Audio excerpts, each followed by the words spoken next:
opschrijft, ga je dit veranderen.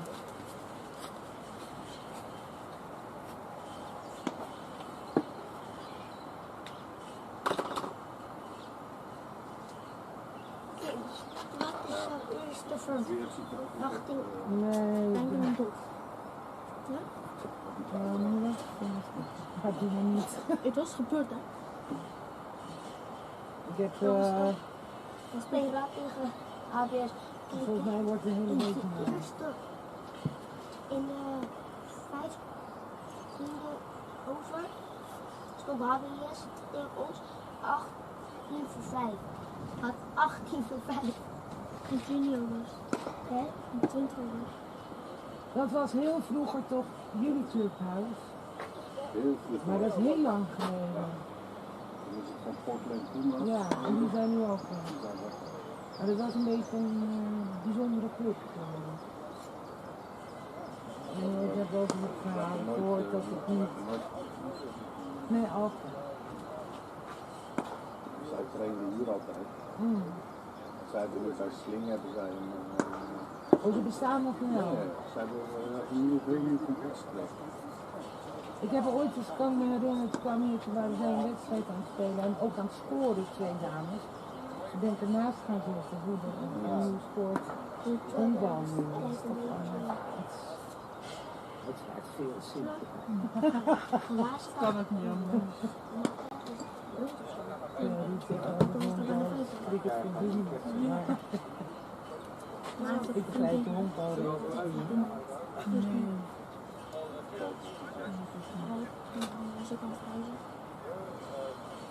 Strak blauwe lucht, zon. Ja? Mijn buienradar zegt dat. Wat is jouw buienradar? Ook. Vanaf, ja, hier staat 11 uur. Is het normaal. En dan tegen 1, 2 tot en met 's avonds 11 uur. Nacht 2 uur. S ochtends 5 uur alleen maar 1. Ja, af en toe tussendoor even droog. Maar niet... Dat geeft hij niet aan. Ja, Oh, dat is dan weer veranderd. Om 11 uur is het 's avonds of zo. Maar daarna is het dan weer... Nu ga ik het buienradar checken. Dat is gewoon... Vanaf 2 uur gaat het echt. Of het doen naar de 28 dagen in de avond in één keer. Vanaf 2 uur gaat het helemaal los. Ja, zo hoort het. Ja, best wel. Heel droog. Met grondwater en soorten. Ja, dus hier Twee heeft druppels. Maar bij ons gaat het dan weer gewoon weg. als goed. Die strepen. Ja. दोस्त आपने scoring पे बैठना है Oké. Half 5. Als het water drainages, daar ben ik ook pas 6, 7 jaar geleden afgekomen. Aman. Het water, अमान को फिर भेजा नहीं gelijk. Wat wil je moet deze geven. Gelijk. Wanneer de vraag is goed, Oké. Dat is moet niet verloren. als hij dat roept, komt dat de bruin Water gaat gelijk daar. Maar die We zijn er eigenlijk in 2018 pas afgekomen. Toen zag je heel die drainagesysteem. Gras, 8 over brand. 0 rust. Maar hij is dan meestal niet. Ja, Toen ja. zagen wij het pas en er straks in die streep genomen. Ze belt met de gemeente en zegt ja, Daar liggen voordat wij buiten. hier waren. Jongens, succes hè? Ja. Goed hè? Jullie zijn professionele gasten hè? Die gaan dat samen klaren. Oké jongens. Kijk, het is zwaar betaald. En dames, jullie ook veel succes hè? Ja, niet droog. Hou het droog. Wickets voor 0. 12 uur hè? Redden. Ja, dat verandert. Ik vind dat verandert. 12 uur, ja. Ja, maar niet stond er niet op. Dat was vanmorgen. Ja, kijk nu, dit is 8 uur hè. Hoe is het met Ruud? Goed, dankjewel. Ja? Ja. Ik heb de tijd niet gezien. Nee, ik jou ook trouwens niet. Jaren. Nee, VOC heb ik denk 6 jaar niet gezien. Elke keer was ik ergens. Tja, Ja, belachelijk. kan gebeuren. Ja, dat is gebeurd. Dat was vroeger altijd anders gedaan. Ik kan me nog herinneren, het is een hele bijzondere nacht, ik kan me nog herinneren dat ik op VOC boek zetten. Nou, niet, nou, mindfulness bestond toen wel niet, maar gewoon voor de boek zetten. Toen maak ik mezelf bezig. Ja, wat zijn de fouten? Nee? Wat zou je nou doen? Hoe ben jij hier? Ik zweer, ik kan er niet in. Jongens, hoe heet die meneer met het kale hoofd en de baard? Die hier steeds zit, met een blauwe trainingspak aan. Staat aan. Adrie toch? Of niet? Ja. Wie? Adrie. Adrie. Is dat zijn voornaam? Ja. En zijn achternaam? Adrie. Awad.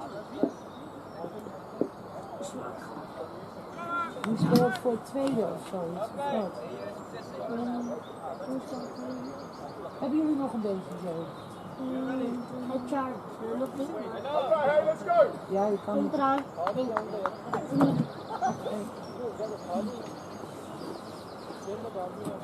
Ik hoop het. Wat is KO? Scorebord. Wat betekent dat? Oh. Oh. Ja. Ja, zo'n tempo. Taco. Is it not filming there? Yeah. Yeah, but we're going to do some commentary. Okay. Biff, I need you here. Deze met geluid, zonder geluid. Met geluid. Gaan commentaar leveren. Oh ja, oké, maar niet dat ze ons zien. You're going to have to... What do you want, mate? Oh, you need it lowered so they can hear us. Oh, you can hear us from here. No, I don't think so. And you're going to start... Dadelijk gaat het regenen. Can you tell me when we're live? Ik ga zo meteen even weg. Ik moet even met me gaan naar het ziekenhuis. Ja, hij krijgt...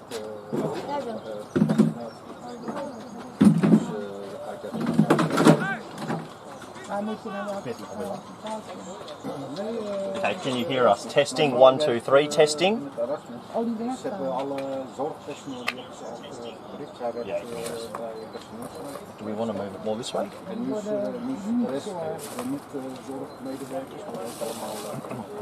I'll play it and you Ja, dat is goed als je bij een film zit. Is it live on your phone?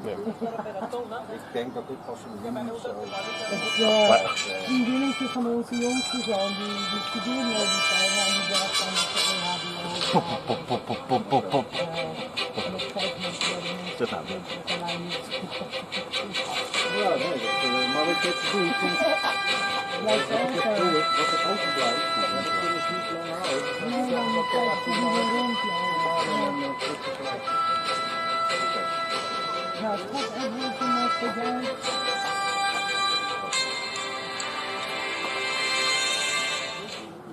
Hello and welcome to the Zoma Complex.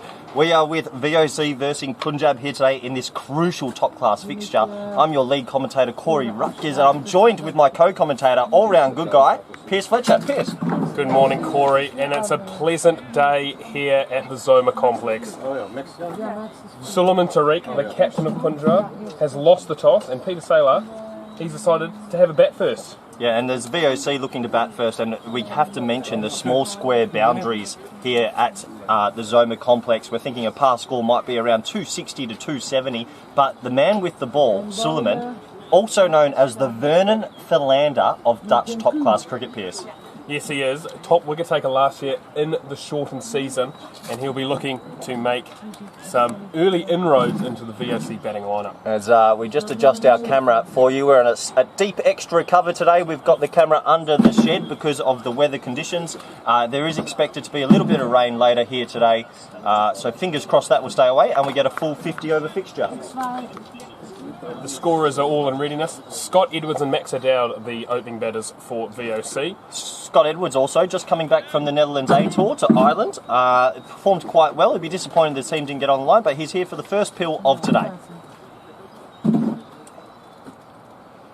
And it is steadily blocked, one would say, into the leg side. So Punjab don't have too much express pace, Pierce, but they do move the pill. Well, they do indeed, and they do have one addition from the practice game that was played here only 4 weeks ago, Corey, of Sohail. Transfer news. Yes, Sohail Bhatti into the starting lineup, did miss the practice game, and already one ball in, and Asad Zulfikar is up to the stumps. Wow, unbelievable scenes here. The keeper's come up for the second pill of the day. And that is full and driven to mid-on and scores a lovely shot. And Scotty Edwards is away to start the day, and that could trickle away for 4 almost.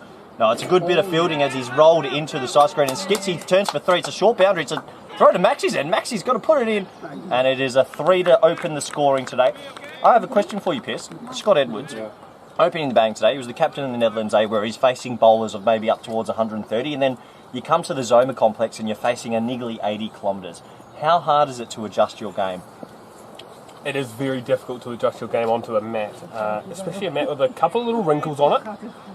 So if it does hit them, it may nibble just a little. Max O'Dowd's first ball of the afternoon, and he works that light behind square for a single. Now, Max O'Dowd's had a slow start to the top class season for VOC, but his weight of runs in the last 2 years, you wouldn't expect this trough to last, would you? Trough is a great word, and no, you wouldn't expect it. And maybe today at the Zoma complex, he has every chance of making a big score. Yeah, I mean, if one of these two get in, there could be some serious runs. As Scott Edwards is back on strike, and that is driven lovely to square. Oh, there's a confident call of yes, and Max has responded quite well. But let's not just focus on the VOC batting lineup. Punjab, talk to me. One of the stronger batting lineups in the league, Pierce. Absolutely. A stack full of Zulfiqars. They are a very strong batting lineup, along with last year's top run scorer, Stefan Myberg, who is parked up in there at first slip. And they also have the skills of former Auckland player Teja Nidamanuru, a former teammate of Max O'Dowd in mind. Strong top 6 that. As Max cleverly tucks that behind. There's no fine leg actually, so they're operating with a deep backward square. And how's the outfield today? She's gone. Good enough. So that's the first boundary of the day. And the Vernon Philander of top class just straying onto the legs in the first over. Yes, Sullivan not quite found his rhythm just yet, but if I know anything about the great man, he will be straight on it very quickly. And is there any team news for VOC today? Any changes? Yeah, you are back in the team from the last game. Ayaz Durrani missing out. Rohan Malik remains sitting on the pine. Interesting. As that is also tucked off the leg, so Suleiman just getting a little bit straight. He's disappointing himself, and that is a single work to deep backward square. So poor, unlucky for Ayaz Durrani not to be kept in the starting 11, if you ask me. Look, Corey Rutgers, you deserve to be back in the lineup after your weight of runs last year, and that's not a bad start. If VOC remain on this, 500 for none looks the predicted total if they keep going at 10 runs and over. Well, these two have been known to go at 22 runs and over. We go back to the ECL 2 years ago as a light aircraft goes over the head of us, and they put on 222 for none in 10 overs, Biff. Is that possible here today? Because we have to mention the ground's dimensions. The Zoma complex, short square. It very well is, as we see Sohail Bhatti from the far end, and look at those racing stripes on those shoes. Those, you're not going to lose those in this long outfield today. Yeah, interesting choice of shoes. So Sohail Bhatti, for people that don't know, was previously playing at Excelsior, the yellow train, steam train that is Excelsior. They've won a couple of leagues in the last few years, sorry. So he's made the switch to Punjab, and actually quite a good pickup by Punjab. They've probably lack on the fast bowling dimension, so a big in for them. He's a niggly sort of bowler, runs in behind the umpire, comes out, arm a bit slingy, swings it a little bit both ways. He's awkward. He is awkward, and a number of the VOC top order have struggled in recent past against Sohail's bowling. And what a field to start with. The 7-2 with just a mid-wicket and mid-on the leg side, 2 slips, a gully in with a third man. Interesting, very interesting field setting. You'd want to be bowling the correct lines early as Max takes strike. And that is full outside off, and Max drives that lovely cover, a little bit of a fumble, and that should just be a 1. So Max and Scott going well about their business. Only 7 balls in the game, but both looking pretty comfortable. Yes, I can see that on the scoring box. It does say 50 at the moment, but I can assure you it's not 50 after 1 over. It is just the 10. As Teja Nidamanuru is calling for chalk from the Punjab faithful. Yeah, so the Zoma Complex, one of the few grounds in here that we are playing on a coconut matting, I believe. It's not coconut matting, Corey. It's just an artificial surface. Oh, thank you. But, so was there concrete underneath then? No, it is limestone, Corey. Limestone. You're kidding me. Limestone. They must have some wedge here because the limestone trade's been booming lately. A few changes to the ground, Corey, since in previous years. No more baseball field off to the side. So a far more open field, very good for laps around the ground. I wonder if they're actually going to change the pitch and maybe move it more into the middle to widen the boundaries, because I think that boundary to the right, it might be 45 to 48 metres, and to the left maybe 50 at most, which at this level is very small. Look, it is small, but it does take skill to still hit bombs on this sort of field. Yes, it does. As Scott Edwards takes his first ball from Barty. Zoom it in just a little bit for our viewers. That is a wide ball outside off that Scotty's chase, and the Jack Ryder medalist will be disappointed not to put that away for 4. Well, he had a long week. Did he really? Because a few of those A games ended quite early. Yeah, you just remember they were self-isolating in their rooms at the end of every day. I've heard, sorry to interrupt, I've heard Scott Edwards is one of the great self-isolators, knows how to keep his mind occupied. Oh, I'm sure he does. Couple of hours spent on Tinder as we get back to the cricket. Change in field, deep point now in play with the backward point moving further around. And that is full outside off. It looks like he's getting some extravagant shape away as we look at the ball, the coverage here from fine leg position. I think an early prediction for this one's going to be a high scorer, and I think Max O'Dowd might go big today. Look, it's very possible. He definitely has the class to do it. As I check the Bowen rider. Yeah, goed zo, jongen. Dankjewel, Little bits of skiffy rain expected throughout the afternoon. I'm not sure if batting first was the right idea. As that is outside off and duly respected from the Jack Ryder medalist, Scott Edwards, who is on a good trough of runs lately. Last year in Victoria scored plenty. He's looked good at the start of the top class season. He made us pretty pleasant on the eye 50 last week, even though VOC couldn't get across the line against VCC. You'd say he's the informed batter of the club at the moment. There's not many to choose from, Corey, so I would say, other than yourself, if 100 in pre-season, which doesn't really count, Scott is probably our most informed batter. Maybe moving the third man to deep point is a good idea, because Scott's left those outside off, and I tell you, there's a few other men around the world that would be throwing hands at that. But Scotty does like to get himself in early. Him and Max living on the second floor together, you'd hope that those two have a good understanding of the game. I think as international players and as skilled potential future first-class players, that they would. As that is left as well. And some nice carry through to Asad Zulfikar, the keeper, and that brings an end to the second.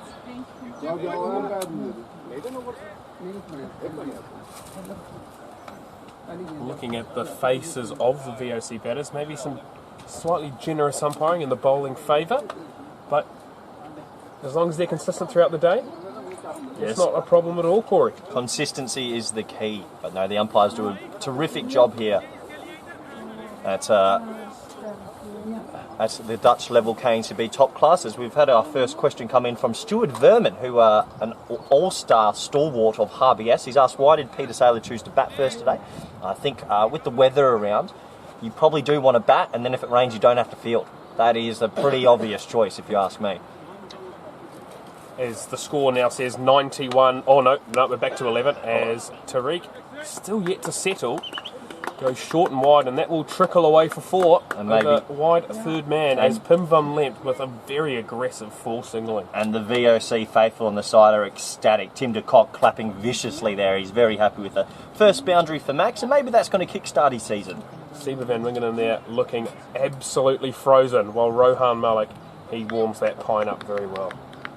So please get your questions in via YouTube or on Twitter. It's Max O'Dowd back on strike, or still on strike, and just blocks that into the offside. So yeah, please get your questions into at PJ Fletch. PJ_Fletch on Twitter. Yeah, and also at Corey Rutgers on Twitter. We're live here at Frogbox, Zoma Complex, 50 over game, 2 strong batting lineups, bowling sides, both a little bit weaker probably in the top class. Sorry, Pierce.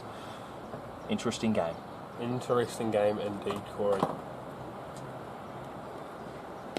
As that is blocked into the offside. So I've got one for you. when is Maxwell going to try and loft this down the ground? I just have this inkling. It's so steady. He loves to launch straight. Will he go early? I think if Tariq continues to put the ball in good areas, which he is prone to do, because he is a quality operator, then there is every chance that that he will look to take him down. But at this point, I don't think he'll be looking to take that option on, as Tariq seems to have settled into his line and length. I don't know how I get to the comment section. I'm on YouTube.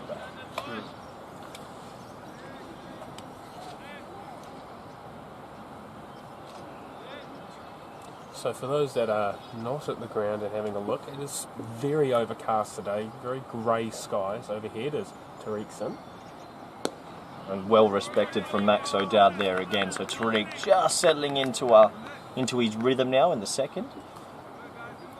But it is an interesting dynamic, this game. I mean, Punjab will operate with spinners in the middle, leg spin and off spin. They know this ground well, the dimensions well. They're a niggly side. They finished second in the top class last year.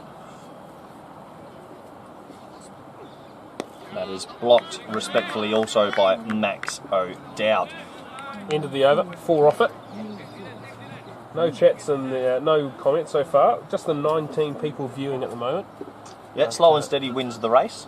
How about we go around the grounds and you and I preview the other matches going on, as we know that the other day ACC and HBS have already played in this round. The result from that, Pierce? ACC got the upset victory, despite Tobias Wiese and Ryan Klein being unavailable. HBS did lose that by 8 runs on the Duckworth-Lewis method. Yeah, disappointing there. Sorry, the Duckworth-Lewis-Stern method, I should say. Thank you. I think 30 Vink, captain of the HBS side this year, will be a little bit disappointed. I know Tobias was away and Ryan Klein, but I think he will feel disappointed HBS couldn't win that game. But that has been one early fixture that was played on Ascension Day Thursday. So Hale Butty is here to start the 4th over.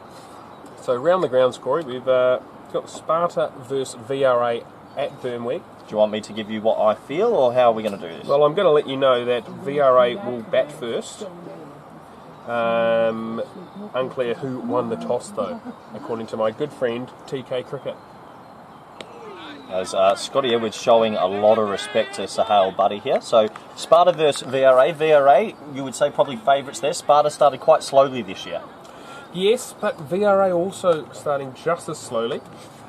And I feel like it could be a tight tussle depending on what sort of VRA side is out today. Yeah, absolutely. As Butty's in. And left again, and a big reaction from Sahale, and he's giving it, he's feeding it to Scotty Edwards, and to be completely honest, he's one branch short of a tree, this bowler. Not much going on upstairs, but the man can bowl. He can indeed. So Corey, where's your money at? Oh, well, not your money, your figurative money at the Sparta VRA So if game. I was playing Monopoly and I had a couple of $20 bills, I would put my Monopoly money on VRA. I think Sparta had just started the season a little bit slowly, struggling to find their form. VRA, a well-oiled outfit with Peter Boren leading on. My money, figuratively money, is on VRA. Alright, and I want your man of the match from that game. Man of the match. Leon to mine, right arm off spin. He'll fly it up to a few of them and he'll get them caught. Leon for man of the match. No, I like it. There'll be some very happy VRA followers on our live stream today. ACC versus Excelsior, and they're at the Het Loop Val, and they have won the toss, ACC, and elected to bat again for the second day. Sorry to interrupt you, Pierce. As Scott Edwards has advanced down the wicket, so Hale Buddy's seen it, dug it in short, and Scotty's pulled him in front of the wicket. That is a shot of intent, Pierce. If you walk down to the opening bowler, get the bouncer, and then pull it in front of square, well, you've seen the pill all right, aren't you? That's the man that's played 3 games of cricket in 3 days this week, and then had his gear stay in Ireland. And I know that there's 2 further players that have also have their gear not in this country at this moment. Stefan Myburg of the Punjab side's gear is still remaining in Ireland, along with Netherlands international captain Peter Saylor, who actually didn't even play, but his gear's still there. Yeah, pretty unbelievable. So there is a bit of equipment sharing between the VOCs today as Hale comes in again. Scotty with the advance, and he's driven that lovely through the offside, but mid-off will come around and it'll just be scampered through single. So Scott showing some intent after leaving the ball quite obviously through the offside early. Yes, so ACC versus Excelsior. ACC coming off a good win Big last W, week. big W, but I imagine a bit of fatigue in the legs. And Excelsior, my yellow steam train, my favourites for top class, once again, will get over the line. Lorenzo Ingram back in form with the ball. He will probably make a few runs. They have Tristan Stubbs, who's my favourite keeper in the country. Yeah, Excelsior for the win. As Max also advances now. Well bowled by Sahel. He's seen him come. So the batsman showing some intent and coming down the wicket, and that will bring it close to the 4th. So, Corey, where's your figurative money on the ACC Excelsior game? The yellow steam train? Yellow steam train all the way. And your man of the match for that game? Let's go Tristan Stubbs to back up his already good work. Fair enough. It's very much a logical decision. It's a safe But bet. I'm feeling an ACC upset. Wow. I'm feeling an ACC upset. They've got some good momentum. From you said, they've only got the one game this weekend. Nothing to most, so they can put everything into today. It's a big shout. It's a big shout. I'd be surprised. I still think ACC might be fighting with Dosty for the lower form. Ali Raza will be my man of the match for ACC. Like it. It's a good shout, that. As Scott Edwards facing Suleiman now. That is full on the legs, and he's hit that through mid-wicket as the mid-on gets down to it, and he gets down well footed by the young man, and just a single for Scott. So then we move to HCC versus Warburg, and Tony Styles won the toss and elected to bat at home. And according to TK Cricket, it's an interesting call. Not sure why. TK Cricket, Burtis and Rod Lyle do know their stuff. And Sander, who's here, present with us here at Punjab today. Max respectfully blocks that into the offside. Oh, that's a tough one, actually. VCC coming off a good win against VOC, our boys. And obviously the HCC, I wouldn't call them a steam train just yet. I mean, they did win the fake championship last year. But Tony Style at the helm, Musa Ahmed, it's a good lineup, but I think VCC is going to get up today. Look, you wouldn't put it past them. The Vernon Philander of the top class is finding his rhythm. He absolutely is. He's just starting to string it up here. So both batsmen into double figures, which is also a nice feeling. So did you say you're going for HCC to get this win? Or No. Warburg? VCC. VCC. Warburg, yep. I'm sorry. I think they're just going to be too good with the bowling cartel. Vivian Kingmar bowling beautifully. Logan Van Beek, Buster Later, Orion Dutt. Good side. And your man of the match, as we see O'Dowd look to force a drive. Logan Van Beek bowling on that mat. Played on that mat sometimes, and it does get a little bit spicy. I just think if he has some good rhythm today, he's taken a bag. Now, I'm hoping that this player's playing, but I'm going to go for a HCC victory. Wow. Going against you. And I'm thinking Hidde Overdijk. One of the greatest Netherlands A player of all time. Why wasn't he playing for the Netherlands A? No, he's retired. Oh, and he's all over. Vernon Philander of top class has Max O'Dowd under his thumb right now. So I'm seeing a Hidde Overdijk 7-for as they roll through the Warburg top order. I'll tell you right now, if Hidde Overdijk takes 7 for today, ribs are on me tonight. Smoky Joe's Ribs, our major sponsor at the kennel. We move further along, and then we have our game, Corey, Punjab versus VOC. As we see mid-off push back here for the final ball of the over. Clever bowling, because he bowled a bit of fruit there for Max, and he just pats it back. Yeah, look, this contest I think is going to actually be more than even. Two strong batting lineups, small boundaries. The weather looks like it's going to stay pretty clear, which is a nice result. Tim de Kock coming in at 3's hit the ball well. Peter Saylor, national captain. There's good batting through both lineups. Close one to call. I think the team that actually bowls better will win this one. As we have a lovely message from Saskia saying, great commentary, watching the game home with everyone. Thank you, Saskia. I hope you are enjoying the live action here at the Zoma Complex, South Rotterdam. South Rotterdam, one of my favourite zones of Holland, especially at the Zoma Complex. Yeah. A very homely venue. If you come to the south of Rotterdam, just make sure you wind your windows up though, and just be a little bit careful. It's just down certain streets. As well, it looks like square leg's been put back, so they're covering the two square boundaries, square leg and deep cover, as that is cut into the offside and aptly fielded by Mehmet Zulfikar. So the Zulfis, they made the change. They were at ACC 2 years ago. They all of a sudden all at Punjab. That's probably the biggest transfers in the last few years, you'd say. Yeah, well, Assad started the trend. He did. First to go. Considered him transfer to the VOC he wanted Rotterdam in. Lions. He wanted in. But no. as we see Barty again. Edwards advances, no run taken, as Nidamanuru cleans up in the field. So would you say Scott Edwards is walking down at the bowling to potentially just throw him off his rhythm, or to get more pace on the ball for him to operate with? I think he's looking to put Barty off here more than he's trying to get pace on the ball, Corey, today. Not an easy surface to bat on this one. That's going to be a wide ball, well off the beaten track. Scott Edwards looks behind in a little bit of disgust almost. Number 35, Scott Edwards, vice-captain of the Netherlands A team, went to Ireland this week. Unfortunately, they lost the series 2-1, and now back in the VOC red and black opening the batting. So a big week for Scott, a lot of cricket. And I've had another viewer question in from Stewie Werman. Well, he's come in two questions already. Why do we only play with one white ball? Very good question, Steward. As I will watch this ball and I'll get back to your question. And it looks like that is a light appeal. It's Sahel Butty feeding it to the umpire.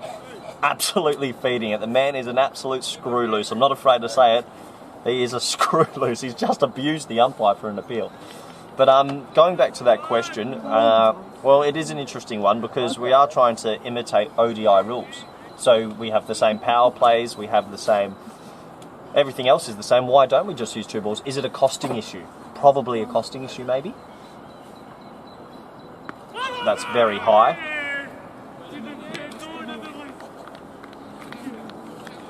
As Barty continues the histrionics, he is definitely a player that you want on your team, I'd say, rather than against. I'm surprised he's a hell of a unit, this guy. I'm surprised he's left Excelsior because... Yeah, I'm very surprised he's left Excelsior, to be honest. He did a few good years there, and now with Punjab, he does give Punjab's bowling a little bit of depth, though. You'll get 10 good overs from him today. 2 slips and a gully weight. As Edwards takes strike once more, walks at him again, left alone.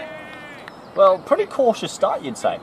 Yeah, and just getting back to that 2 balls question, I think with the KNCB approved being waterproof, there's so much lacquer on the ball that you actually don't need 2 nuts. You know what I mean? I need 2 nuts. As Barty continues. Whipped around through backward square leg for a single, and you are training on Monday. Excellent. Thank you to Ryan Campbell, who is checking in with us. Just off topic, Pierce, on Monday, potentially, what about if you were to take Remy's car just down to the VOC, because I don't want to ask to borrow that to take that to Belgium, and then I could take that car down to Belgium. Look, I don't want to have these sort of conversations on air. I need to figure this out. And I'm sure that Remco Harvin, if you bought him some ribs this evening, would consider the option. I'll talk to Remy because I need a little bit of help from the housemates. Tariq will continue. Okay, I'm going to make a call. I'm going to make a statement. Something big's happening this over. Either Scotty's going to play a shot over the top, a lap, a wicket, something big. It's just been a bit cautious. 22 off 6. I read the game well. Scotty's on strike. And it's blocked. It will happen this over. Something big's brewing here. Punjab will be ecstatic with this start. Philander really just nailing his length again. It's taken him a few overs to settle in, but now that he has, he is just working his magic. Isn't he? As I pop over, you're popping over to have a look at our live feed. Oh, there's a special message on YouTube. I'll get to that in 1 second. That is blocked also into the offside. A greeting from Belgium, especially to Corey. Well, thank you very much. That looks like that's from Khalid Ahmadi, one of our seam bowlers. Khalid, you sound like a wonderful young man, and I look forward to seeing you in the red, yellow and black of Belgium very shortly. And stay off Instagram, Khalid, as we get back to the live action. As that short wide, but Scotty fins it down to backward point. So, interesting, the first 2 overs came off the bat a bit sweeter, and then just in the last few, Punjab will be wrapped with this because Max and Scott have the ability to go at 7s and over quite easily. I mean, they made a 10 off the first, so they've only scored 13 off the last 5.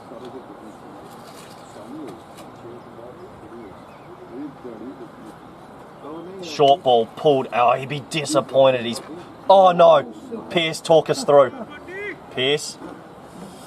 Well, I don't know what to say other than that's Sohail Bhatti for you. He can be $1 million one moment and then 50 cents the next. It has gone straight through the legs, and he's underarmed it back onto a slightly dampish outfield for one of the Zulfikers to dry it off. Yeah, I'd be disappointed with that. It's gone through the legs. We call that a nutmeg. Maybe still thinking about his bowling a little bit, and that releases the shackles. All I will say is the calmness of the Vernon Philander of Holland there was impeccable. As that is full and beautifully driven by Scott Edwards to mid-on. Well fielded as he has a shot at the stumps and well backed up. So another dot ball, but yeah, that boundary feels like it just relaxes the tension a little bit. Scott looking good through the V. I don't think I've ever seen him play the ball so straight. Yeah, I don't think it's on purpose. As mid-offs push back for the final delivery, I believe, of the over. Once again, like I say, get your questions in to any of those that are watching. And that will be the over bowled as Tariq finishes his fourth. 7 overs down, 27 without loss. I'd say a slightly cautious start, Corey. 50-50 this one. I mean, if you take a wicket now in the first 10 and you've got the team going at fours, roughly fours, you'd be absolutely stoked. So these next 3 overs are pretty massive. I think Max is taking a little bit of time for himself. We have guest commentator Sander Tholen. Sander, how are you? I'm fine, and you? I'm very good, mate. Welcome to the commentary box. We're live here on Frog Box. Is this the VOC one? Yes, this is the VOC. Well, it's not going to be another team's one because we are VOC. All right. Right. Yeah. It's. What are your thoughts on the weather conditions, Sander? I'm not a weather specialist. But Nor am I, but I've seen enough rain, so it'll rain. It will rain. Don't worry. Sohail Bhatti comes in. That's a big noe. That's a noe. Get his arm up. Pim van Lempt not raising the arm. Wow, a dot ball. Max Don't O'Dowd worry, boys, you're not on the screen, boys. It's okay. Max O'Dowd's missed out on a huge bully there. That should have been 12. But yeah, Sander here alongside the TK cricket team. Absolute garbage. Sorry. No, I was talking about the no ball call. Oh, I thought you were talking about the TK. No, TK cricket is the only place to follow your cricket, even though Sander does have his Cricket Europe jacket on. As Sohail Bhatti loses his run up now, so a little bit of theatrics going on here. Max O'Dowd just looking to get his timing, but no, the garbage call was for the no ball shot. That was a no ball in anyone's book. Eric Spazinski is already out. Caught by Ali Raza, my potential man of the match for ACC today. VRA 11 for 1. Very good ball from Bhatti there. Yeah, interesting. So, Eric Spazinski out early. Big wicket there. That's at VRA versus AC. Sparta. No. ACC. VRA v Sparta, mate. Oh, my bad. At the Birmweg, one of my favourite grounds in Capella. Yeah, do enjoy training there occasionally as well. So here we are back. Max just lacking a bit of timing and fluidity today. Fluency. That is a great drive though. Maybe one of the better shots he's played in the last 4 overs. Just so we all know, it's fluency, not fluidity. No, I reckon you could run both. You reckon? Yeah. I got one for you. I'm not sure fluidity is a word. It could be. I've got one for you. Max O'Dowd had ribs last night. He had a lot of ribs, and he's come out a bit slow today. Are the ribs affecting his game? Look, I'm not sure that he's had the opportunity to clear those out of his system yet this morning. So that is wide outside off and hit down to the man at cover point on the boundary, the sweeper there. So just a single. But yeah, I just feel like Max looks a little bit slow today, maybe a bit heavy on his feet. He had how many? 650 grams last night? 650 grams of absolutely beautiful pork ribs. And they went down an absolute treat. Don't worry, Sandy, you're not in shot. It's okay. Okay. Yeah, interesting. So, yeah, the Rib Express came to the house last night. The boys feasting themselves. Scotty doesn't look like he's had a rib in his life. He's a thin man as he faces up. As he doesn't walk at him and he pushes him into gaps. A left arm thrower, well picked up. No, just a single. Good call from Scott. So it's a tight game. It feels like. It feels very, very controlled. Yes. Yeah, following that first over and a half from Suleiman Tariq, I feel like he's found his length a little bit more. Sohail's been pretty honest and all over it, as the umpire's pointing to the young kid who's been sitting behind the scoreboard and saying that he needs the kids to move along, which I don't really understand, because Max O'Dowd knows the difference between a man and a boy in terms of seeing where the fielders are. I'm glad. Yeah, okay. I don't really get this, but that's okay. Slight delay. That's all we need to say. But yeah, I want to talk peacock, Corey. I want to talk peacocks. Wowee. Okay. Open it up. Let's view this ball first. As it's a full on legs wide, and Max is gutted he hasn't got a tick on that, so there's no fine leg. That's 4 if he gets any bat on that. I want to talk peacocks, and I want to talk Sohail Bharti's shoes when it comes to being a peacock. So for those viewers that don't know, peacock is allowed. Or peacocking. Peacocking is loud. So if you wear a loud shirt, loud shoes, we call it peacocking back home in Australia and New Zealand. And Sohail Bharti operating with some bright orange sandals today. So it's full outside off, driven lovely, and it's well fielded by the cover fieldsman. So Max still just can't get the ball away as nicely as we know he can. That brings the end to another over. Looking around the ground today, a lot of uniformity, as you would expect with two cricket teams, Corey, and not a lot of colour, not a lot of personalisation to the kit today. No one's particularly fluorescent, other than Mr. Bharti, who seems to have finished his spell because he's moving away from the fine leg area. And I think we're going to see another change in bowling, or is Captain Extraordinaire Suleiman Tariq going to continue? Oh, we've had a change in the field. And a change of... Sohail Bharti is coming off the park. Oh, interesting. Do we want to get this on? No, we don't want to get it on camera, Corey. I think we can just let him make his way. He's got a few shakes of the head, Sohail Bharti. He hasn't picked up the early wicket. He seems a little bit disappointed. He's walking over to our direction. Unfortunately, I'm not fluent in Urdu. But luckily I am, yes. I've spent a little bit of time in Pakistan, and he needs the key for the change room. As the key's handed over. Corey Rutgers there, also fluent in Urdu. Happy Eid Mubarak this week to all our friends around the world. Yeah, absolutely. That's full, and Scott's hit that nicely in mid-off, and that should be an easy single, than it is. So Scotty, one of the two batsmen that's driving the ball nice. Max still finding his form. Just after that century against Malaysia, just dropped off a little bit to the standards that he likes. Absolutely. He's not rekindled that form. I think there's been a few comments around about his technique that has definitely not helped. But, really? I think he's going to get back on the train, and if it's not for VOC this week, it could well be in those ODIs against Scotland on Wednesday and Friday coming up, Corey. Yeah, so next week the Netherlands will be taking on the Scottish. They'll be taking them on at VOC. Is that your Scottish accent? To be sure, that's Irish. Yeah, that was the Scottish, but they'll be playing two ODIs at the home of cricket, VOC Rotterdam. Hazelwig, as O'Dowd takes strike again. Oh, and the Vernon Philander of top class cricket has him under his thumb. Under his thumb. I'm going to say that's hit one of those little ripples down the middle of the wicket and just nipped a little bit extra than he might have expected. Yeah, and we know Max will be sitting in his room tonight watching all this as well. So Maxie, come on, let's see a bit of intent here. 12 off 8 overs. As Tariq continues. That's out. That is out.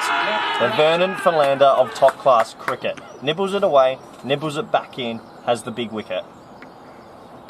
One down, and that would then give Punjab the ascendancy at the moment.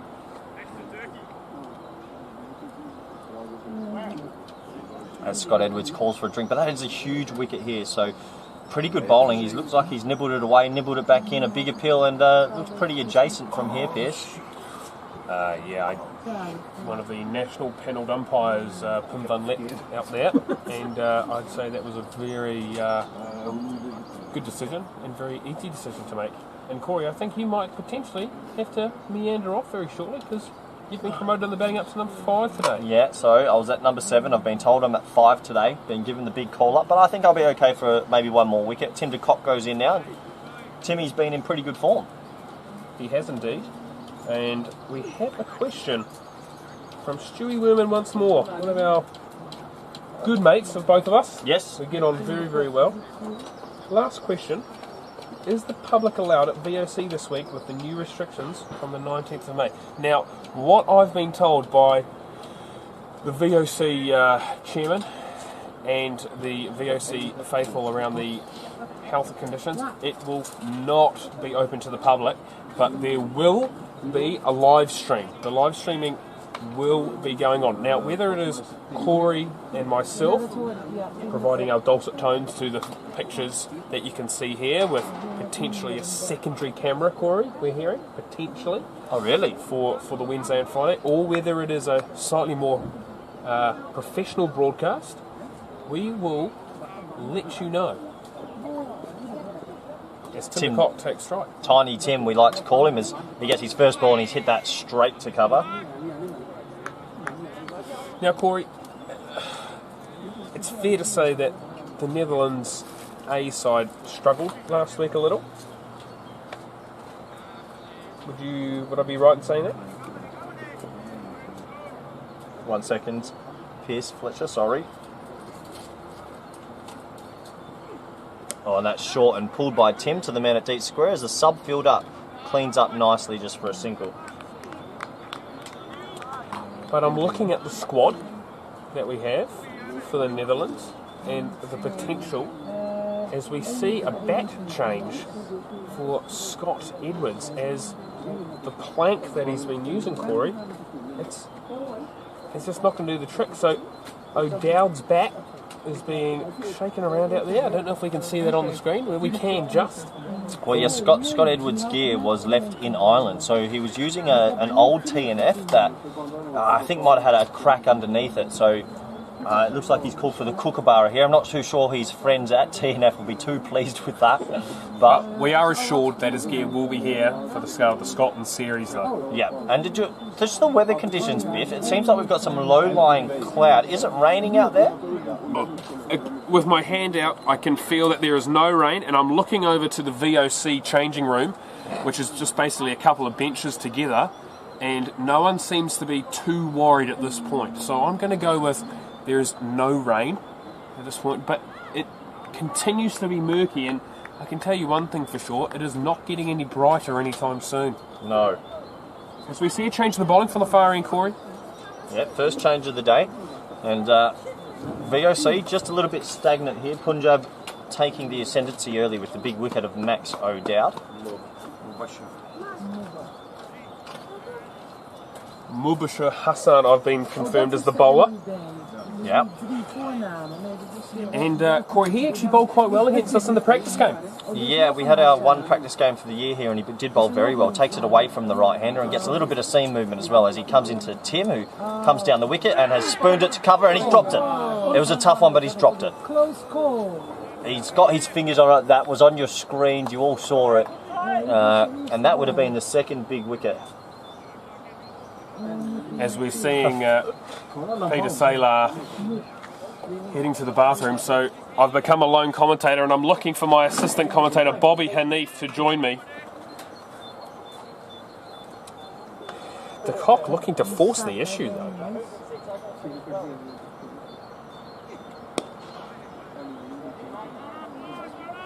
It is definitely not getting any brighter here at the Zoma complex. If anything, darker. But yes, Stewie, back to your question. Yeah, no, we don't expect any crowd for either of the two one-dayers. We hope at some point in the near future, potentially for the Island Games, that there could be some crowds at Kampong for those 3 Super League ODIs.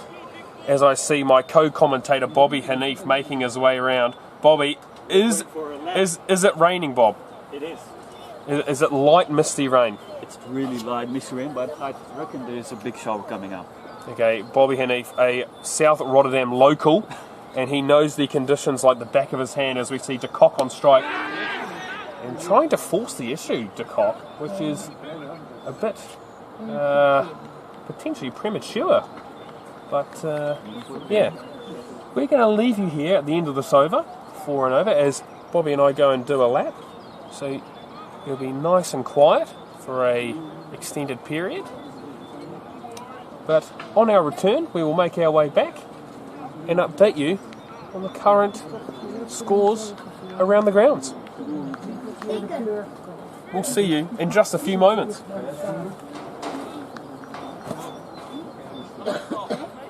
Ja, tuurlijk, kom. We kunnen samen doen. Ja. Oké. Maar Ga je vertellen. Is Scott. 5, nummer 2. Ja. Ja. Nou, we kunnen wel samen rijden.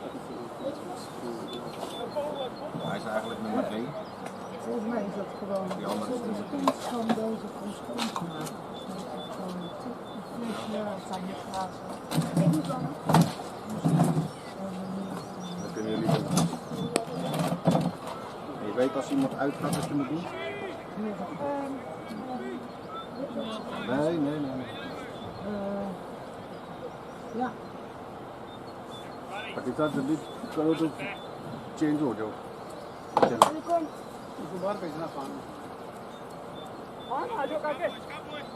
Dan gaat Afan hier.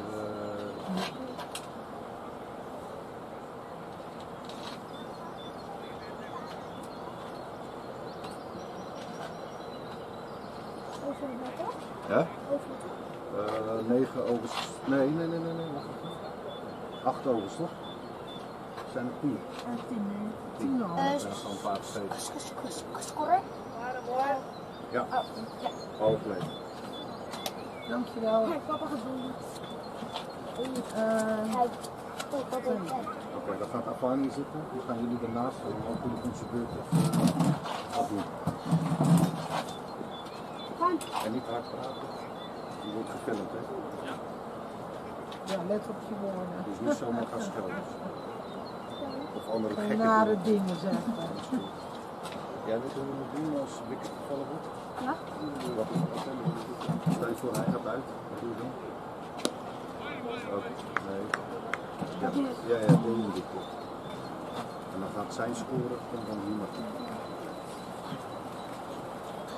Komt er even.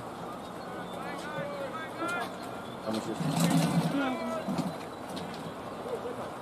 Oh, niet zo makkelijk.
Maybe.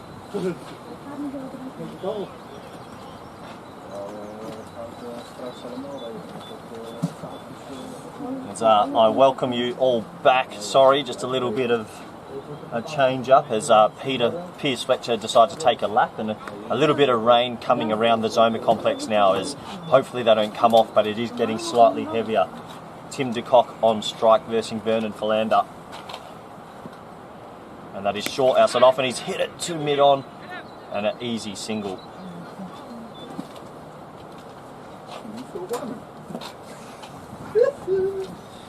So, Punjab on top early, 1 for 34, a pretty slow power play by VOC standards. Pierce Fletcher and Bobby Hanif have gone for a lap at the worst possible time. As Scotty Edwards back on strike, on 12, taking his time today.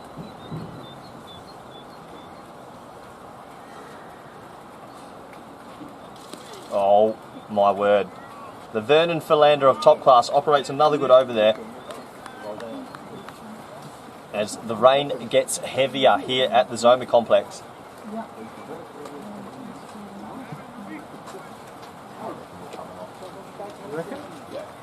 They're already talking.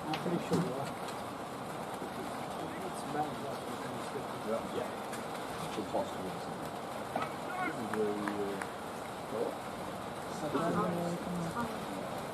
Maybe it sounds worse because they're in a Well, you can see it.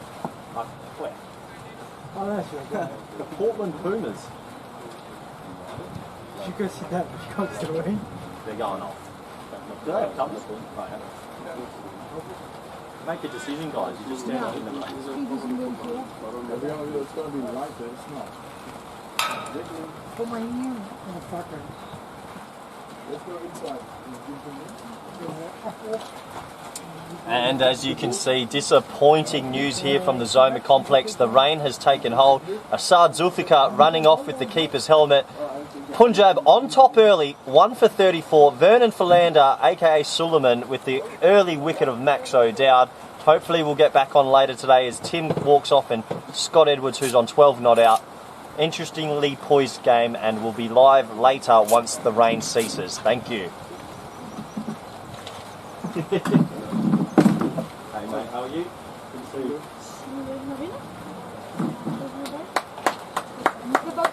Start late.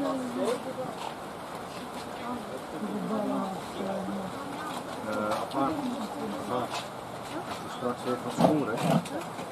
Kijk, al deze.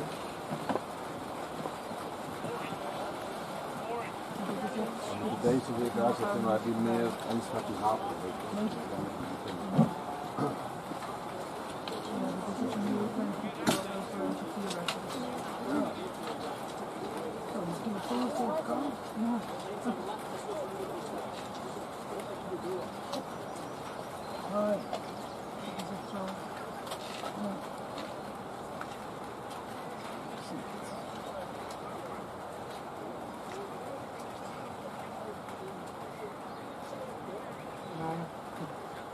Het wordt wel erg. Het is weer droog. Maar dit doet niet zo lang. Deze is een kwartiertje. Hij komt toch niet meer. Ja.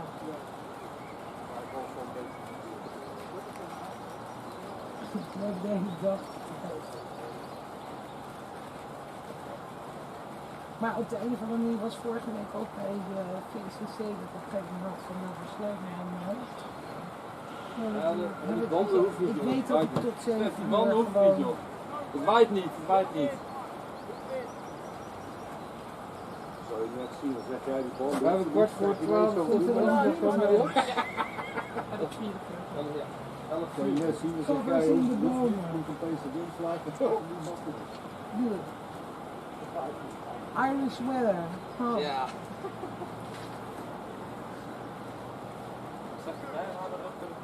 Dit is een kort buitje, een kwartiertje. Daarna gaat het los. Ja, maar het stelt Dat is de vergeten Het stelt zich wel steeds verder uit wanneer het zeg maar hard gaat. Ja, steeds later. Ja. Maar het was donderdag ook, zei ze. Ja, het ging ook regen. Waar woon jij? Woon jij ook in Rotterdam? Blijf. Oh, Blijs. Ja. Eigenlijk was het altijd een werkzoek. Sinds de tweede baan. Oh. 3 days of zo. Blijs. Ja. Bergselhoek en Berg naar de Rode. Berg. Van Singeron. Ja.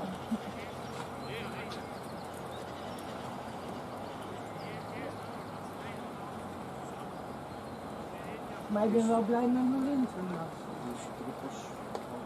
En dan is het bijna klaar. Kijk, als het echt zo gaat stromen, Dan is het afgelopen. dan is het afgelopen.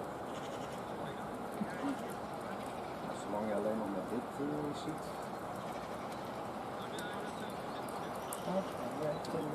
Ik weet wel dat als het regent en je ziet op straat bellen verschijnen, ja, dan valt er de druppels vallen en dan komt er de bel.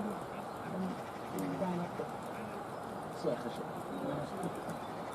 Ja, kijk, nu het probleem is, alles wat zeg maar vanaf die taal water komt, dat gaat allemaal die kant op.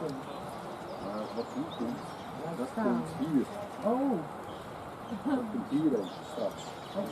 Was straks je spulletjes gewoon op de stoel zitten. Hoog en bureau. Ja.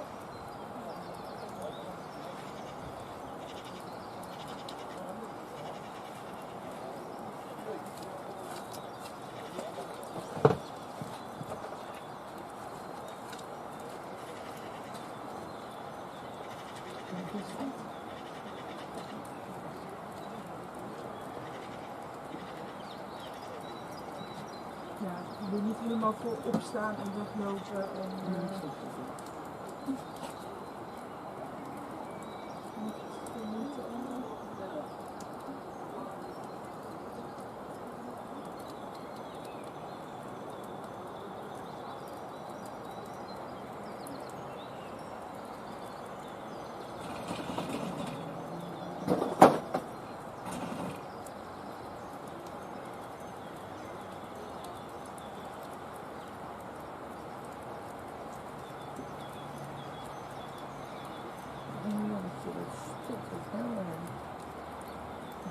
Zo zielig als het niet.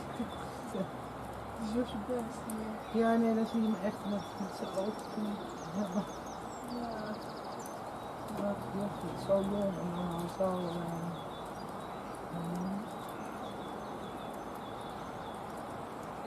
Zo spotten.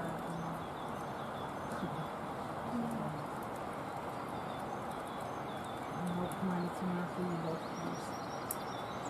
Dat kan wel, dat helpt wel heel erg. Ja. Ja, ik moet heel veel luchtenslieden in de teruggebracht. Als je dan heel veel knippert, dan komt het er wel uit. Ja.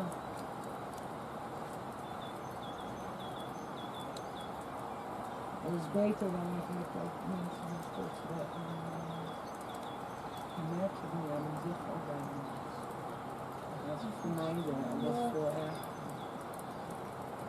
Ja, ik denk dat het niet doen. Nee. Nee, het is lastig.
Op de opleiding zat, hadden we met stotteren gewerkt, dus met heel erg stotteren, even aankijken, doe niet alsof er niks is, zeg gewoon geef me voor, ja.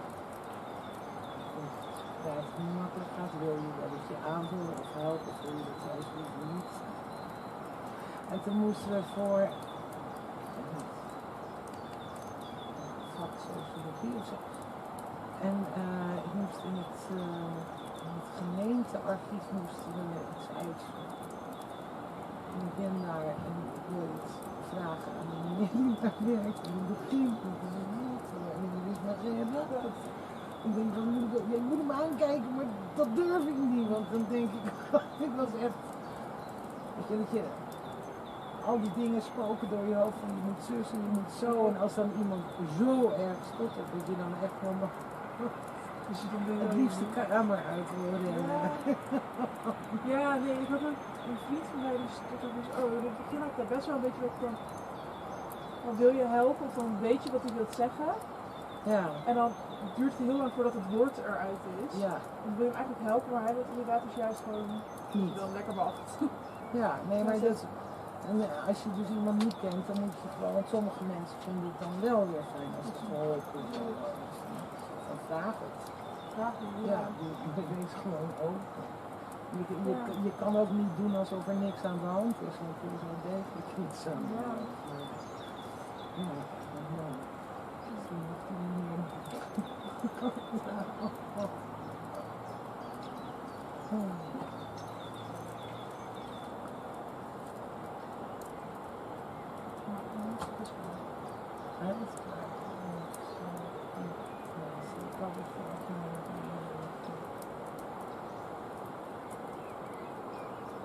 Ja, dan blijft het goed droog tot zeker 2 uur.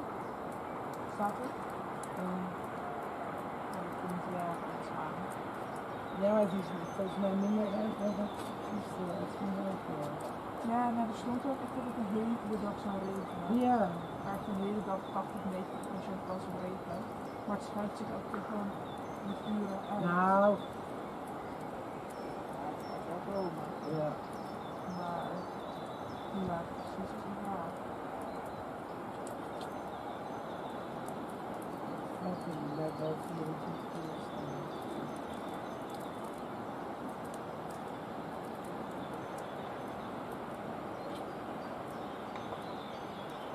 Tijd van dus. Ja. Die van net was 24 uur. Dat is ook dus Ja. ik denk alleen dat de tweede innings. Ja, dat moet ik helemaal niet gelezen. Gisteren mail over de DLS en de F. En dat gekregen? Nee. Toen dacht ik, het print zich uit. Dit heb jij dan straks nodig pas. Dat zag niet als je eruit gaat. Ja, ik denk het print uit, ik ga het nu echt niet lezen. Nee. En dit was s'avonds om 11 uur of zo, en ik van nou ja, weet je, print het er even niet. Ja, nee, ja, ik krijg het niet. Ik heb het niet. Nou, misschien wel in het overgekomen. Nou, Soebier had er een gestuurd en bij ons van de club had iemand een doorgestuurd.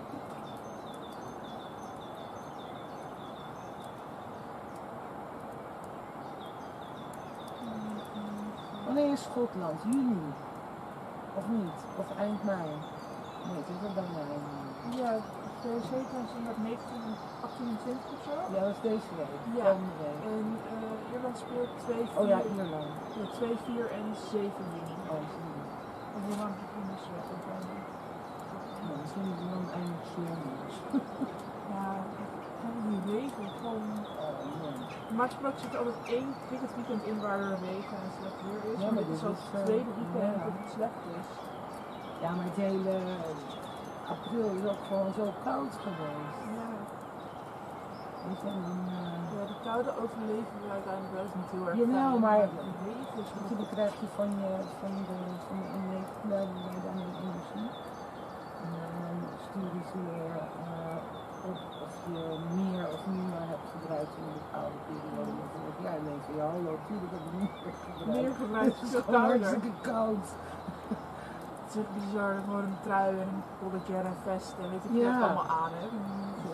In mei, heel normaal. Ja, dat is vast een hele september. Maar het is altijd, ik ben 9 oktober jarig en het is 9 van de 10 keer prachtig weer. 2 dagen voor mijn verjaardag of zo, dus dan slaat het, ja, kan je niet meer buiten zitten. Altijd. Altijd de pep, ja.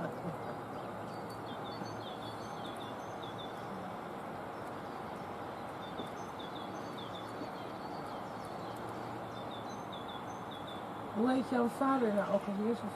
Floris. Oh ja, Floris. Dat is ook een cricketer.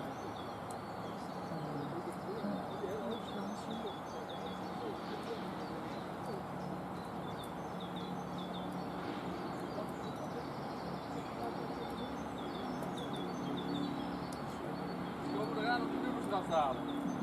Oh, jullie... Ik dacht natuurlijk dat wij ze hadden gesneurd, of niet? Dacht Nee, u nee, dat? nee, nee. Wij wachten op de zon. Wie is dit dan? Muziek of Nee, dat ziet er niet. Even jouw voornaam. Noor. Noor. Heel lekker. Noor. Nummer. 2 N'en. Nummer. En. En scoort altijd hier? Met de kampong.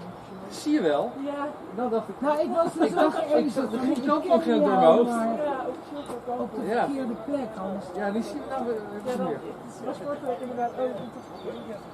Ja, het klopt niet helemaal, maar ik kan het niet bijleggen dat je niet van verwacht. Ja, maar bij volgens mij 2 jaar terug bij die dameswedstrijd ook. Zo, heb je die mensen in? Ja, nog Hoe kan je nou 4 over zonder? Die was minder licht. How many runs I do?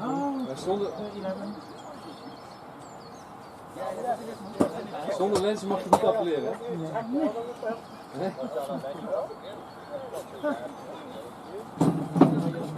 Ik neem ze alleen als het echt nodig is.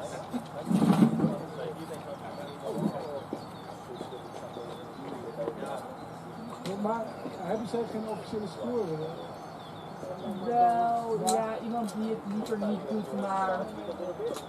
Jij bent de officiële score en dan kan je gewoon invallen hier. Word je aangewezen op een Nee, ja, vraag. Door hun of door? Ja, door hun. Oh ja. Ze hebben die lijst gezien en dan bellen ze. Ja, nee, Deja die heeft voor kampong gespeeld. Oh. Dus die heeft mij gewoon een berichtje gestuurd van, hé, die weet het... Ja, die dacht, zeg maar, die weet ik beetje te vinden. Ja, ik weet het te vinden.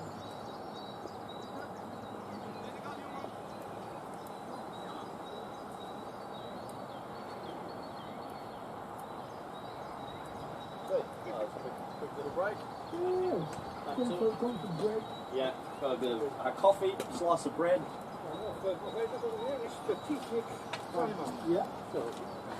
Do we lose any overs or have we actually got time? 16 minutes extra time. So we didn't lose anything. Even better. More time. Slow.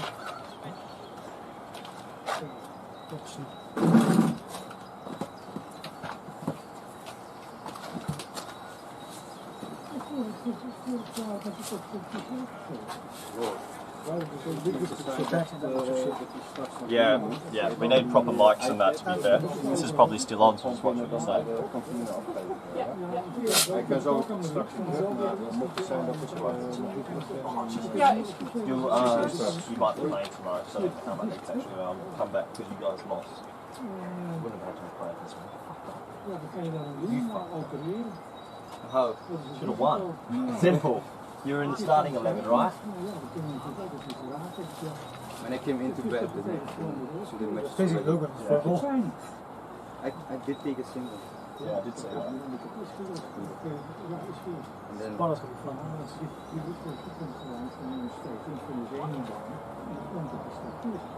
Oh, pakjes. We might have a few minutes still.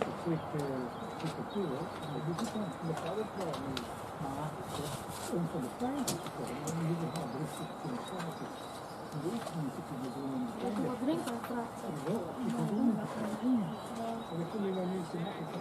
Oh, dat kun je helemaal doen. Ik ben er gewoon mee in. Helpt het wel goed tegen elkaar of niet?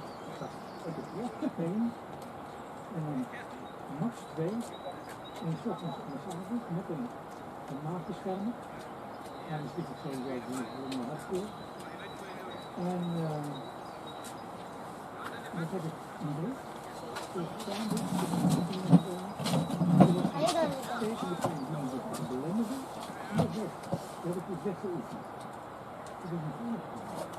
Is dat veilig of niet? Volgens mij is het bij dan doen.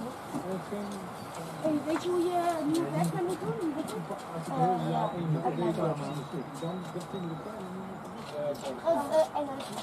Kun je heel wat oversprutsen? Ja. Ga ik hem halen? Graag gedaan. Kijk, dus nee, dat is doen. Wat is er nu dan? Wat is er nu dan? Nee, ik ben helemaal niet. Dat is ook een pijn.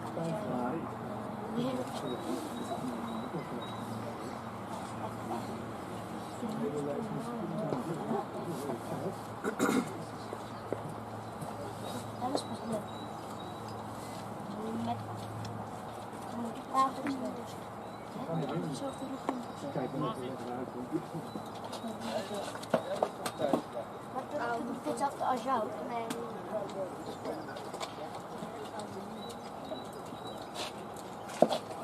Number 2. Ik heb het afgepakt. Kan ik nog weer aan? Ik heb het zo gepakt. Vera moet winnen. Vera moet winnen. Echt gewoon Tegen Sparta. in Spanje. Ik heb een koude baan. Zulke in Spanje heb je. Als je daar warm op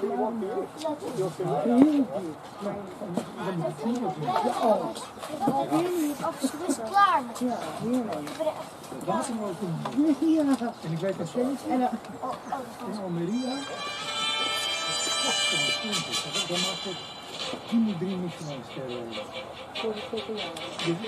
Ja, de reis waar. And welcome back to the Zoma complex, where we've just had a slight delay in rain, but we're back out on the park again. O'Dowd, the man dismissed, was out earlier. Edwards and de Kock to resume for VOC.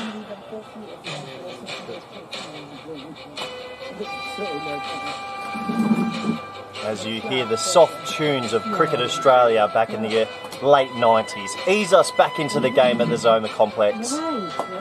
Ja, zit wel. Dat stopt me weer.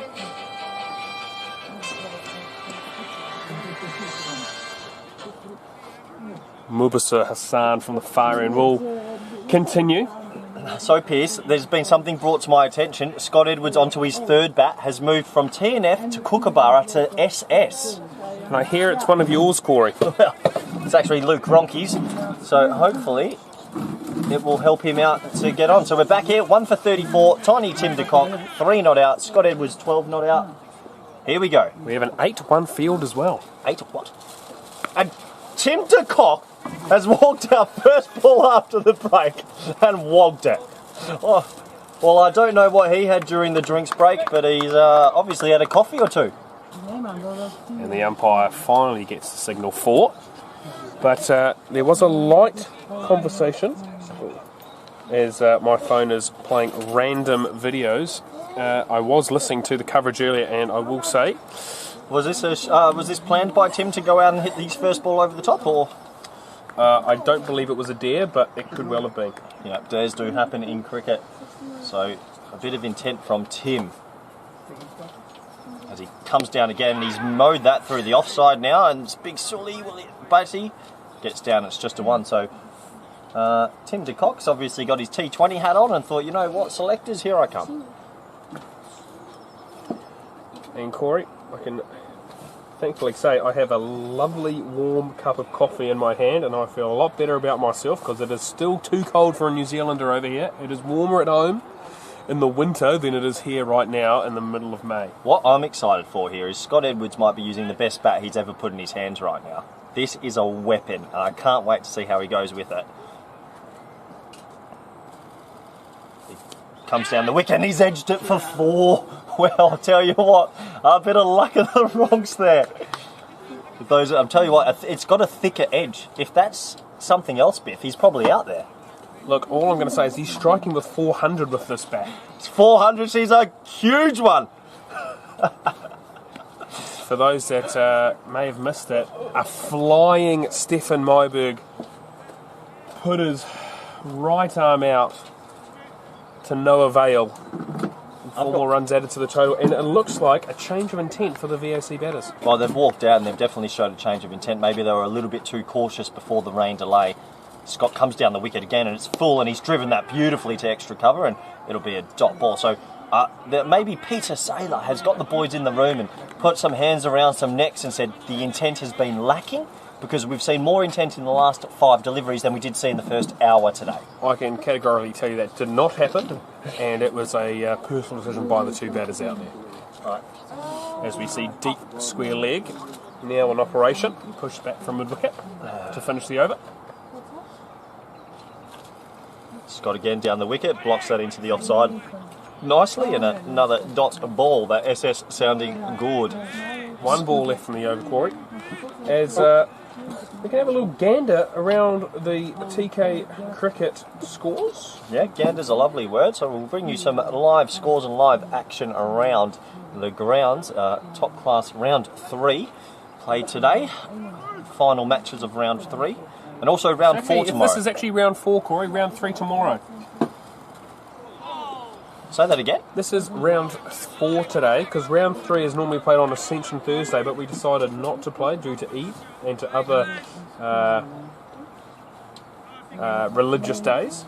So it's been moved to the Sunday. So you're telling me right now this is round 4? This is round 4. Before round 3? Yes. I've heard some garbage in my time. What are you talking about? Mate, I can tell you, I know Bertus de Jong will be listening in. And Bertus, if you could flick Corey through a message just to confirm that it is round 4 today, or Rod, either the two of you. So this is round 4? This is round 4. So how far into the season am I? You're 25% in. 25% in. Oh, great. I'll take round 4, mate. That's a great Well, I think, now that I think about it, Corey, it is an 18-round season, so Yeah, you're not quite a quarter of the way through. You ever heard of a cricket around the world where you have so many games log jammed in 4 months? It is an intense little period, don't you think? You think that's intense? Think about May. We play basically just over a third of our games within the first month of the season. Yeah, that's pretty unbelievable as well.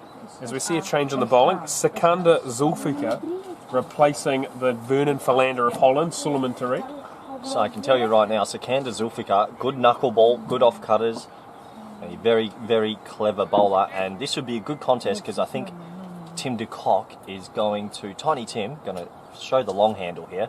So he squats down and he set up, and it's a full ball and blocked into the leg side.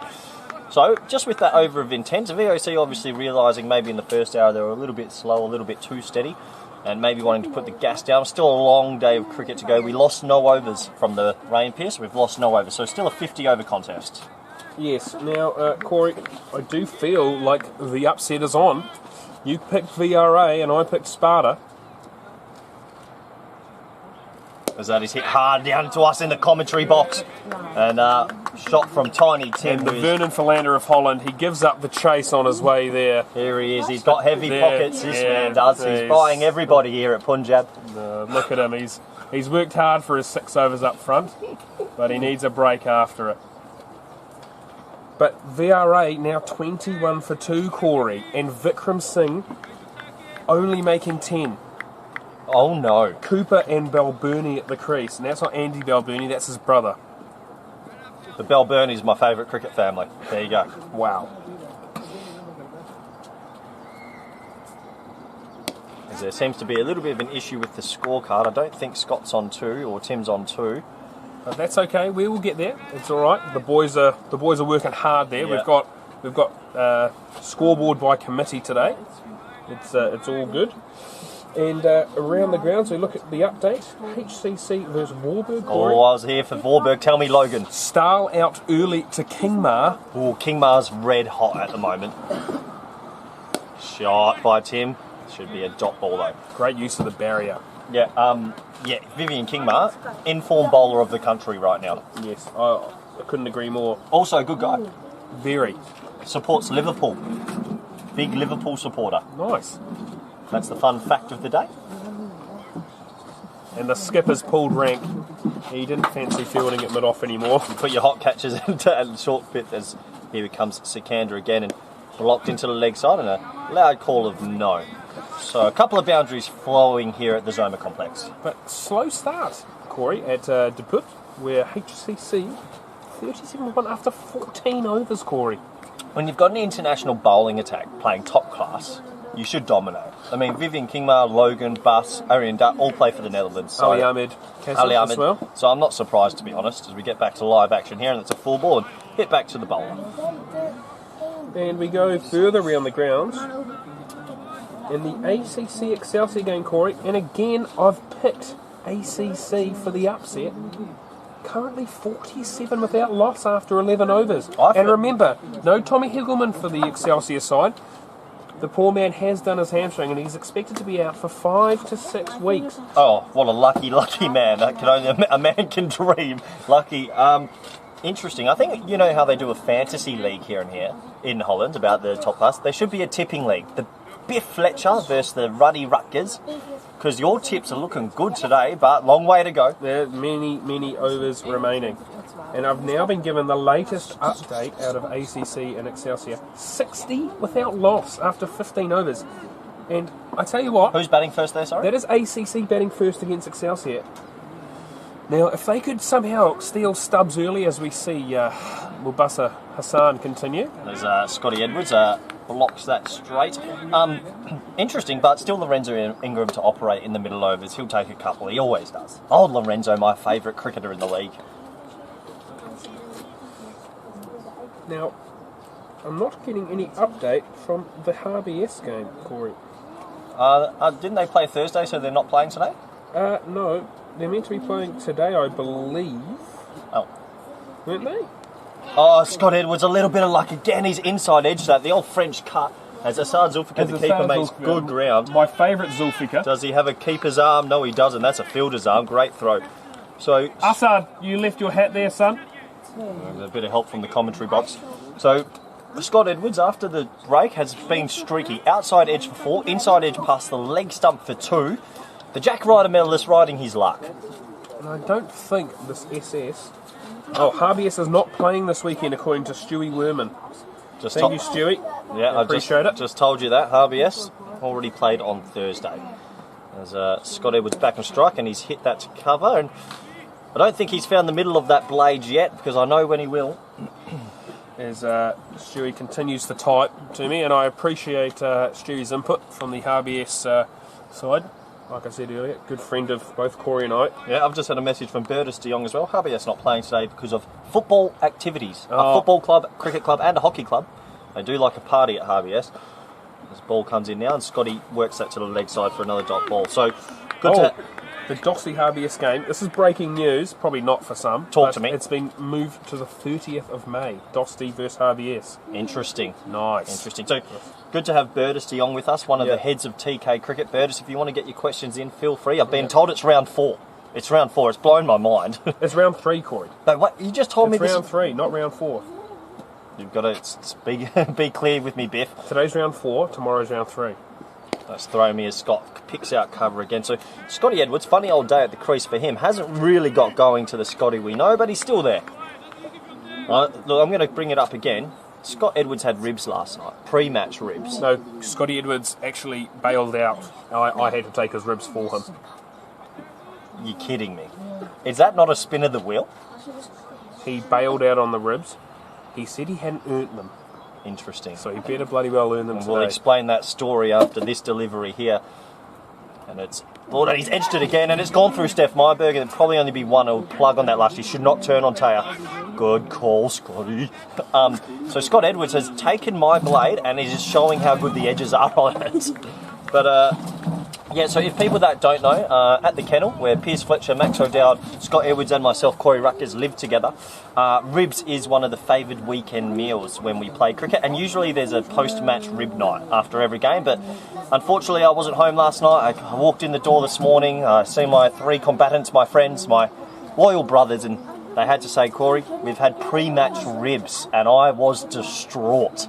Distraught. Piers, any words? You were distraught. Big words from a big man, Piers Fletcher. And Scotty Edwards at the crease, rolling that shoulder over. Jack Ryder medalist, vice captain of the Dutch, on 24 not out, been pretty plucky. Just trying to get a little bit more timing and fluency in his innings. He walks down the wicket and he... don't know what the hell's just happened there. He's kicked it. Has he just kicked that? I think that could have been a goal, bottom right corner. Oh my word. So good to have TK Cricket and Bertus de Jong and Rod Lyle probably tuning in. They do a great job for the Dutch cricket, giving us constant updates. Yeah, we've got the great Sander Thollen here. I wonder when every club has frog box, will they even go to games anymore? Well, they can't go to games right now, Corey, because they're technically not part of the bubble. You're kidding. So Bertus, I believe, would be sitting at home.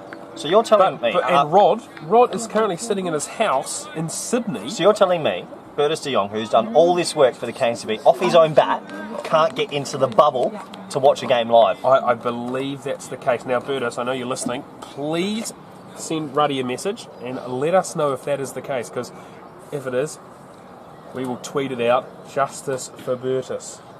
And he's already messaged, said, no, I'm allowed to go to games. You boys are off on the wrong track. Oh, okay. Well, I'll tell you what, Bertus, you're not here, and it's very disappointing. Yeah, well, we thought you'd be at probably the biggest game of the round.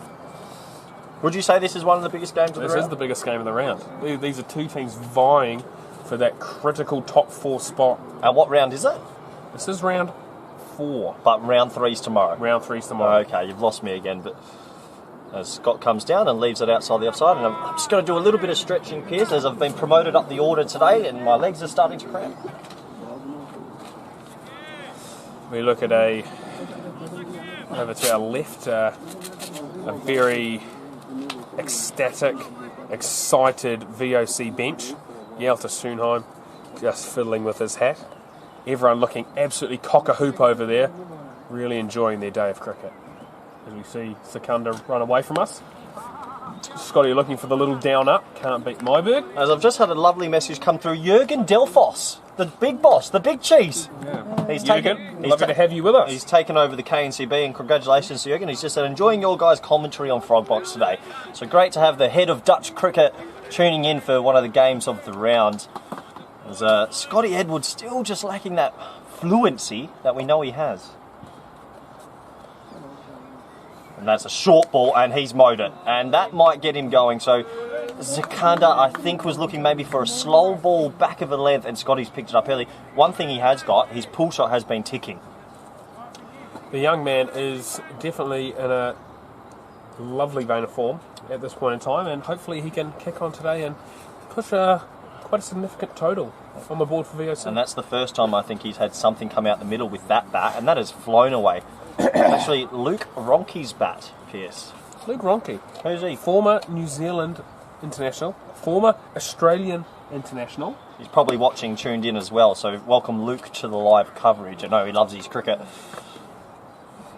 End of the over. And just for those that were unaware, no overs lost. We're back starting at 11 o'clock, which allows us the extra hour again. So for the first couple of rounds, we had 12 o'clock starts with time lost straight away, but luckily testing for all the teams has been brought forward an hour, allowing everyone to get an extra hour of cricket in. And want to say hello to another man that's tuning in, because we're getting messages flying in. Martin Van Earshot has sent a photo, and welcome Martin. I'm hoping you're proud of your boy so far at 1 for 54. That looks like a pretty pleasant sized TV at Martin's house. Yeah, I'll tell you what, if there's any money floating around, wouldn't mind a new one in the kennel. Yeah, and if you don't know, for our viewers, the kennel is where 4 of the players live together for VOC, and we do need a new TV, Martin. Just letting you know that as we get back to the live action. Mubasa Hussain running in from the far end. Tim down the wicket, he's hit that hard over mid-wicket, and that should skip away for 4. And this is the intent that Tim de Kock has showed us in the nets, showed us in the pre-season, and now he's applying it in the middle. He absolutely is, as we see Bin being shuffled around in the background. But yeah, beautiful shot by Timmy, advancing down the wicket, putting Mubasa under pressure early in his over. 4 runs already off the first ball. Does just ease a little bit of pressure that could have been building. Yeah, absolutely. Do you think, Corey, that Timmy will look to just rein it in now and get down the other end, or will he look to really take toll of Mubasa Hussain here? I'm telling you right now, Tiny Tim has one way, and it's aggressive. He will not settle down here. He's going to keep going and chance his arm as he faces up now, gets back into the box and smacks it straight over mid-wicket again, and that's going to trickle away for another boundary. So your question's just been answered there. Tim knows one way, and it's aggressive, and he's taking this innings by the scruff of the neck as I interrupt for a very important question. How is Biff, this is from Martin, coping without tosties on match days? Look, it's a really valid question, really important. Tossie's a big part of my match day setup. And I think tomorrow we're going to bring the Tossie maker to the venue, because it's been long enough for dealing without it. as Corey Rutgers is sign language with skipper Peter Saylor, who is probably a good 30 metres away from us, as Tim walks at him again. And I tell you what, he is... There's a little bit of a mix-up in the field there, but they scamper through for the one. So going back onto the Tosties, I have heard whispers, though, that you are thinking about bringing the Tosty machine down tomorrow for the change rooms. Look, I appreciate you standing with me in the commentary, so you clearly weren't listening very briefly there. The Tosty maker will be making its way to VOC Rotterdam tomorrow for the critical round 3 game Sparta at home as Edwards advances and blocks that into the offside. So things motoring along a little bit more now. I mean, Punjab haven't operated with any spinners yet, but we're going to see a lot of spin today. We're going to see it soon as well. I'm not sure how that will go though, Corey. It's slightly damp and these spinners may struggle to hold the ball as we see Peter Saylor in the distance. Looks absolutely warm and cosy over there, sitting in the VOC changing room, also known as the bench. Stixie drives that hard to cover. He's still there though, Scotty, and I know he wants a big one. He's been saying at home recently, I want to go big, I want to hit 100. He wants a kg of ribs. Oh, sorry. No. 100. Okay. Yeah, if he can stick with, but no. He doesn't want the ribs, he wants 100. And I tell you what, if he makes 100, I'll say this live on the air, ribs are on rut. Oh, wow. Now, on a more cricket serious note, if he was to make 100 today, opening the batting, if you were Ryan Campbell, as we see this ball bowled, hit into the offside, and that'll be 1 to deep extra cover. Would you consider the young man as the opening batting partner to Max O'Dowd for the ODIs against Scotland, or would you stick with the tried and trusted Stefan Myberg? It's a tough one. Look, opening the batting in 50 over cricket is vital. 10 overs a power play. And at the moment, to be completely honest, I think Scott Edwards looks in a rich vein of form. Nothing against Steph. I think Steph, obviously, we know how destructive he can be. Young Vikram Singh as well has been talked about. But, I mean, if you want to go with something solid, Scotty opening for the Dutch could possibly be an option. But, I mean, I'm sure Ryan's got a lot of options to open with Max O'Dowd for that series. And he'll be thinking about what possible combination will be the best against the new ball. So it'll be interesting to see. It'll be 2 good games. They're going to be live next week in Hazelaweg, the home of cricket, VOC, versus the Scottish. 2 one-day games. Very excited as Scott Edwards takes the strike here again. He comes down the wicket, gets a full in. Cricket's a funny game like that. Sometimes a full toss that's around that sort of knee to thigh height can be a bit niggly to get away, and he skews that into the offside. So yeah, going back onto that question, Pierce, I don't know who will open with Max, but I know Ryan Campbell will have a couple of options and a couple of days to decide anyway. Those games are next Wednesday and next Friday in Hazelaweg at VOC Rotterdam. As Sikander Zulfikar continues here. It's a full ball, and Scotty's pulled out the broom. Well, I tell you what, I did not expect that, and he should turn for 2 here. It's good fielding from a deep backward square. I wasn't expecting that, and that's a lovely shot for 2. As my co-commentator just takes a quick breath. So Scott Edwards actually came off in the rain break and said, should I start being a little bit more inventive? Because it is a bit of a slow track. So his first time he's been a little bit obscure and he's tickled that around the corner.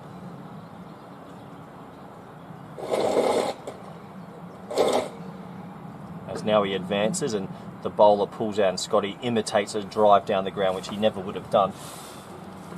So Punjab will be happy with their start in the first 10, but I would suggest probably in the last 6, especially thanks to Tim de Kock. VOC's taken the initiative back. Peter Saylor padded up next to go in. He's got his jumper on. It's a little bit cold here today. Still a long batting up lineup. Arnav Jan and Jelta Schoonheim and Dirk van Baren in the order. So still a lot of batting to come. Par score maybe 220 to 250, but we will see. As they move the extra cover to 45. To 45. Short fine leg to eliminate that little ramp shot that Scott likes to play. Comes the bowler again, and Scott drives that nicely to cover, and that'll just be a dot ball. So as we say, please get your commentary questions in for myself and Piers Fletcher, who are running the comms today until we have to go into the field. You can give us some questions via YouTube or text us personally or through Twitter if you've got any of our accounts. As Scott Edwards back on strike, still on strike, sorry. Comes down the wicket once more and he whips that to that fielding position, moved 45 and we'll get a single. So we've got a question from Bertus de Jong, our good friend Bertus. Are you a fan, Pierce, of the playoffs returning this season? They used to do it and now they're back. Oh, playoff cricket is where you're going to see the best of players because it puts you under pressure in a must-win game. Okay, in a league format, you've got to win certain games here and there. But to win a game,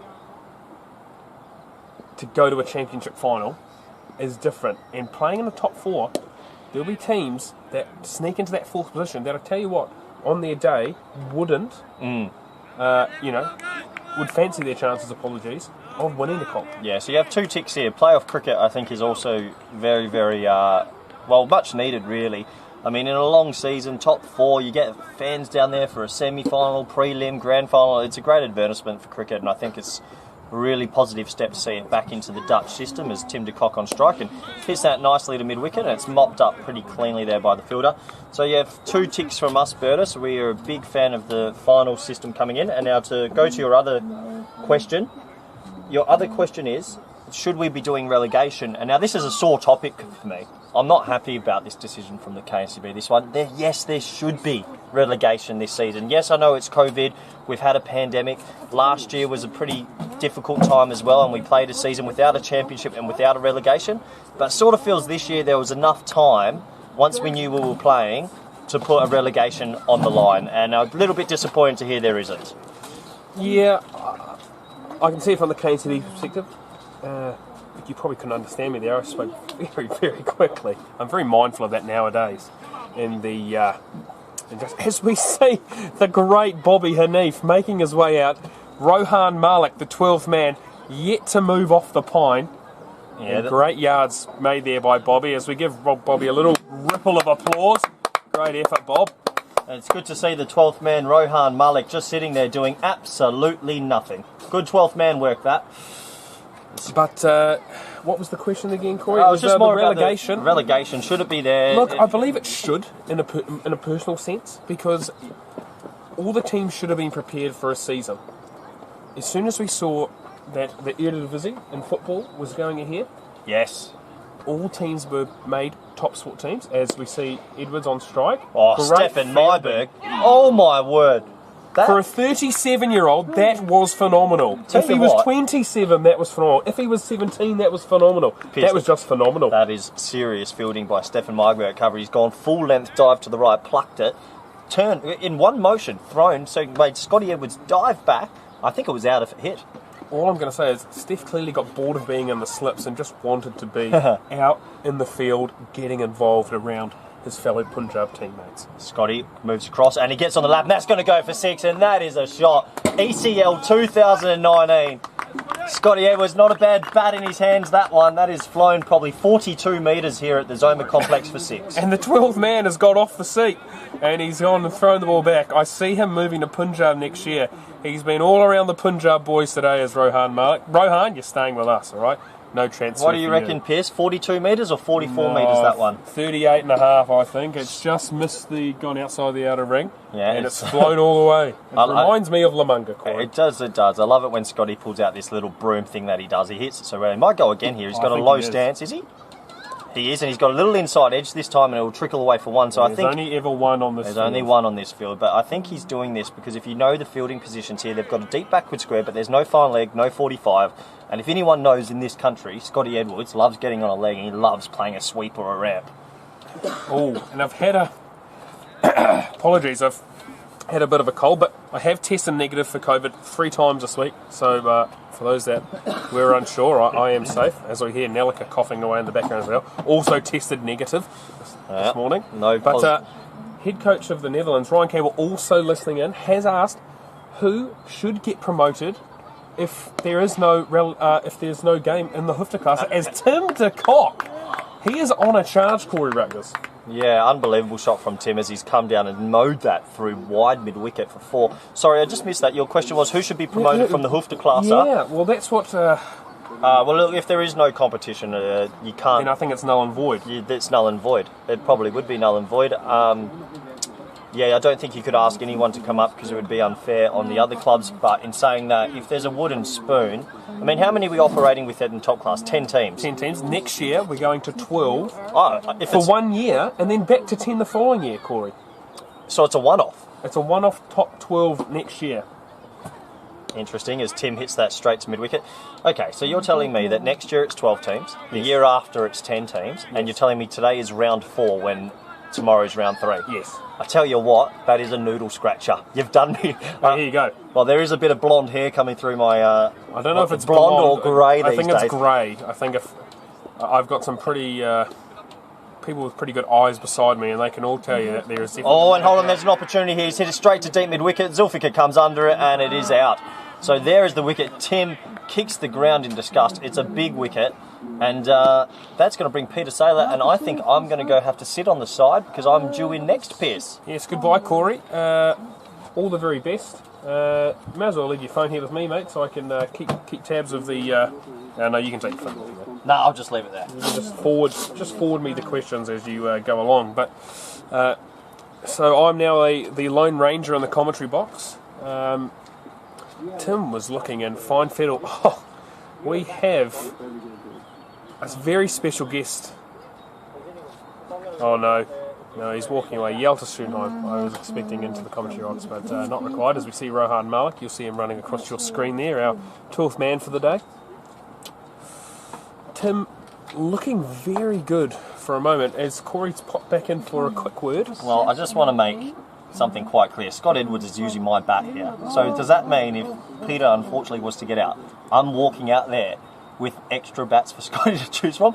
I've heard of Village before, but this is taking it a bit far. Look, I know that you're a bonsai sponsored man. I'm sure you've got a bonsai stick in that cricket bag that is more than capable of doing the job today.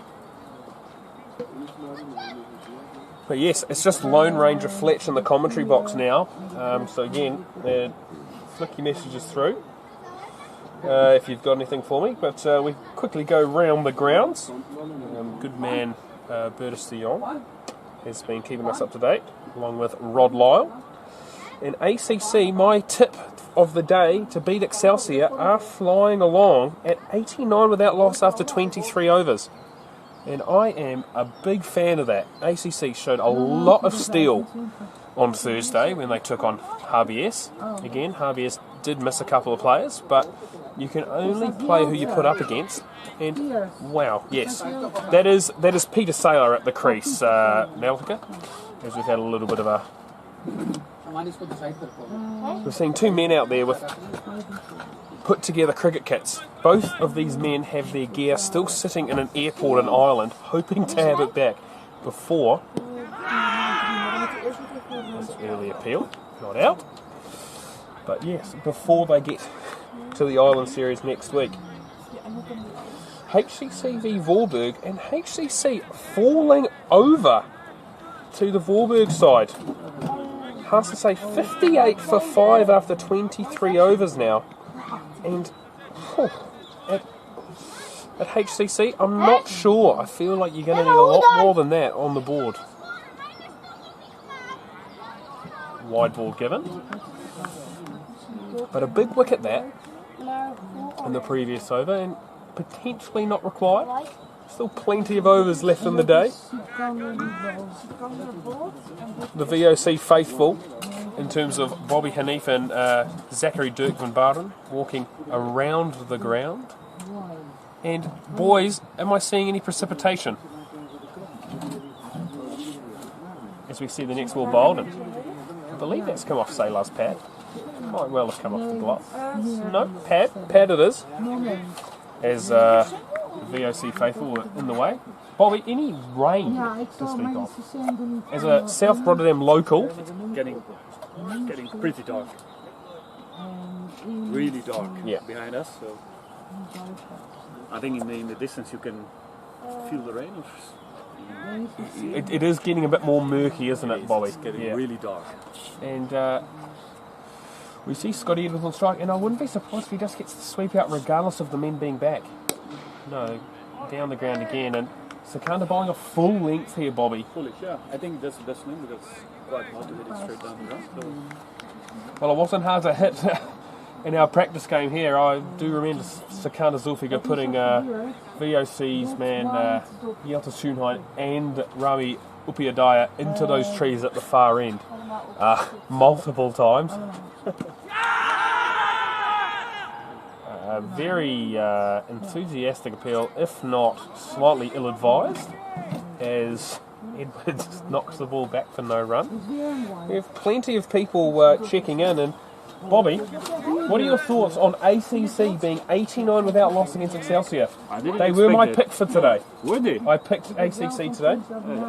Apparently a good pick for you. Yeah, very good. And also, I expected HCC to put in an unbelievable performance against Vorburg as we see Secunda run away from us. And Edwards pushes it past mid on, and Sahel Bhatti with a rogue bounce throw into the keeper. But HCC 58 for 5, Bob, against Vorburg. I picked Hitter Overtyke to take 7 for, and he's going to need to take a 7 for if they're going to win today. Is he even playing today? He wasn't. He probably isn't playing, Bob, which probably scuppers my chances there as well. As we are definitely seeing the rain come down, and I think at the end of this over we may be back off the park. But that is a lovely shot from Peter Saylor. That is a shot of a man in form, and a valiant chase by Remet Zulfiqar, probably my favourite Zulfiqar. But that will trickle away for 4, and I would expect these covers to be coming on pretty fast. Well, this is good news, Pierce, as this means I don't have to go out there too early. I reckon this is going to be a 30 to 40 minute delay as the umpires turn to the batsmen, and I dare say they're going to come off the rain here. A little bit of a discussion.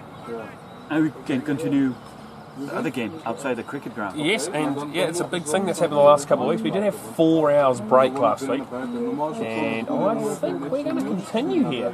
I think this is slightly brave, if not stupid. Oh, sorry, what? We're continuing? I believe we are, Corey. So we'll see you later. You go and get yourself ready for batting. As the rain... Well, I'm just watching my bat that Scott's holding get wet, and I'm not happy about that. It's only getting wetter, and I believe this mat, it's an artificial surface, so that moisture is just going to sit on the top and skid on as Mubasa Hussain continues, and a very well bowled Yorker. Now, I've got Leslie Ong flicking me a message saying that the commentary dream team is back together. Leslie. Finn is parked up watching the boys. Young Finn Ong is one of the better young VOC cricketers coming through, and thank you guys for tuning in. A lot of VOC faithful watching today. As Scott Edwards still on strike using the SS for a change, and he punches that into the backward point, and it's picked up by Remet Zulfiqar. So, or is this the same SS we were negotiating last summer? This bat has been up for negotiations. It's one of the better blades being passed around the team, as it seems. It's one of the fellow cameramen forgot that there is some bars running across the little, I don't know what you call it, little dugout I suppose we're in. As Scotty chips that back to the bowler. So, interesting that we're playing through these weather conditions. It's a niggly time to bat when it's a bit raining, because it's in the back of your head, isn't it? Now, I'm very surprised they're staying out there. Now, Corey will say that from the last over, Punjab have made a fielding change. They have put the orange-shoed Sahel Bhatti here at fine leg. As Scotty literally sweeps that straight to the man at back and point on off.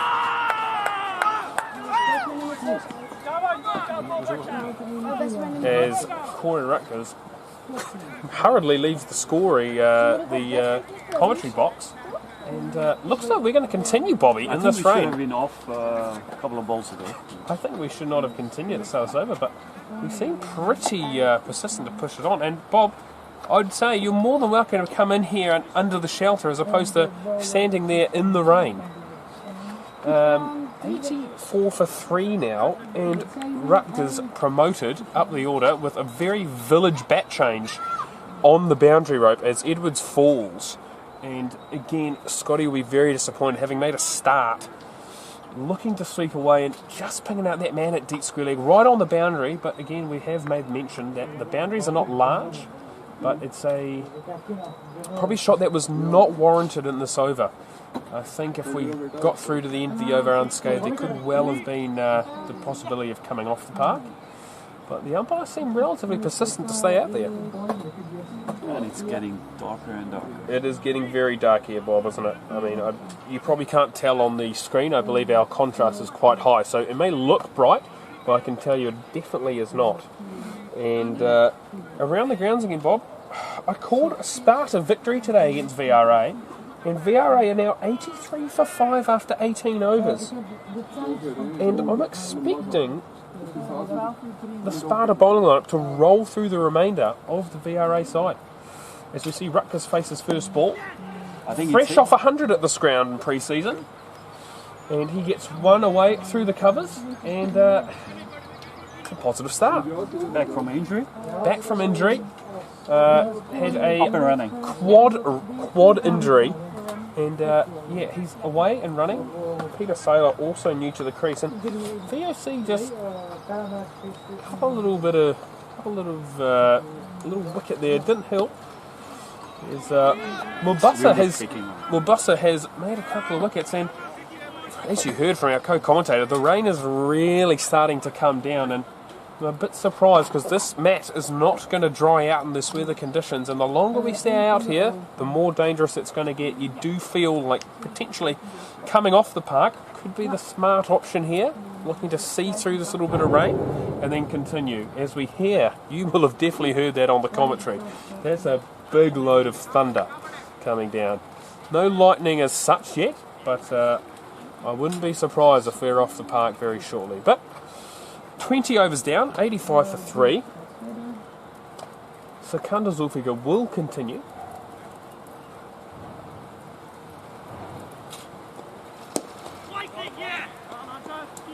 There's Rutgers again, just pushing that ball through the covers and getting one. And now it is really starting to come down. And I can say it is properly starting to rain here. We're seeing some remonstrating from the sideline of the VOC team as they move from their outside bunker underneath the tent as Ceylan slices away, and I think that will go for 4. Yep, it will run into the boundary. And I'd say this is bordering on stupidity to stay out here, and the umpires have called it. So it only took heavy rain here at VOC, but we're back off the park as you see Corey Rutgers running towards us, and I'm sure he's going to say something probably slightly immature or stupid. We're coming here live. It's a bit wet out there. I'm 2 off 2 and I'm feeling good, commentator. As the rain properly starts to bucket down, and Max O'Dowd's joined me in the commentary box. And Max, I would say that the Scott Edwards shot may have been ill-advised, but I feel like potentially we should have been off and over earlier, because this is just silly weather to be not having the covers on. I mean, that's just the way cricket works, isn't it, Pierce? You know, you and ah about the rain, and you're thinking about coming off, and then you lose a wicket. But I mean, if we look at it, probably wasn't the right shot. We've just lost a wicket, but Sticks plays it very well. So I mean, it's one of those ones. But now we're off for some heavy rain, and we'll be joining you again in, I'd say, about a couple of hours. Yes, we've had a lot of interaction in. Ryan Campbell also watching the stream today.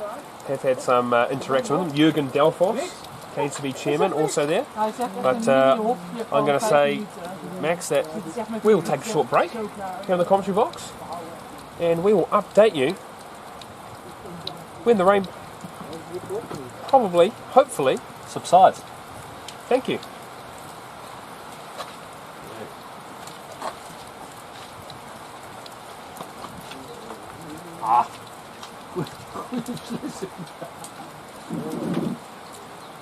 Hoe is die? Is het een beetje temperatuur eigenlijk? Nou, een stuk beter dan voortgeleden. Dus dan volgens mij heb ik een Maar toen had ik ook niet mijn windjas bij me. PCC is het altijd heel koud. Ja, PCC is altijd heel koud.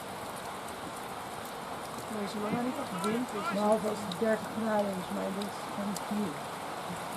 Goeie beslissing. Van Lief heeft het weer goed gezien met zijn radar open. Hij zag de bui al hangen. Ja, terwijl het heel raar is dat als je buienradar opent staat dat het niet regent. Hij zag de bui al hangen. Ja, en weet je, we vergeten gewoon naar de licht te kijken. Ja. Nou ja, we weten zeker dat het een lang dag gaat duren dat het gevallen zijn. Ja. Ik ga vast dat op tafel zit. Ja, maar met de in en de uit, hè, dus dat is gewoon tijd. Ook als speler is het zo kloot. Elke keer weer die kurk op de rol komt.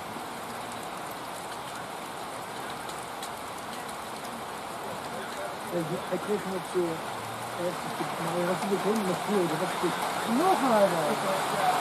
Goeie beslissing van Lief. Hij wordt allemaal goed staan met de camera. Niet van mijn kant weg. Dat is niet van de stijver.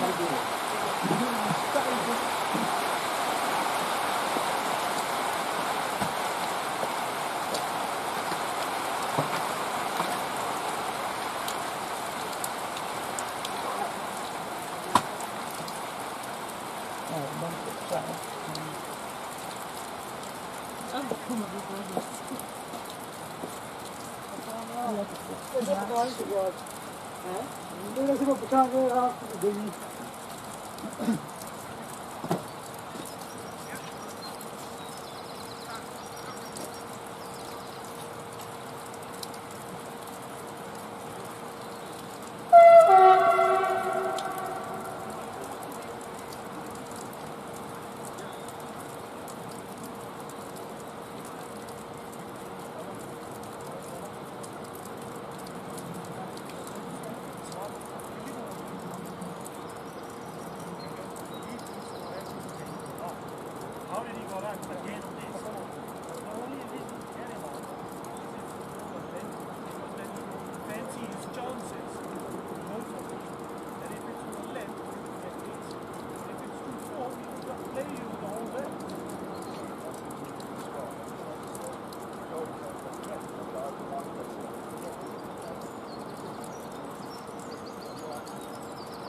Wat doe jij? Studeer jij? Werk jij?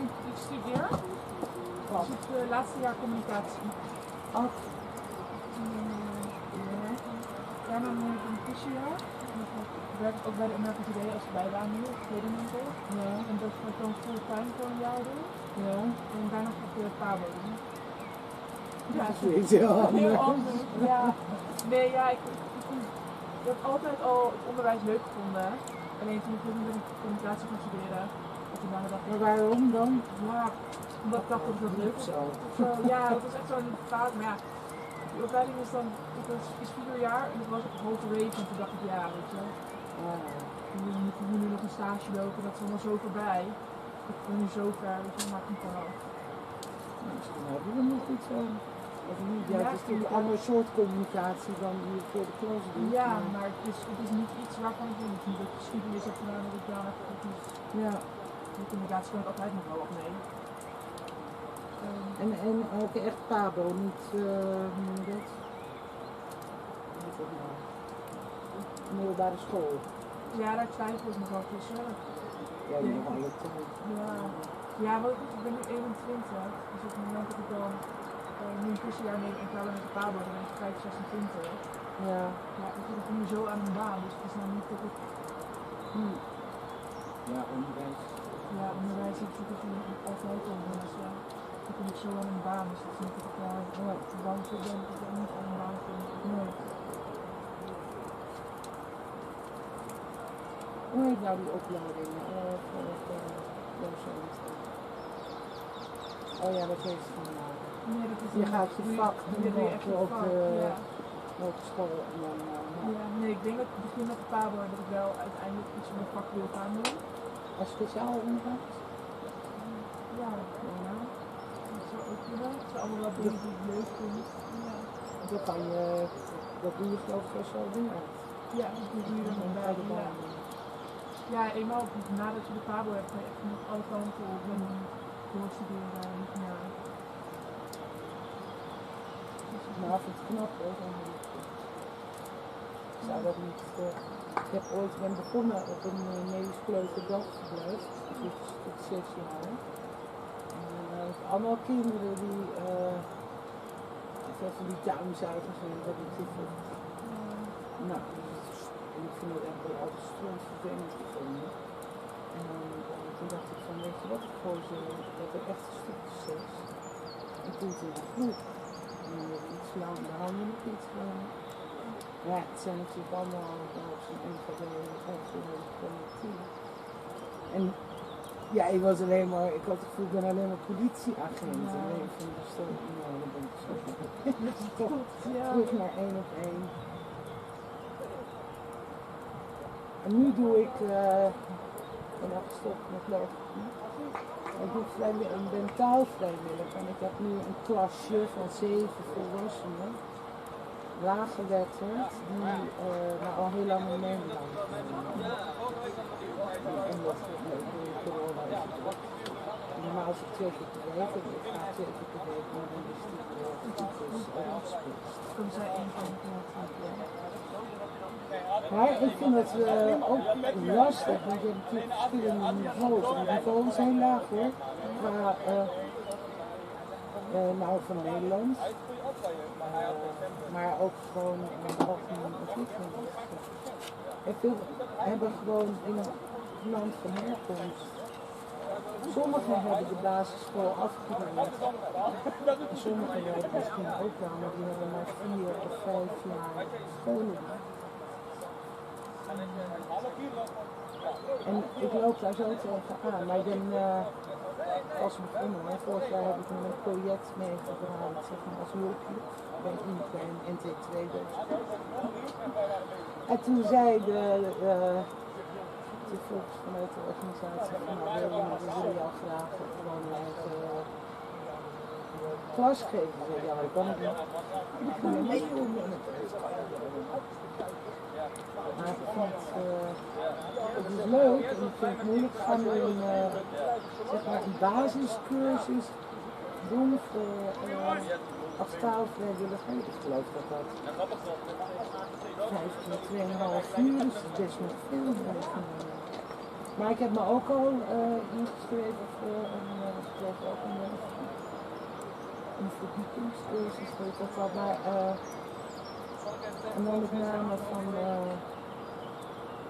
hoe die verschillende niveaus, hoe je daar een lijn in brengt. En je hebt ook mensen die constant aan het woord staan. En anderen die het niet doen. Ja, ik probeer het wel, maar ik heb niet het gevoel dat ik wil gewoon tips en trucs. Ja, en dan ook door corona zie je ook andere mensen helemaal niet. En je kunt daar, ik ben heel benieuwd. Nelke, stop toch eens met het roken, meid. Dat moet je doen. Jawel. Ik zit hier bij een sport en ik moet gewoon steeds verder weg gaan zitten. Omdat ik in de rook zit. Hoe is het met de groep? Ja. Waar staat hij ook? Ergens of niet? Dit is nu voor Roland Lefebvre.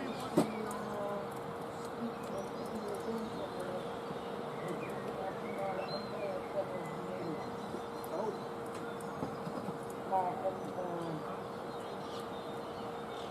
ja, het gaat wel goed.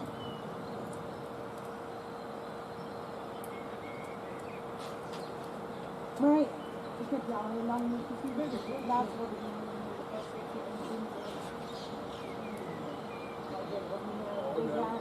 We hebben het al sinds 2014 niet meer gedaan. Oh, dat is wel zo. Ik zeg, ik heb het jongens tijden niet. En daarna ben ik gewoon weer gaan opnemen. Nou, er zijn wel een paar, ik heb een paar seizoenen tussenuit. 15 had ik ruzie met de SCC. Nee. En in 2007 had ik ernstige rugklachten.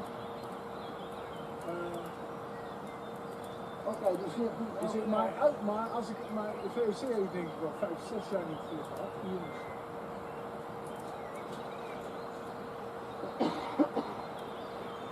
Nou, toen ik jouw naam las, dacht ik van hé, dit klopt nog.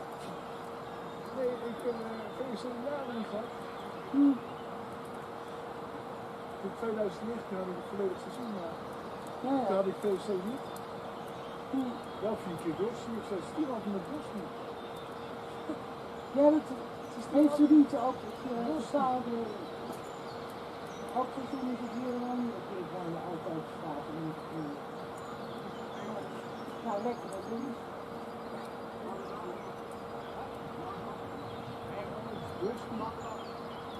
Richting de ACC.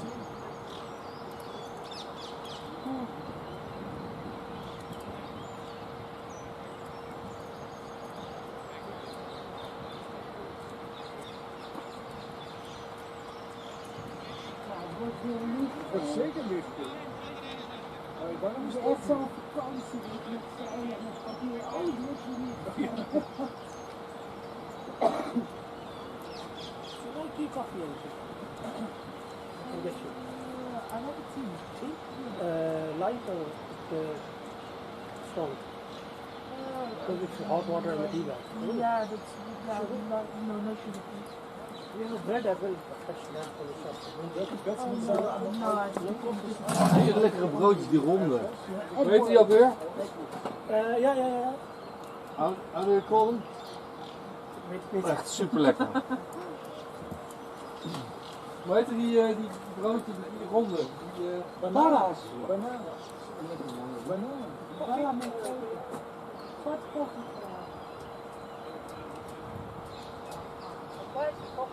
We moeten erin, man. We moeten erin, we hebben geen tijd. Zwaar leven. Het is niet altijd feest. Maar het was 20 over zo super gebleven. Maar 1 uur. tot 4:30 weg. En woon je ergens in Amsterdam of zo?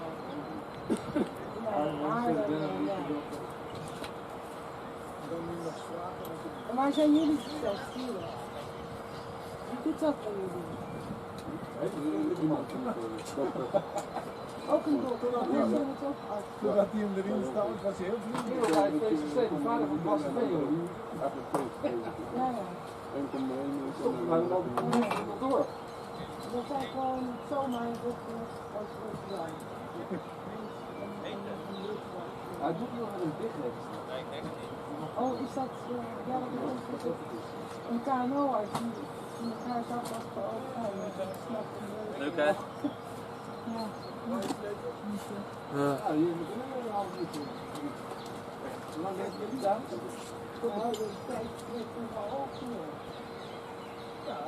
Was er over of was er nog geen over? Nee, 2 ballen.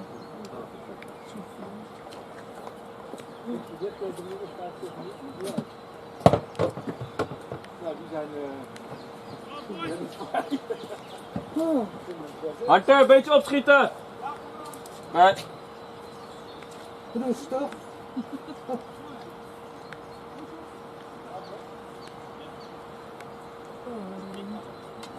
Hoe was het nou ook alweer zo?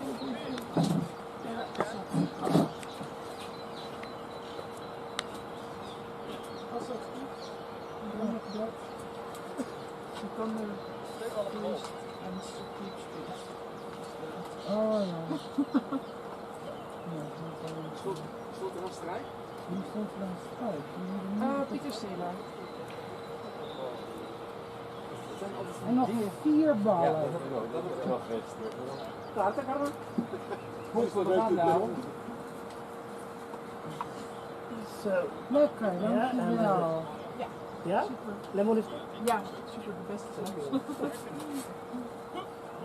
Ben je nooit koffie? Nee. Ik ben er nooit koffie. Yes, als ik me niet lekker voel.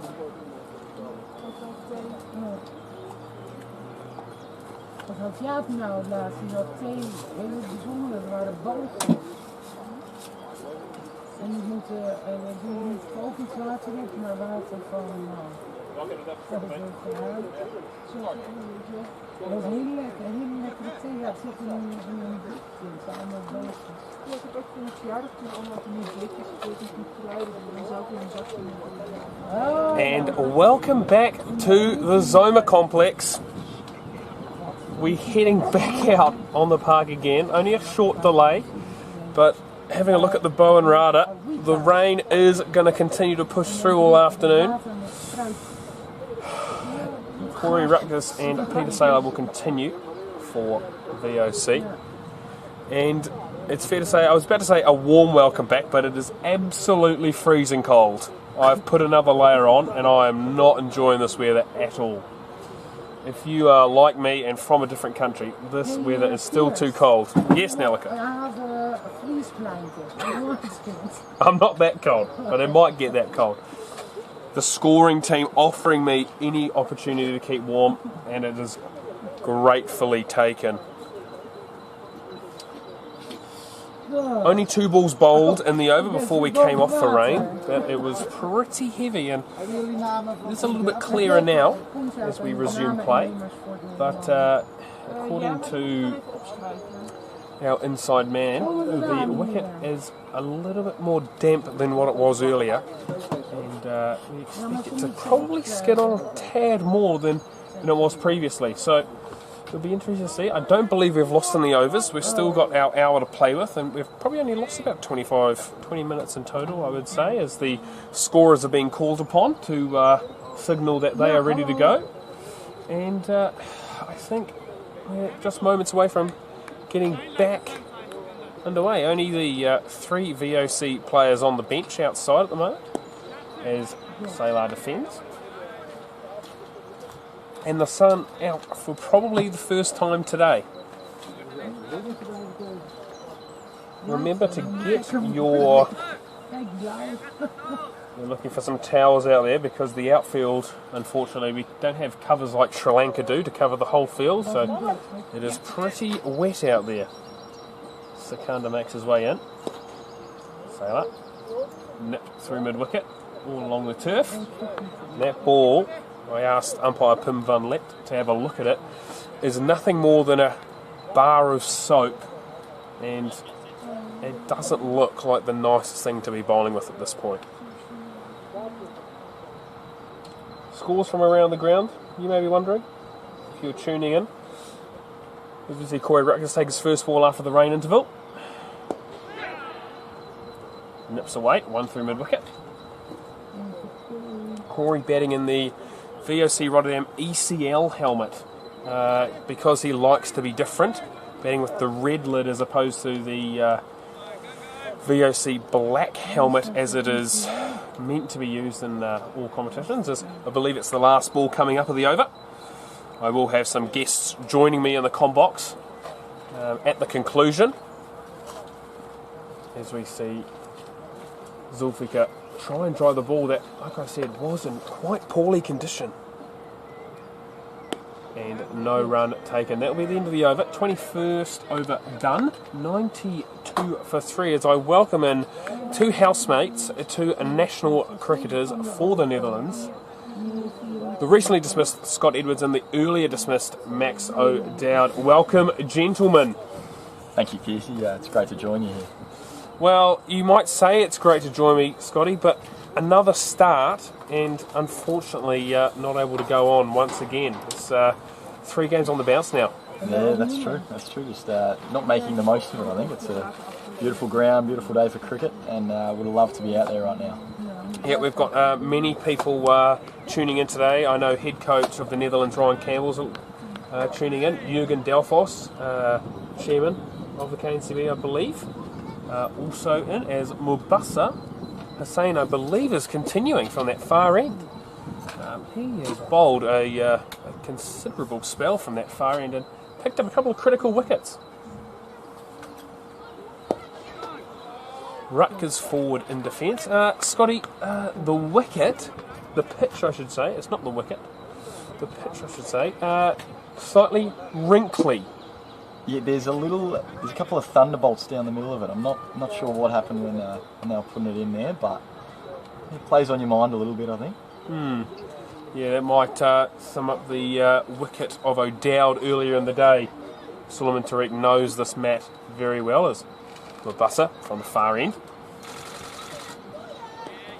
Well left by Rutgers. Yes, Suleiman Tariq, he knows exactly what he's about on these sort of surfaces, and after those first couple of overs, which was a little bit ropey, he really started to string them up for those final four, didn't he? The Vernon Philander of the Netherlands. He did. Now, talk me through it. Quite a difficult wicket to pitch, I should say, to drive on, Scotty. It doesn't encourage the traditional cricketers, I don't believe. I think if you look at the dimensions of the ground, the slow, spongy outfield, I don't think there's much value in playing proper cricket shots. I think there's probably a little bit more value in going across the line potentially. Yeah, look, I believe we saw that after that first interval. We saw Tim de Kock really look to put pressure on the bowling by going across and taking balls through mid-wicket and wide long on, also known as Moo Corner, as Mabassa continues to Rutgers.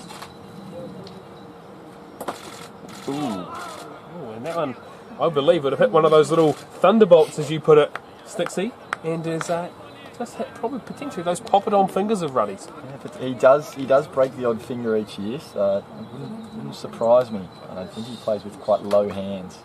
Looking forward to seeing how Rutgers goes about this. I think sooner or later he's going to start throwing those hands outside off. The Punjab side very smart with their deep point out.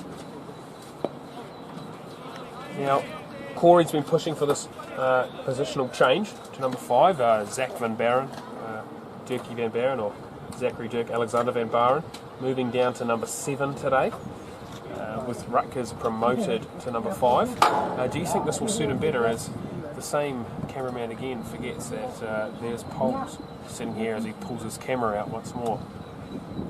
Yeah, so I think, I'm not exactly sure, I think Rutt played here earlier in the year. I didn't hear much about it. I think he might have got a few runs though. Oh yeah, that's what we're talking about. Yeah, I believe he might have got a couple of runs. I wasn't playing, but yeah, we obviously haven't heard much about it at the house. No. As we hear from Rutgers that the potentially unbelievable Luke Ronke bat, the SS, may have a little crack in it. So now, you used that bat earlier today. What were your thoughts on it? Corey's been bigging it up in the commentary box. Is it as good as he says it is? Because we all know sometimes the truth does get stretched with Corey Rutgers. Yeah, I'm going to have to be honest here. I got every bit of that last sweep shot, and it plinked. Did not come off very well, no. if we can say the least. It was about a 35-metre boundary. Got every bit of it, and only just carried to the man. So no, I believe it's not as good as he says it is. No, and we're seeing Secunda continue. I believe this is a 6th over coming up, if I'm right in saying. Yes, I'm getting a nod from the scorer's box.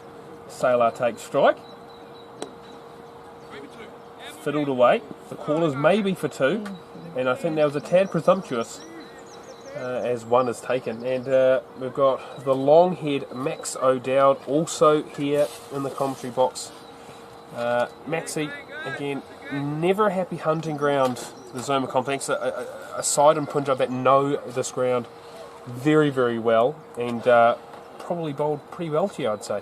Yeah, just nice and full on a wicket, which did do a little bit, but in saying that, still very disappointed to get out in the manner I did, as Siki once again bowls a full toss. Maybe it's the wet ball pest, but no, they put it on a good spot and had me in a bit of thoughts about which way it was going, and then just nipped back and took my front board out. It's very easy to sit here and say things about the wicket or the ball or whatever, but at the end of the day, it's just not good enough, and hopefully next week I'll be back onto it, or tomorrow even. Tomorrow for round 3, Max. As we see Rutgers put one in Cover's hands for no run. And yeah, so with that, Corey Rutgers couldn't get his head around it. This is actually round 4, Max. Round 3 being played tomorrow because it was originally scheduled for Ascension Day Thursday. So I don't see how you can get this confused, but apparently it was a head scratcher for Corey Rutgers. That maybe just sums up the man. His head is a little bit all over the place at the moment. Absolutely. Not the most... I couldn't think of the word really to describe Corey Rutgers. Erratic. A man who's not thinking straight at the moment. Yes, but we're happy to see him out there at number 5 and doing what he does best, noodling away. Yeah, I think that's what the innings requires, Corey Rutgers, just to back through here. Him and Peter Saylor just to stay in and hopefully if these boys can form a bit of a partnership, take us to the 40th over, really go whoosh and make the most of these short square boundaries.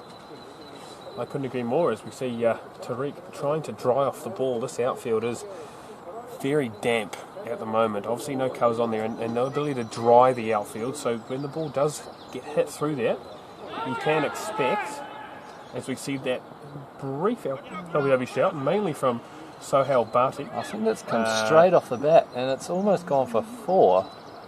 Sohail Bhatti once again appealing for something that seems pretty inconspicuous. Runs given, and Corey will not be too unhappy about that as we go around the grounds, Max, and VRA have made a definite comeback of sorts. They were in trouble earlier at 83 for 5 and they've pushed their way to 138 for 5 after just 25 overs at Burnweg. With Marcus Andrew being told 26 ball 50 with 6 bombs as we see Rutgers face.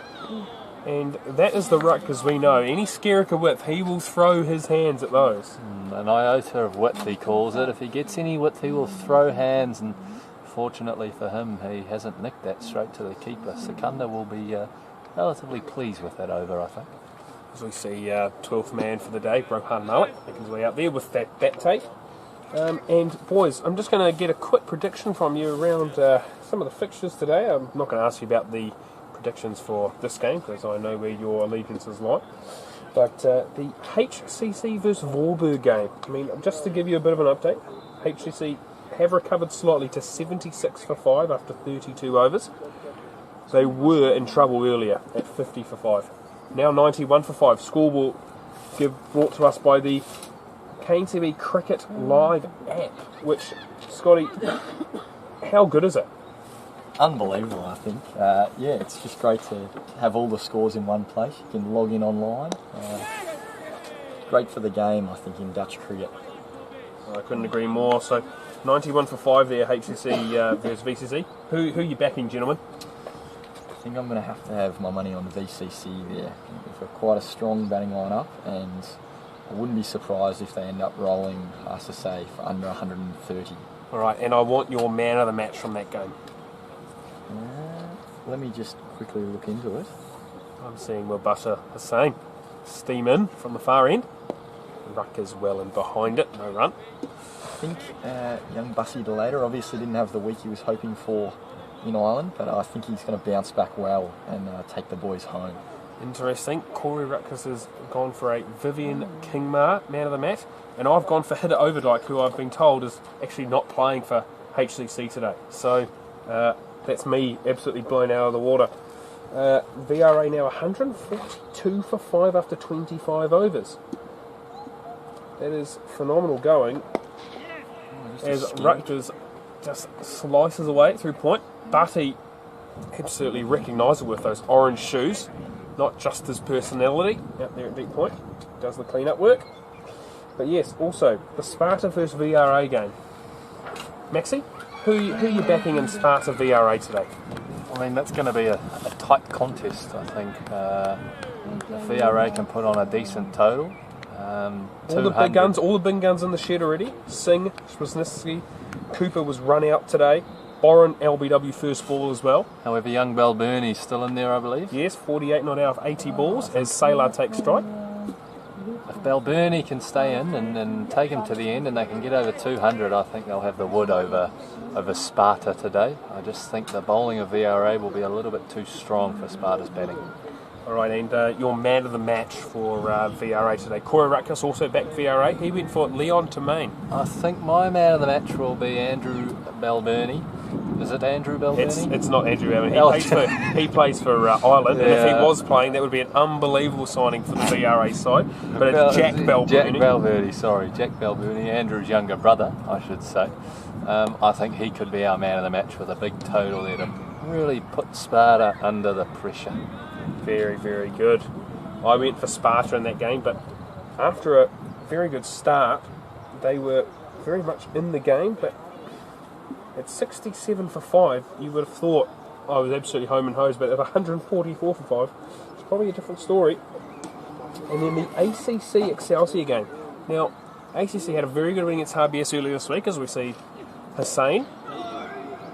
There's no run there as the 37-year-old sprightly young man and the sprightly young figure of Stefan Myberg does the tidy up work.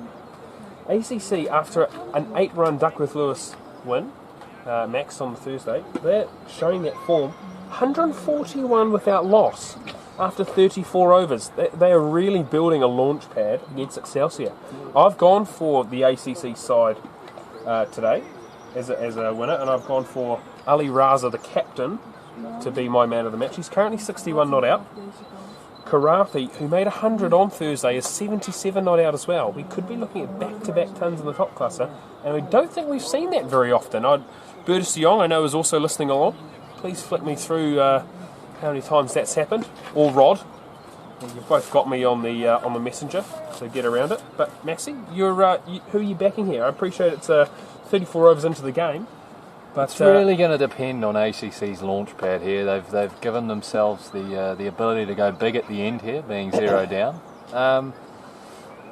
It's a tough one, Pierce. I mean, Excelsior, they're a well-known top class side, and they've always performed. And I think with the likes of Ingram and Stubbs and Ettman at the top of the order, anything's possible. I'm going to go wild, and I'm going to say Excelsior are chasing that down. Stubbs to hit 134 not out.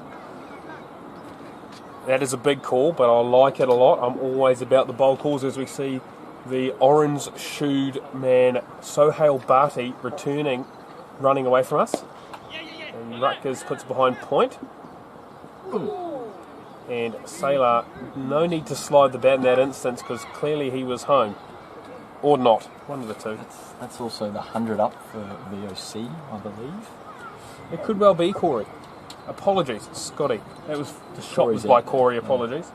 But yeah, Scotty, your thoughts on the ACC Excelsior game? 144 without loss after 35. I think from that position, I'd like to think it's quite hard to lose the game. I think they're looking at putting on 200 and potentially 260 runs. That's my total I'm going for, and I think that's going to be quite hard to chase with that bowling attack on a mat. I couldn't agree more now. As we see Sohail taking on Peter Sailor, a real nemesis for Sailor is Bhatti. I've never seen him score runs against them, but hopefully today's a different day. As Sailor is well forward in defence. A slippery customer, Scotty. Yeah, to say the least, I would think. Also, quite a strange opponent to come up against. He's very enthusiastic and tends to get your mind off the cricket a little bit. I'm not sure if that's intentional, but I feel like it happens a little bit. Sailor again, well forward in defence, really trying to cover that ball. Bhatti, yes. A few histrionics earlier today when you've left a couple of deliveries, Scotty. Got in your face a little, but all in good spirit, I believe. Yeah, I believe so. Yeah, I think he had to go off and get his contact lenses in. I believe that's why he left the ground. And considering he was very up and about at a leave off 7th stump, saying that it had almost bowled me, I think it was a good call to go and get those contact lenses. Yes, I couldn't agree more. And look, we're not for discrimination on this frog box, and we're going to go and have a quick look at the women's Topklasse, and we see that Roden Witt batting first, currently 56 for 5 against Quick. As Sailor looks to put the ball past Teja Nidamanuru at cover, but slides one-handed pickup, and that will be no run. But Sailor does survive the over, which he's hardly ever done against Barty, and I think that's a little bit of a victory for the captain. Around the grounds also at the Amsterdam Bos, the VRA women 109 for 6 against VCC, with Ajax Leiden Cricket Club having a little rest this weekend. Only the 5-team comp this year, women's Topklasse. So we'll keep you up to date with those games as we go along, and no doubt we will look to see where things happen, as I believe drinks are being taken at the Sport Park Het Loop Veld. But I think Mombasa is continuing, and this has been a hell of a stint, Scotty, and we've seen no spin yet from the Punjab side. Very interesting. I suppose he is doing a job. He just bangs away on a length. Quite hard to get away. Wouldn't be surprised if he goes through all 10 overs on the trot here, Pierce. As Rutgers is forward in defence, and Max, I'll bring you in here. Scotland ODI schedule this week, Wednesday and Friday at VOC Rotterdam Cricket Club, Hazelweg, for those that want the actual grounds name. A really good opportunity for the team to get back out there in ODI colours.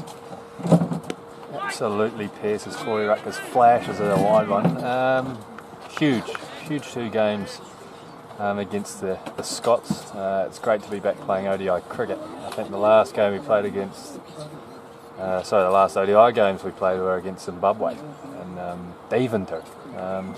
So it's been a while, it's been a long time coming, and I'm really excited for these games. Yes, Rutgers missing out there on putting that ball in a gap, as we see Mombasa continuing. And it's still only the 2 men out on the boundary, Max. A deep square leg and a deep point out, with basically everyone else in the ring on the 1. This is tough. It's he's hitting a good line, he's hitting a good length, and the outfield's a little bit wet. It's pretty thick, so it's not really travelling through. If you hit a good shot straight, it's pretty difficult to get the runs.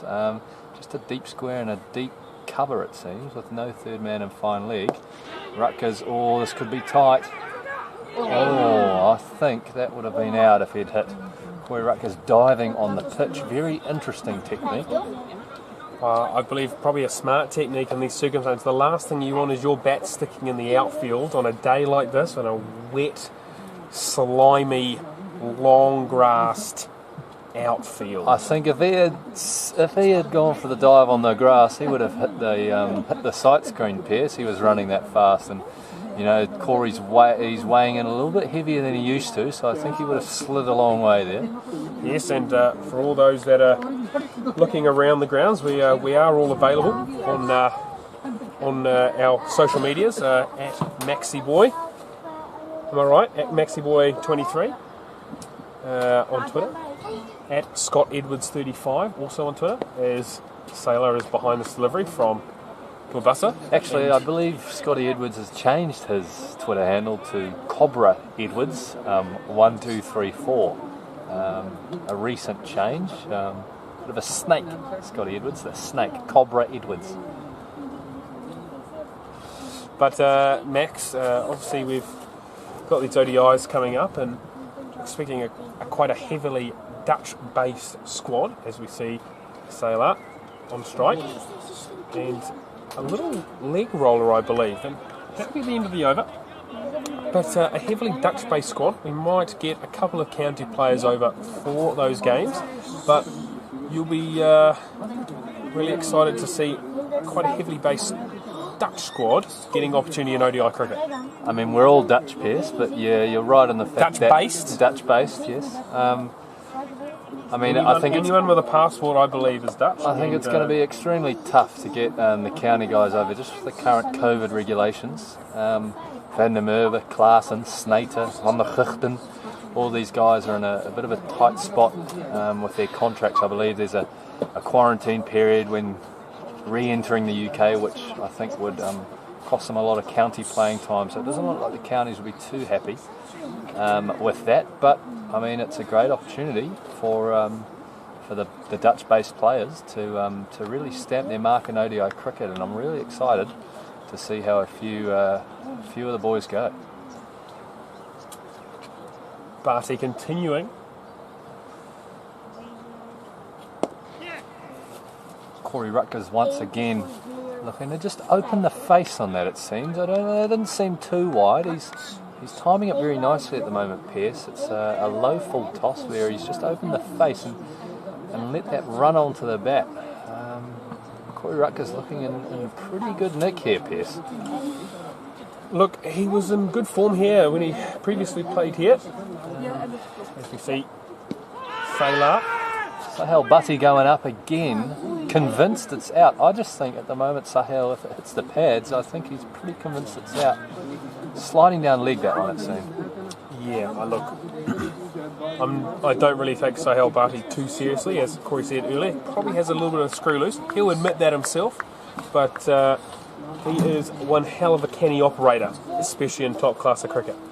Absolutely. A wily old veteran here as he comes in again to Sailor. Just hits the back of a length and gets it to nip as Sailor plays it late, and they could be pushing for 2 here, but I think the outfield is just a little bit too wet to turn and go for the second.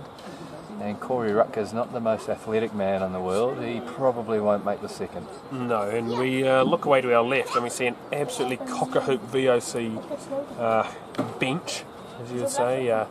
Arnav Jain expected to head in next before Zachary Dirk, Alexander Van Baren and Yelta Schoenheim, as Sohail runs away from us. And Rutgers throws his hands at that. And Rutgers, probably the linchpin of VOC last year in the COVID year, batting into that 5, 6, 7 slot, Scott Edwards, and probably taking your position in the lineup at that point. Yeah, well, that's what he's been telling me. He thinks he's reasonably comfortable in that area, and to be fair, he did make a few runs last year, so I can't go against that. I couldn't agree more. And Scotty, you were away in Ireland, playing against the Irish Wolves, and tough week in terms of results-wise, but a good week in terms of being able to get through 3 games in probably conditions that you didn't expect to when you probably flew over, I would suspect.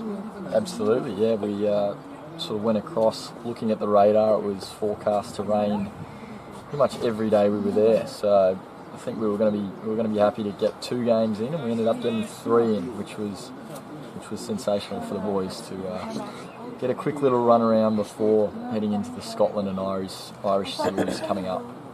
Yeah, absolutely. And I think this is going to be Mubassa's last over. Into his 10th. He's bowled very well from that far end, just skiddily nipping away on this mat as Sailor takes strike. And again, well forward in defence. I think Peter Saylor will probably be looking to get through this over and see what they bring on. I assume it will be one of the spinners. And looking at the ground dimensions again, I think that's probably going to be our opportunity to put on some pressure. Couldn't agree more, Scotty. Again, Punjab only dealing with the 2 men out as Tariq does a whole lot of work on the cricket ball and then decides to drop it on the floor. But just a deep cover point and deep square leg out.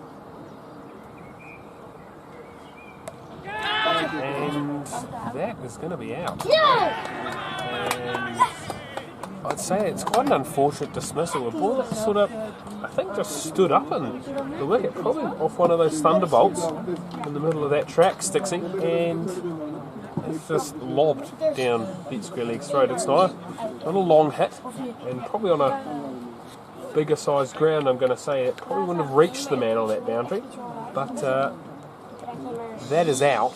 And again, another one falling for VOC, and that's 4 down now for 103. Yeah, so that is going to begin to put a lot of pressure on Corey Rutgers out there. He's probably the main sort of batter. Obviously Arnav and Durkee also, but I think Corey's probably the last known batsman that's got capabilities or has been known to make large scores. In saying that, it's a great opportunity for Arnav and Zach to stamp their mark on the top class. Couldn't agree more, mate. Could not agree more. As we see Zachary Dirk Alexander van Baren making his way towards the commentary box. Arnav Jain to the crease. Talented young Netherlands player. Don't worry, Zach, you're not in the actual picture because it's right out there in the middle. What are you after, buddy? Cricket ball. They'll be just inside the change room, mate, I think. Just ask Rohan to go grab you one. He's here as 12th man today.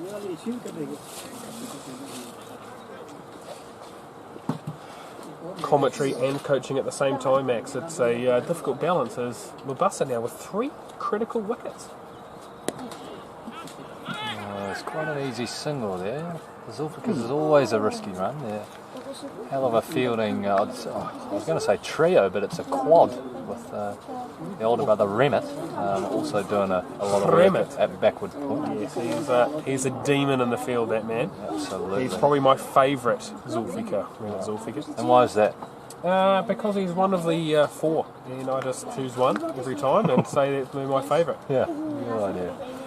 Is Mubasa finishing this excellent spell as Corey jams one to extra cover where the sprightly Myberg does the fielding. A lot of pressure on Corey here. I feel like he's got a huge job to do. If these two, I'll say it again, if these two now can bat through to 40 and we can maybe be around 150, I think we've got a good platform, or an okay platform I should say, to hopefully take us just over 200.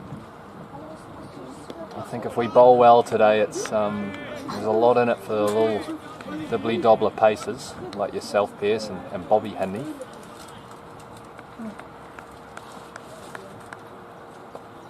Couldn't agree more, Max. Look, not an easy ground to bowl on, and VOC with limited seaming stocks, or seaming stocks, some would say, as Mubasa to finish his spell. And I believe that's over, and I would say that is 10 overs, 3 for 39. Max picking up the critical wickets of De Kock, Edwards and Saylor. That would be probably one of this young man's greatest days on the cricket field. I think that's probably about right, Pierce, as we see Saqib Zulfikar warming up.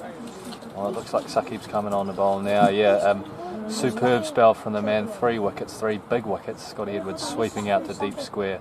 Tim De Kock also caught it deep square, and finally Peter Saylor also caught it deep square. So maybe hitting the ball square of the wicket isn't the way today.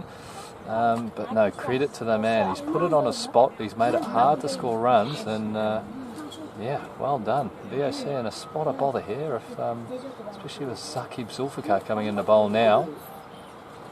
Saqib with the sunglasses on, slightly interesting decision considering I am probably the arbiter of wearing sunglasses when it's definitely not required, and mine are off right now, so interesting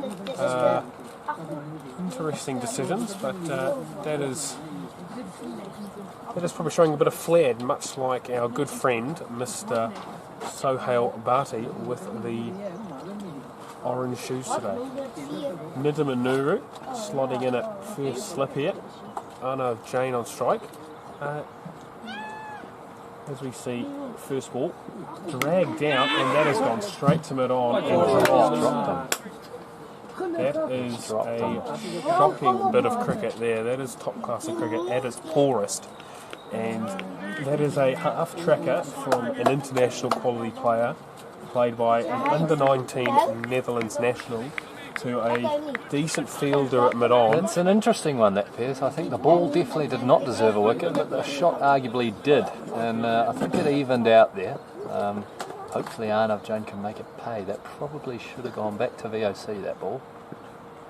Ruckers slices away. That would be 2 runs, I would think. As Arnav Jain just slightly not in the game at the moment, looking to engage here as he comes back to the 2. And would say Punjab are on top here, Max. I think so. I mean, a couple more wickets here, or if they can get rid of Rutgers, they're really on top. I think Corey's really got to stick it in here and stay safe as he gets another short and wide one from Saqib Zulfikar as he pats it to another Zulfikar. Who throws it into another Zulfikar. And it goes round to a beautiful, Myberg isn't and it? back to a Zulfikar. It's a Zulfikar to Zulfikar to Myberg to Zulfikar. It's something you don't hear very often. I'd love to see Siki on the offside region of the field. As Corey sweeps it straight to 45 and it's gone, and that's a very interesting shot. And Pearce, with that, I will leave the commentary box. And so will I, Max, because I'm going to get some pads on. So I'm going to leave you here to sign off for us as I go and get my pads on. Waarom laten ze? Dat zou echt lekker zijn. Hello everybody, welcome back.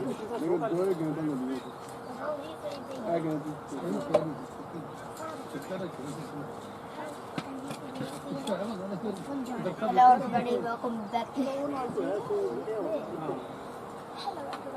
Hello everybody. Jij dan? Hello everybody. Stond erin hè? Die stond erin toch hè?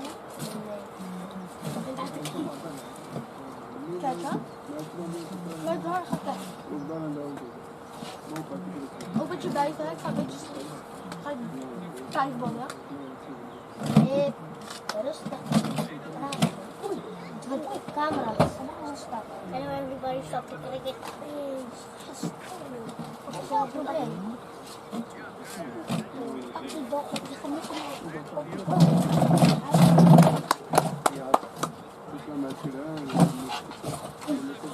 Wat is dat?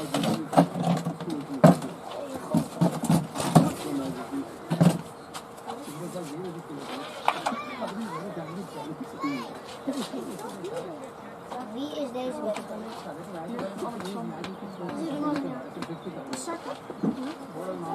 Praat zijn met deze radio. Wacht.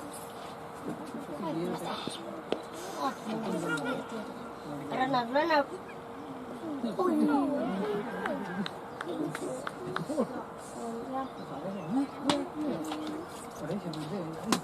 Niet goed gooien, dan kan ik in één keer slaan. Zo niet. Hij is een beetje rustig.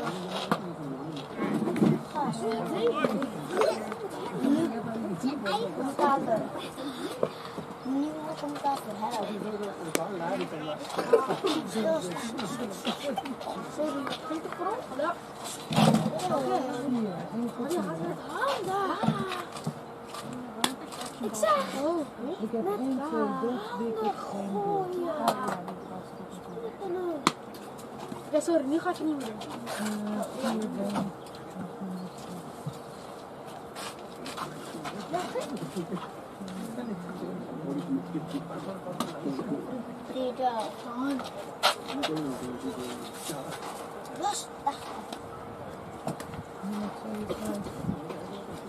Ga je nu achter? Oké. Ik ga zo schrijven en dan... Je vraagt hier dan als je drum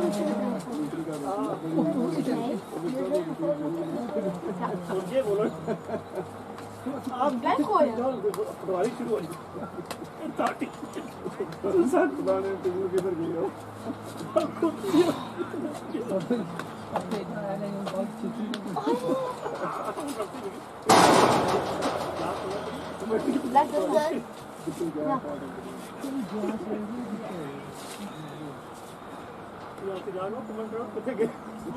Ja.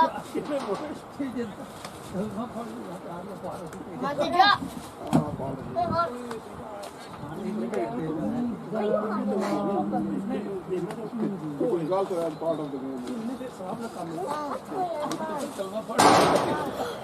Wacht even, nu stoppen. Hoe staat het? Even wachten. Kijk. Huh? Yes!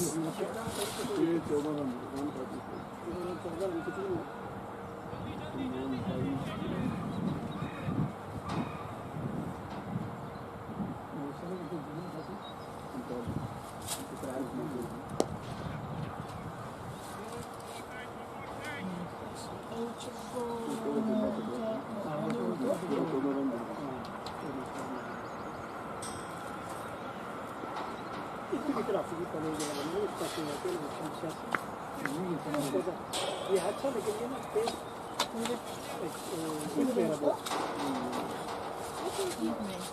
Onder achteren.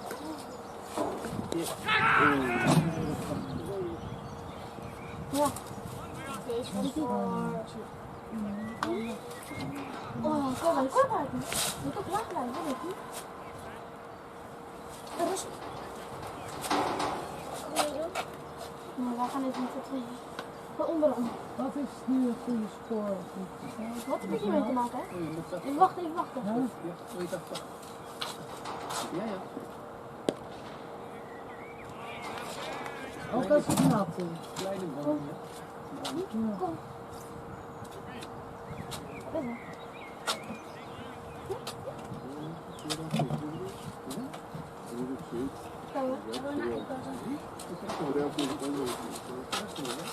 Die mogen wel spelen hoor. Ik kan het sport niet doen. Nee, we gaan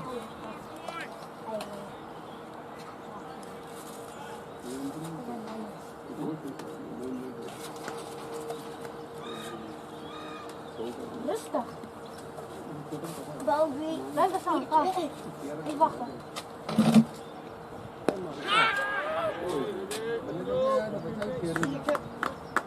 Kom op, hard. Hard. Rustig. Ga wel rustig.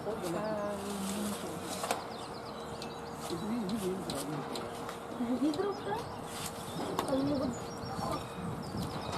Sorry, sorry.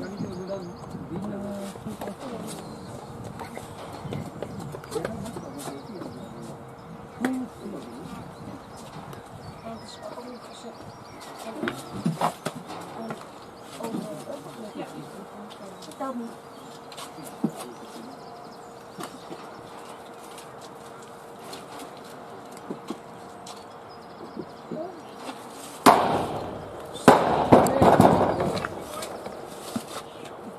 Hallo.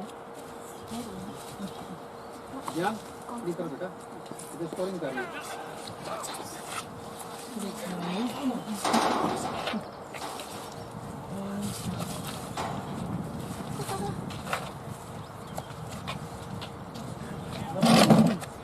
Kan je niet hier staan? Ja, man.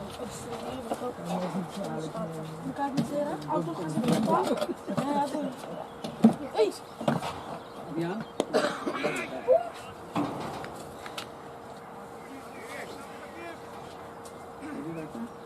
Zo, rustig zo. Zonder commentaar. Ja. Zeker de eerste goal was... 1 dit. 1 gewoon even dit. Heb je even...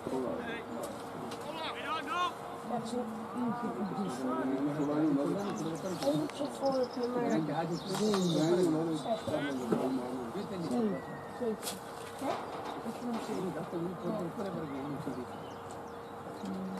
Die heeft er nou 7. 4.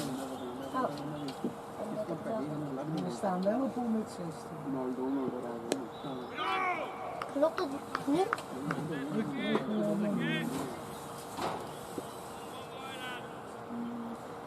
Maar dus in goud. Ja, en dan klopt het.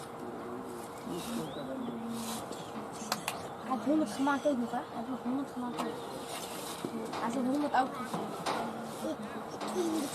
Ik gemaakt ook. Het is 100 gemaakt ook. Hij is kijk eens sluit.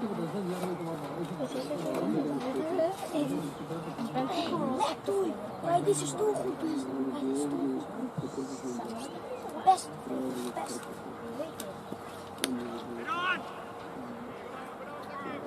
Wat was die aan het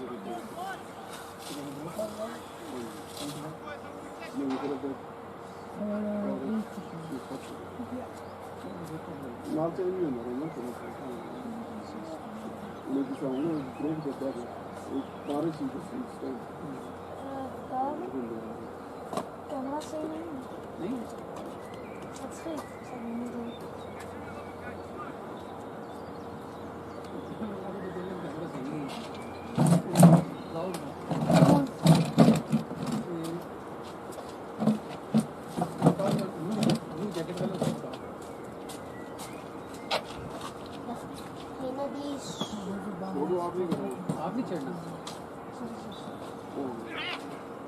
prijs.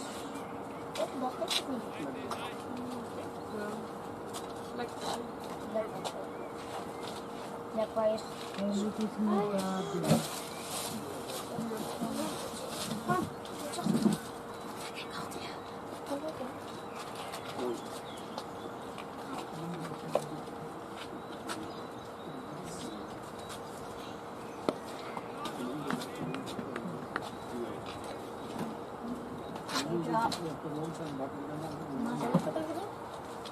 De camera staat niet goed, zeg maar moeder, want zij is aan het kijken. Je ziet alleen de batsman. Mijn moeder kijkt. Haal die nog vast van? Ja, maar straks doe ik iets verkeerd en dan gaat hij kapot, want hij is van VOC. Haal dan die commentator.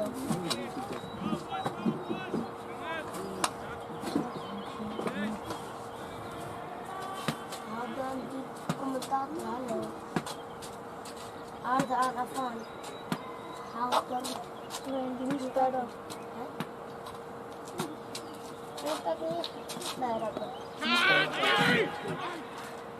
Yes! Oh!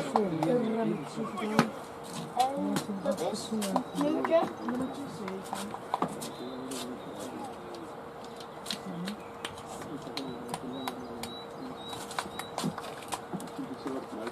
Punjab!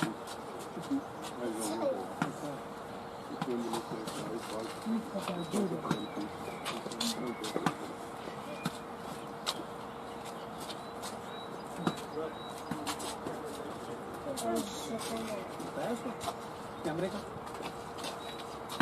Which one? White. Have a look.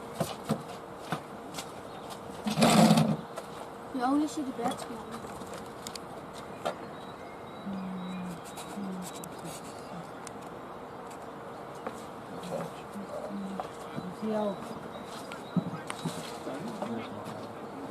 Hier is deze gewoon. Oh, it'll take 2 minutes. I'm just going to get my mobile.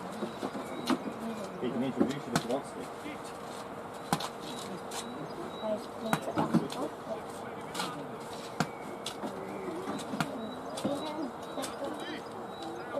Dit is punt 1. Net als de... Ja.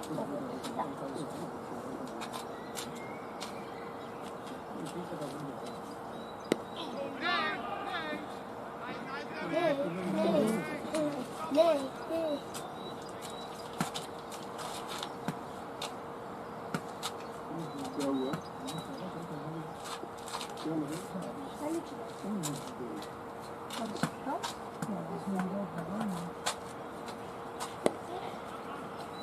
Oh, nice job.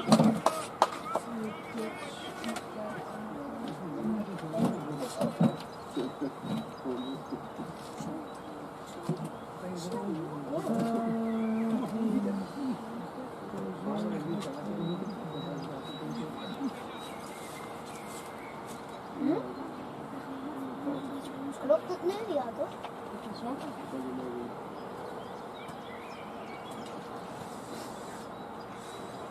Oh, deze 2 weken doen. Even water doen. Even water doen. Even goed sturen. Heel veel water doen.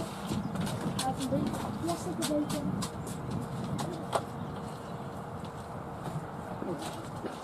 Oh, nee, ik hoop niet dat dat is een 49. Dit is er eentje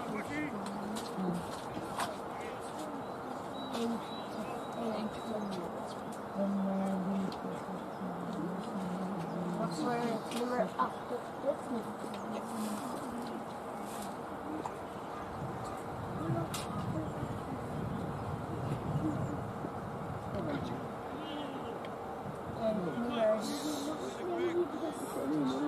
nummer 7 is uit, toch? Nummer 8.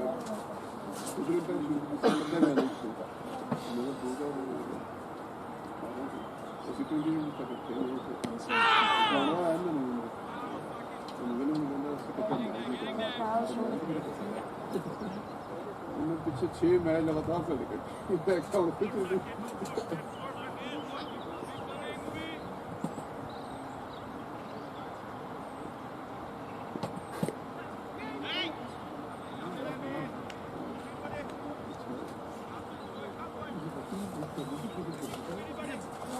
Just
on YouTube to get people put questions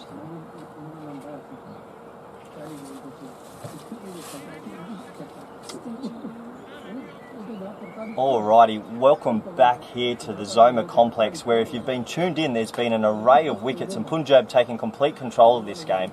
I'm your commentator Corey Ruckers and I've just been dismissed for 13. I'm joined by my co-commentator Scott Edwards. Scotty, what's happening? VOC under the pump. Yeah, it's not a great position to be in with 17 overs to go. Obviously still a couple of recognised batsmen to go, but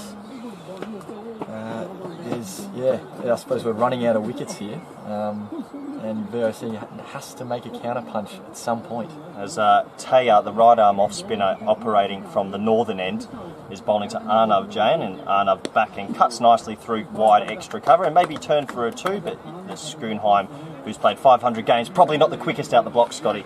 No, absolutely not. He's one that prefers to stand and deliver, old Yelter. He's not too interested in the quick singles, I don't think. No, so like we mentioned, VOC were cruising around the drinks break, and yourself and Tim de Kock were putting on a handy partnership, and then a couple of wickets have firmly put Punjab in control of this game as the spinners are operating in tandem at the moment. And Yelter Schoonheim on strike, and he backs away and cuts that nicely through cover. That's made some good ground and could maybe turn for 2, but no, they'll settle with the 1. And so, Scotty, what a lot of our viewers don't know, you recently named the Jack Ryder medalist, the best player in Victoria Prem. You were the Netherlands A captain during the week, and you've just played 3 games in Ireland. Now you're playing today, you're playing tomorrow. How's the body feeling?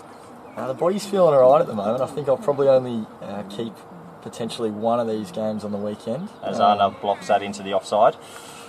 But no, I'm feeling quite good, and hopefully get a few dismissals behind the stumps today as we look to defend what might be a slightly lower total than we were hoping for. Yeah, I think at the start of the day, VOC would have been looking for maybe 220, 240, but they'll be lucky to scrape together just 200 now as Taya continues, and that's cut very late to Remet Zulfikar, and he's hit the gloves hard of his brother Assad. So now the spinners in tandem, they'll look to dot it up and just hope for an error, as we just saw from Dirk van Baren at the crease. And I think VOC will be very thankful if they can get themselves to 180. The pitch not coming on too quick, but they'll be disappointed so far with the batting efforts. That's hit back to the bowl and he's put it down. And I tell you what, I think Taya would have backed himself to catch that 8 out of 10. What do you think, Scotty? Absolutely, that's just come straight back at him. He's just not surprised him. Yeah, he's just not spotted it. It's one of those ones, caught and bowled are always a little bit niggly, So maybe he's just not spotted in the sight screen behind him, or in front of him, I should say. And yeah, that's a second life for Arnav, who's dropped easily at mid-on as well earlier. Yeah, I don't mind the intent he's been having today though. He's prone to sort of getting bogged down a little bit, and today it looks like he's come out here with a purpose. So I'm excited to see how he goes. Yeah, absolutely. And if you could use your outside voice, Scotty, we want our faithful viewers to hear that lovely Aussie accent from you. Two Aussies on air here. Perfect, mate. I can try to arrange that for you. As Zulfikar bowling his leg spin will continue to Arnav, and it's a low fully, and he's missed out there. It's a wide. He's gone for that sweep, and I just found out myself maybe shouldn't be using the sweep against him. So Hale Butty at 45, who holds most things.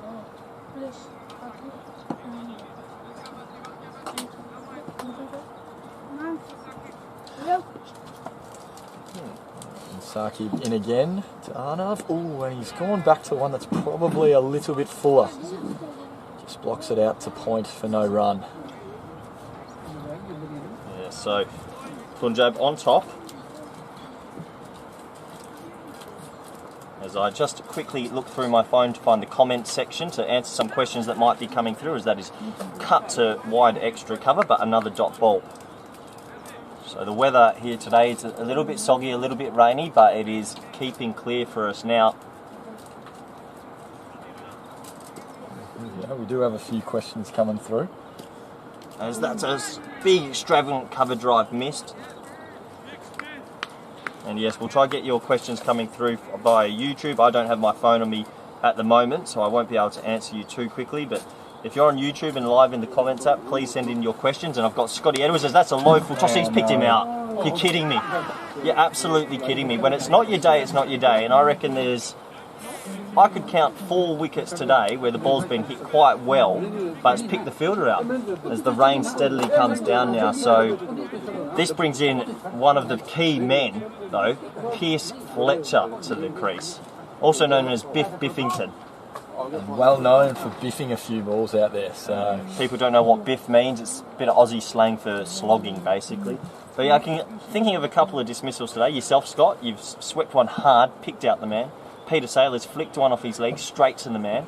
I've played a sweep shot straight to the man, but now Arnav Jan's fallen in the same light, and he's hammered it straight to mid-wicket, and he's been caught. So the players coming off for drinks. We're going to take a quick break here, and we'll bring you back with the last session of the first innings in 7 minutes. Cheers. That was good from you. Use your outside voice. I'll get my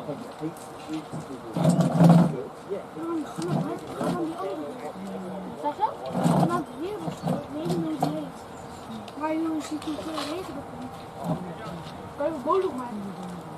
Gast, kijken. Ja, dat is ook goed. Kan je nog maar bol op? Mag ik? Ja. Kom. Dat is toch breed? Ja. Ja, ik heb dus over de muur houden. Ja, het wordt zo niet leuk. Ja. Nu gaat. Maar ik kan niet. Als je breekt als je voet dan gaat in. Nee, als het midden.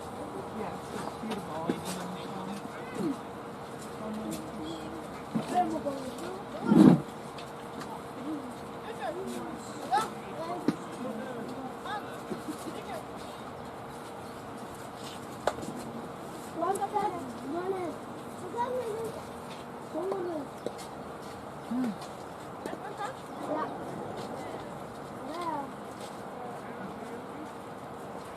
Maar die stuk rust als voor alleen staat. En die zonder Piers. Als Kooi en Piers samen met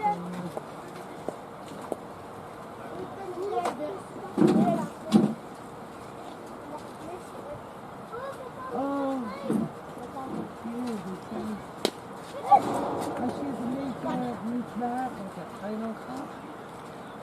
Dat is niet lekker, niet behagelijk. Ga je dan juist slapen? Ik heb het constant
En de een heeft 2 en de andere 10.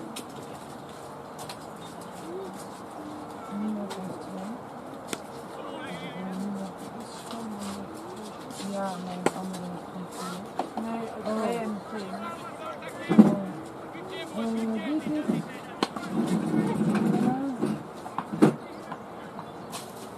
Boot 1 of zo? Nee, dat klopt niet. En die waren er. Oké, dat is...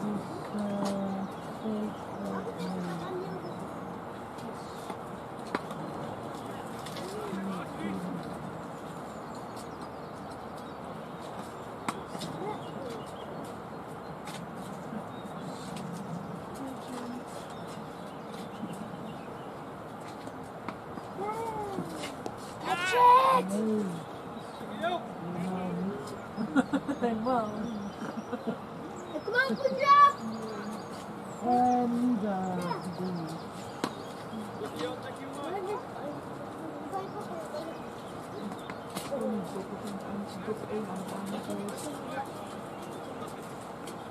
Ja? Ja, dat moet wel een jou te staan. Die ene die was al lang. Dus dan is het 2 te 10. Maar die hoort die vuur.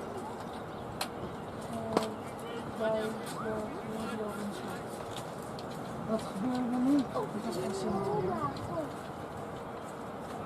Ze hebben Ik nu heb in het 2 leven. singles van de nieuwe open, hè?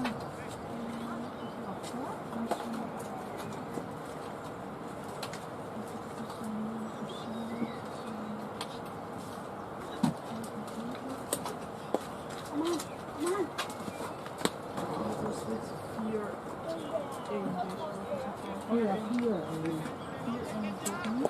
Hello everyone and welcome back to the Zoma Complex. We've just gone off for the second drinks break in this 50 over clash between Punjab and VOC Rotterdam. Punjab on top having VOC 7 for 129. Pierce Fletcher at the crease now and beaten outside off again, 2 ice in a row. So if you're just joining us today, a bit of an odd day for VOC, some would say. They got off to an okay start with Max and Scott Edwards and then Tim de Kock showing the long handle, but then a flurry of wickets in the middle has really hurt them here, and that's a short ball as Pierce just tucks it down to 45.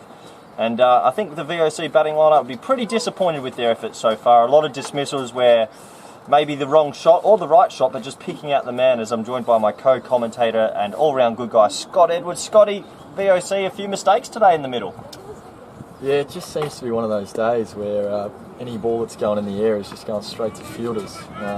Obviously, you can say just keep it on the ground. Potentially on the grounds like this, where the ball doesn't run as well, it's probably easier said than done. But at the same time, we've just got to be better, I think. Yeah, absolutely. I mean, we talked that we have a strong batting lineup, but really, when you're 7 for 130 last week as well, didn't really stand up against VCC. The batting's a little bit of a worry, mate. Yeah, it is. It is. It's early in the year though, and obviously this year with finals. I've got one for you. Sorry to interrupt. This is round 4, and tomorrow's round 3. Yes. Yeah. It's a How bit of weird is that? It's thrown me a little bit actually. Pierce Fletcher brought it up earlier, and it did throw me. But we're in round 4 and the round 3 clash tomorrow. But let's talk about the 2 people at the crease: Yelta Schoonheim and Pierce Fletcher, 2 of the biggest hitters in the squad. I thought he was going to go there. Yeah, absolutely. I think if you look at both of them, they're both very capable of hitting the ball back over the side screen. Neither of these guys really look square of the wicket. So yeah, it'll be interesting to see if they try to take on the spin as that's dragged down and cut through backward point for a single, and Yelta getting the scoring going again after drinks. So for those viewers all tuning in, and I know there's a fair few on YouTube now and all watching, I do have my phone back on me. So if you want to send any WhatsApp messages through, some questions, I've got Scotty Edwards here, who is the vice-captain of the Dutch squad, national squad. He's just come back from Ireland as well, and also the Jack Ryder medalist in Victoria. So while I've got him here, if you've got some questions for Scotty Edwards, please get them through. He was previously the world record holder in a T10, 137 knots. That's just been beaten. I knew he was disappointed about that, but great to have him commentating as Pierce Fletcher on strike. And that's a big fully, and he's hit it straight back to the bowler. And it is just, Scotty, as a cricketer, it is one of those days. Talk us through that dismissal. I'm a little bit lost for words on that one. That is a rank full toss. that has been smoked straight back at the bowler, who's taken a good return catch. Well, he's got 3 for here, and he's probably 3 of the worst wickets. He's bowled me a ball down the leg. I've played a decent enough sweep, straight to 45. He's then bowled a fully to Arnav, who's been caught dead wicket, and Pierce Fletcher, the Pierce Fletcher we know, puts that ball into the trees. Yep, and I suppose that's just a little bit of the luck that a leg spinner might get. It's a tough craft, and they do often get rewarded for some of their worst balls. And Sakib's just picked up 3 of those. Well, if you weren't with me in the commentary box earlier, but I did tell the viewers a little bit of a story at the kennel, and I also told them a little bit of our post-match routines, as our viewers know that a few of us live together. And there was a shout of early ribs, and I can't help but think Max looked a bit slow today. Pierce Fletcher there, the early rib shout has put us on the back foot. Is that not a fair call? Yeah, I'll be honest. As we all know, Saturday night is rib night, and O'Dowd and Fletcher made the rogue decision to go ribs on a Friday night. And if I had to put today's performance down to anything... Do we deserve ribs at the moment? No, I think we might be going hungry tonight at this rate. At this rate, I don't think Martin Van Eerschot will be giving the kennel any leg room. Maybe dinner's taken off the table as Bobby Hanif now walks out to the wicket. And Bobby does have a top class 50, and they're going to need every little bit of ounce of experience. These two at the crease more than 800 games for VOC seniors. That's pretty unbelievable. You talk about having experience at the crease, and so it's a thick inside edge and well fielded. Very well fielded. Very well fielded there, and just a dot ball to start Bobby Hanif's innings here. But yeah, 800 games of experience at the crease, and they're going to have to use every single bit of experience here, because VOC 8 for 131. I repeat, 8 for 131. Saki being another. I think that might have been the wrong one, Scotty. And that's a little bit of luck that's come back our way. I think that might open the floodgates for a few runs here for VOC. Be interesting here, Corey. What are you thinking these two are, what sort of score are they looking at to notch up by the end of the 50 overs here? Well, I think for our viewers that are maybe new to the game or don't know too much about 50 over cricket, it's actually not now about trying to score too heavily or too quickly. It's more about batting the 50 overs. I think VOC with 13 overs to go, they'll be absolutely stoked if they bat the 13. If you bat the 13 overs and you pick up a couple of singles in the odd boundary, maybe 170, and you would say that's probably under par.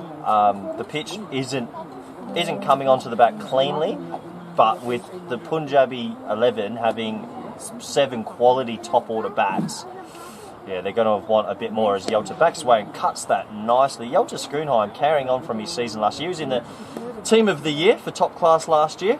He made the team of the year with his 21 odd wickets and a couple hundred runs. He actually played quite well, Scotty. There you go. That's very exciting for the VOC team and for the old boy, Yelta Schoonheim. Absolutely, just coming of age, some would say, late in the career. Yes, as Bobby Hanif takes his first ball off the off-spinner Taya, and he backs away. And Bobby just a little bit loose at the moment. Wouldn't mind Bobby just maybe giving that technique a little bit tighter. We've got a question from Faraz Malik, just asking about the VOC bowling depth, and will they be able to defend whatever total they have here. Scotty, just maybe you want to give us a little background about a few of our bowlers, as there's a quick single run there. Yep, so obviously we've got Pierce Fletcher and Bobby Hanif will probably open up the bowling. Both quite tidy. They're not very fast bowlers, but they will look to use the seam and nibble it around a little bit. So it could come in handy on this sort of wicket. I think Pierce Fletcher has got quite a good record against Steph Myberg, so if he can get us off to a nice start by taking his wicket, I think that'll bring us well and truly into the game. And what about some of the spinners for VOC? Yeah, obviously we've got Arnav Jan, who is a right arm off spinner, has good change of pace, won't look to spin it a whole lot. I suppose I haven't really seen the spinners out there, so I'm not sure what the wicket is doing with the spin. Just a little bit of bounce, I can say. Just bounced a lot more, but not that much turn. Sliding onto the bat, actually, if anything, which isn't a bad thing. There's Taya coming into Yelta and a little bit of air. And Yelta... Oh, this is a tight That is where Yelta uses that experience and works it into the leg side. So we've got some scores around the ground. Thanks to Bertus de Jong and Rod Lyle, our friends at TK Cricket, have teamed up with us and they're passing on some scores. So, Scotty, I'll give you some and you tell me who you think's sitting ahead. HCC are playing Vorburg today, and HCC are 5 for 165 off 47. That's a massive comeback there. Last time I checked, I think they were 5 for 80. So they're looking in the box seat there. Well, it must have been worse actually, because it's a century stand between Crowley and Patel, so they must have been 5 for 50 odd. So do you think HCC or Vorburg's ahead there? Well, I had Vorburg earlier in the day. You're changing your punt, if you were allowed to punt. We're using Monopoly money here. Okay. No, I'm going to stick with VCC, and I'm going to say that Bussy Delata. I'm going to hang on to that theory. I think he's going to get a few runs out there today. Okay, and we move on to ACC versus Excelsior. I said earlier in the day I thought Excelsior would steamroll them. ACC, 3 for 184. How many overs? 43 bowled as Zulfikar comes in with the leg spin. He's flied it up, and that's an edge, and that is caught well by first slip. So another wicket goes. Yelter trying to whip that against the spin. Probably advised that's not the right shot at this time, and VOC in dire straits here as the 9th wicket falls, and that's going to bring young Sieb to the crease. So while the batting collapse continues, we'll get through a few more scores. So as we mentioned, ACC 3 for 184 or 43. Pretty good platform. Yeah, absolutely. I think they were none for 160 at some stage, so they have lost a few quick wickets there. Tough one to call. I think I'm going to stick with ACC at home. I think on a mat, chasing above 200 is quite difficult. But that could be a close game, I think. Come down to the last few overs. Absolutely. So we move on to VRA Sparta. VRA 6 for 200, and we've been updated. There was I'm not too sure who he is, Andrew something, 44 delivery ton, 11 bombs. That's extraordinary. It's something you don't often see in Dutch cricket. No, it's pretty rare that. And he's being aptly supported by the younger Belbani brother, who's also on 62 not out, and VRA are 6 for 200 off 30. There you go. If you told me that VRA was in this position, I probably didn't have those guys as the ones making runs. No. You take them how you get them, and they're in a strong position. And I tell you what, I wouldn't have thought this was the result at the moment today. VOC in dire straits, 9 for 133. Young Sieb facing his first pill and blocks that nicely to a second slip operating now. That's Remat Zulfikar at second. And Scotty, a really, really disappointing batting display here, and Punjab looking for one last wicket to chase down a mediocre total. Oh, he's dragged that down. He's gone with the money ball. He knows what's working today. If you drag it down, you never know at this level. But yeah, you're the only one, Scotty, that sort of kicked on a little bit. You looked good at the crease today, but disappointed to get out and not converted into a big one. I didn't feel that good, so I'm... Oh dear. As the umpire's called dead ball, we're not too sure here why. He's turned to us. There's a dead ball call. I'm pretty good observer of the game. I've not seen why there. There's young Sieb, who's our youngest player, 18, facing up. Yes, a nice ball. And that's a lovely flick. And I tell you what, he's actually timed that beautifully. That could trickle away for a boundary. It won't, but they'll get back for an easy 2. Sieb, young, hungry, natural timer of the ball as well, isn't he? That's a beautiful clip off his legs. Absolutely. I think he's got a big future ahead of him. He needs to put on a little bit more muscle to get those shots to the boundary, but has great technique, and looking forward to seeing him evolve. Oh, that's well played. Just down through third slip and down to a gully fielder for no run. It's the end of the 39th over. 9 for 135. Yeah, so disappointing day here at the moment for the VOC. I shouldn't be biased though as a neutral commentator. Great day for Punjab. But look, there's still going to be a game of this. I think VOC, no matter what the score is, will come out hot. And I mean, it's a double-header this weekend. Teams that win both games really feel they're taking a big step forward in the season and setting themselves up. Scotty, playoffs this year. New system. Top 4 will play in a playoff system. Bottom 4 playing would be a relegation season, but it would be a wooden spoon. What do you think of the playoff system, and are you happy that it's back? Yeah, absolutely. I think it's very good for the game over here. As you, if you look into the last few he's just fell short of the ball. If you look through the last few seasons of top class cricket, quite often one of the teams runs away with it near the end of the season, which causes a few dead rubbers around the ground. So this should, in theory, keep the competition quite in and cut away for no run. Use your outside voice, Scotty. You got to let the viewers hear you, mate. No run into the offside. But yeah, Scotty Edwards there saying he is happy the playoff system back, and so am I. I think it's a good addition. They do it quite a lot in Australia. As Bobby Hanif, I have a feeling maybe he thinks I need to score quickly before the last wicket falls, and he's chipped that straight back to the bowler. And, well, what can be said here, Scotty? We've seen 6 or 7 wickets fall for not many runs. Disappointing, mate, disappointing. What do you think and what do you feel? Yeah, look, that's extremely disappointing. Obviously, I think at one point we were 1 for 80 odd. So it looks like we've lost 9 wickets for 50 runs, which just isn't good enough at this level of cricket. Not good enough at this level, and I think the VOC boys, I mean, they're still in this game. You can't, got to wait till both sides bat on the track before you judge a pitch, but with a much vaunted batting lineup, they'll be very disappointed with that total. And the Punjab boys, as you can see here, lots of high fives, lots of smiles, and they walk off the field with bowling us out for 136. So, Scott, do VOC have much of a chance defending this? How do you feel? Oh, you know, you always go into games, even the bowling innings, hoping you've got a chance. I think 136 is probably 60 or 70 under par, so I think it's going to come down to this opening spell from Piers Fletcher and Bobby Hanif. Probably need to get a few breakthroughs to open this game up, otherwise it could be curtains quite quickly.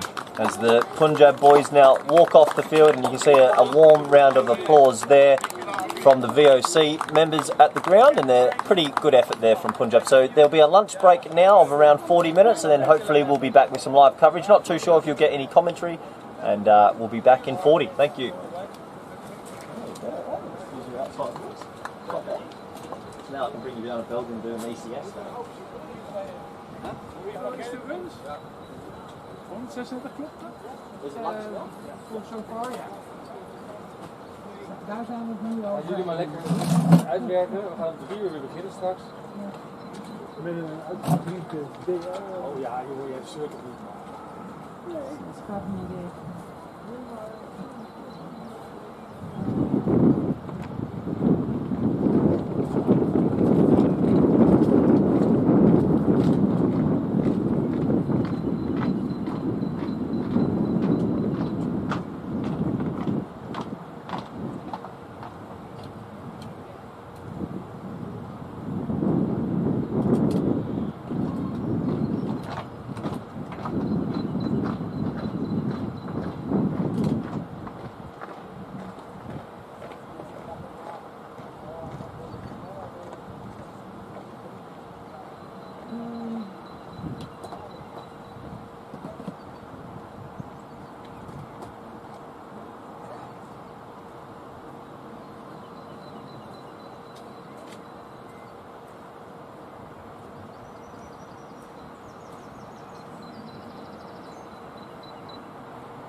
Lisa. Ja. Lief, goeie Ja.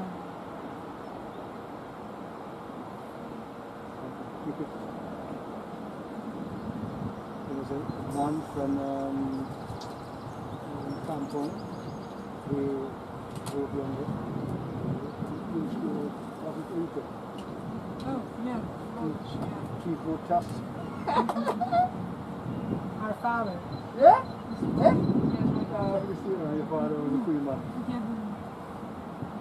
Je kennen wel, wat ik zeg, hè? Goede school, had hij zich voor tas, hij ging kampen, hij ging reizen naar Curaçao. En de slechtste umpire is van Hilversum.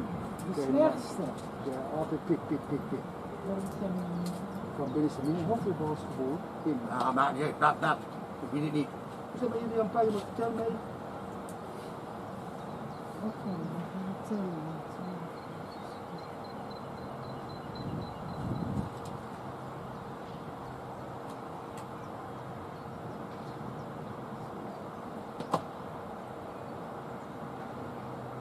En eerlijk gezegd, de slechtste stelen speler is, weet niet, die jongen van de VOC, die oude keeper.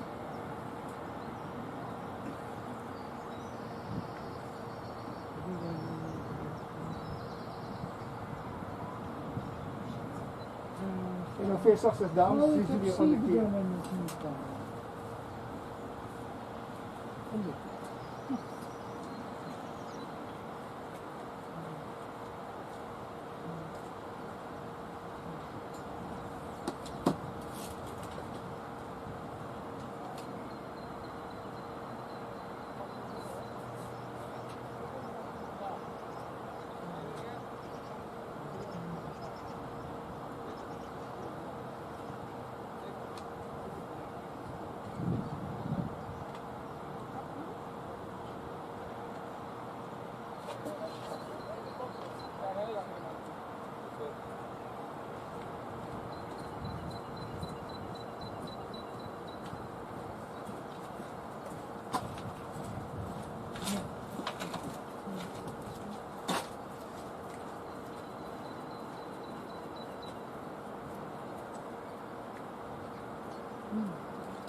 Als maar één buiten, dan. Ja. Ja, ik kom er even voor de komen.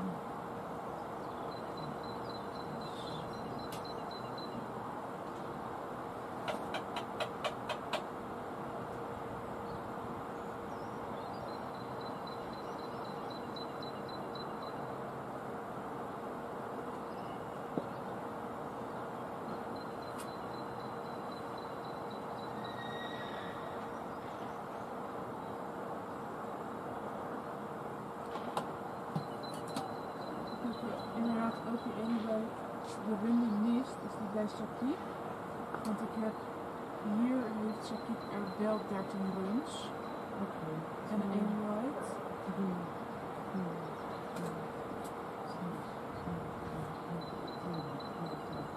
Ja. Ja. En welke over. Dus dan 4, 6, 8. Oh, wacht even, dan moet ik kijken. 4, 5, 6, 7, 8, 9, 10, 11. En de 50 over moet 11 zijn. op welke balletje was er nog genomen?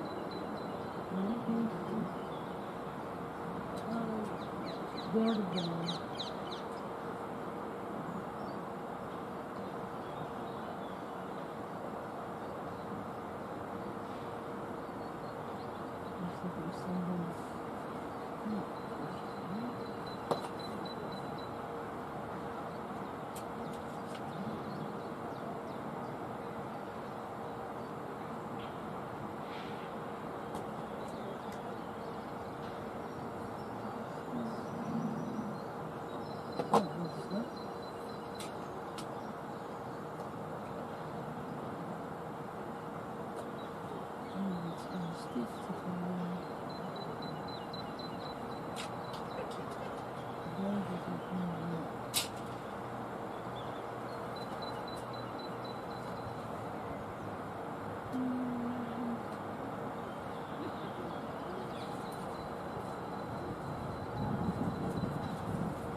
Oh, dat is Oh, die minuut. Oh ja, nee. Is dit eraf?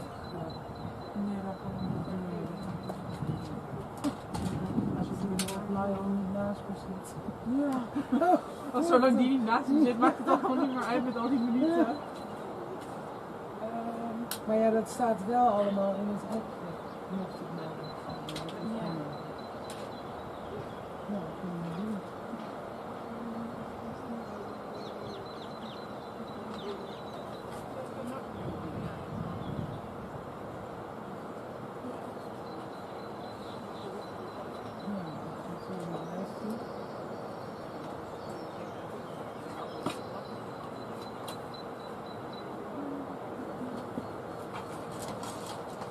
Nou, hoe lang doen ze erover om daar overheen te gaan? Niet zo heel lang. Ik hoop niet. Nee. Het is koud. Het is koud en zo misschien zelfs dat ze het kunnen afmaken voordat het weer gaat mensen. Goed bedankt.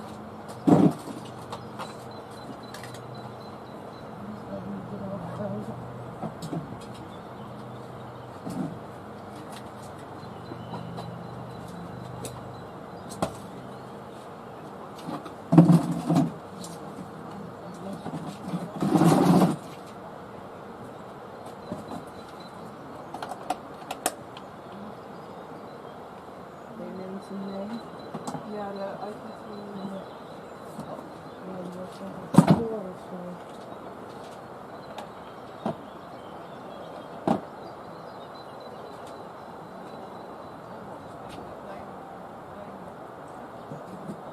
moet heel erg vast.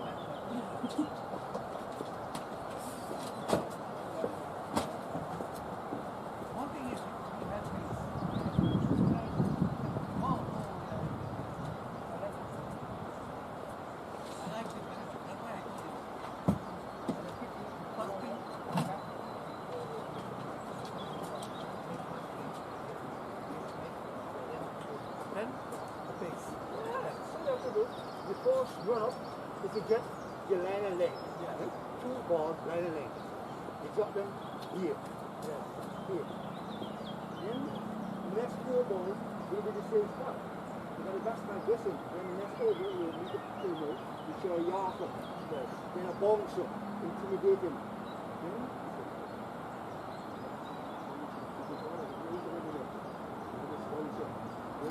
Drop it in your line and length again. You don't have it. But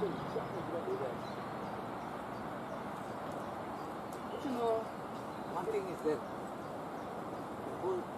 in the Caribbean, Corona is giving a lot of problems.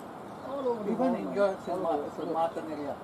Seriously, 500 people got it in the city in the hospital. Yeah. 500. They can't take one person. Extra, no. That's it's it. all full. How do you get 500 in the corridor? They got the cooler down there, put beds in the corridor. Yeah? Then you have this in some Martin, few people, and where Sasha didn't have it. She Americans came, but they stay inside. They go toilet. There were 8 people in theater. And it's more to this late kids. They're not Americans. They don't want them to belong in. They say, no, we're Americans. We come home. They love us.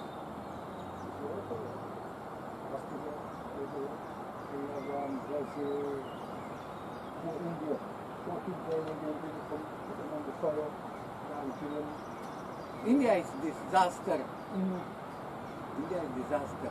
I noticed that last year, what Indian people go to work, miles. Yeah. You saw, yeah.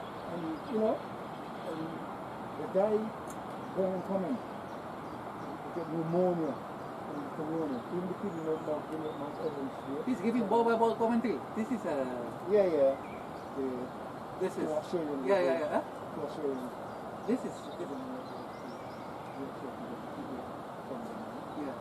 I was going home, but they told me nothing was, they left the box. You know, he told me that I just told him, I said, second innings already happened? No, then you came, because he was watching and he saw 137, which is, actually if you have some good bowlers, 137 is a difficult thing to achieve. Anything can happen if you get a breakthrough. Like West Indies there, and you get a breakthrough in West Indies, they're in trouble. No. I don't know the over there. They have the Holland player one. That one South African. The one white. Yes, he has Holland. Yes, he's a fish group given. I wanted to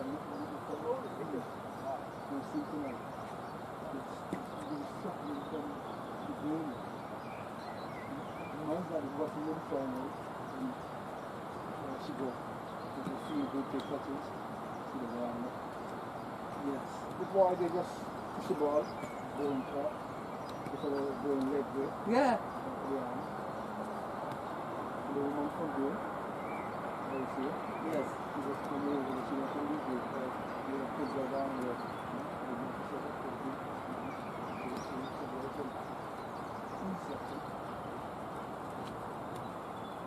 But one thing is very funny. Because I don't know.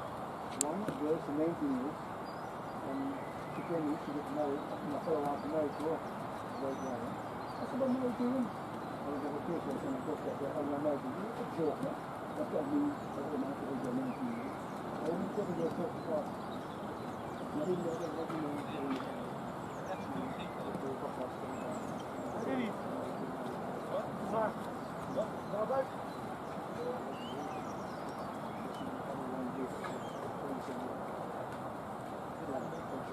You're a nice girl, your friend is nice.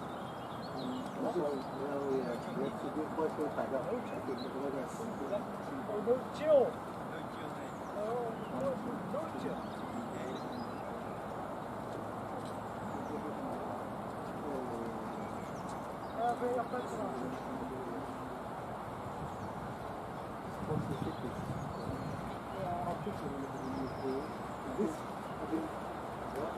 This was a conduct very good. Sometimes they use this school after 10, 15 minutes. And we were looking forward to book this introduction. Shot like this picture. We have to roll the back from it to recover from the very bad to keep that school over there. A hook shallow to deep back with the electricity. Yeah. And he knows it to me, wanting to hook. Any short ball, you can go for 6. You look up and down and go 6 by exactly 2 short each ball, would be the 6. You don't believe that a day. Why they are covering the pitch? They're from the rain. This is no rule. This is maybe they're 4 class, rain. But when there is no rain, under this condition in West Indies, people can play. When there is, you know, when you stop the drop, you have a cap, eh? Yeah. Quick cover. Sorry, here.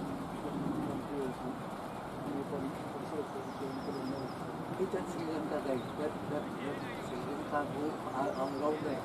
He is not playing anymore. You know that small man. He was always when he meet me, he asked me very serious. But he told me also, he said they don't do very.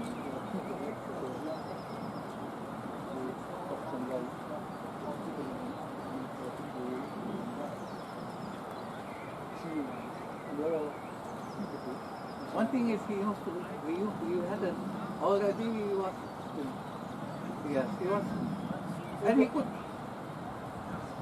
be a good partner for a partnership also sometimes.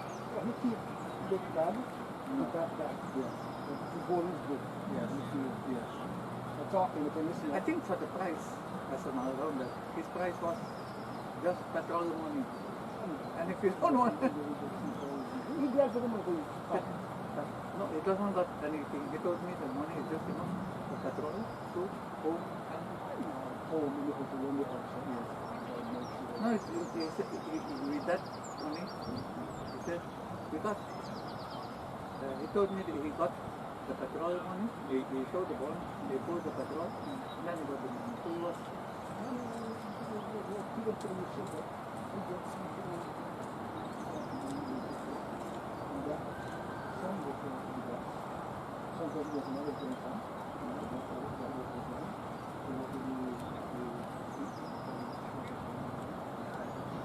So I've seen in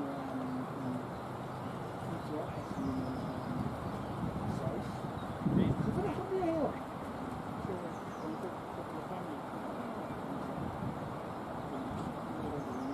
I didn't move to that area long time now, Utrecht size, because I used in Luneta, it is where I was living. I was working there also. When I went to Utrecht Luneta, what happened is that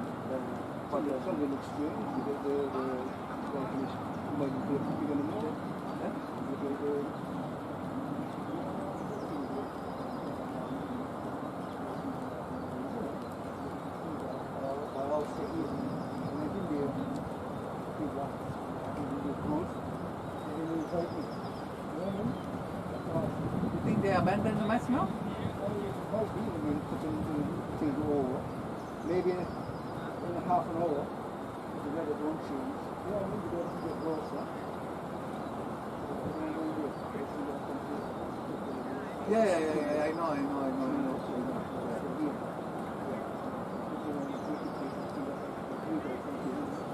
Also, I tell you, they're only good.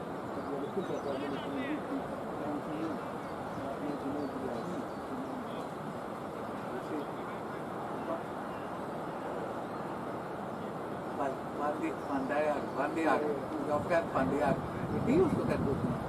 What also?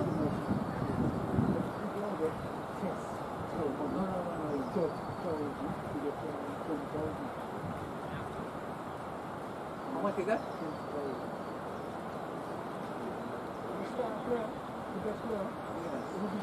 Probably the best player in Holland. Yeah. So the most run twice the past season to make the most run. Get the champions.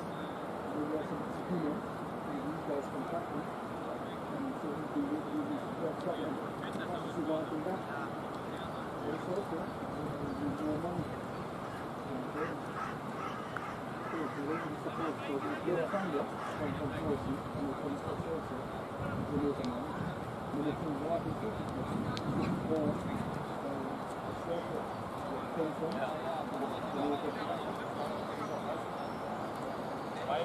Look at this team now. The team, Bravo brothers. You know the Bravos?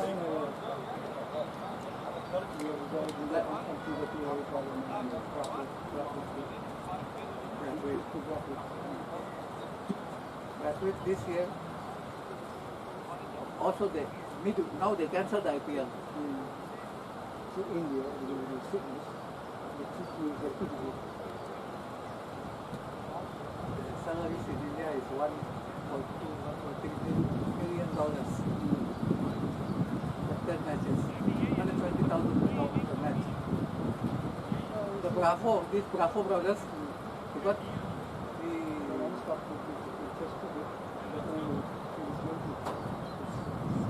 the payment is $1.4 million, $200,000 US in India, and the rest is the which is a hell of a lot.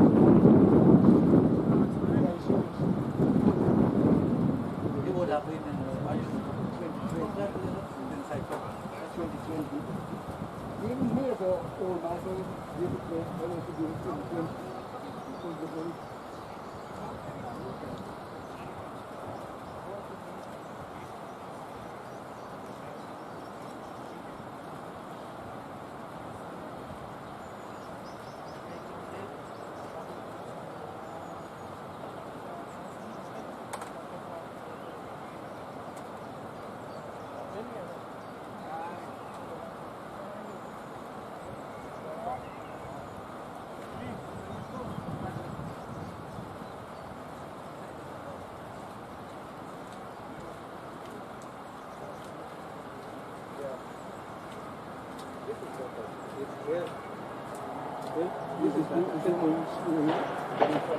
Yeah, come sit here, this one. A young one here. Yes. The one from Now he has, with this modern camera, you can transmit the match online. He was saying that all the contract, yes, all the clubs done in telephone over here. You know all the school, yes. We start with the conversation. Yes. And so yes, they collapse, you see collapse, but anything can happen. It's a small line, and it's not high quality cricket. No. So I fell back and you go so forward to cricket, and she had experience in playing against great teams. You know, always look there, better for you. You come here, you train 3 hours every day here. Every day, every day. 2 years back, this boy had a bad injury when he was diving. Yeah, I know. Still, and he actually still is, after the injury, he can't, he just yes. Look, sometimes you can get an injury, you never recover.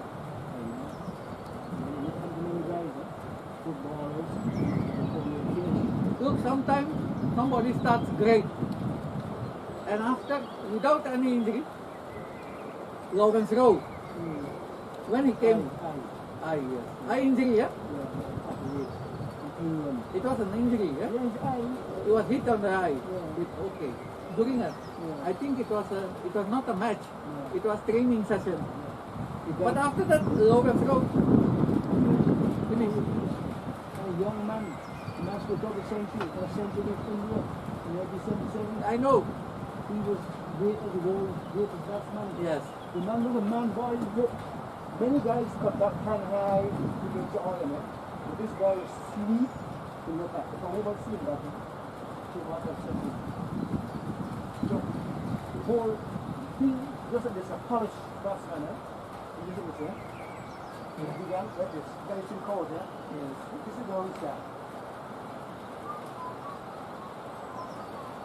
Listen. They call them, Al-Qal, yes. Quickly. 4 runs is this way. You go here. They shot and BOW! 4 runs. 12 runs. 170. Yeah. First man to do that. Even people in India, they were amazed what happened with Lawrence Rowe. Because nobody acquainted that he might want, that there was a... 1 year before yes. we finished. Yes, 1 year career was over, yes. Yeah. I was sick. With my shoulder had operation. Yeah. Oh, yeah. And my friend told me, I'm pain, things in my shoulder. I was saying, you see what's in my office. Pain, I wish him all the best. Then the day he's going on, he's like, you're focused real hard this year and next year. I'm going to do it. Which is at 291, I'm sweating out, and you see the ball, you get gold.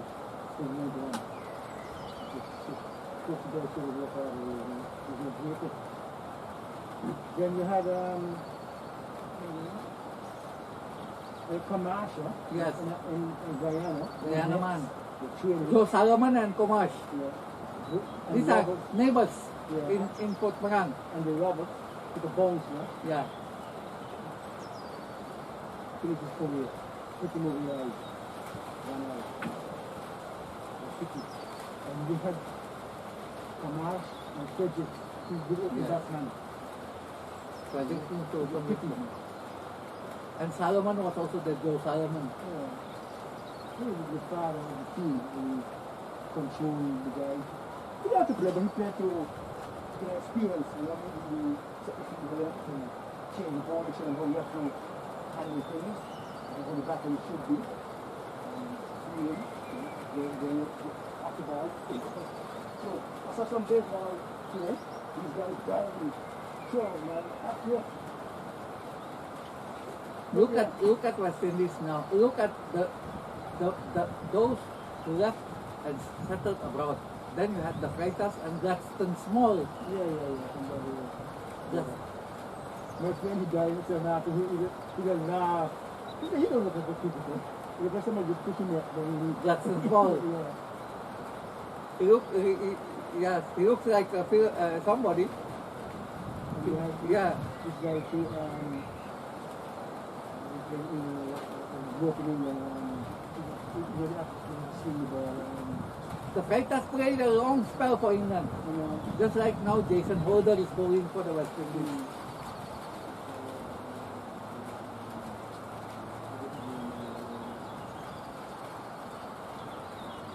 Shepherd, John Shepherd. Yes. Yeah. He's seen the ball in and over. Just like Englishman. When he could do it. He's seen the family. So they need a man, like the Englishman, so they took him in as a bowler to punishment. It was a good thing that Roberts, Marshall came along. If we didn't have Marshall was the only bowler there. He was. You know how hard West Indies life is hard. You know, I think when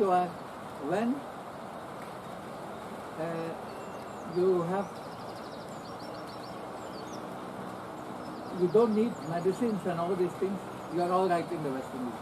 But when you have a small something, no problem, you need to have medical treatment. From West Indies to America, everyone.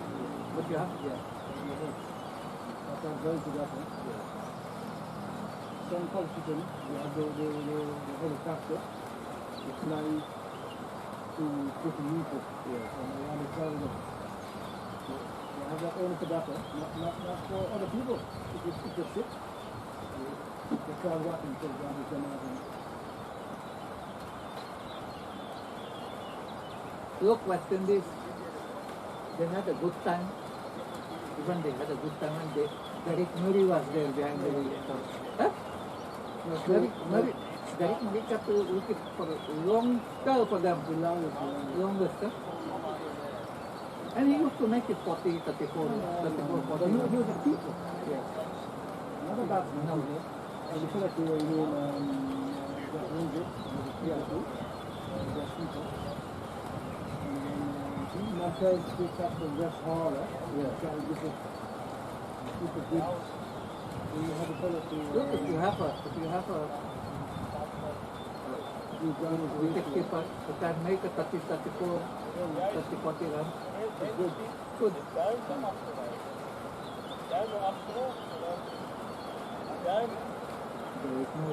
He kept for long spells. A good keeper. He was... For the job, he was all right. Yeah. But he was there to keep wicket. You see, in our country, 5 days, sunshine, especially in Jamaica, the sun is very hot. It bites you. The sun bites. My biggest wicket, first and second day, the batting. So they just after the unit after the finish, it's 480, 500, the out, so you know the bowler what to do.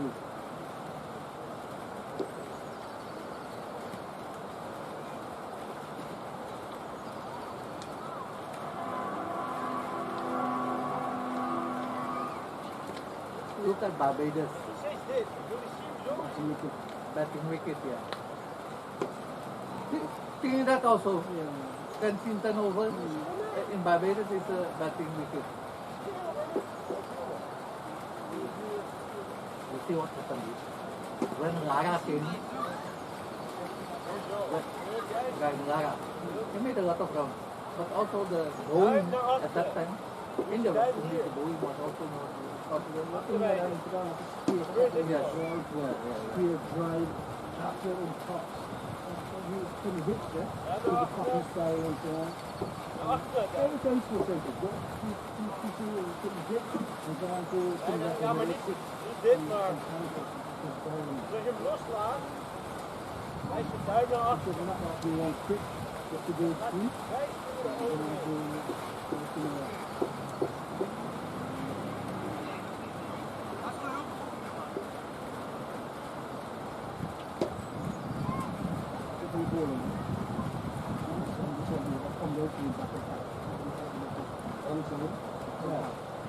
After two, you get flat, you get the ball, you can be able to so you don't hit shot, you can hit shot.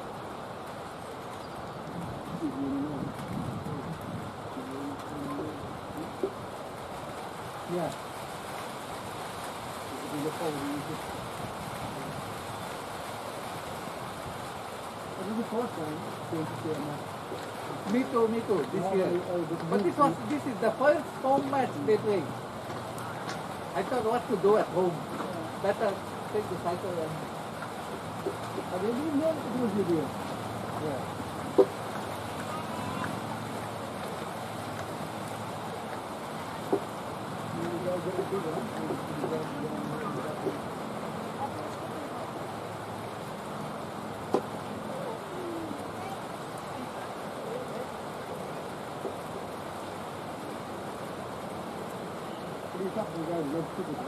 Look what I told my Zimbabwe friend all the whole year. I told him all the years that don't try to overclass. Try to keep it just on his pad and you will see you will get him. Don't try to be too flashy. Keep accuracy on his. He got good money. He got in New Zealand. They have Australia.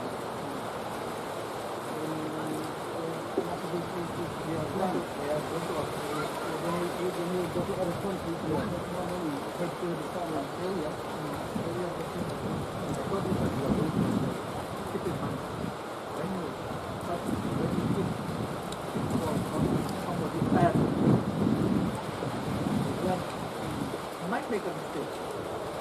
Might get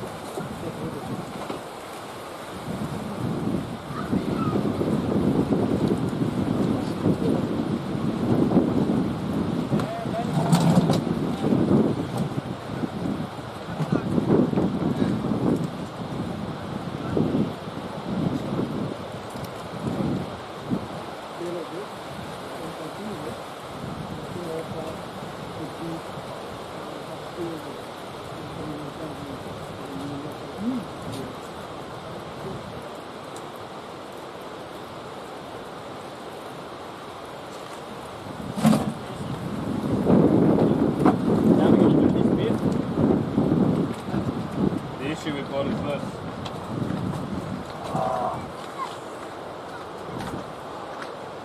That's live. Who's got the control of the frog box? Text it. We're going to do a host. We're going to host a show. Me and Dick are going to do questions while people are watching. Long range of like Dilmar Tea Party or something. No, we're going to do it now while it's but how long is it? I don't know. I think we've got a good lengthy, at least 20 minutes away. Maar dan ga je toch niet zitten doen, lekker? Ga je toch niet zitten doen? Maar dat doet me al. Ja, sowieso.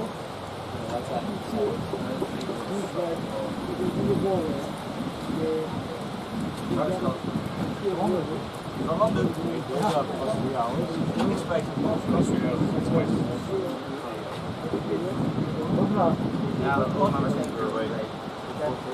This is right now. This is 3.5 months.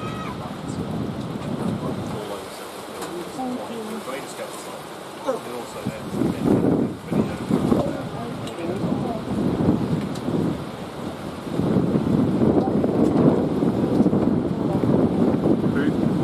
Okay, Pepe's going to talk to the guy at Frog Box. I reckon we move one table there.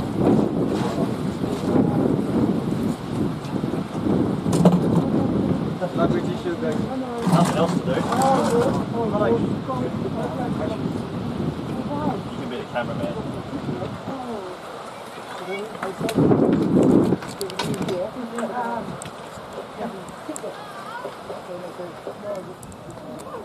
Right, Corey, you're on screen, buddy. Yeah, well, I'm not on screen. I'm sort of behind the thing, so we can get ourselves a little table.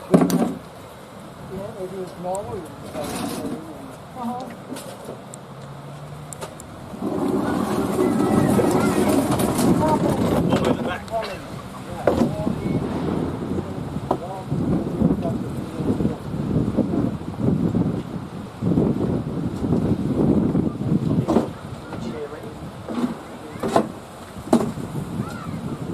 How loud would you have to talk into the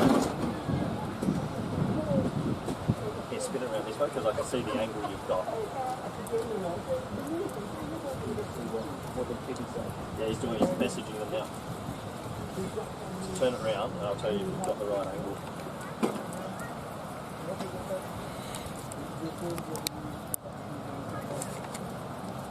Yeah, you're going to have to go lower.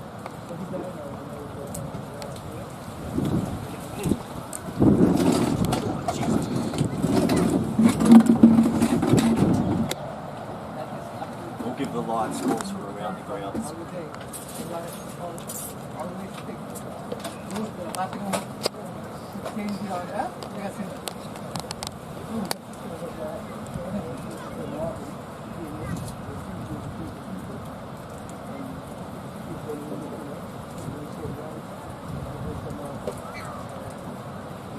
Hey mate, we've texted Peppy and he's trying to get the scorecard taken off. Yeah. Alright, and then send in your questions. Alright, Biff, come back.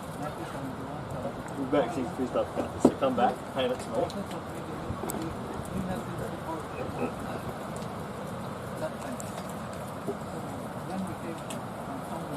The only thing is we can't really get the angle changed at all. You can maybe lift up one end. I'm trying, but... He's still alive. He is alive. One family member.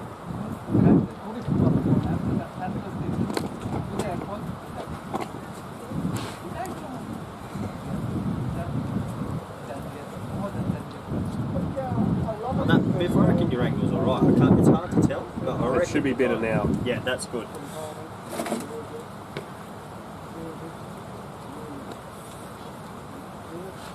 I'm going to introduce you as my guest here in a second, but it's once the scorecard goes off.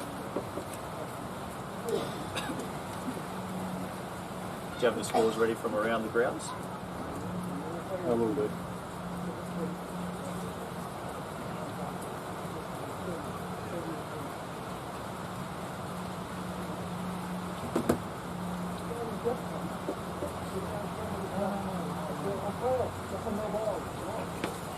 Yeah, the angle's good.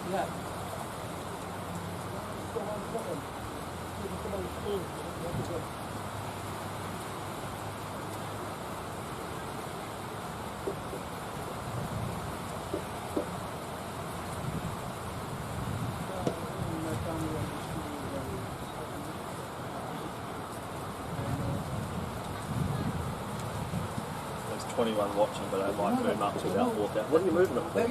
You've got the angle perfectly. Everyone knows it's a distance. No, because once the scorecard comes off, I'm going to see it's going to be straight on.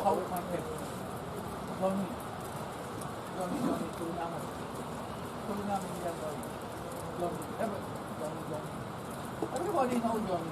Johnny died 3 months back. Can you put my key in? Yeah, both are in. No, that's. I introduce you to the show, and then you've got to put it in yourself. The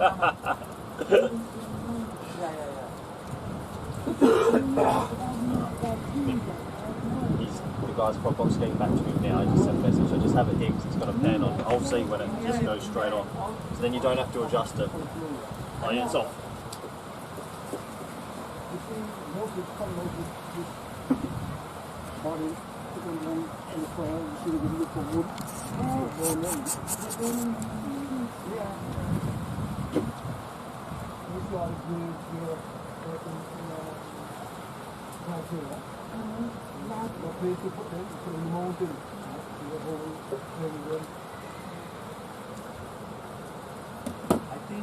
I think because some smaller population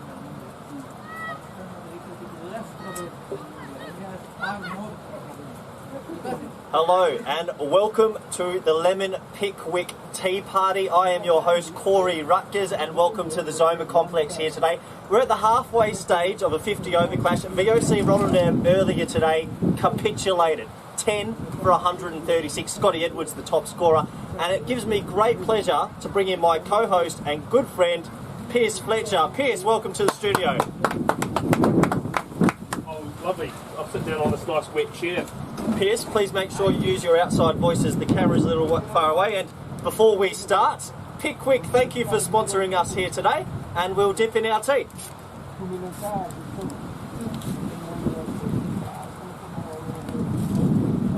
Oh, yes.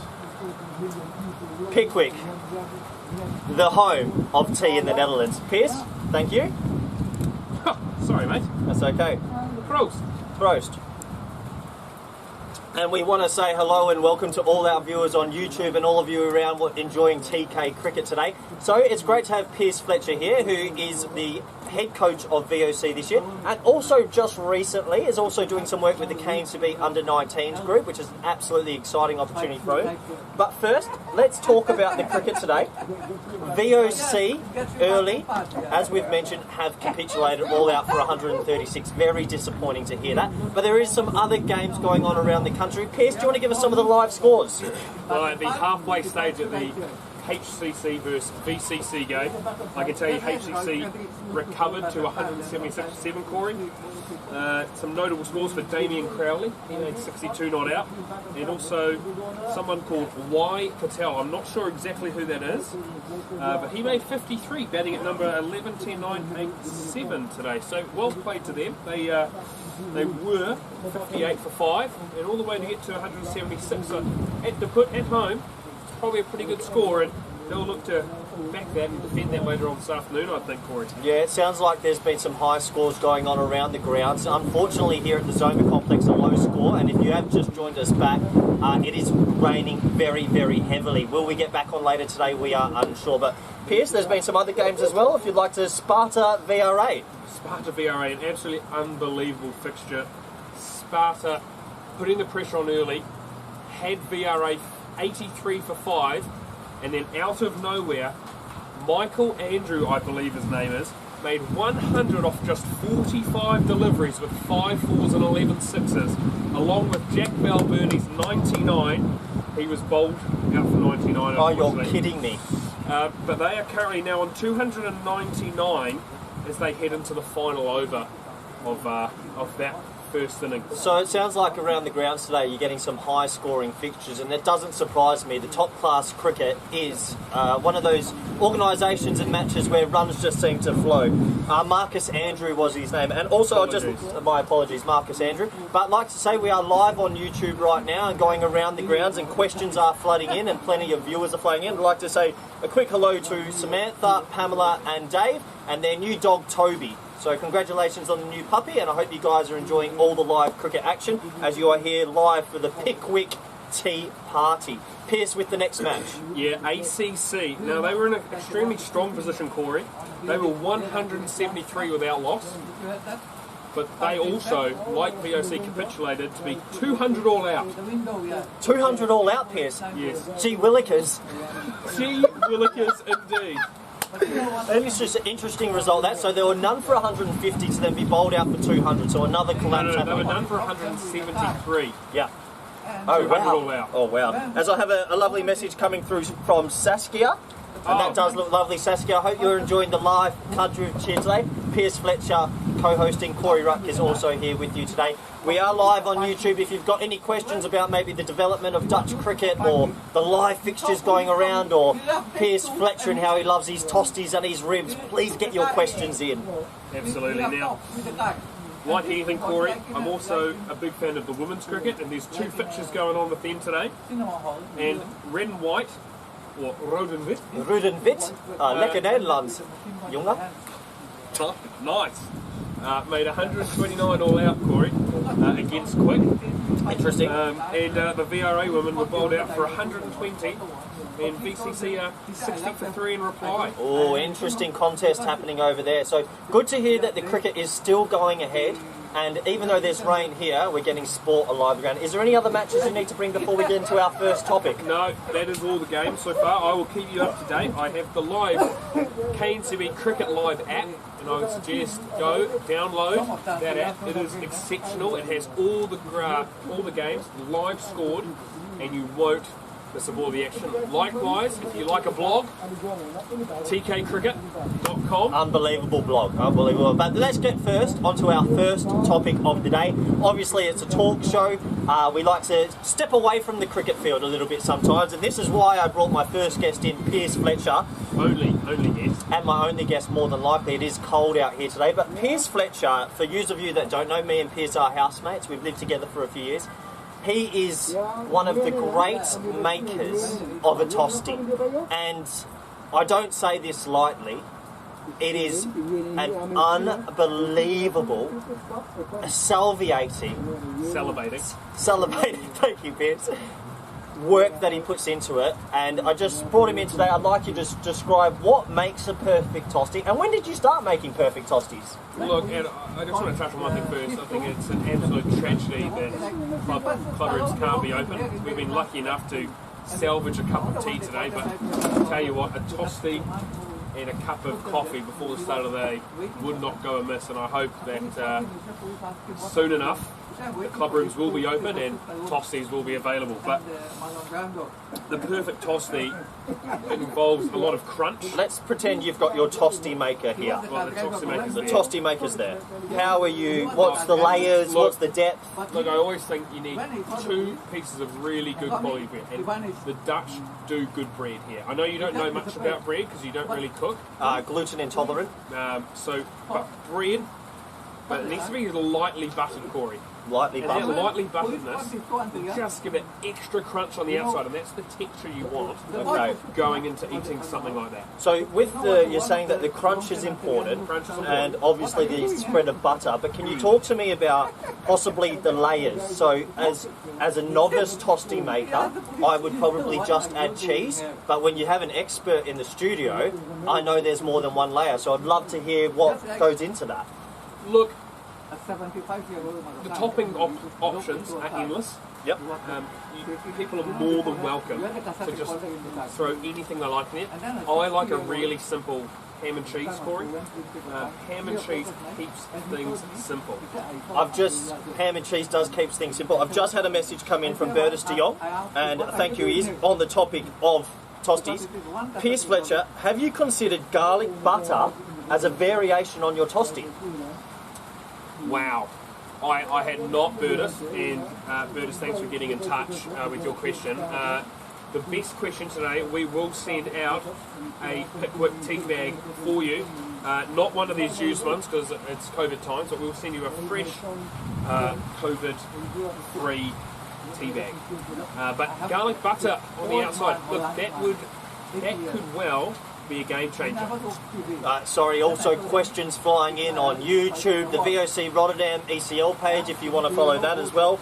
Absolutely brilliant to have questions coming in. Another question coming in for Piers Fletcher. If the tosti machine isn't working, what do you do then?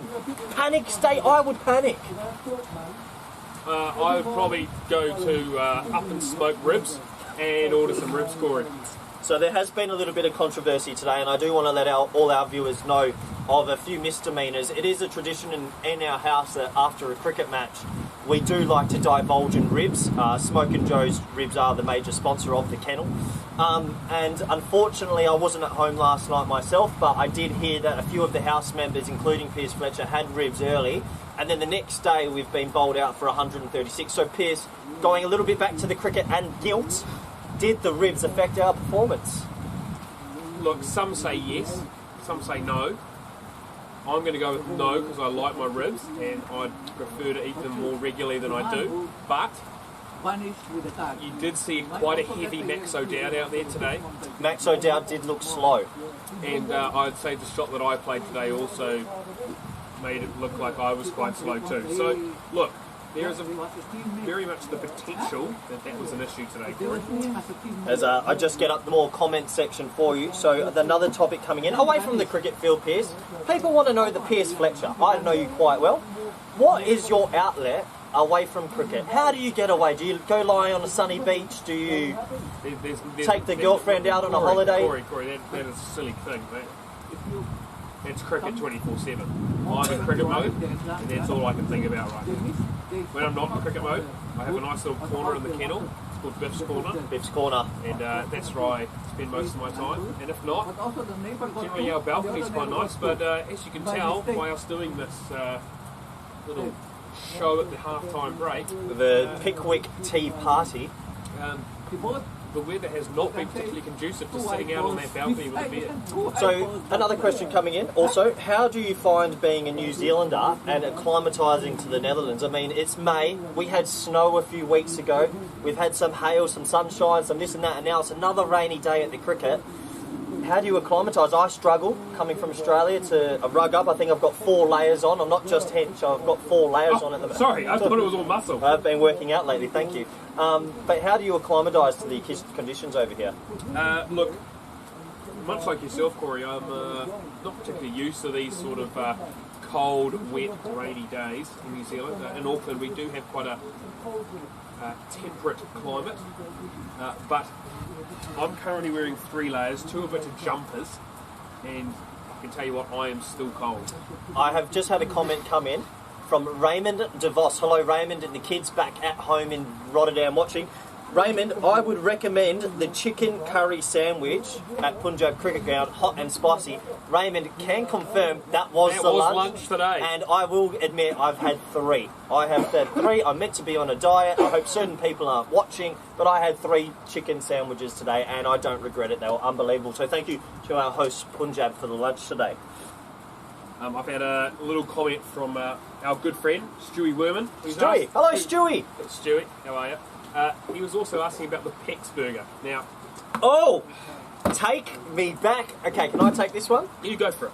So, for those of you that don't know, myself and Piers played at HBS Kraaienhout, the home of the Crows, and we had a good couple of years there. And there was a beautiful little restaurant around the corner. And was it Pex, or did it have? Pex. Was it a second name? No, just Pex. And for about 15 to 16 euro, you could get a burger the size of my head, and my head is pretty decent size. I'd say it's about that.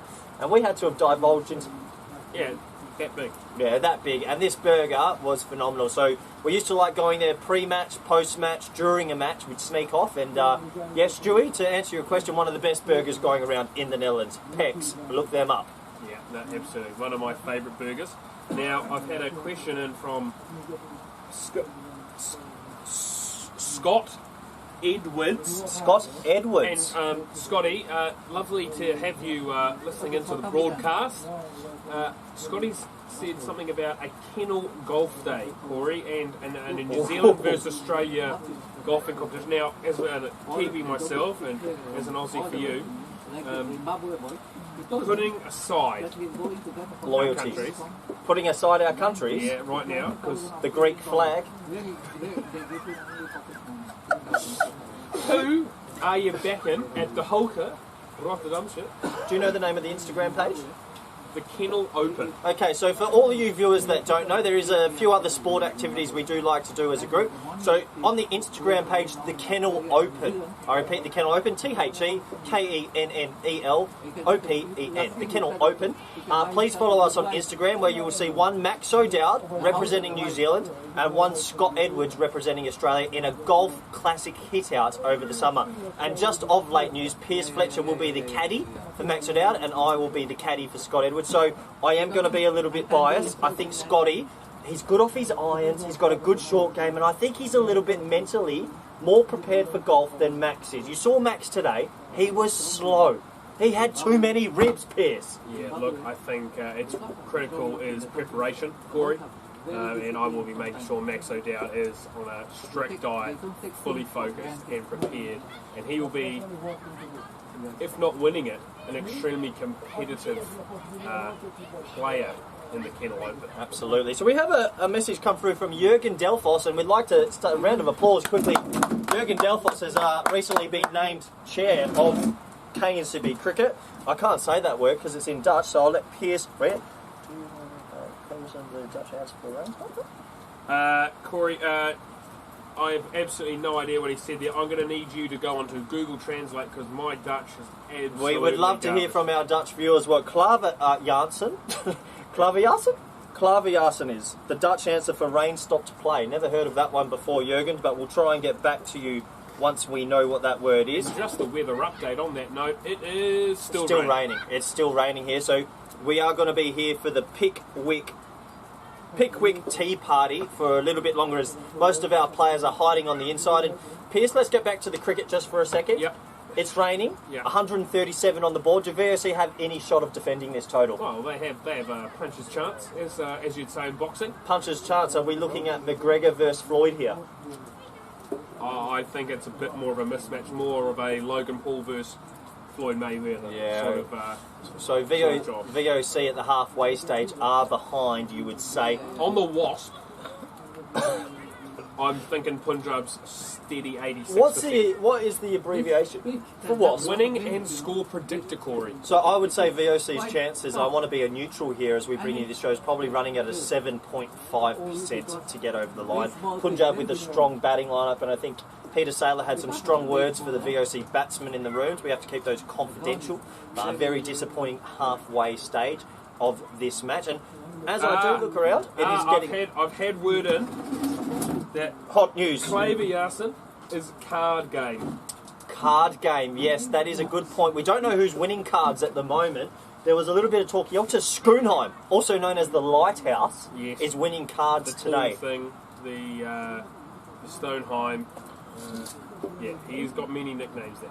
Pierce, why don't we introduce tomorrow's fixtures? Because I've been told that today is round 3 and today is round 4 and tomorrow is round 3. So there is even more live action to bring you to the top class season. And we'll give you maybe a little bit of a preview. We'll start with us. We're playing tomorrow versus Sparta. Sparta yet to have a win so far this year. Pierce, VOC, pretty poor form. Sparta, pretty poor form. What do you think?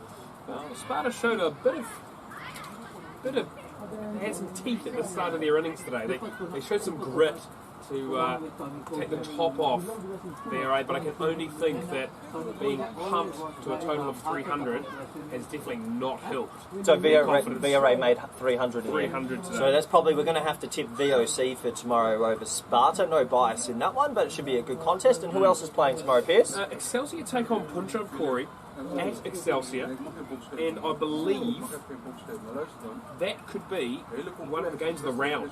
Games of round 3. Games of round 3. So today's round 4, tomorrow's round 3. If you can figure that one out. Hey, it's not myself, but yeah, interesting. And who else do you have there? Besides, we do have a lot of questions coming in on the Instagram page and on YouTube. So in from the Instagram page, we've got a question from, I believe it's Hamza, and he's gone, who do you think is going to win this match, Corey? Put your house on VOC Rotterdam to win by 7 runs. Remember this moment. Steph Myberg, Globe. Zulfikar, Globe. Other Zulfikar, 3. VOC is going to come out in a barnstormer and they are going to steal this win. And I hope the Punjab boys are in the rooms listening because we are ready.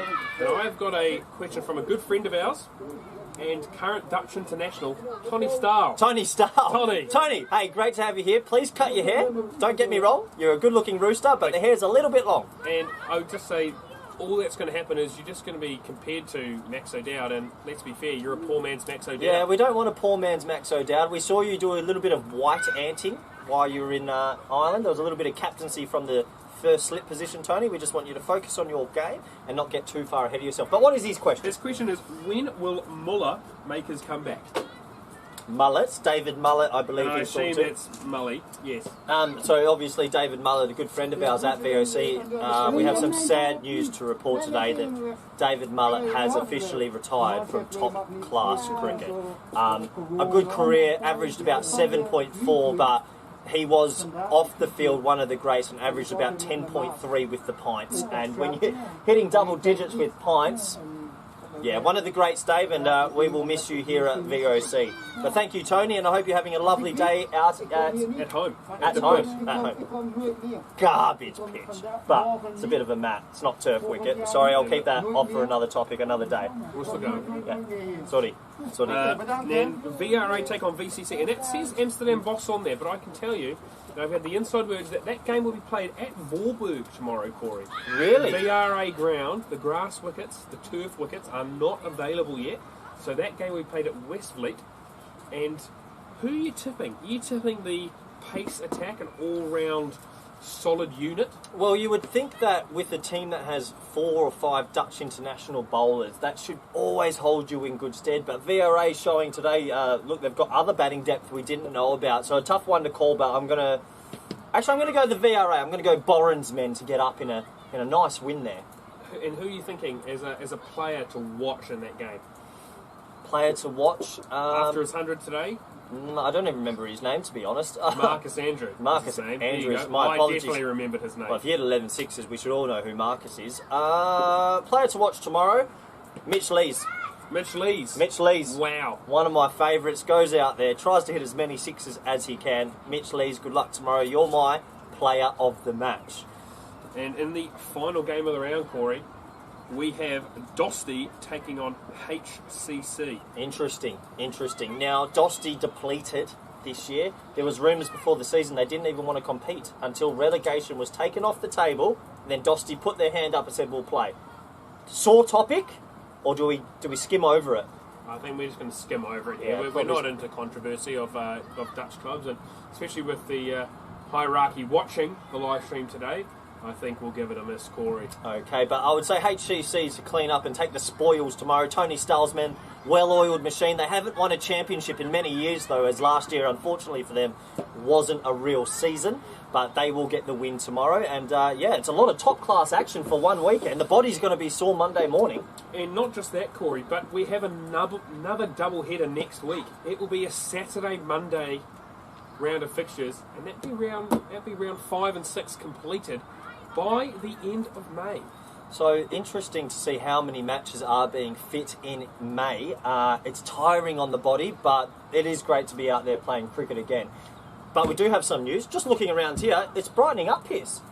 Look, it's definitely brightening up, Corey. I wouldn't say that the rain stopped. It is definitely still there's definitely still precipitation falling, and it does look dark out the back, Corey.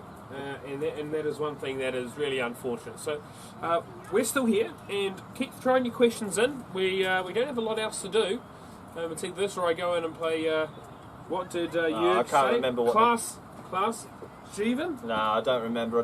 Please get your questions in if you want to know anything about top class cricket, or maybe even our social lives, and get to know us just a little bit more with all our faithful viewers all around the world. We're here at the halfway stage. If you've just joined us, though, at the Zoma Complex, VOC bundled out for a paltry 136.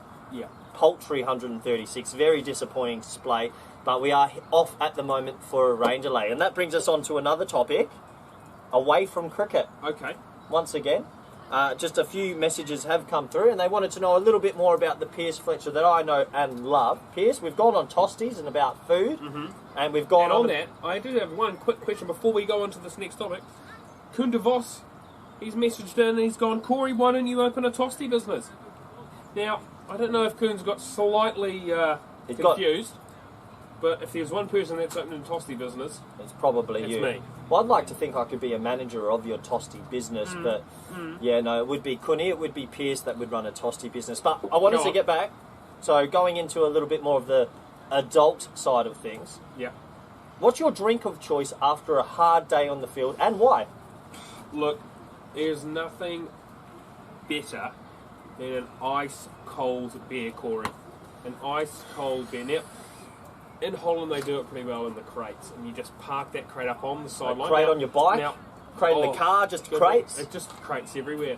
But what I will say is, obviously, in this current climate, we don't hang around at the grounds after games. Disappointing. Due to COVID regulations, but it's something that hopefully we can get back into. And just having a quick look, we have a couple of the Punjab players hanging around outside, but I'm still going to say that there's no movement from the umpires, as there is still precipitation falling. Precipitation. It is a tough word to get out sometimes, Corey. But look, in terms of your question that you're going to ask again, what do you reckon, mate, about today? This sort of on and off sort of cricket, it's never easy. I'm not an advocate for wet weather cricket. Cricket seems to me one of those sports that you just want to play when the sun is shining. But it is nice to be away from home today, because usually when you're the home side and you have rain like this, yeah, you're on off, you're pulling the covers, the socks get wet. I can't explain enough. When it's wet conditions like this, bring a second pair of socks. Did you bring your spare socks? I have 6 pairs of socks here today, Corey. And we've had another one in from Hamza, and he's asked, who's the best player in the Punjab squad? Now, that is a very different best player in the Punjab squad that we're playing today. If I'm calling it? You call it. Give me yours first. it's Mr. Hussain. He took 3 for 39 in his 10 overs today, dismissing Tim de Kock, Scott Edwards and Peter Saylor. Hell of a bowler on this tricky mat. I think I'm going to go for a different turn of player. I think the captain, Big Suleiman, the Vernon Philander of top class cricket, who blew Max O'Dowd's board off today. I've never seen a board get flown further. You may as well have just taken it off and taken it on the knee. Yeah, you might as well. Did he walk out with a bat today? He may as well not have. Yeah, I don't know what. But anyway, I'd say Big Suleiman's my favourite Punjab player and probably the best player. He made top class team of the year last year and he's bowled pretty tidy again here today and kept us under the ropes. Yep, and I have a little update, Corey. ACC have made their first breakthrough. Tim Ettman has been dismissed for 1 early on. Rule Verhagen and Lorenzo Ingram are at the crease. And I tell you what, a couple of early ones there for ACC, and that 200, whilst probably below par after the start they had, could well be enough.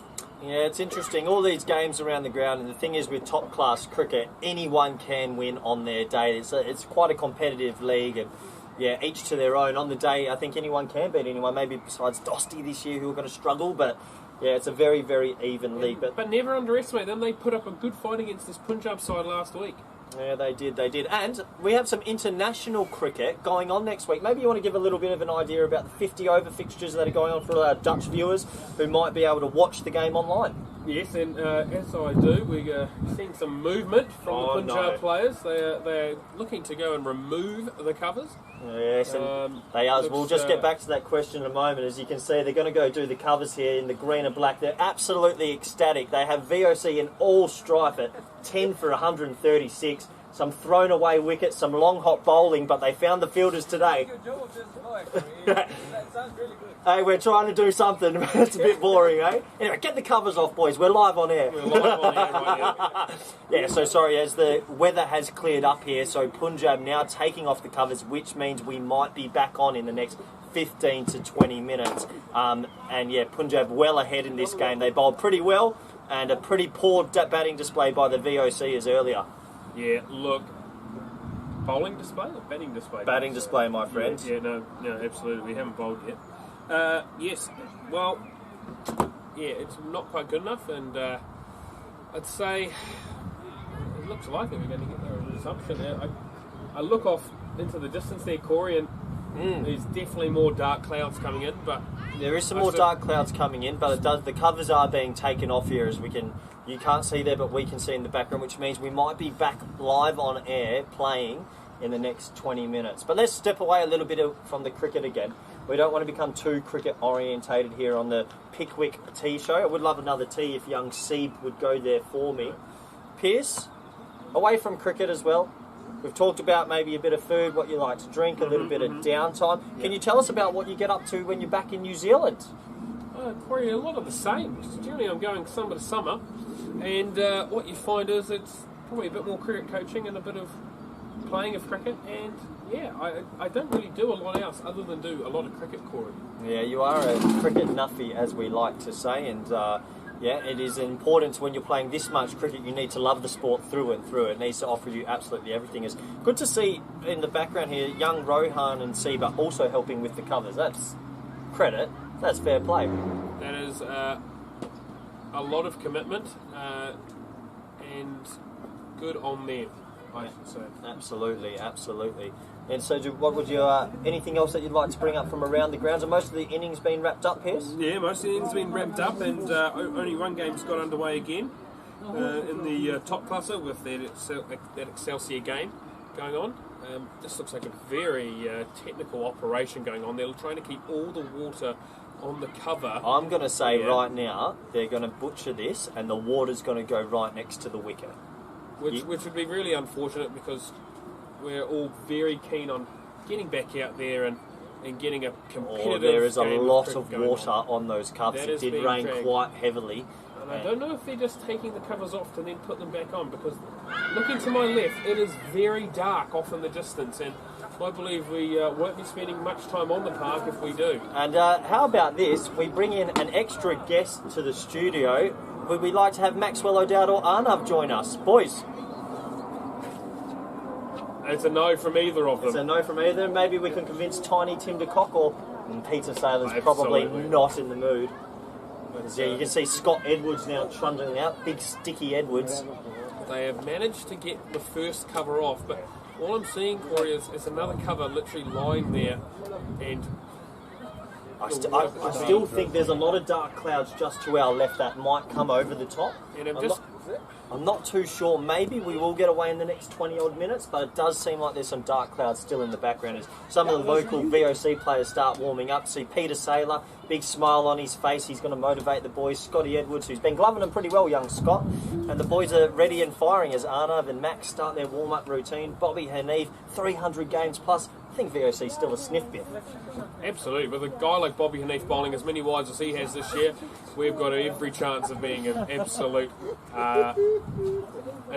front runner. I'm surprised those That's a fair point, actually. I'm surprised those hamstrings can bowl 20 ball overs. Yeah, look. That's why he's only bowled 4 over cells. That will probably bring an end to the Pickwick Tea Party today. Thank you for joining us. If there's any rain later, we'll be back, but we hope you enjoyed the live viewing. It looks like we will have commenced in the next 15 minutes. Thank you, Pierce. Thanks, Corey. Real pleasure. Mate, Tony Snell.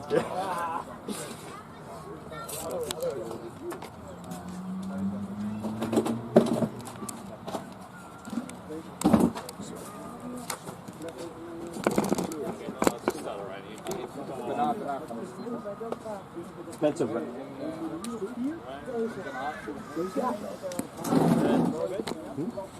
Tell you what. No, he was sending his questions. They're all the boys at the top class. Yeah.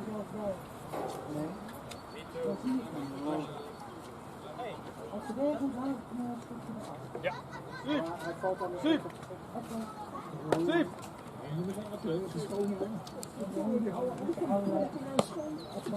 Warming up. And the match ball. Yes. Gotta lower it with this using this. Yeah.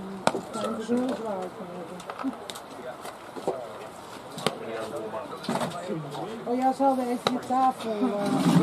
Have we got a start time yet?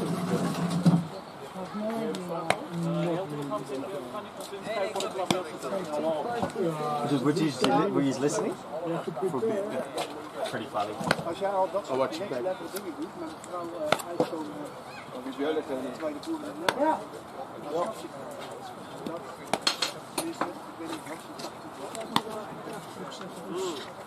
Ja, blijkbaar. I'm just leaving the water bottle here, okay?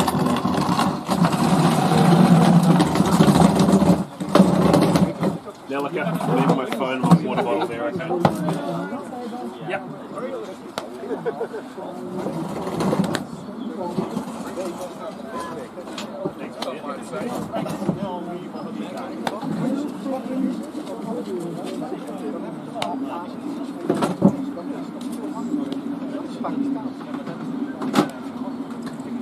Nou, denk je dat Niels uitkwam?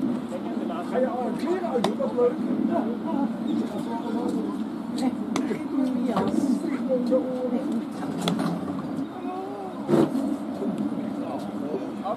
Oh my word.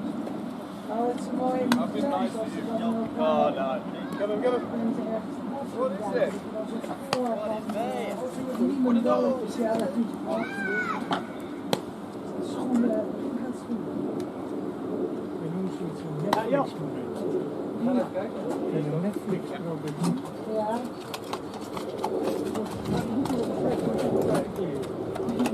Dat is in het slaap.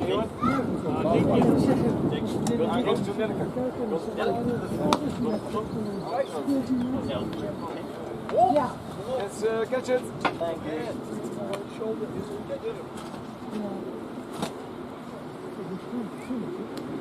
Ik weet nog dat ik...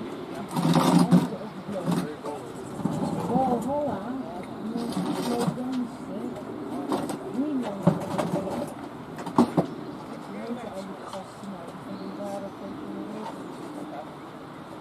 Oh, wacht even. Ja, dat was Schippers. Wim T. Schippers en dan had je Van Moekel, dat in die tijd. En er was een of andere dansgroep die heette Valhalla. En die kwam op het NOS-journaal en toen mijn ouders naar het kijken. Zo'n groep dansende mannen en vrouwen in de kloof. Camera aflopen, mijn ouders waren sprakeloos. Nou, dat was wel baanbrekend. Ja, dat is zeker baanbrekend. Kijk maar,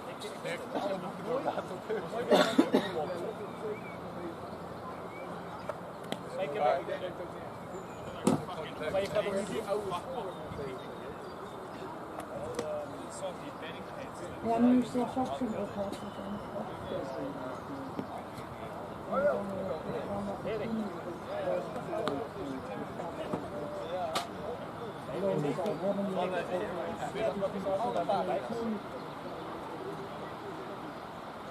Ik heb steeds een goed dat dit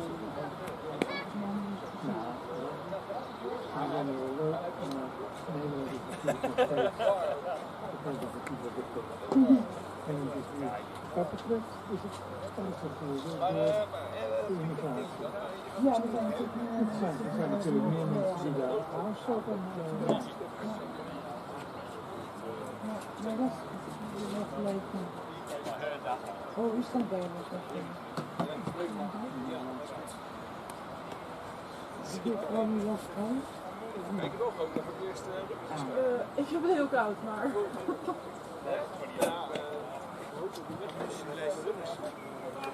Ik heb een vlieslopen, wil je dat? Niet zo groot, een kleine vlies. Ja, ik heb het daar naar mijn neer gehad.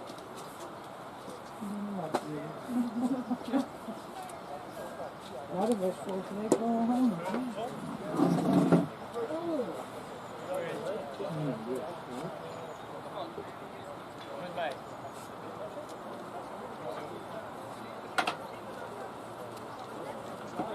Dit gewoon over de strafpaal.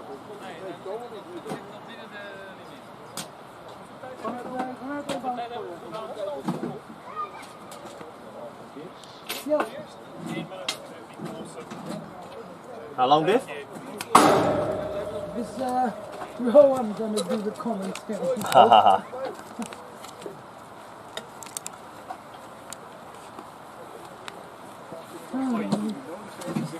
Zo. We gaan over 10 minuten beginnen. Oh, split. 10 minuten.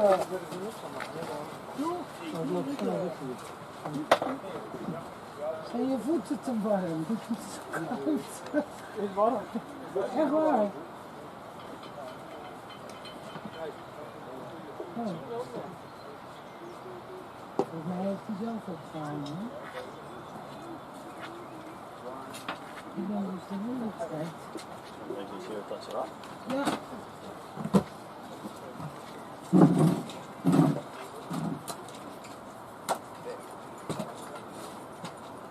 Oh, daar is het.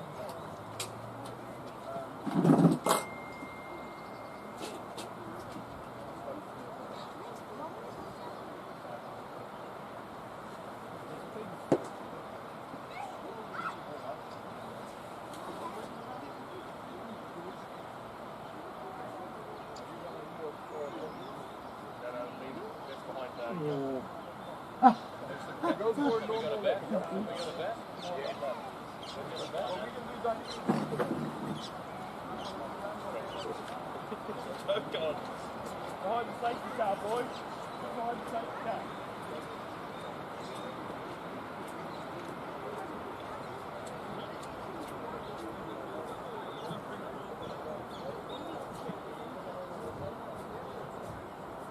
Tegen naast u, dat liep bij de microfoon.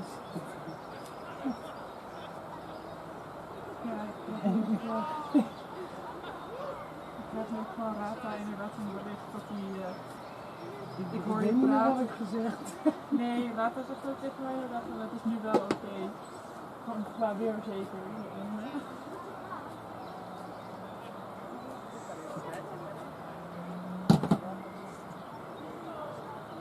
Nou, daar is goed. We hebben nog niks gedaan, dus we moeten het pas.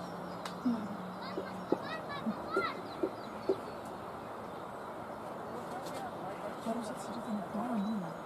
Ik heb nu zondag gedaan.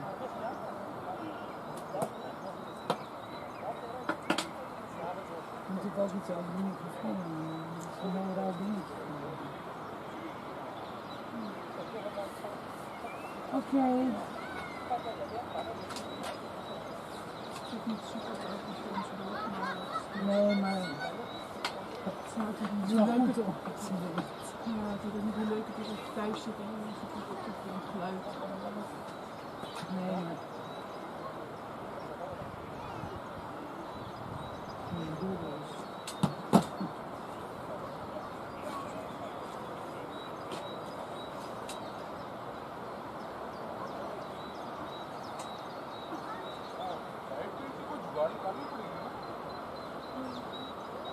Ze kunnen goed beter.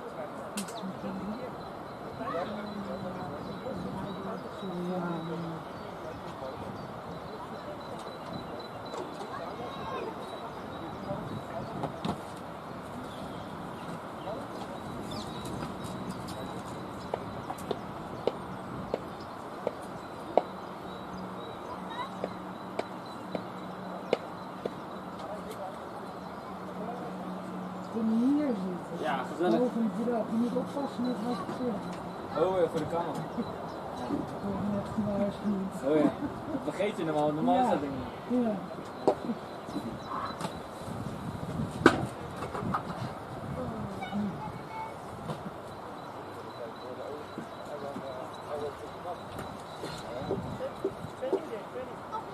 Wat met je vader? Die heb ik al zo lang niet gezien. Jullie ook niet. Dat is wel goed. Ja. Nu alleen dat corona was natuurlijk geen publiek aan. Nee. Anders was hij wel. Anders denk ik wel dat hij af en toe langs komt. Ja. Daarbij. Why did you put my shirt? Maar de winkel dat loopt ook wel. Dus het is ook...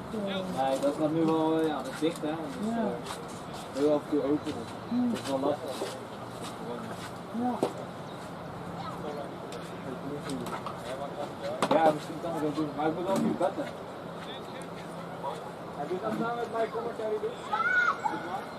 Nee, ik ben niet zo assek. Doe maar betting mee.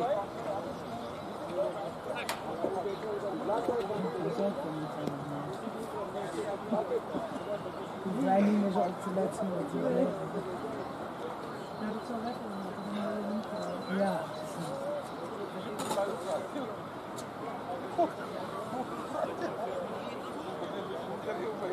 That's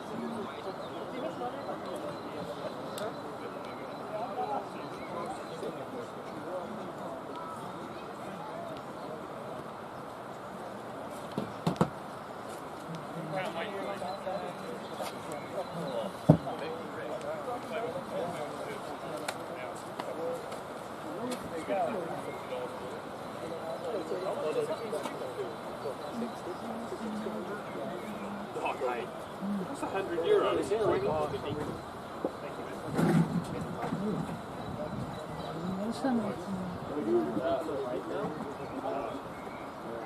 Poor old Bobby had to deal with my weight. I didn't see her on one knee. I see her on one knee and Bobby on the other.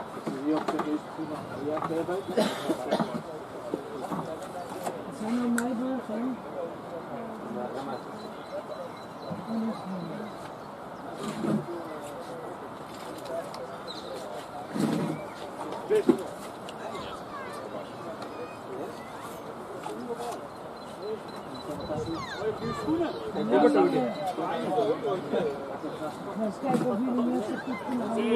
Ja, minder goed denk ik. Dat kan niet, maar minder goed.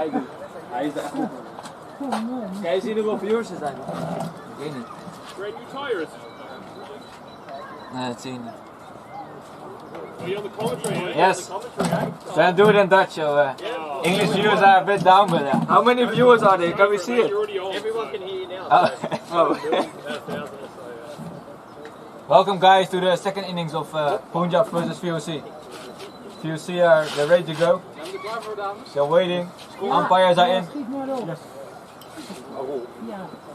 Umpires just showing the L4. He's showing the card. Live, Zulfikar's live Yes. in charge. That's very special. Moet het Nederlands of Engels? Oh ja, Engels kan ook. Of Nederlands. Nee, alles door elkaar. Half, jongens. Sometimes you give something good English viewers, otherwise you give Zoek something. het lekker uit in Ja. de commentaarbox. Good luck, umpires. Good luck. Umpires are in. VOC are discussing their tactics. I think they will be looking to attack. You see the score, it's a low score, so they need to attack from the front. Stefan Meiberg and Remet Zulfikar opening the batting. Both hard hitters, so looking forward to seeing Steph hitting some bombs. And VOC is in. Don't you dare stuff up the commentary, you There two. they are. Corey is a bit jealous, he's not doing the commentary anymore. Here we go, boys.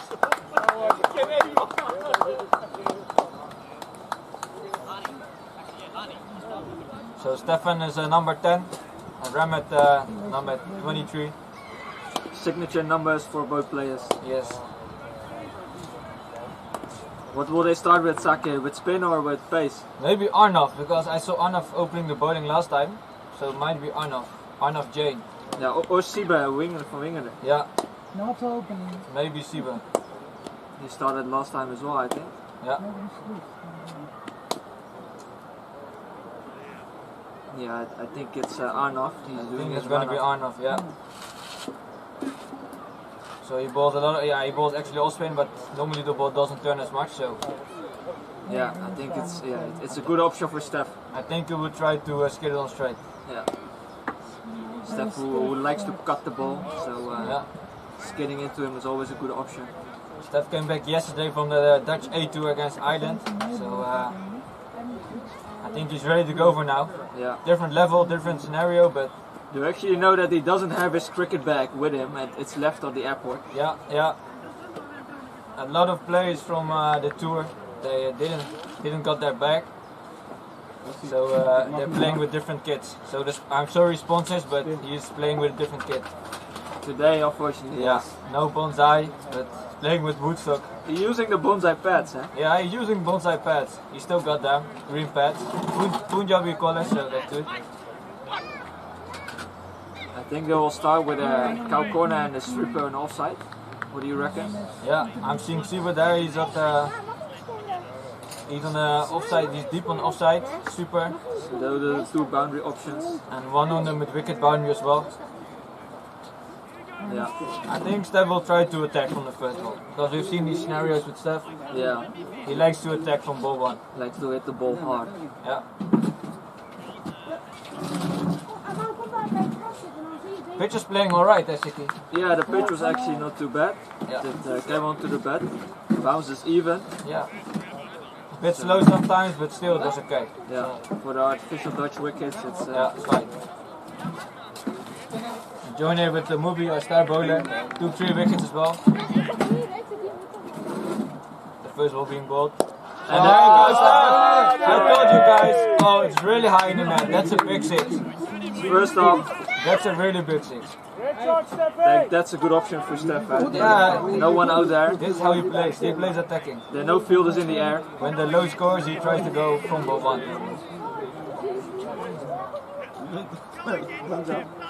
Is it too quick for the people? Yes. They will not understand.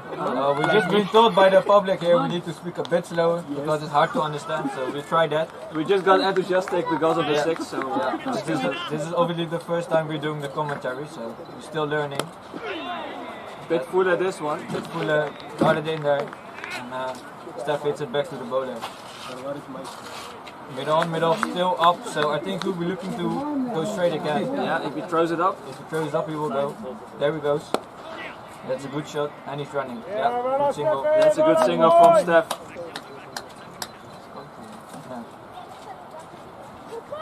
So that's a good start from Steph. We also like to see him hit a few first balls in out of the middle of the bat. Yeah, it's been good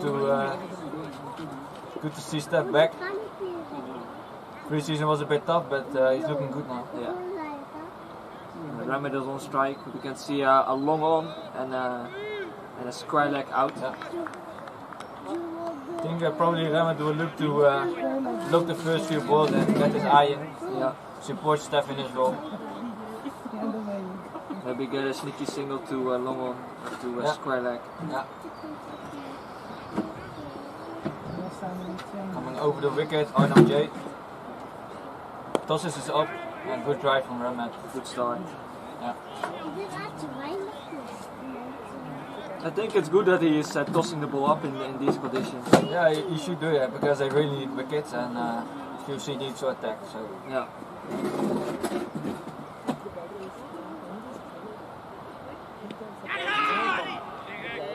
I think there was an inside edge on his pad, straight to 45, no run. Yeah. Well bowled, he dragged his length back a little bit. Bit short, eh? I think this is better length. I think he's going to look to vary his pace on it. He does that a lot. Yeah. He has one quicker ball. And a few he flights up. Yeah.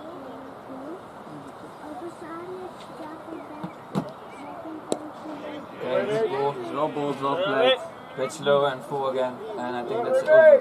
Giving him the respect he deserved. Yeah, and he's got enough time, 137 on the board, and we know Steph, he's gonna go hard, so Remmet can play that supportive role. I think Pierce Fletcher is gonna bowl from the other end. Yes. Where is he? Is he from Australia or New Zealand? New Zealand. New Zealand. Pierce Fletcher also got a Dutch passport, I hear, and okay. he is living now in the kennel, how they call it. I think it's with Corey, Sticks, and Max. Yeah. Right. And he coaches a lot actually. Pierce is looking to be a coach. Yeah, he did. Yeah. But still playing for VOC, so that's good to see. Good bowler. Yeah. Swings it first few overs. I think you look to swing it in for Steph. I think that's how we got him out last time, in the practice game. Yes. So he has good memories, I think, of the practice game. So we'll see what Steph is gonna do. You just see it drizzling down again a little bit. We also see fine leg going out and a deep square. Yeah. He's probably looking to bolt into him. I don't think that's a good tactic actually to pull short to Steph. If I see he's really strong on that pull short.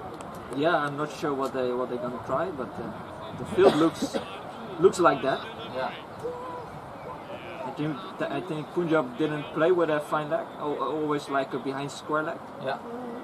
So that's an interesting field, and no third man. So I think he's going to ball into him with his in-swing. Yeah. So Steph can just put it on the leg side, get one. Yeah, we do know that's also the spot that we sometimes. This is the ball because looking to the offside. Yeah. So I think it's a good tactic from VOC to ball into him. Yeah. That is the way to get Steph early.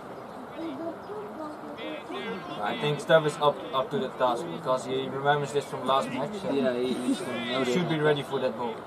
He can also see the field, so he can expect that ball. Yeah. Let's see how he goes with his run up. Easy run up. Oh yeah, first one just going through. He's just walking through. Probably just to see how much grip you can have on the exactly. But the pitch is pretty good with the grip. The grip is fine. Yeah. Obviously, there's always a bit of water on the field because it's gonna rain, but the pitch is pretty dry. Yeah. And this is what you get in Holland, with the rain, and you just need to play in these conditions and adapt a little bit. You need to adapt. That's the thing. Yes. Yeah.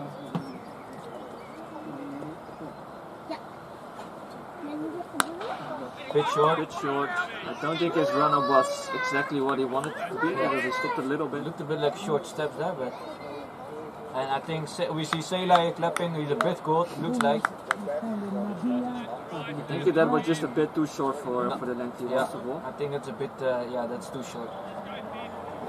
You should be looking to bowl full, especially in the beginning, if you want to get wickets. Bowl at the stumps. Bowl at the stumps and bowl full.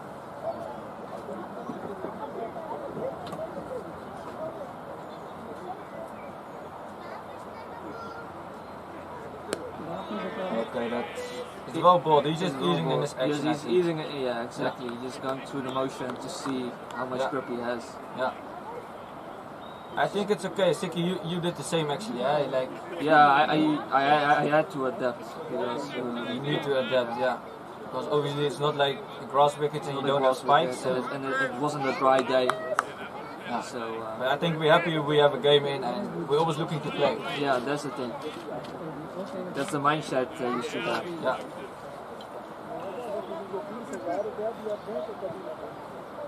So they actually have 3 international players, VOC. So they have a good team on paper. Yeah. Bit short, and that's one. And that was exactly, I think, the field he has. Yeah. Just a bit too short, I think. Yeah. A bit too short. Good to see Steph getting his eye in and getting a single. Yeah. And Remy is on strike now, still drizzling a little bit. It's not too bad actually. I think this is a short shower.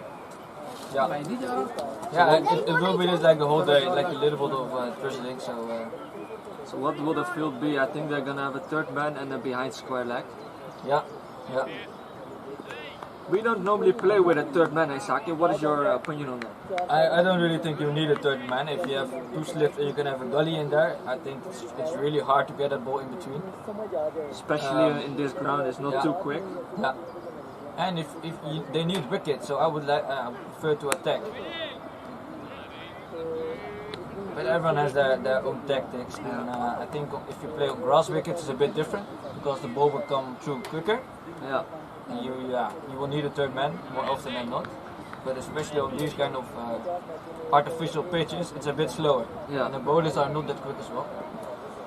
So it's a good option to have another attacking fielder in there. Yeah, you can have a gully in there. To have an extra catching option. Yeah. Easing in. Clip that for 4 through cow corner. I think that was a really risky shot. And we know Remy, he likes to play with his wrist. He's a risky player. Everyone from watching home, so he plays badminton on a very high level as well. So he plays a lot with his wrist. So he likes it on the leg side as well. Yeah, a bit short and wide. So yeah, I think he just got that a bit earlier than he wanted. That's how I saw it. But that's also why he could get the elevation. Yeah. From now on, a tough start from VOC. 2 overs almost gone, 12 runs. So that's a good ball.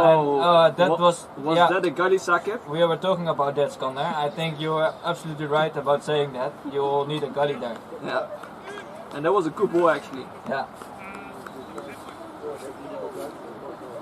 And then you have an extra catching option, and that could have been a wicket. Yeah. So when you are defending 137, you should be really attacking. I agree. Yeah.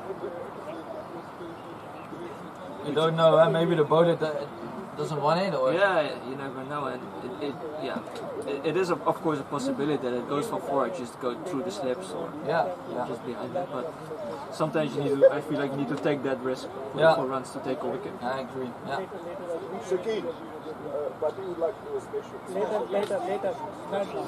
But he is just requesting to have some. He wants to have a special request, yeah. And Bharti just joined Punjab, so Hill Bharti, former player of Excelsior. I think everyone in Holland knows him. He's a great fast bowler to have in your team. A lot of energy. He likes to talk a lot. Bharti, so I think that's good. But really positive guy, and he wants to join the commentary box later on. Yeah. So you're more than welcome, Bharti. Light it up. That is, he gave it a bit more fly. He's very space. Yes, he's a bowler who varies his pace a lot. Yeah. I think one of his better balls is that quicker ball, which is hard to detect. It's tricky, yeah? Yeah, it's tricky. It's a bit quicker than you expect. You don't expect it.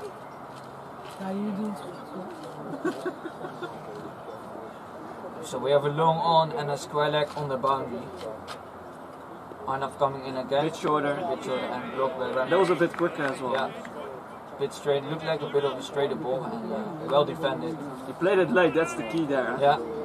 I think on these wickets you need to play it very late. Yeah, especially at the start. Yeah. And take your time because there will be a lot of bad balls. We are still playing 50 overs, so we only need to make 137. Yeah. That's well bowled. That's a good ball. A bit quicker as well, and a better length as the previous ball. Really good length, and we've seen him bowling well actually in the previous matches as well. Yeah. So he's a good bowler. Bowls it a lot of balls on the spot. Yeah. Yeah, bit short again, but I think this is good length because the batsman has to guess if he wants to go forward. You went a bit backward and forward, so that's a perfect line. Yeah. Arnav Jain also in a Dutch setup. I don't think he has made his debut yet, but he's in the Dutch 18. Yeah, he's in there. Yeah. So he just drops the ball, but the condition to bowl is pretty hard as a spinner. The ball to grip the ball, the seam ball gets wet, and that's normally where you grip it. Yeah. So it's not easy. I think it's good that he's starting actually to bowl because if the ball gets really wet, it's tougher for it gets harder, for leggies and offers. Again, bit short. He was a bit too early there, Remy. Yeah. I feel like the ball is not spinning; he's just skidding on. Yeah. I think it's the same, especially with the new ball. I don't think it will grip a lot. Especially the pace he's bowling at, it just always feel like you play, ball's not gonna turn, play straight. I'm also curious to see Bobby Hanif bowl. I think he can be a really dangerous bowler for this wicket. Also really experienced bowler, yes. Yeah. Bowling his line and length on this mat, I think he will add value to the team. Would be a really good option. Looks like he is warming up, but we will see later on. For now, Piers Fletcher is bowling again. Same field as last, so we have a fine leg and a deep square leg. Yeah. One slip, one gully. And I think all the offside fielders are on the circle. Look, I think there's a change from skipper Sailor. He brought fine leg up and puts cover sweeper out. I think that's a good idea. That's a better option, I feel like, as well. Because you don't want to get the ball to fine leg. No. Not at this wicket. That's a good ball again. That's a hard length and it's well played by Steph. Is that a short third man or is he gully? I don't think he's in a catching position, so I'm wondering because he's not bowling that quick. No. Maybe he should be up a bit. Get him forward to get that catch. Again, was a good ball. He can hit a hard length. He bowls from. He has a high bowling action, so he tries to hit the wicket. Yeah. And normally he's more of a swing bowler, I reckon. He swings the ball. He swings the ball, yeah. Yeah. He comes in again, and that's a good ball. And Steph exactly where he knows he needs to defend that ball. Yeah. There's not a ball for him to hit. So yeah. He dealt well with that. You can just see Piers just running easily through the crease. Yeah. He doesn't really want to push anything. Yeah. I think he just wants to try to hit his line and length and don't force anything because. In Holland, it's not about the pace, but it's really about your line and length and getting those dots in. Building pressure. Even the slower you ball, the more difficult it is to hit. Yeah, that's true. Comes in again. That's a full ball, and that's well hit by Steph. I think that's gonna go for 4, guys. I think that will be 4. Yeah, it's 4. Hitting the rope and it touched the screen. Great shot by Steph. I think it overpitched a little bit, but still great execution by Steph. Hit it straight to the side screen. Just saw his hands going through the ball. Yeah. That's the key there. Yeah. Steph is a really clean hitter, and he doesn't move a lot, but he's got really good hand-eye coordination. Yeah, he hits the ball. If he hits it, he hits it hard and far. He's an unbelievable player, actually. His brother is also really good. Johan Meijer played for Somerset for a really long time. That's short, and that stopped a bit in the wicket. Yeah, that's why he was a bit too early. But he's a little brother of Johan Meijer, which he is a great player. I heard of him. I have never played with him actually, but I've seen him play for Somerset in an English county competition. And he's a great player. Really talented family. Yeah, really talented family and nice guys. Really nice guys. Yeah. I think for Steph, he saw that ball early, so that's a good sign actually. Yeah. We were just too early on the shot. He's looking good. Well bowled. That was well bowled and well left by Stefan Meijer. Well watched. So he's really picking his balls here. Huh? Yeah. This is how we know him, and this is how he plays. So when he goes hard, and otherwise he tries to leave or defend. So doesn't look for a lot of singles actually. No. But especially at the Punjab ground, which is quite small, square and straight, that is also not really necessary, and is gonna make it hard for you. You can focus on the bad balls over here. Good ball. A little bit of an inside edge by Steph, so I still think Pierce is trying to ball into him. Maybe swinging a touch. Touch in maybe, and a bit too early. Yeah. Nonetheless, I think a good over for Punjab. Left alone the good balls, and he hit the bad ball. And obviously we don't need to hit a lot of runs. It's like it's less than 3 and over. We're still playing 50 overs. Yeah. So we're going at 4 now, which is it's more than enough. Exactly. This ground, you can actually in the last 10 overs, you can easily make 100 runs. Yeah. It's,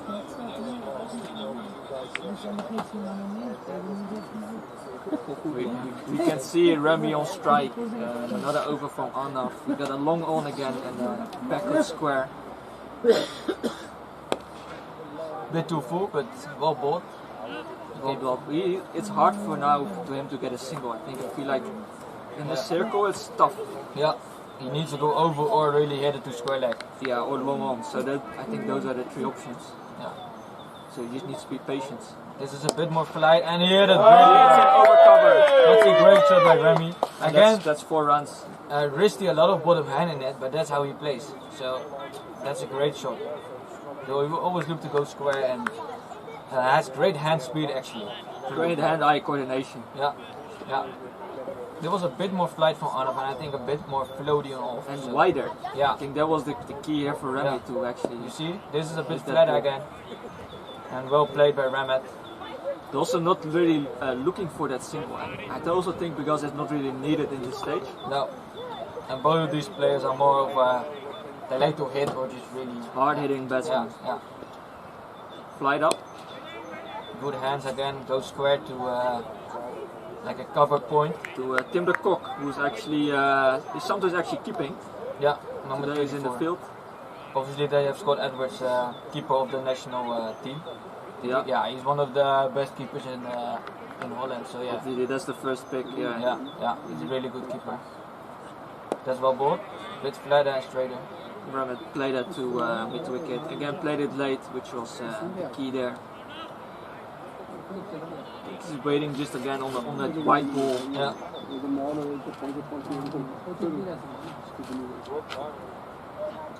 Well ball left alone, well balled. And you can see that was actually a good bounce. It went through the wicket. The wicket is playing well. There is a good bounce in his wicket, so the wicket is still fine. I think this is a good over. I like Arnav to bowl full to Remy and attack his stumps. I think.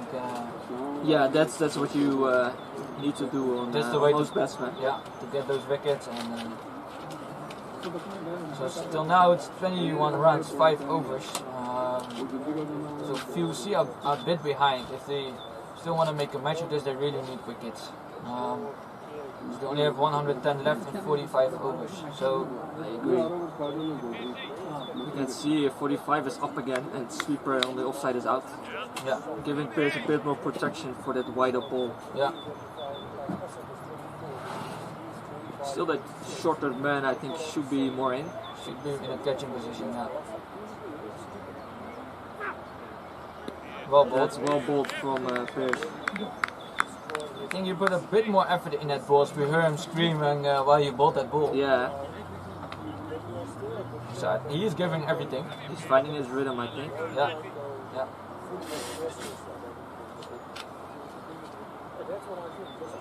Let's see what will Steph. I think if he's gonna pitch it up, he's gonna go for it. He will try to go straight again. So you see a bit down. I don't hear him a lot in the field.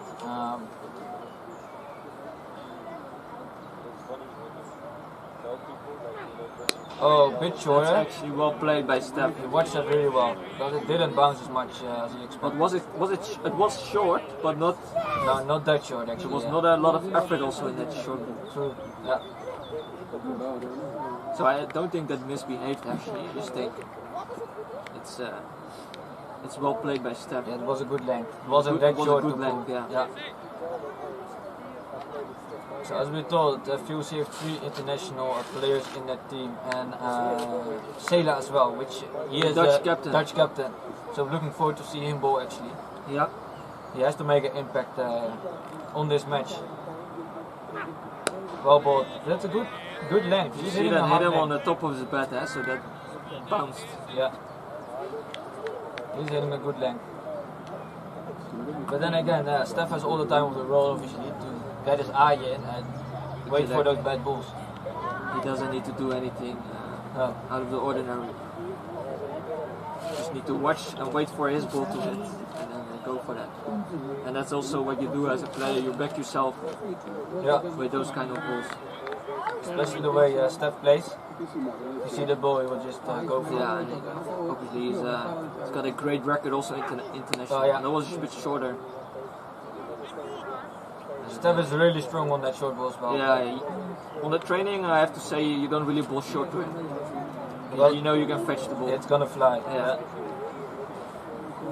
So I think he appears with a bit lucky over here to just get a single over there. He doesn't look that happy at Pierce as he's walking back. Maybe because it's just that he can't have the same run up as he usually has. Yeah, that could be possible. Yeah. You need to adapt, but good players have to adapt to different conditions, especially when you play in Holland, you play on matting. But it's not easy. No, it's not easy.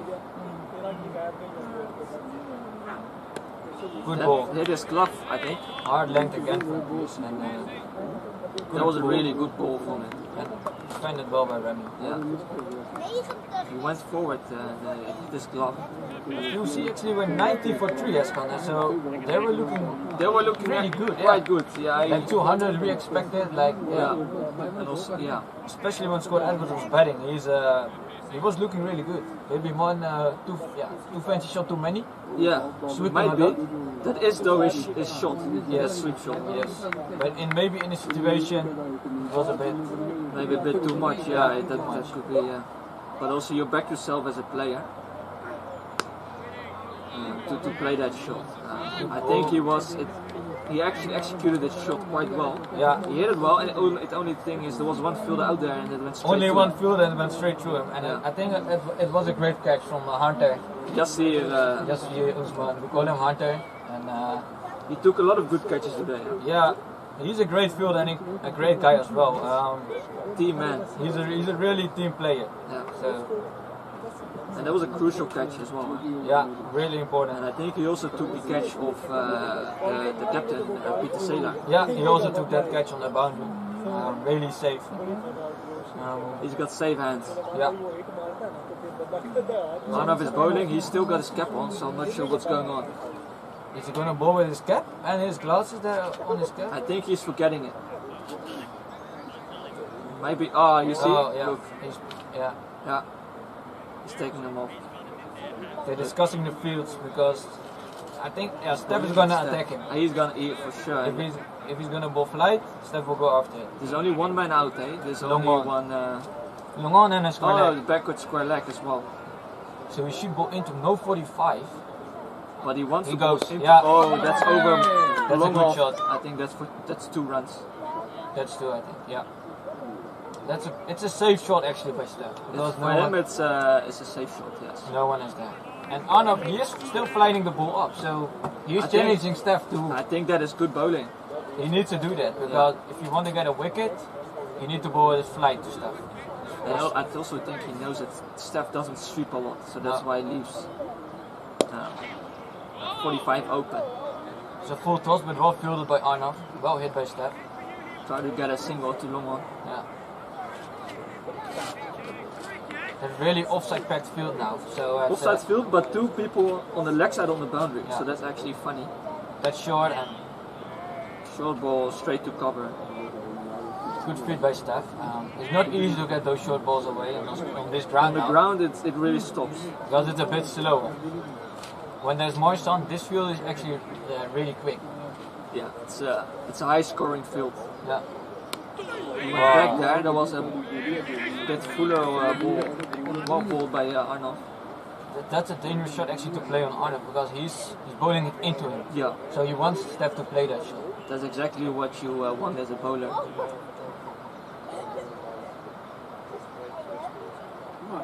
Oh, that was in his arm. Single to long Single one. to long one. But he did go for that. Yeah. He's looking at his bat. Obviously he's normally using the bonsai bat, so the kit looks really good, so credits to the bonsai team. They're also sponsoring a lot of plays, which is really good to see. People getting good gear to play. Yeah. Again, good length for one of Ram tucked it to mid wicket where Max O'Dowd. Could have been a one with Max O'Dowd is there, and he's the third international player. And a good fielder. He's a good fielder. You don't want to take him on. Yeah. We don't need to take those risks to. I think Steph is gonna. He wants to change his bat. Change his bat. I don't know if he got a spare bat, because as we all know, his kit is still on the island. Still on the airport. Yeah. It's actually that can't happen if you're an international player and it happens. The bag stays there. It's, bad luck, I have to say, because we've troubled also a little bit, and it actually never happened to us. No, luckily, but I've seen it happen to other players. Yeah, that's part of the game. Someone is waiting for his bat. So it's 25 rounds, 7 overs gone, and no wickets. And Piers Fletcher is still bowling. Actually, he bowled well. So, he's bowling quite well, actually. Yeah. But as we say, they need wickets. So if they're not gonna take a wicket in the next few overs, I would gonna change the bowling. Yeah. Get an attacking bowler. Try something else. Maybe say like a left arm into the wicket, hit the stumps. Yeah. You need to do something special if you want to win this match, and you want to take wickets. I think Steph's bat is really broken because they're waiting, and actually Teja, who's from New Zealand but he's working in the Netherlands and also living here, is getting out all of the bats. Yeah, Teja he's actually also a Dutch player, so he's a local player. He's a local player. Yes, yeah. He's worked here now for 2 or 3 years, I think. Yeah. 3 years already. So great guy to have as well. Really great nice guy and really great player. Yeah. He's a batsman and also all-rounder off spinner. Yeah, and he's bowling well actually the last few matches. He's taking 3 wickets against last week. He got a lot of wickets, huh? Yeah, 3 or 4, and today 2 as well. So good player to have in your team. Good player, good batsman, and he's also helping with the training and coaching a bit. Yeah, he's got a lot of experience because he played in New Zealand on a high level. He played for the Aces, right? I think Aces. Yes. So yeah, he's played first class cricket. Yeah. So Steph is back.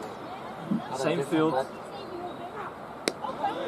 Well ball again. That's actually a really good ball. Hitting that perfect length, I have to say. The wicket is not really moving a lot, right? It's flat. It's pretty straight, I have to say. Usually batsmen get them out themselves. Yeah, on this track. Because you ball pace as well, and yeah, I have to say it went for me, but maybe that's only me. It went straight. That could be your bowling, but that could be my bowling. Yes. Because usually the pitch at Punjab plays really good. It's obviously it's a bit slow and it's a grass wicket, but it's not moving a lot. No. So if you get in, you can go big. Well played by Steph. Well played. I do think that was a good ball again, but overreacted a little bit from the batsman, looked like from here, but the thing is the last ball he went forward and he just played it, I think, the same height, and this time he went back. Yeah. And but it's good. He's keeping his eye on the ball. Yeah. Watching it carefully. You can see Bobby Hanif warming up, so he might be bowling the next over. That can be a good option because he's a wicket-taking bowler. Experienced bowler. Yeah. He attacks the wickets a lot. That's well bowled and well played by Steph. And good bowling again. He's hitting a hard length. I'd like to see him bowl a bit fuller to challenge Steph a bit. I think that's the shot you will get runs to, but also get him out. Yeah, exactly. So I would take that risk and bowl a bit fuller to get him driving actually. He's bowling really well until now. But the length he's hitting is actually perfect. It's but maybe to take a wicket, yeah, bit fuller. He's building up his over, so it could be that he's going to bowl this one a bit fuller. Yeah. Yes, a bit fuller. Oh, great shot! Streamed it to extra He cover. streamed it. It was really hit. He hit it really hard. I don't think the field is going to catch that. No, that's gonna hurt if you do. No field is going to catch that. And Dick van Baarle is standing there with his hands in his pocket, so I don't think he was going to catch that. No. That went too hard. He hit it really hard, and it was in the gap. So, but it was a bit fuller. Eh? It was a bit fuller, so it could have been. But I think you need to do that with this squash contact. Yeah. It went in the air, so it could also be straight to the field. Exactly. So yeah, good option. Good challenge here because Pears is challenging Steph. I think he's gonna hit the wicket again a little bit harder this time. Maybe slower ball. Great shot. Hit it straight past middle, past the skipper of the national team, Peter Saylor. Getting the ball now. He was not interested. It went too far and it was too hard. Great shot again by Steph. So he's bowling a bit fuller now, but you see Steph is... Steph is waiting for those He's balls. ready. But He's ready. It's a wicket-taking ball. True. So no hard feeling, I think, for Pears because he needs to do that actually. Yeah. That's how you're gonna win the game. Yeah.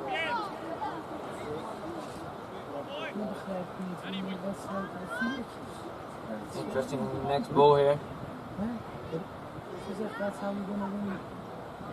Yes. Well balled, a little bit wider. A bit safer option there, you see. That's a run saving option. He did But pull another his wicket leg taking back a option. little bit. Yeah.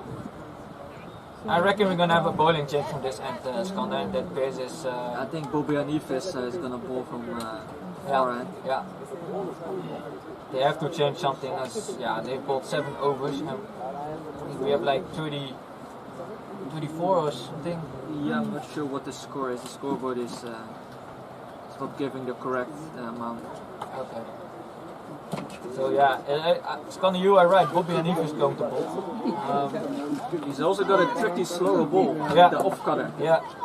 We've played a lot against him actually, so we know him very well, and he's got a really good slower ball.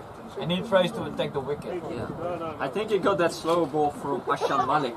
Ah, yes. Ashan Who's Malik. actually famous for that ball. I think against South Africa it was in the World Cup where he took 5 wickets. Yes.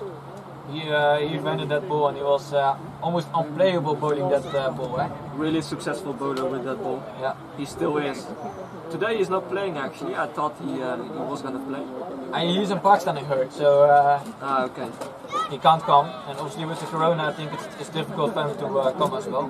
Maybe he's watching this game right now and he's hearing this commentary. And yeah, and I also know him really well, and he also helped me a lot with bowling. Yeah. So, played a long time for the Dutch team as well, and great play to have your team, Ashan, always looking to help the youngsters. Wicket taker, yeah. So Bobby is bowling with 1 slip and like a shorter man, is it, or extra? I think backward it's an point? extra backward point. Straight away he tries to attack the wicket. He's down the leg, well taken down by the leg side, and that's a Edwards. wide. Well, yeah, good keeping by Scott. He's the best keeper in Holland right now, so he's not going to miss those balls. Great mover, great hands.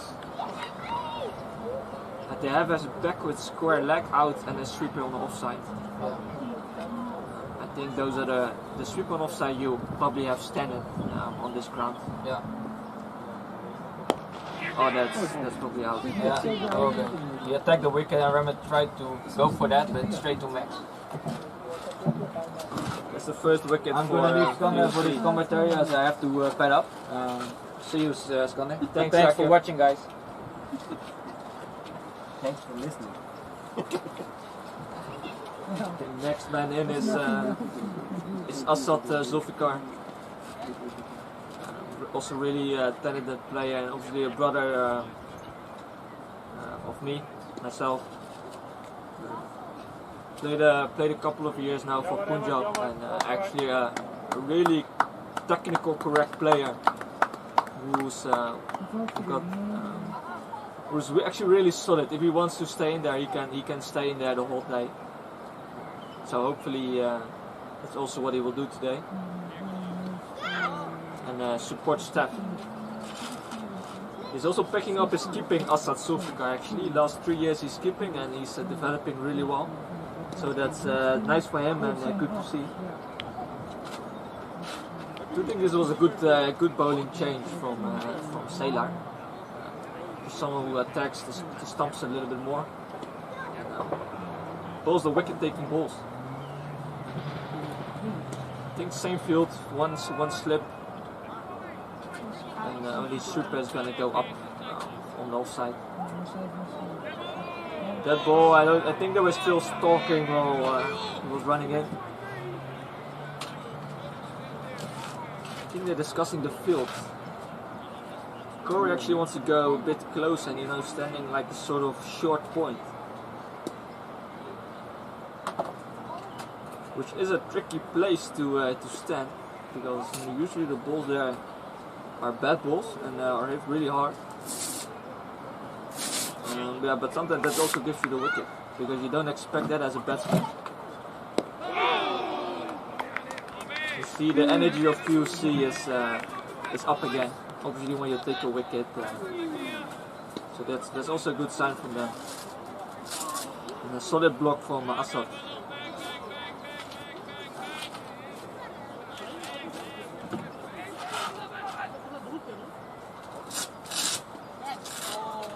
Down the leg, and another leg side.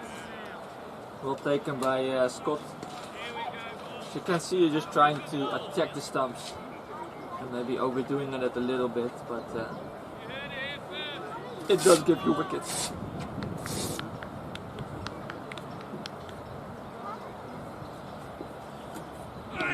Full ball again down the leg, ball cut by Scott, moving really well there. You can really see he's trying to attack the stumps.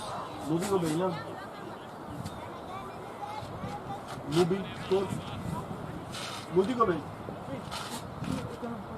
yeah? Oh, okay. Down the leg and almost a single, but Scott is quite quick there, so it was a good idea not to run. And Ramat is still there. Yeah. Now Asad and Steph. Oh, Asad and Steph, yes. Yeah, Ramat was caught at long at mid on by Max. He's not gonna drop those. Great shot by Asad. Straight bat.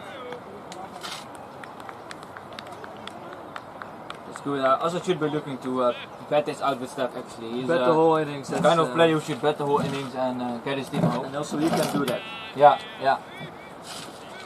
For the people, Sakib joined me again. He's got his pads on. Yeah. You're next, Sakib? I'm the next man. Yeah. Sakib is next in. Well left alone by Asad. Good moving and a good ball, a good carry as well. So it was a good bowling change to get Bobby going. Yeah. To change something up and get that wicket. And it happened, so it did happen. A little bit of pressure back on Punjab, but yes, they're still really on top of this game. Yeah.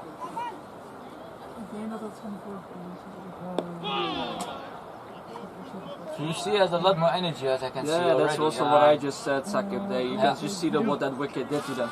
It always happens in cricket when you get 1 or 2 wickets, energy gets up, and you actually almost have that energy every time.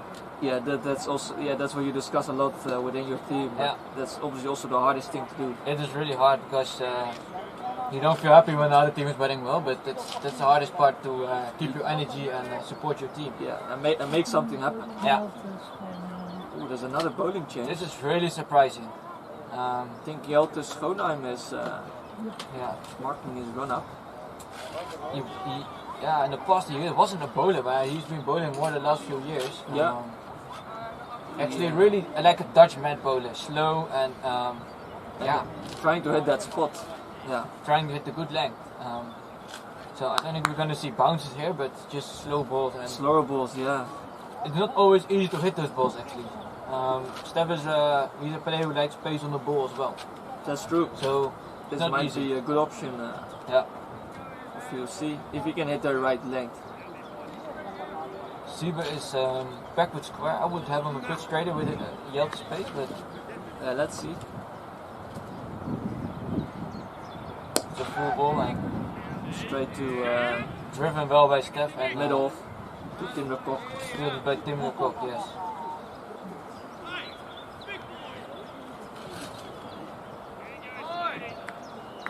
What do you think, Sai? Is he going to step out? Try to hit him straight? I don't think so. I think he's going to wait for that shorter ball. For the short ball? Yeah.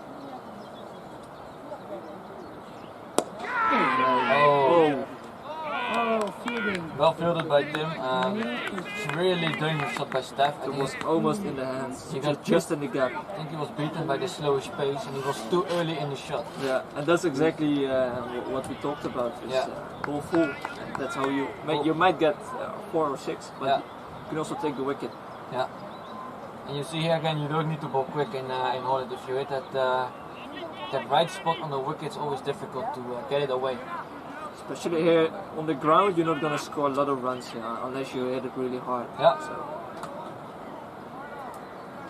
that's the thing also with bowlers with less pace. You need to do more of the work, especially here in Holland, where the output is so slow.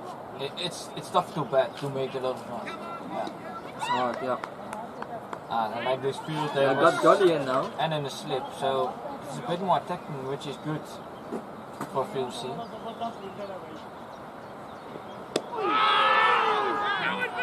I don't really think there's a good appeal. That's a bit of a strange appeal. It was straight on his bat, but I think they're just excited. They're just excited. I don't like those appeals actually. For cricket wise, it's a bit you just don't appeal for these. Yeah, you know, if you don't know that he hit it, then it's okay. But I think it was clearly his bat. Yeah. Actually, we have two good umpires today, Pim van Lien and Rusty. Yeah. No, great umpires. You can see that VOC is trying to get more energy while Assad just hit straight on his bat and they went up, you know? Yeah. They're trying to build the pressure on Assad, which I understand. Which is good. He's a player who will take his time and VOC will look to try to get him hitting as well. To force that mistake. Full ball. That's unlucky. It's good wrist by Assad actually. It was whipped to mid-wicket, but straight to the fielder. Would have been a 4 if he hit that gap. But, okay. Assad should keep his patience because we have so many balls left and so many overs. Yeah. I think the Duckwood Lewis was saying like in 20 overs we need 30 runs, you know. So that's a bit of a. That's good footwork by Assad and straight behind that ball. Straight behind the ball, that's like looking solid actually, so good signs from Assad. He's been looking good in the practice games as well. He made quite a few runs. 250s I think? 250s, yes. In the practice games, so that's always good to have those runs behind you. Yeah, I think this is the end of the first power play, so this will allow VOC to have 4 people out. Yeah. And 37 runs and 1 wicket out.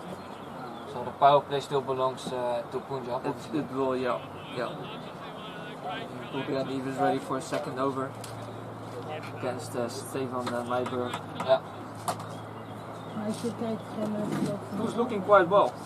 25 already, and last year he averaged 100 in the end of the season, Seth. Amazing season he had. He would just even the good balls he would hit for 4. Yeah, it was great to watch. It was when Steph gets in, it's unbelievable how clean he hits the ball, and I think a lot of do also with his golfing skills.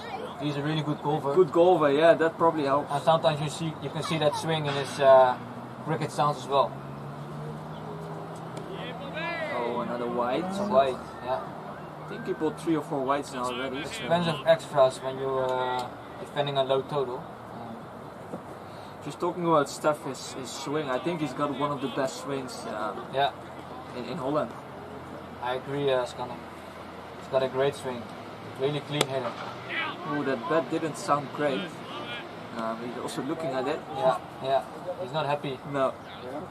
I think he's waving to the players to give him another bat, but I'm not sure. I'll see you guys here. Maybe you can bring it because he just signed something. Just talking to Teja. I think they have to bring a new bat to staff.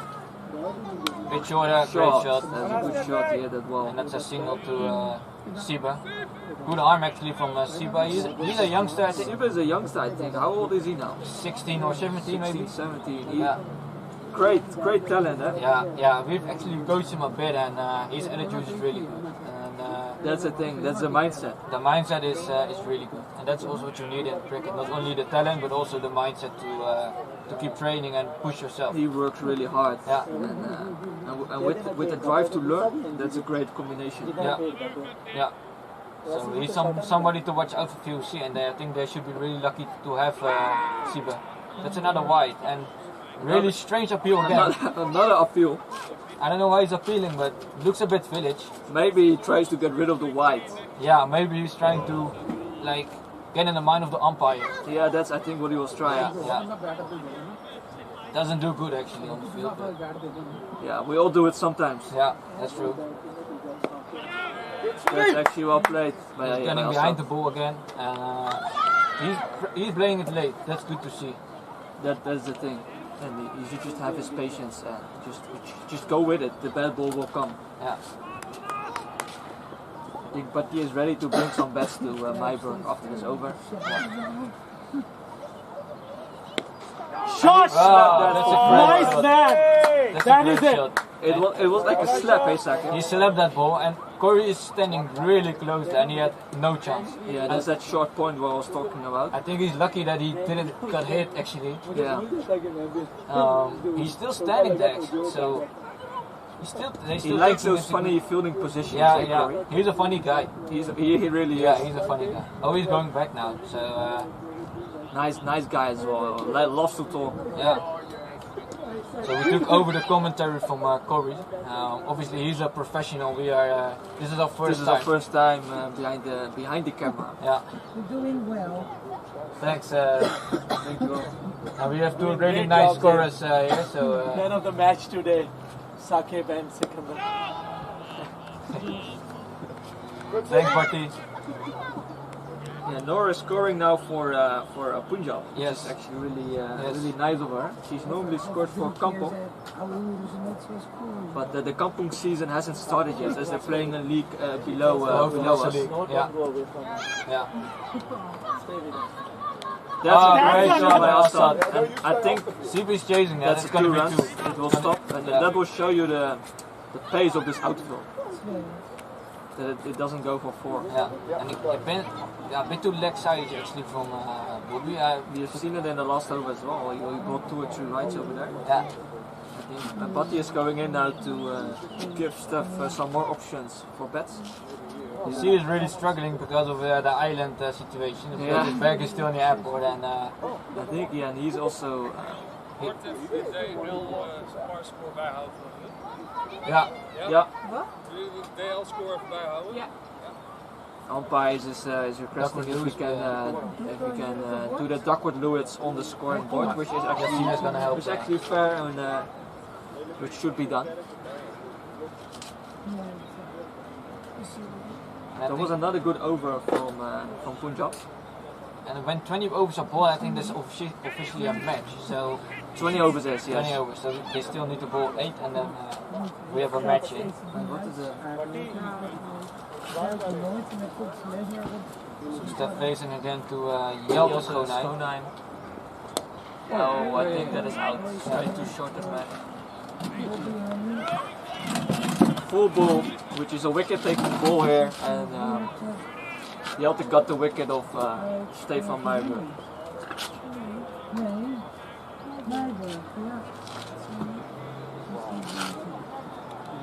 I will need to leave you guys as well, as I need to pad up, but maybe someone else can take over the commentary.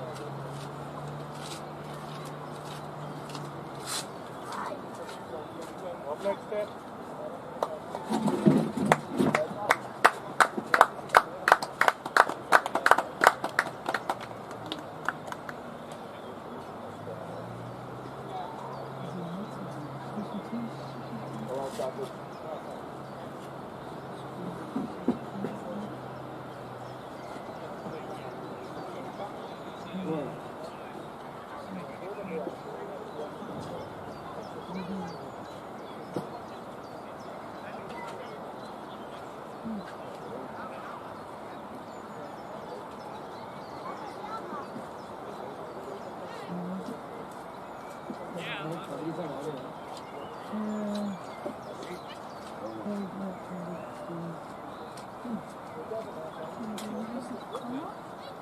Bobby Honey.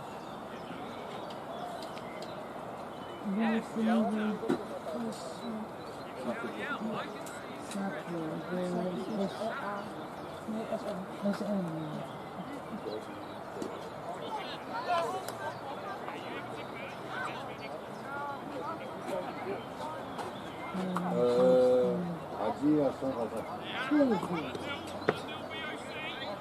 Daar is goed. Ga 3 minuten weer.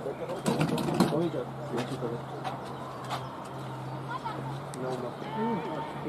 Jokka. Ja, boy, dat is het! Nee!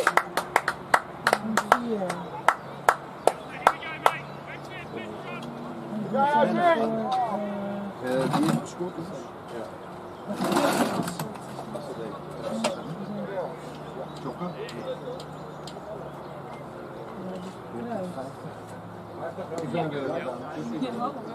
Ja, lijkt het natuurlijk. Gezellig. Deze vrouw nog. Ja. Gelukkig. Ja, ik was daar. Zegt die arts, nou ja, als je er toch bent. Heb je hem ook mag je wat mij betreft. Nou, dat is verleden. Hij zegt, als je wil mag je wat mij betreft ook. Dus je hebt gehad? Nee, ik heb niet gedaan. Ik denk, ik wacht wel even. Ik zag daar die mensen janken. Ik zeg, eentje toch? Ja. Oh, ik had het gedaan, nog niet. 51. Maar je wil wel geprikt worden. Ja, maar ik denk, wacht wel. Van eigen mening. Weet je, het is, als zij die doos openmaken, dan zitten er 5 of 6 in. Ja. En als ze daar maar van 2 gebruiken, dan moeten ze die andere weggooien. Ja. Dus dan zeggen ze, oké, de mensen die daar toevallig aanwezig zijn of daar werken, van ja, komen jullie maar, dan kunnen we ook gelijk in. Ik heb 52 staan, klopt dat? Ja, dat klopt. Oh. 1 voor nummer 4 en 11 voor nummer 3. Oh, dan moet je nog eens. Is dit Jelte? Ja. Goed.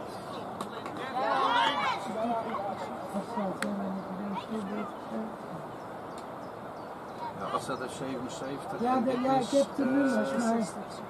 Sakit, hè? 66. Dat is het spannend. Sakit is één.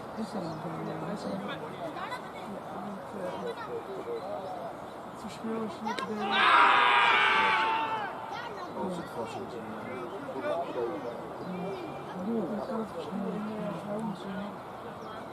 over? Oké, dat is ook wel. Ja, 4, 5, 6. 1 voor 7. 6,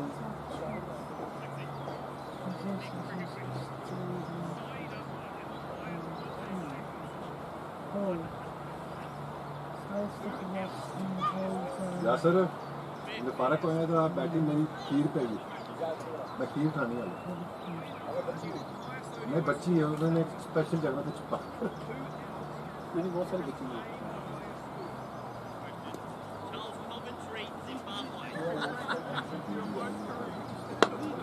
Bobby gaat verder.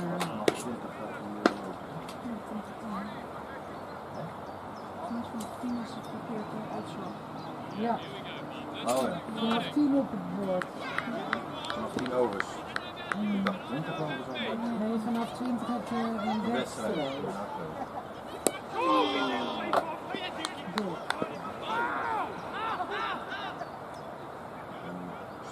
Wie heeft de donkere haar? 66.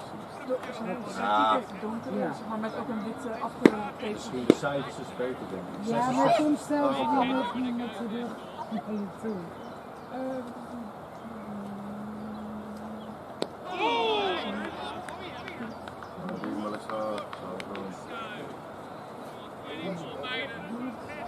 Nee, partij, ik weet het. Ik weet weten, die weten. Time as Samballah Dalkar. Nee, commentary direct करते थे sir, वो खेलते थे लोग. En van ons was volgens mij de Zoefjes even commentaar leveren. Ja, deden ze heel mooi. Ja. Dus ik hoop het ook, ja. Nee joh, dat is een part-time. Nee, maar dingen is weet je. Joop is het niet. Ja. Joop is toch geen vaste band. Niet part-time toch? Nee, dat was Jaap Fletcher. Nee, die lange dat is die Joten, Schoonlijn. En dan heb je Fletcher, die heeft als eerste verbond. En Jane, dat was de spinner. Dat was die lange, dat was de spinner. Hij is ook lang en Joop is ook lang. Joop had net die wicket gepakt van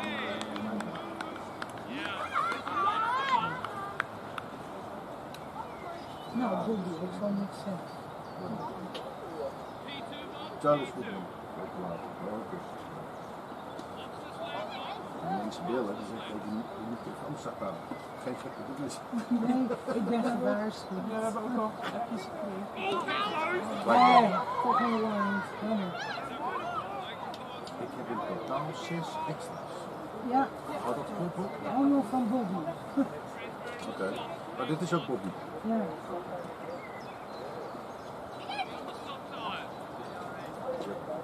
Geen naar beneden.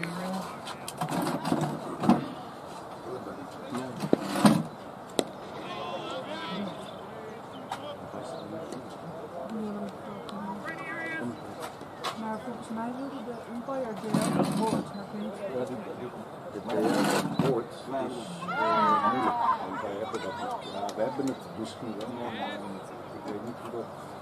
Oh, het kan niet op het bord. Dan staat er namelijk onder 2 keer 137. Ja, maar dat kan je niet, nee, kan je niet één veranderen in de Wat is dat dan, die 2 keer 137? Ja, eigenlijk daar is wel systeem die voordeel, maar wij hebben die hier. Oh! Rijken. Oh, je kan niet van 137 aan het getal bij. Oké. Ja, daar is het ook automatisch. Ja, kijk, want hier staat 136 laatste innings, dan pakt hij daar automatisch 137. Alleen wij hebben geen extra knoppen voor die om het DO.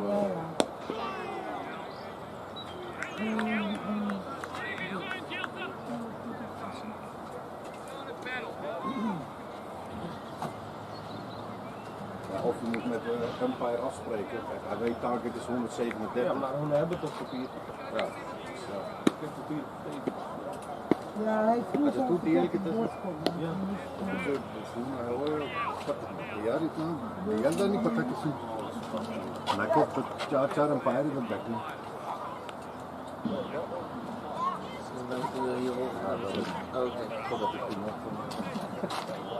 Wie was net die commentaar afleveren? Jij? Ik zeker. Ja, goed hoor. Goed.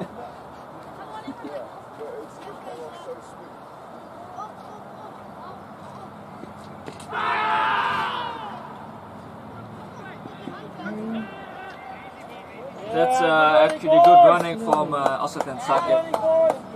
I think he also hit that. And the umpire is also signal, and that he played that ball. So I think he played it quite late, which is good. Good battle now between the bowlers of VOC and the Punjab batsman. Sakib just got in. He scored a 48 not out last week against Dosti. So he's in good form. Full toss from Yelton as he just played it straight down. He was stopped by Yelton. As you can see, VOC is also has a bit more of an attacking field, just with a slip now, gully, and only fine leg out. The rest of the people inside of the circle. Another full toss, and that's clipped to the leg side for 4 runs from Assad. Good shot. He's actually hitting the bad balls for 4, which is really important in these kind of situations because it's quite easily to go down as a batsman as in a negative mindset of not going out, and he did that well. So that's well played.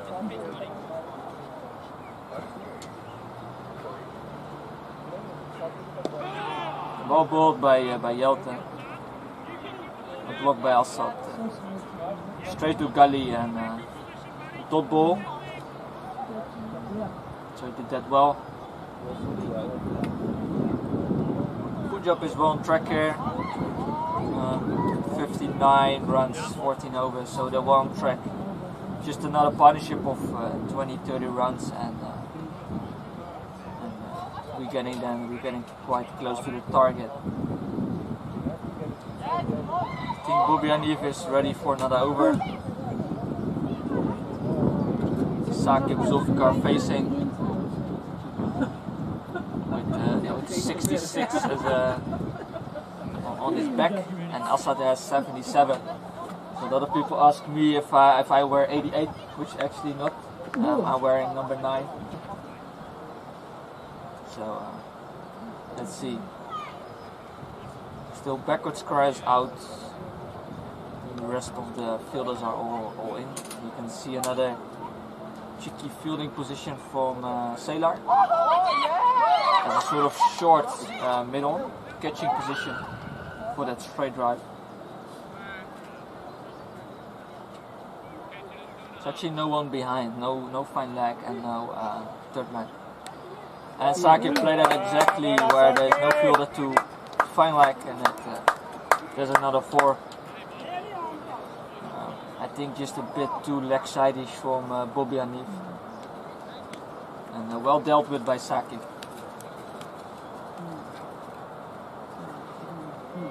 I do like this attacking field from VOC, but its field is really straight, letting the batsman hit straight and bowl straight. Good tactics.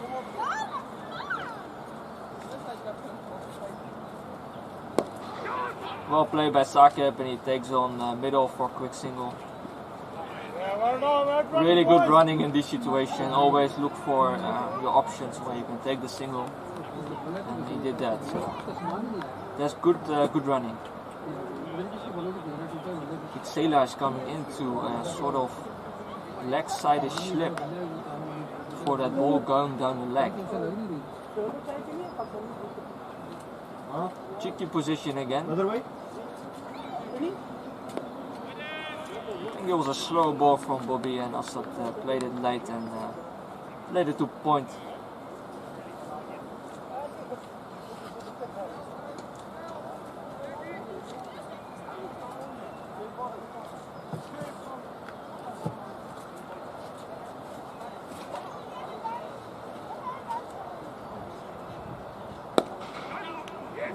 Well played by Assad. Just got it on the full toss, played it straight back. Good shot, no run.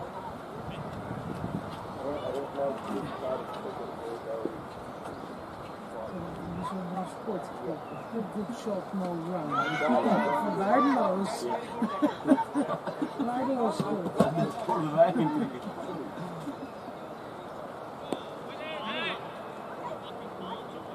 Good.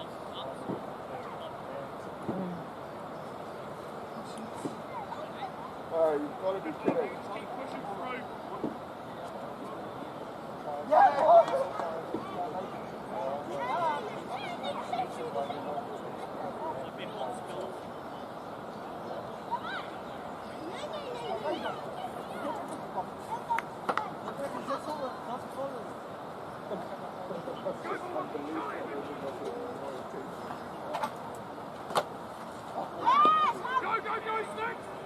Well dealt with by Assad.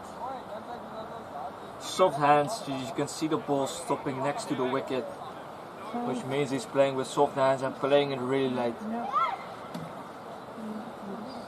I think there's a bowling change.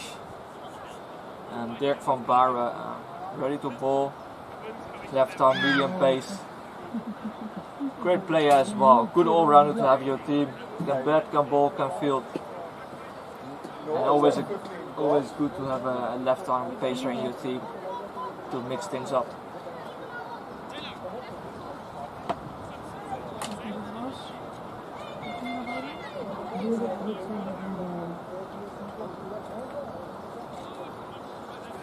To put one man out on a backward square leg boundary, probably for that shorter ball, and the rest of the guys are all inside of the circle. So there is an option for Saka if the ball's a little bit wide and to hit it through sweeper for 4. 2 close fielders for cover and extra cover with Jelte and Max. So quite difficult to get a single over there.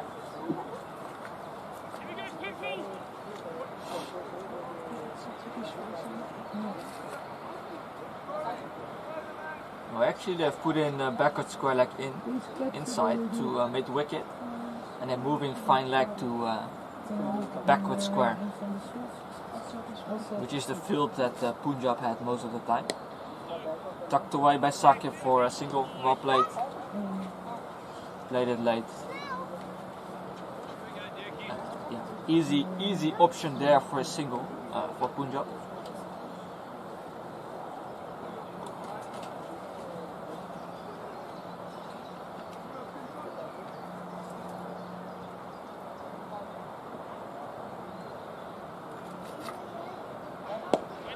Well bowled by Derky and well dealt with by Assad, just blocking it straight down the ground, picked up by Derky. It's good, Assad taking his time. There's no need for any risky shots, just wait for the bad ball.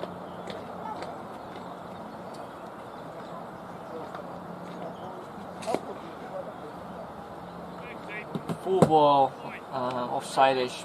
Played it well and went straight to point, so no run.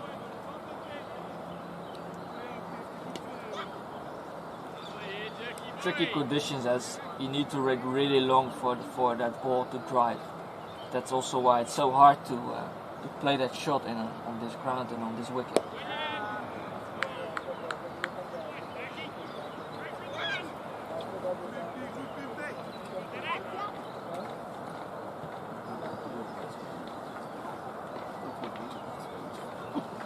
Yeah, I just got a comment from a teammate who's saying Assad can play the whole day, and that's exactly also what his role is a little bit in this team.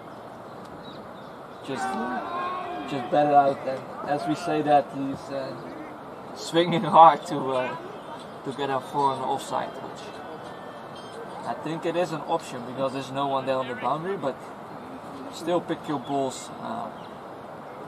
Because I think it was just a little bit too short to play that shot.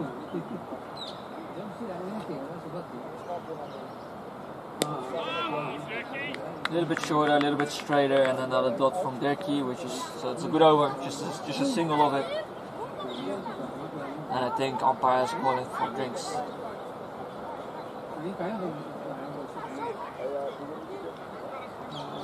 So we'll have a short break.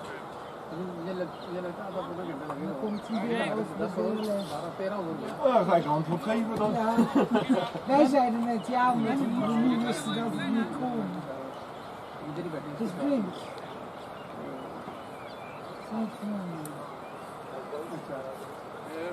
Niet om de DL-score. Nee, daar is het niet mogelijk. We hebben geen optie. Kan je hem dan niet, kan je hem niet dan rechtsboven krijgen of zo? Omdat we geen knoppen voor dat is automatisch gewoon target. Je kan niet bij de batsman krijgen of zo dan? Linksboven. Ja, die boven zijn batsman. Ja. Oh, dat zou het wel zijn.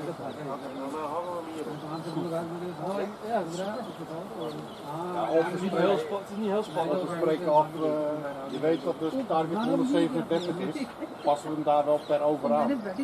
Dat je daar dan TO's moet. Als je maar weet dat 137 plekje is waar het kan op het bord, is dat heel fijn. Ja. Kan je die aanpassen dan? Dat wordt allemaal. Ja, wel elke over. Ja, hoe kan je dit aanpassen? 137 geloof ik niet eraf halen. Nee, kijk, hoeveel is het nu?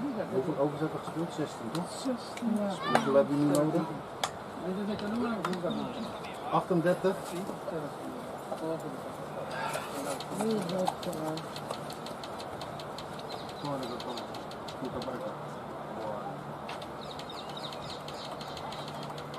Ja. We passen hem nu aan 38, kijken of hij... Ja, super. Ja. Hopen dat hij doet. Ja. Denk het niet. Dat het niet doet. 17 over, hoeveel heb je nodig? Nee, 16 overs. 16 is klaar. Oké, 17 overs heb je nodig. 39. Dus dan ben je al anders even daarop zetten. Ja, dat hebben we nu, maar hij past er niet aan. Nee, gaat wel lukken, omdat door die regen is wel. Weet je lang. Nee, je sensor is hier gebroken. Daarom is het niet. Je wordt opgegeten. Ja. Iemand had honger. Oh shit. Nee, niet je wel even boeren was, maar ik had Nee, het is alleen boven. Als het niet gaat, dan kunnen we daarop. Ja, we wachten even 1, 2 overs en dan...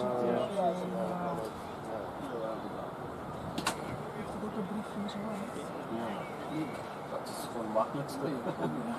Maar ze hebben toch ook een blaadje gedaan? Ja, ik heb het. Ja, met zijn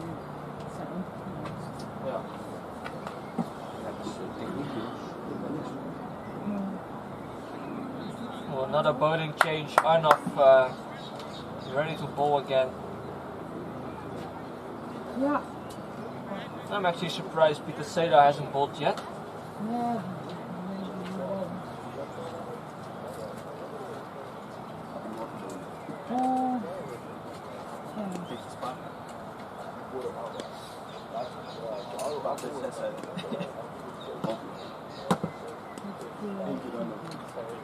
Umpire signal to get ready, scored it already, so I think we can start. Long on is out, and square leg is out, and the sweeper on the offside. Yeah, you see it right at the time. At the time, you think it's a really good idea, but then when you look back.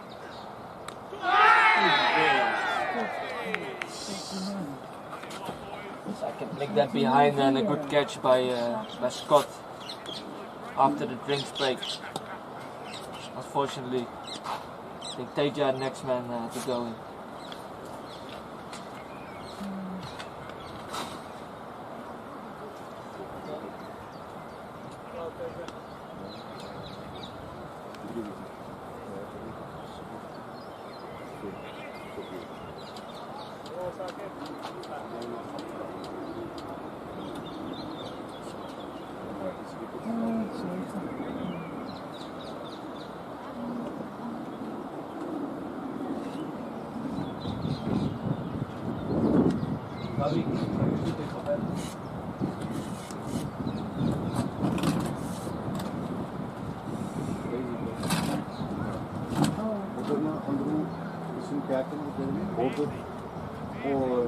O le ave taki dari lalo.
Salut. Oh ja, dat is. Jij hebt ook die papiertjes, toch?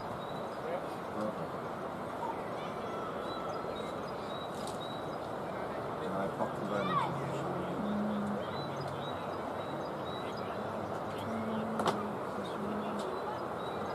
Hoe commentator? Ik heb net gedaan, man.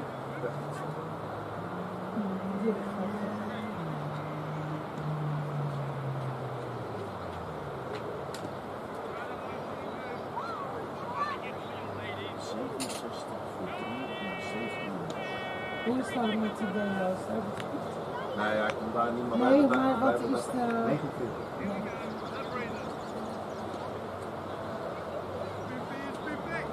Dan moeten wij dan 9. Moet nog even 3 overstaan met... Plus 1. Nee.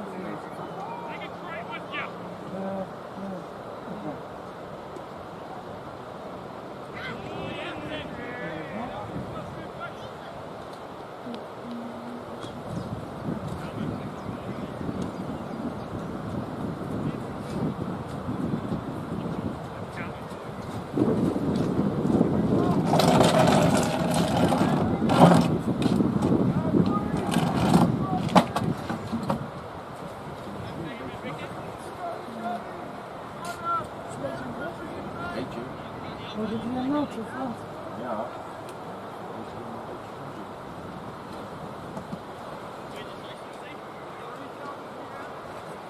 Ik had vorige week gewoon nog een deze jas gemaakt.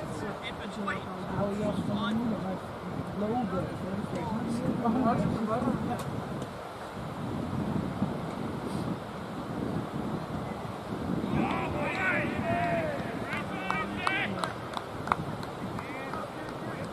Tweede balkant.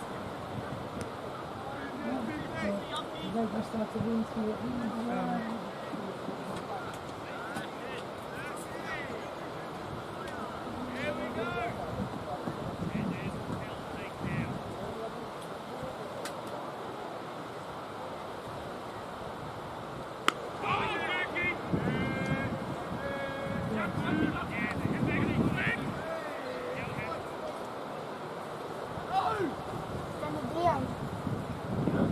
Ja. 67.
Niks.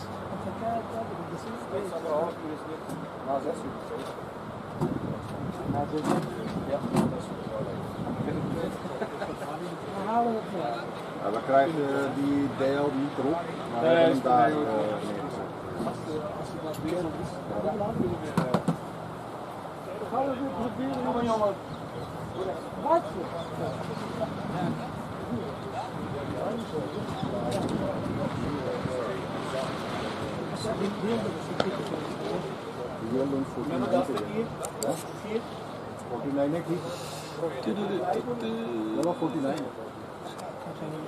Hopefully that's better for all of our viewers. Well done, Piercy. I need 10 minutes to warm up.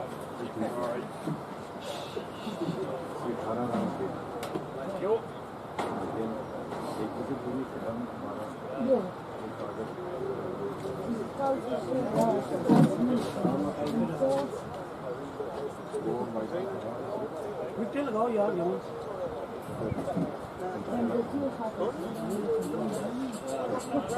Sorry.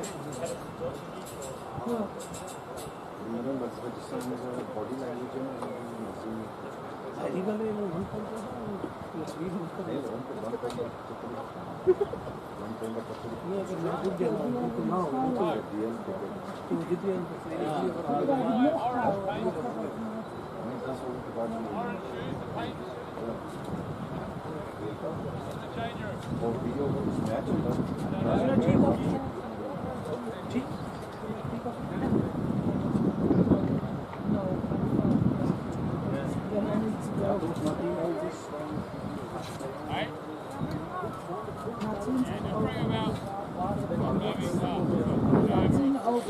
Kan je hem normaal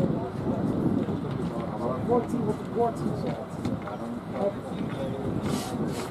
Als daar gaat regenen en als het nu zou gaan regenen, zou die doen, dan is er geen bezig. Dat is toch hartstikke. 20 van dat is ook best wedstrijd en dat 10 komt in. Ja. Wij zijn nu pas op de 17 uit, hè? Dat kunnen we weer rijden. Kijk je nog weer rijden. Ja, maar dat is gewoon goed. Nou, iemand zei, ik zei net om 6 uur, gaat het los.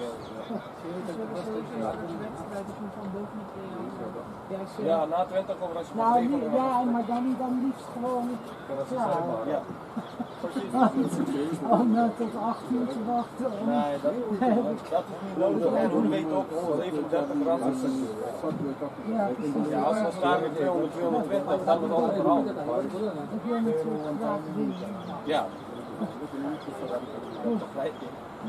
En was het nog wel? Hoeveel ballen liggen deze? 3. Ja. Ja, beide. Net bij elkaar niet. Goed. Kun je er bij een.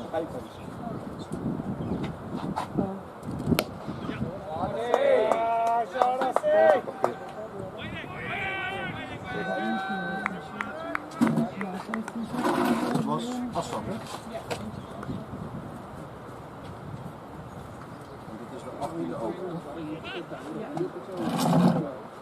Okay guys, commentary is back. You guys are now live with Saka. Just got out unfortunately, caught behind. Nick to the keeper. But I still think Punjab is looking good. Deja is at the crease now. Deja is he's from New Zealand, but he's been here in Holland for 3 years, so he's a local player. A good batsman and bowler, really all-rounder. Attacking player actually, he likes to attack, so you can expect a counter attack from Deja, and Asta should bat the whole innings. Dirk is bowling right now. He used to play for the Dutch A team as well, like 4 or 5 years ago. So he's still a good bowler.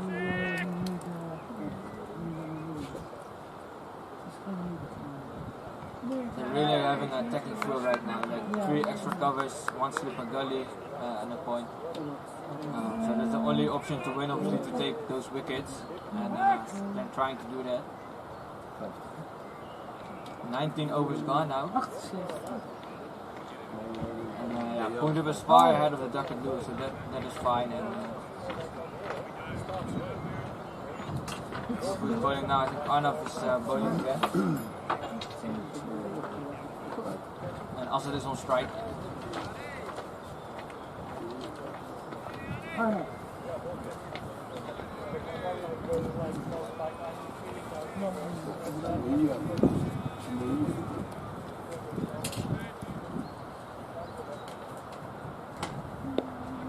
Good ball by Arnav. He's not turning the ball, so he's looking to find an outside edge.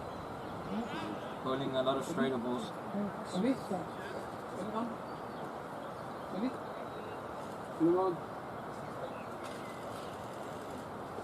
It's a quicker ball from Arnav and then straight on again. 50.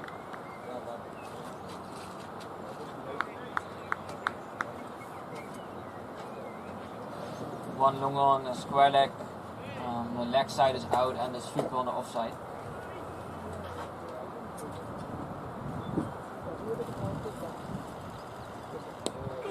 Good shot from Assad. That could be 2. Good running, easy 2. Nice shot from Assad. Number 77, batting together with Teja.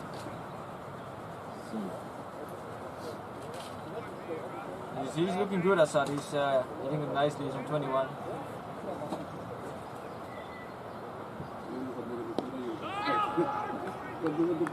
Oh, ball. Good block from Assad. He could be looking for single on that gap. He hit it in the offside. It could be 1.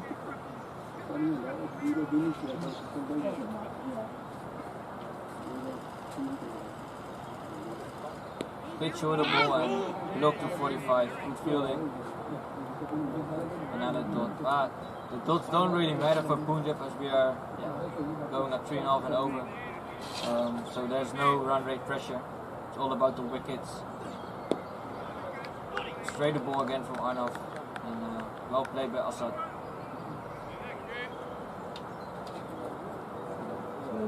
He's looking solid and going to build a partnership with Teja.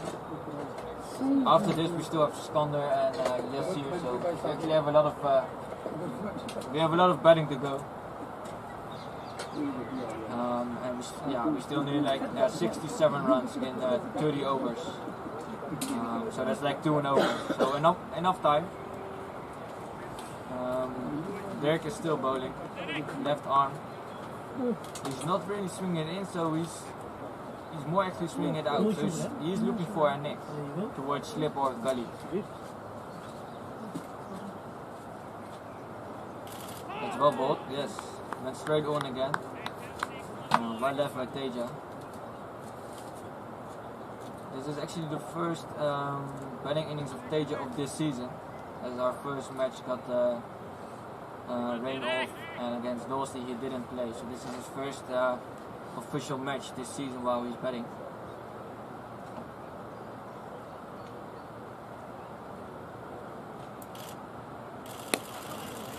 Good ball, good technique. He's waited really well for that ball. Playing it late is key in these conditions. Okay. Oh yeah.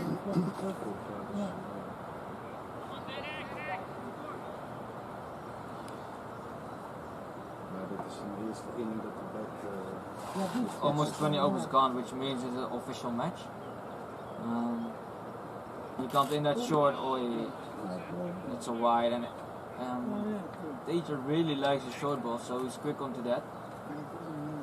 He's waiting for the short ball to pull, and he's a great puller of the ball. Obviously from New Zealand, Australia, people grow up with the shorter balls, and there's a lot of quick pitches there. So you need to be good on the short ball.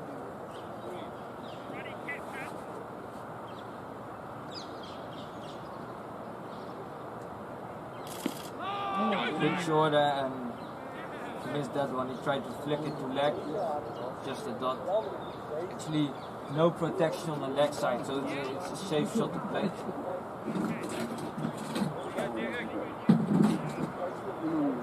Nothing really special from the VOC boys. I reckon they might have a bowling change soon to look for more wickets.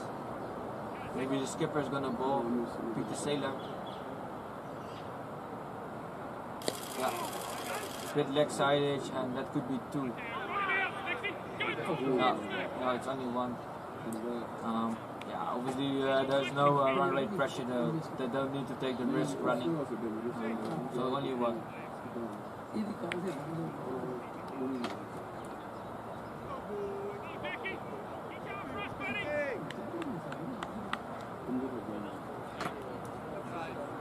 72 after almost 20 overs. 3 wickets down.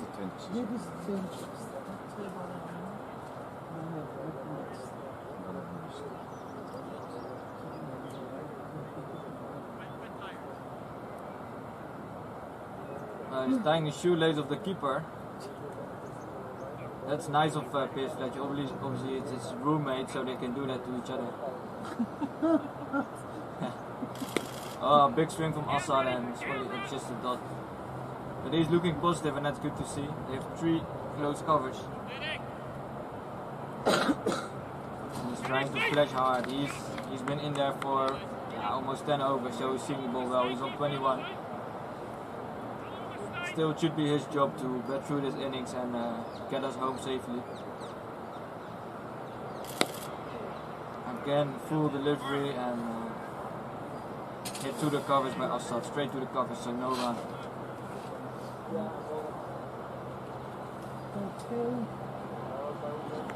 Good over from Dirk again. They just will strike for the next over. I reckon Arnav is going to bowl this over again. Sorry? Yeah, we got a result now, so 20 overs gone, and it's officially a match now. So if it's gonna rain now, Punjab, I think Punjab will win this match if it rains now with the Duckett Lewis. Because VOC only made 137 in 50 overs, so they're behind the rate now. Oh, that's really soft dismissal actually. From Teja, that's a bit disappointing to see, but obviously these things happen. Our next batsman is Skander Zulfikar. Really good batsman as well. Former player of the Dutch team and great all-rounder. Teja is obviously really disappointed with himself.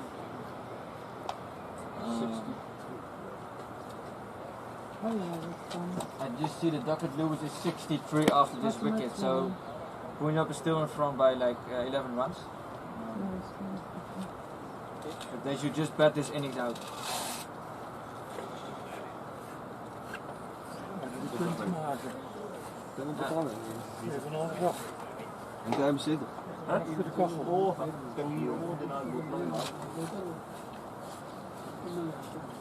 So Skander is he's coming in. He's got number 9 on his back, batting with his brother Assad Zulfikar, number 77.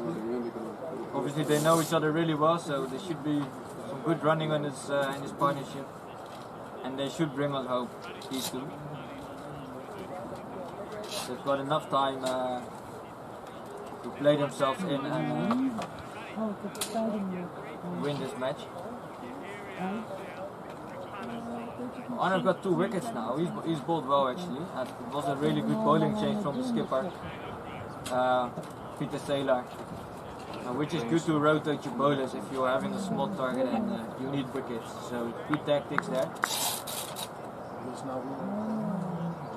I don't know if I think that's Corey who's standing really close there, next to Skander. Curious if he's gonna still stand there while he's bowling with no protection. Looks like he's still standing there. No protection. Okay, that's interesting. No helmet. So I think the umpire is saying something of this. Yeah, you can't do this, obviously.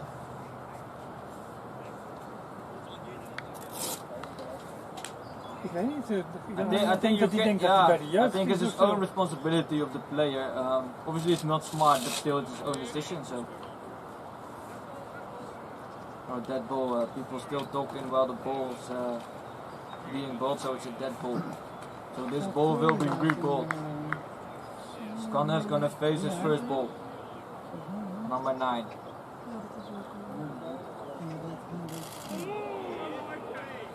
It's a bit floaty there, Arnav outside off, and as we told you, he's not trying to turn the ball. He's actually trying to bowl straight, or even balls turning to off. That's a bit shorter, bit quicker, and well played by Skander. Skander a really good player with spin. He will try to use his feet a lot, and he's a good batsman hitting straight down the ground.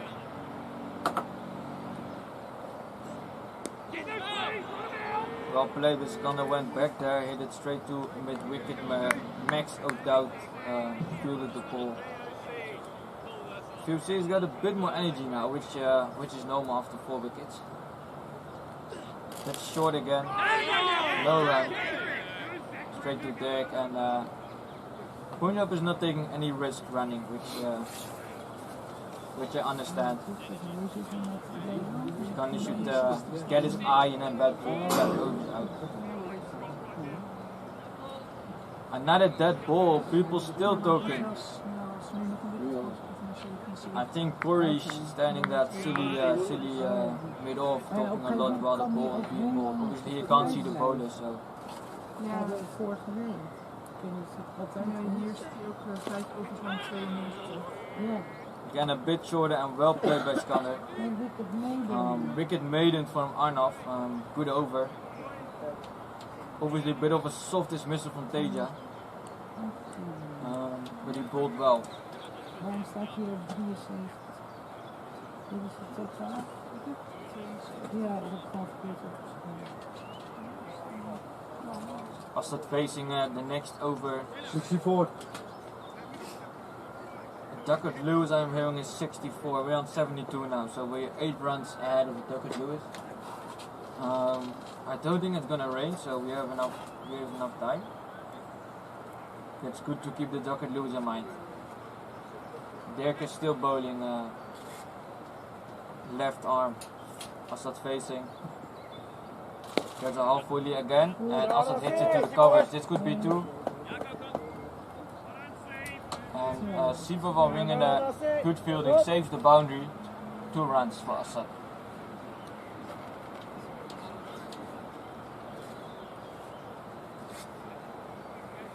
Assad is looking good, he's on 23 now. He should be leading this partnership as he's been batting most of the overs. Oh, that's a great ball from Dirk. Again, he's not swinging it in as you expect from most left-handers. He's actually bowling the ball away from the right-hander, so he's looking for that win. This is a good ball. As I just misses that ball, and this VOC is still really attacking in the field. Like you have a slip, a gully, and only a fine leg. Bit shorter and hit it straight in the ground by Assad. It's tough to get that ball away if you hit it straight in the ground because the ground is still really soft early in the season, a lot of rain. So the field is not that quick.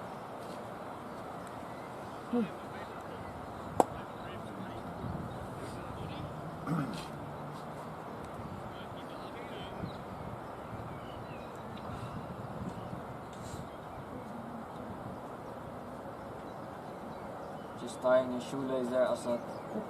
Taking his time.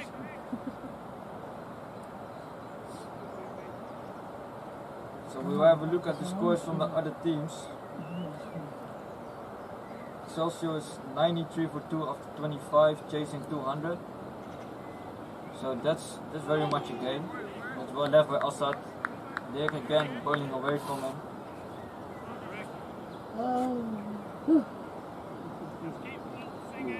We see HCC versus VCC. HCC made 176 in 50 overs, which is not really a high total, and you expect VCC to make it.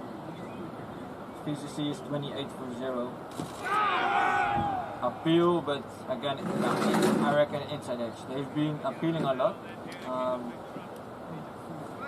but there also have been a lot of inside edges actually. So I must say the umpires have done a really good job so far.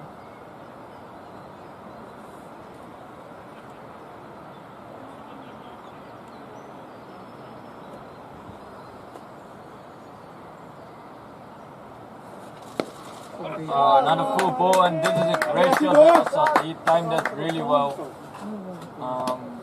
Straight through the covers for 4. They have no protection at the boundary, so this is a really good shot by Assad. So another 4 runs on his name. He's on 27 now.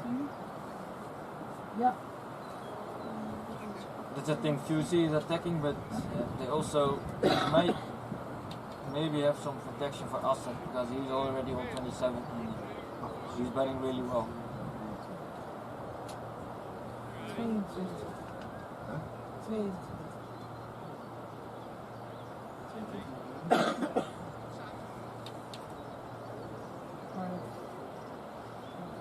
And then we have the last match, Sparta versus VRA. It's already done.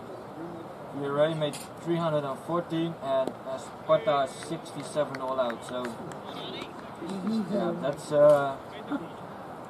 it was a really quick game. Not good enough for Sparta, I reckon. But a lot of flight there from Arnov and fanned it into the coverage by Skander. Skander taking his time. Arnov has bowled well, so it's good to see him off and take no chances to it.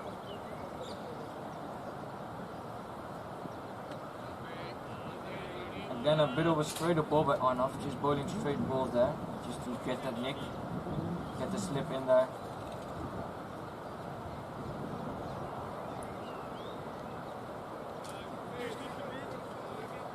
Discussing something with the skipper and changing the field. I don't really know why, because he was bowling really well. He's having an extra protection at mid-wicket. It could be that he's going to bowl a bit slower. He try to get Skander to hit that ball into the areas he wants to. Good shot by Siki, straight to long on. That's a single. It's good, he's rotating the strike.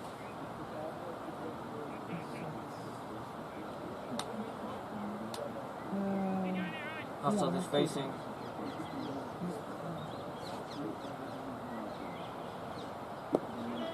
Well played, well bowled by Assad.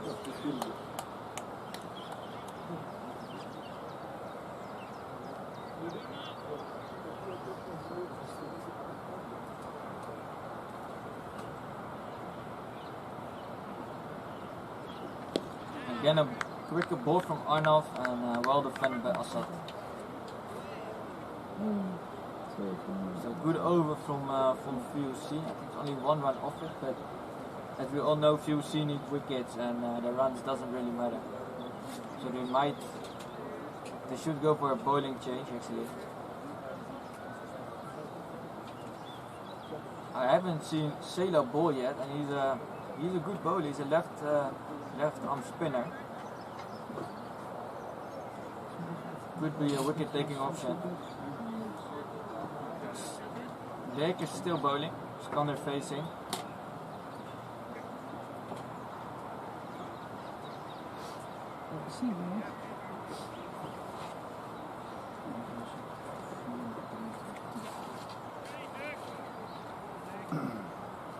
Punjab still on top.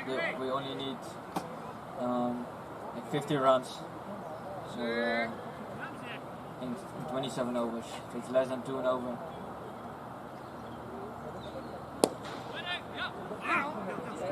Good shot by Siki. Hit it really straight. Good timing, and it's easy single.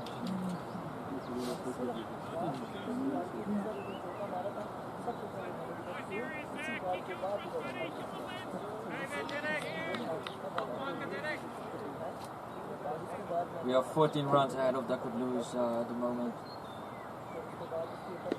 Yeah, that's another single. It's a bit too much on the left side, and it's an easy single for Assad. Just drops at bat and tucks it into the leg side.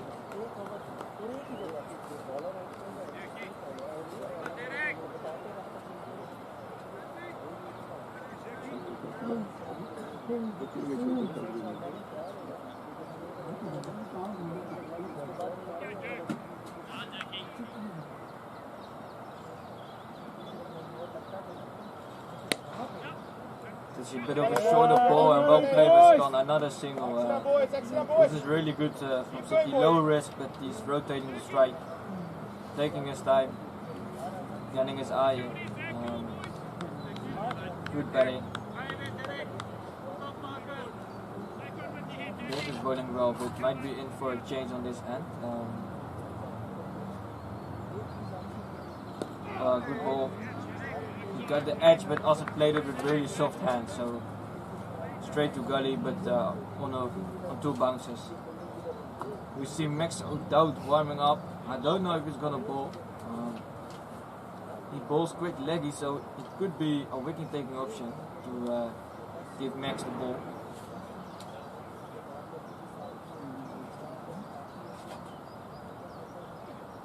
Again on that side, and tucked away by Assad again. No 45, but it's just a 1. So good batting from Punjab. There's over 4 singles already.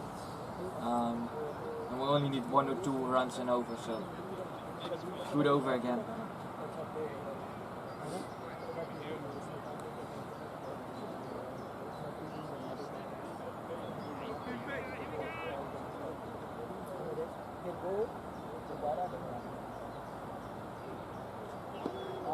Well left by Skanner, outside off. 4 runs is over.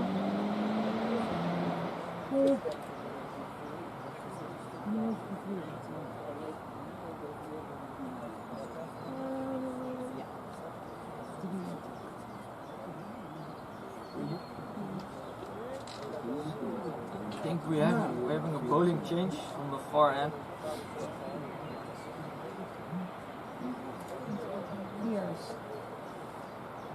You see Pierce Fletcher again warming up and probably gonna bowl. One of their main bowlers, so you would expect him to come back and when they're looking for wickets to give him the ball.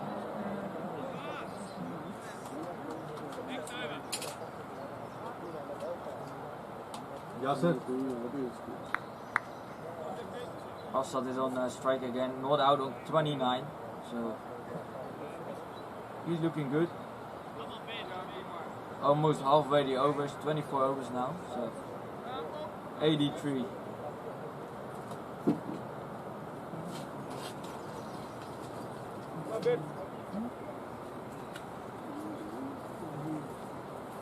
Yes, so there's Dirk. I think he finished bowling, Dirk. You finish your spell? Yeah. Good spell. I'll come back. I'll be back. I'll be back. He might come back, but it also depends on the captain. So maybe if he's nice to the captain, he will come back. I'm captain now. Oh, Dirk is taking over the captaincy. Nah, just all the fun, guys. Siba. Yeah. Yeah. Blazing the fielders now. Good on you, Dirk.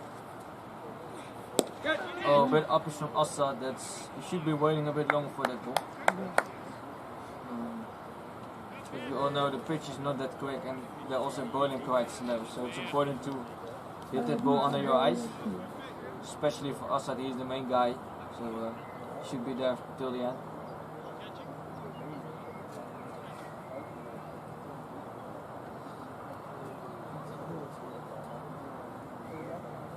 They were really offside packed field again.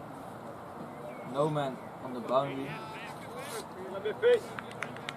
Here's the outside off and Assad leaving left that ball, so good leave. as there is enough time for the batsman.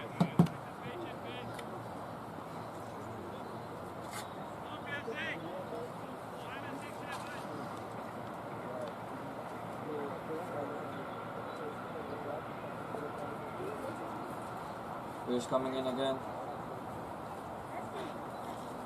And Assad leaving those balls outside of. I think he's looking for a wide there, but the umpire is not giving that. He's smiling, you can see him smiling, so must have been really close to that wide line.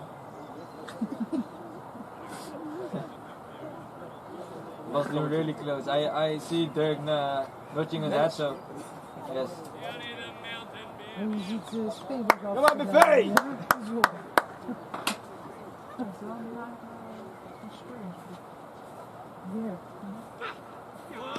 Good leave again from Assad. It's good leaving and it's good bowling actually from Peers. As we saw in his first ball, he really tries to hit the wicket and bowls a heavy ball. We hebben nu 4. Nee, ik zat op 4 of 5. Oh jee. Ja. 5. 5 al? Ja.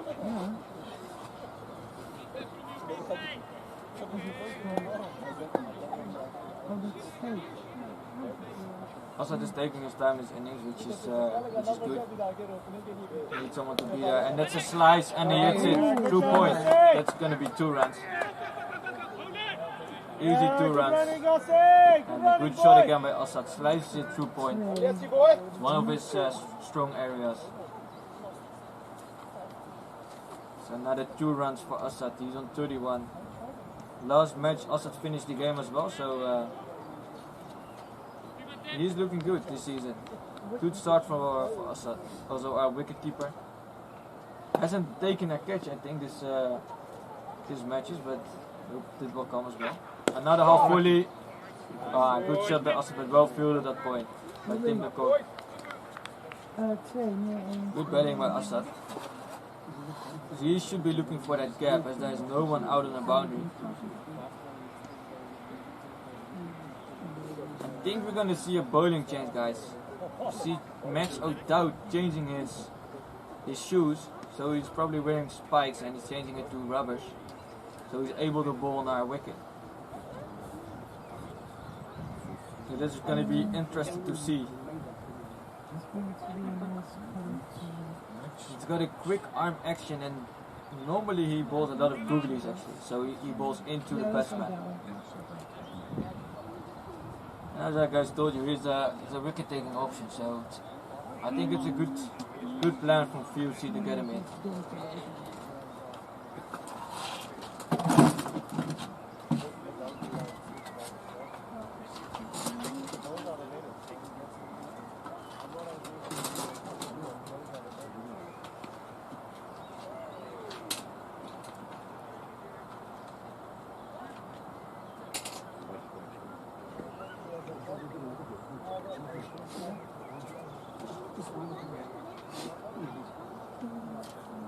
Discussing the fields, I reckon.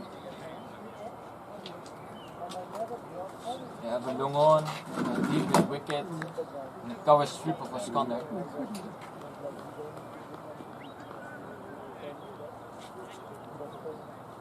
And they're having a slip in.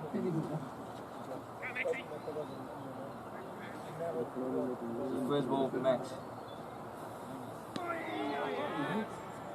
And that's full ball outside of left and down by Skander. Good start.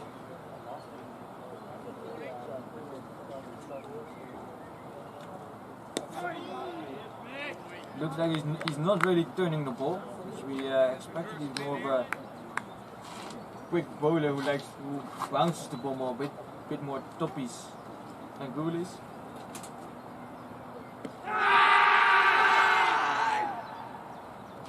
Shot for Abu Dhabi and going down leg, and might be an inside edge as well. He's giving leg buys.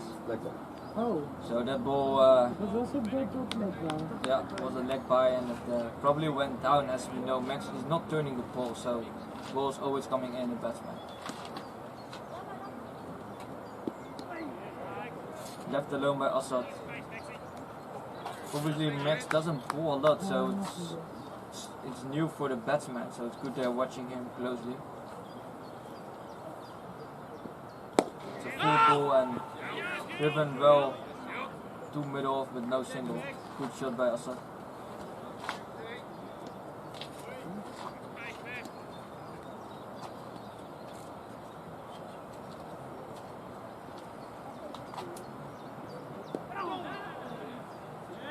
Again, a straighter ball which looked like it came in again.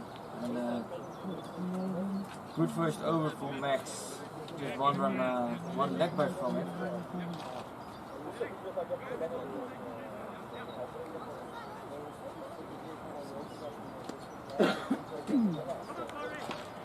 So it's a good start. And I don't know why Cedar is not bowling. He could be bowling on the far end now, but you see Pierce gonna bowl another over.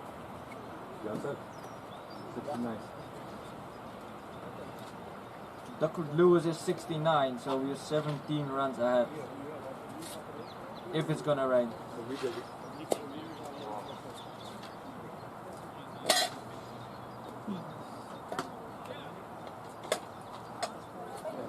He's still having an offside field, so it's a 7-2 field, so 7 men on the offside, on the right side of the batsman, and only two fielders on the left side, on the leg side. So he's gonna bowl outside off. Good drive by Siki. Almost overthrows. All the batsmen always like if the fielder is gonna throw for no reason at the stumps. So if that hits the stump, it could be a run. But it is also good intent from the fielder. But as a batsman, I don't mind that.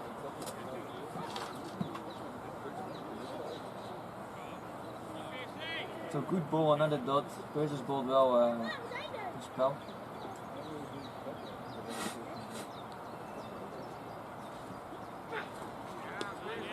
Again, easy ball outside off and left alone by Skander. Obviously he's got all the time in the world to get himself in, no rush.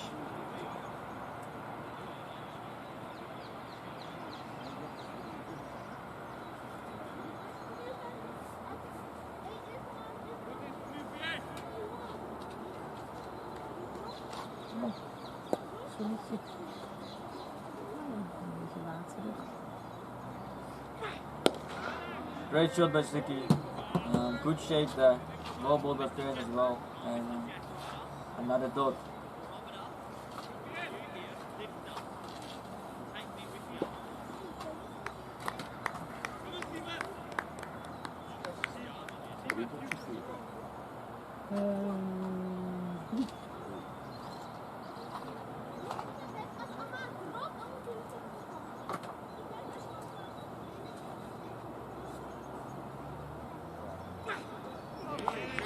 Big shoulder there from Pierce and left alone again by Skander.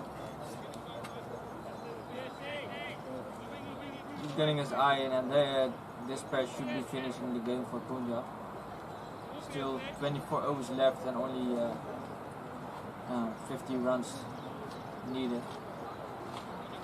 51, so 2 and over. Hij slaat niet, is dat omdat hij dan waarschijnlijk de bal op de speler vindt? Ja, hij doet heel rustig, want er zijn... ja, het is niet nodig. Ja, it's no needed, and there are 2 slips and really offside packed field, so he's taking his time. And Pierce is bowling well, so he's bowling the ball in good areas. Ja. Dat is knap dat je heel snel kunt besluiten, die kan ik laten. Ja. So yeah, the batsman, yeah. Yeah, so the batsman has in his mind, yeah. Yeah.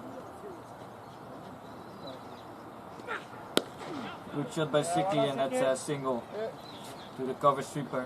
Bit shorter from Pierce, and Skander pushes it down to the offside. Only 1 run from the over, well bowled.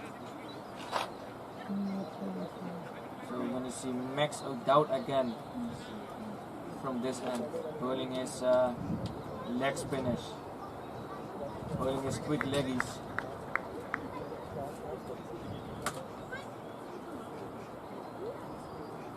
So Max is not really turning the ball, so he's gonna look to attack the stumps, get it up a W or get a ball. Interesting to see what Siki's plan is gonna be.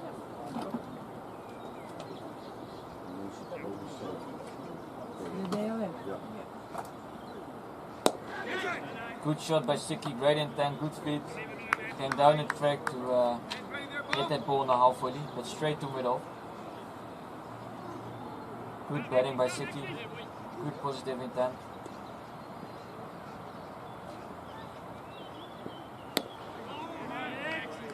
Max again throws in a quick top spinner, it looks like a top spinner, and he's gonna defend it straight down to him.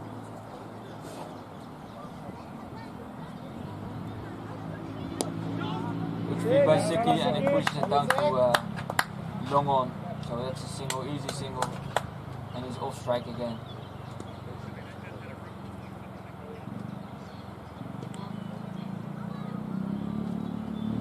So Os has been on 31 on for a long time, so but he's batting well, taking his time.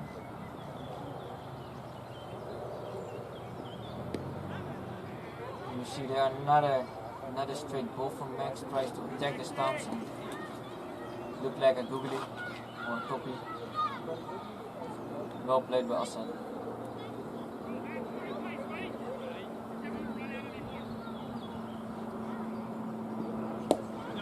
Good shot by Assad and he hits him down to cover sweeper for one. This is good batting from Punjab, rotating the strike and looking positive.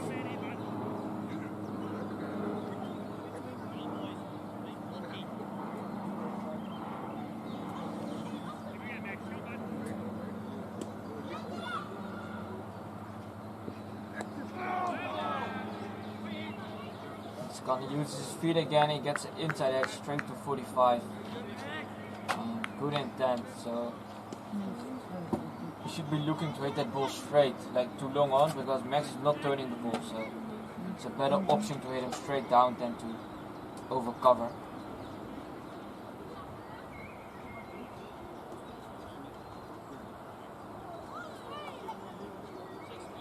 Looks like Pierce is gonna ball another over.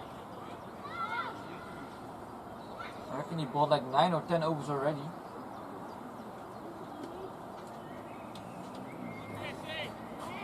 He's obviously their main fast bowler, so he's a wicket taking option as well.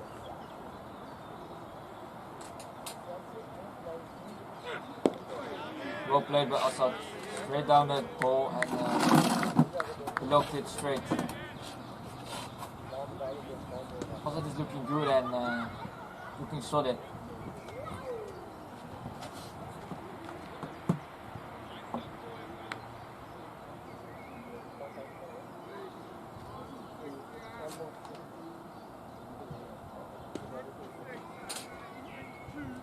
I'm hoping we have a lot of viewers, so this one is done exclusively Punjab VOC.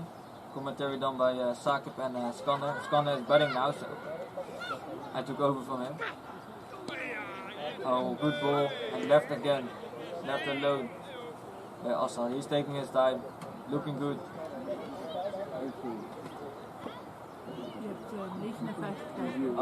I heard 59 viewers, so I would like that to go up, guys. So please invite it and share the link with your family and friends. Yeah. Graag delen op Facebook or share the link on Instagram or Facebook, Twitter. Exciting matches on here, guys.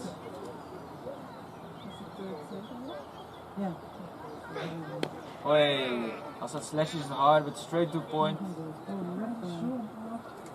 And the sun is coming out now, guys, so it's the weather is getting better.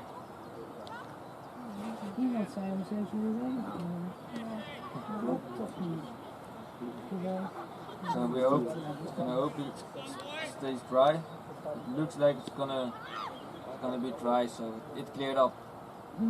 It's good.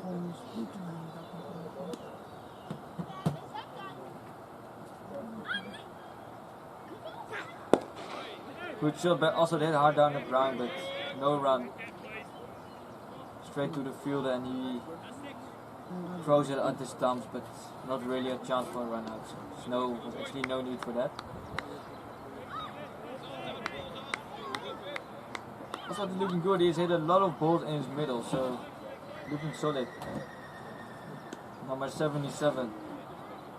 Also used to play for the Dutch team, has played his a few first class matches, so he's a good player.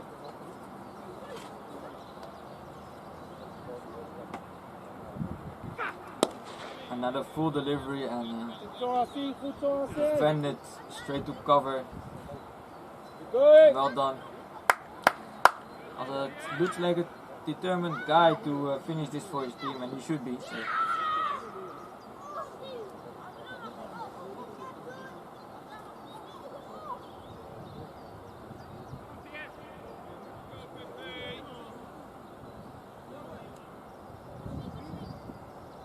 Pierce comes in again. Good ball. Inside edge, but it's another dot. Well defended by Assad. VOC needs something to happen here.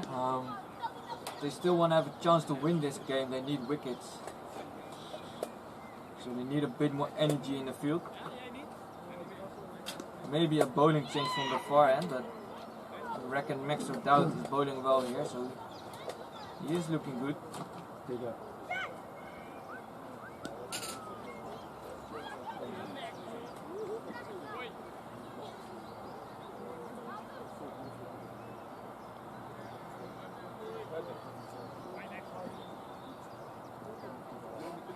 Max of Doubt bowling again. Bowling his quick top spinners and googlies. Good footwork by Skander. A bit more bounce on that ball, but I thought straight to point.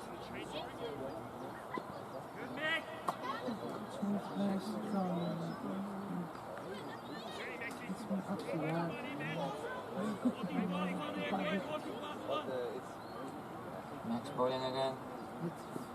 Flight and good hit by Skander. Using his feet again. A bit too full there from Max, but good batting from Skander. Another single.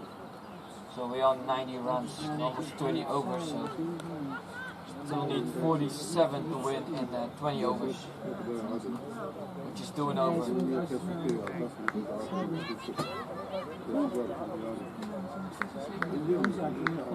Assad is on strike again. They brought mid on up, so they're really attacking now. Ah, that's a great single. Easy single and good batting by Assad. We'd like to see this more often from the pair. Getting those quick singles and low risk options.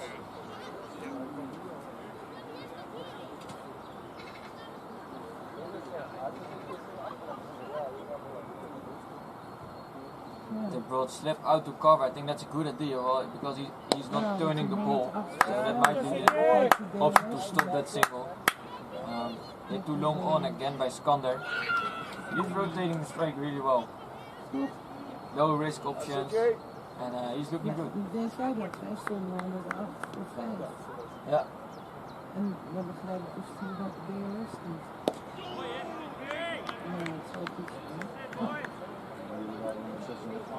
Ja, het gaat om de eindscore. Oh, het gaat om de eindscore. Deze was bij Assad. Good batting from Assad, hitting it straight down. Max again. They're looking good.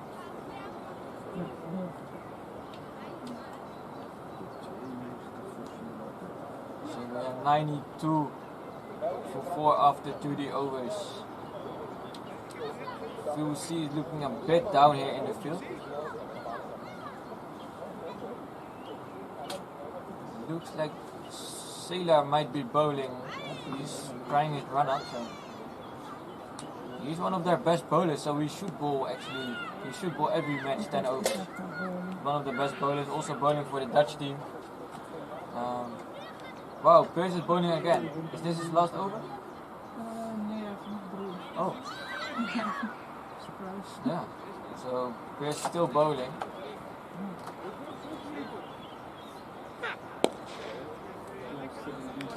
Good hit by Sticky and knocked it straight to the bowler.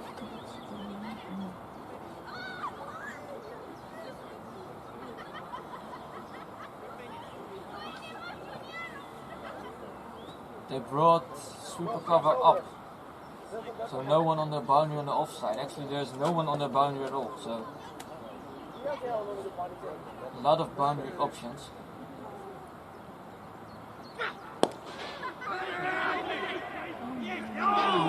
Oh, that was a run-out chance, but he misses.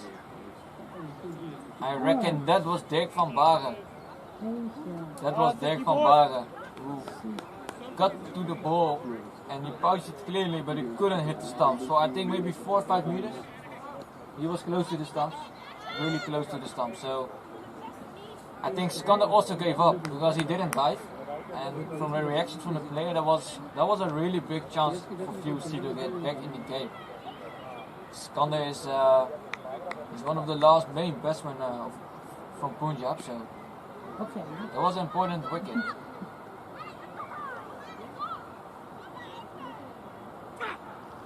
Oh, and left alone again by Assad. He's bowling well, and Assad is batting well, really patiently, so.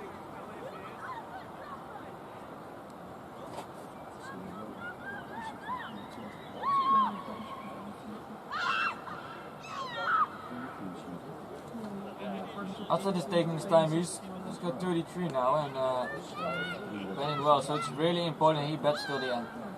We really need someone to be there till the end.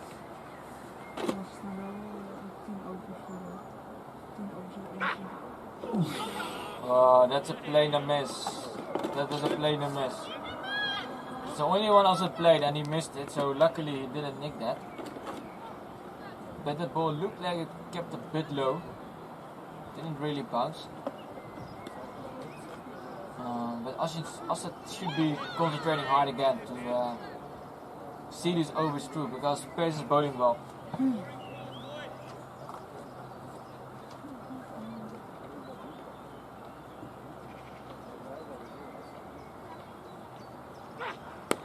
This one he cuts, but straight to Corey at a short point. Good shot by Assad, but straight to the fielder. No run. It's not easy to get this ball out of the inner field because of the slow field, and it's really soft because of all the rain. So it's not easy to score. Even though Punjab has a really small ground.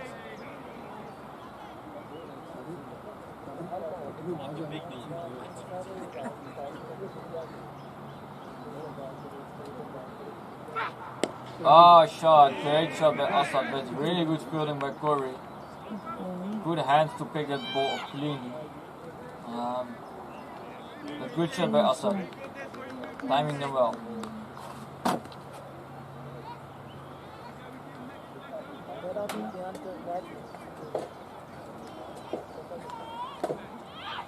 Skander facing and Max out bowling another over. He's bowled well, but he hasn't looked that dangerous while taking the wicket. But he's bowled well. And that's an interesting field placement from Sailor, standing really close to the wicket to long on, actually to stop that single to long on.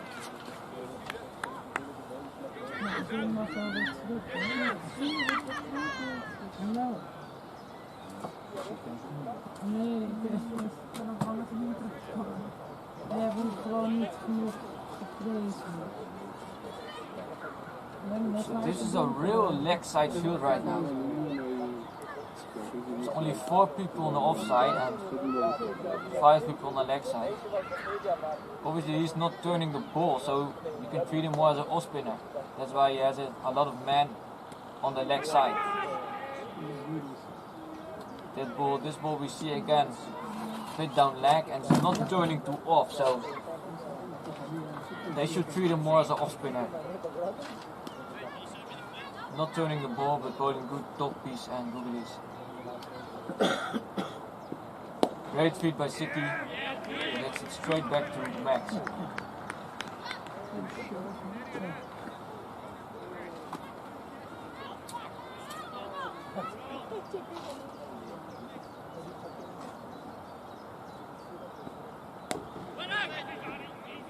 Good feed by Siki, but it's straight to point, so no run of this over so far.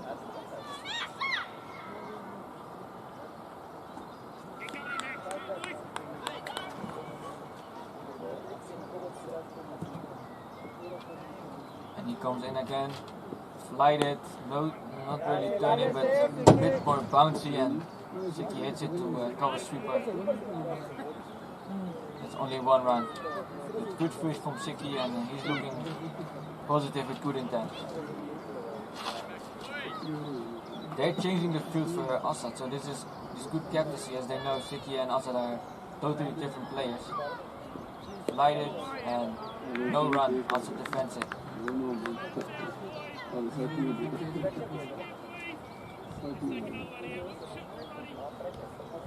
So another dot for Max. Good hands by Assad, and he slashes it down to cover sweeper for another one. Good batting from Punjab, and also it's good bowling from Max.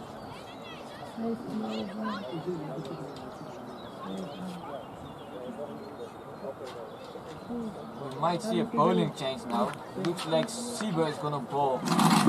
He's one of the promising youngsters from VOC. Really talented youngster, and has a really good mindset. He's gonna bowl off spin. It's good to see they're giving him the ball and the trust to bowl in this situation.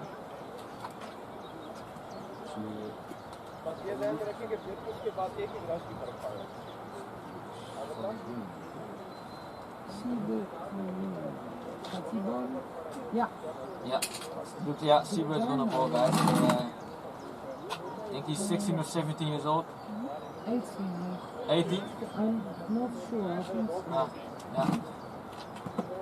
Gonna bowl his first ball. Good ball, flied it, and also takes it straight back to him. Heeft hij al iets gedaan? Yeah, the first ball was a dot. Good ball from Sieber, good start.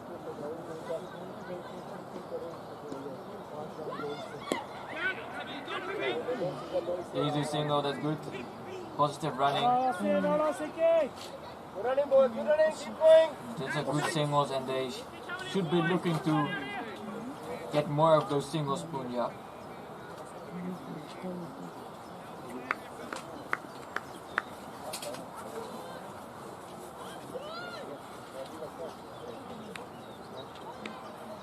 Connor facing now. I think he's going to look to lose his feet to him.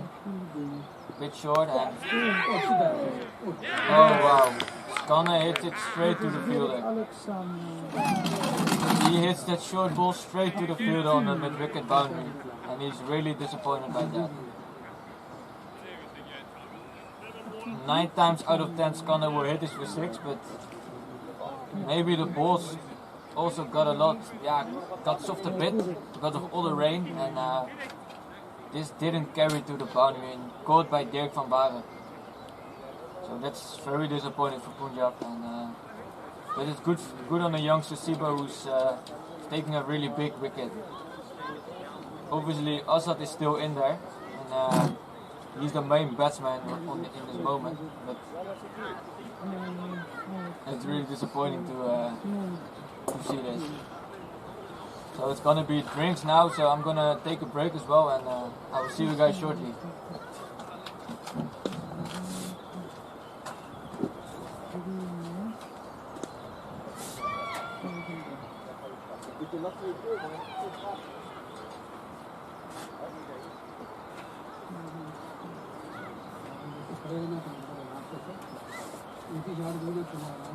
Even met de laatste lijn.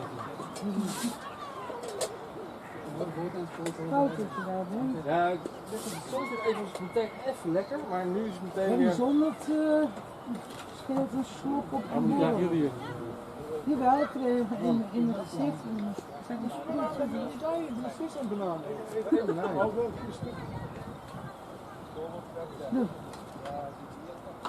Kun je de zon laten schijnen? Ja, dat kan wel. Ja, Maar ik doe het niet. Ah. Ik kan het wel, maar ik doe het wel. Ja.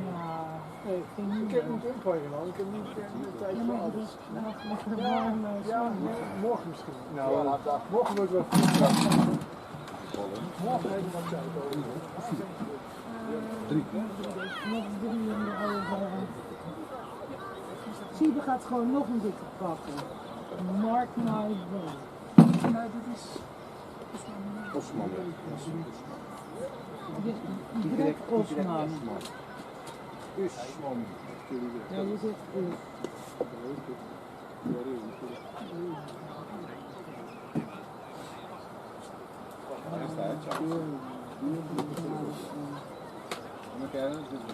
Wie komt erin nu?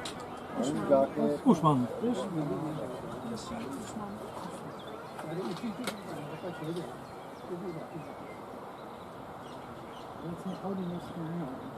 Oh.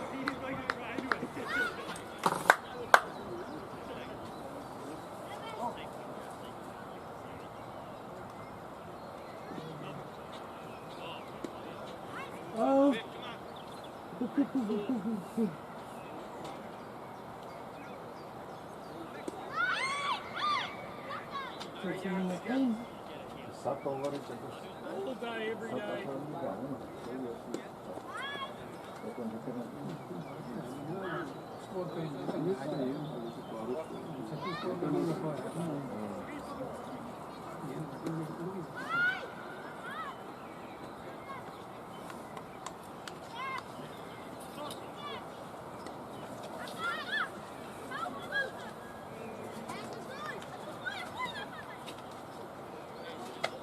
We are back, guys, and starting after that drinks break.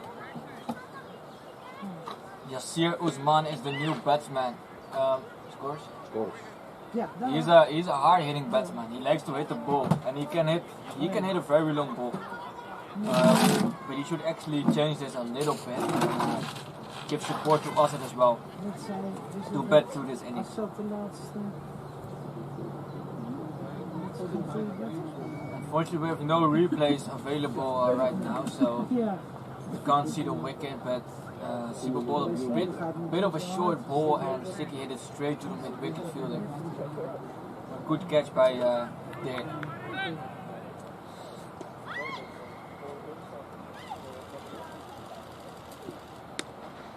Good start from Hunter.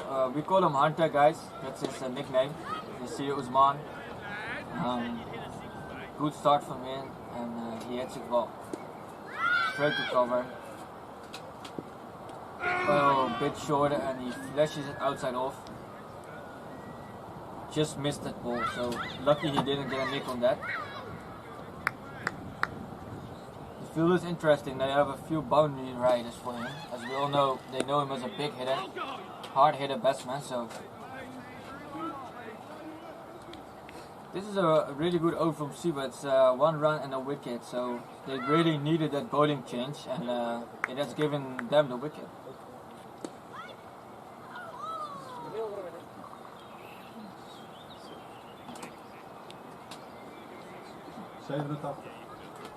Max is still bowling from this end. Duckworth Lewis is 87 and we are on 96. So we're still ahead of Duckworth Lewis.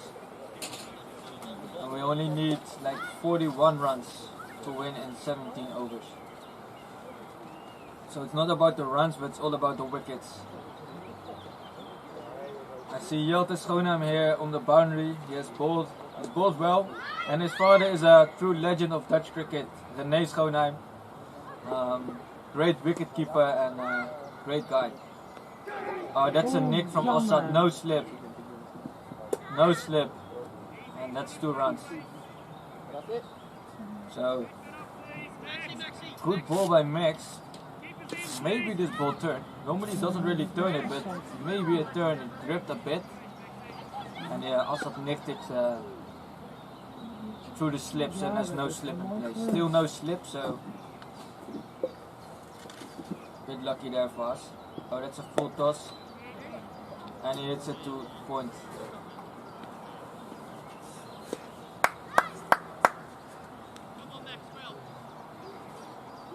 Also should be there till the end, so it's good. He doesn't need to take the risks. Good ball, straight ball from Max. And well defended by Assad.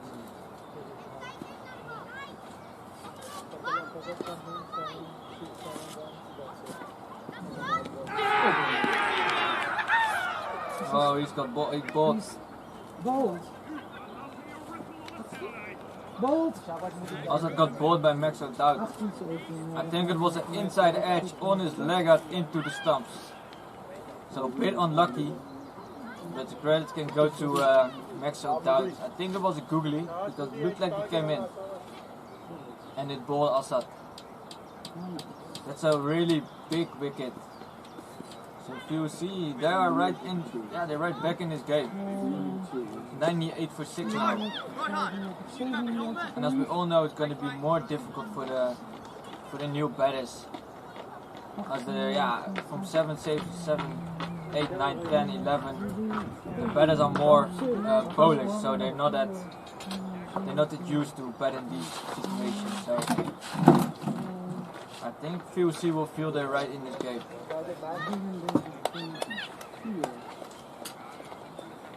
Also, is really disappointed by this. And good ball by Max. Inside edge on his leg out into the stump. So really unlucky dismissal for Assad, but it's important now for us to get a partnership going again.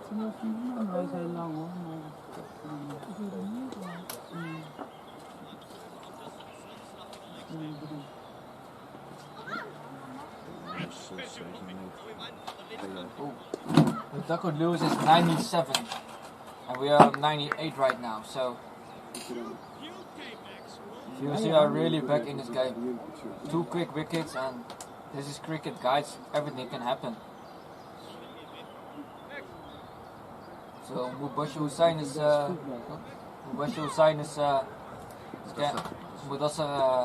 in. He's also a left-hander, good batsman, and he should take his time here.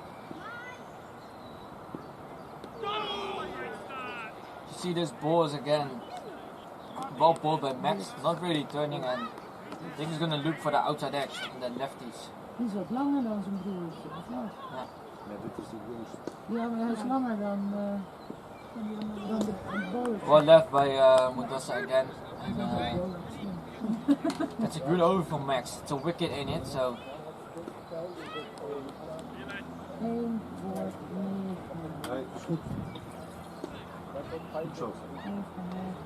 Ja.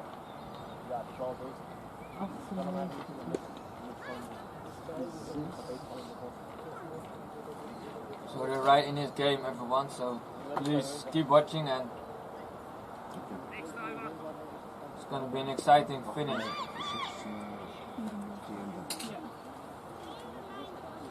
Nou, kom op, Siep.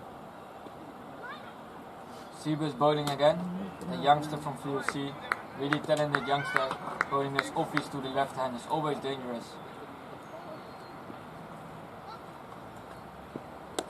Big swing by Yasir, straight to cover. I think he's going to look to attack him. He's an attacking batsman, so.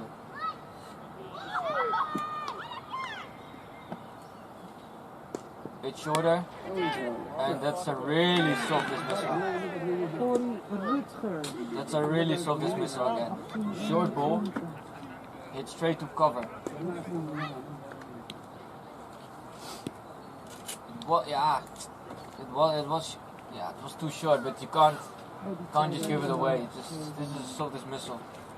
Really disappointing for Yasir.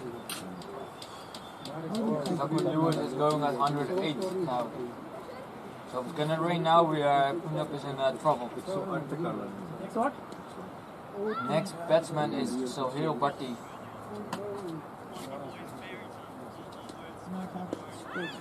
So Bhatti came from Excelsior and he joined Punjab this year. Mainly he's a bowler, so as I guys told you, the bowlers will come in now and to bat, so it's not gonna be easy to make those runs we still need. So it's gonna be a challenge here.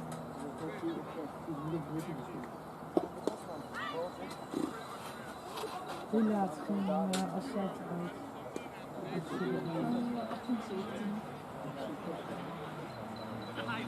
Je kan die finale scoring kan je.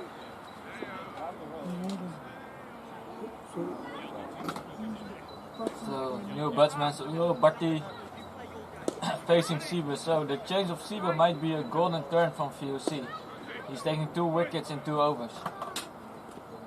Going to Bharti now. And that's a wide ball. So we can use all the extras. So we're on 99.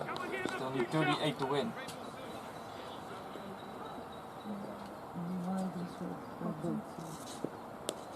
Yeah, big shoulder there, and that's going to be 2 runs. Yes. I'm joined by Mazhar in the commentary box. So 2 runs from Cyril Bharti. Well played to 45. And we passed 100, so 101 on the board. Still need 36.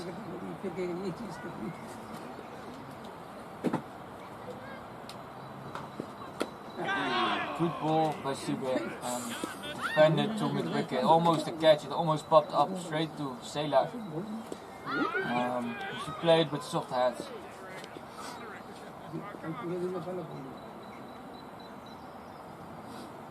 Fielders coming in, the 45. Backward squares coming in pairs, so they've changed the field.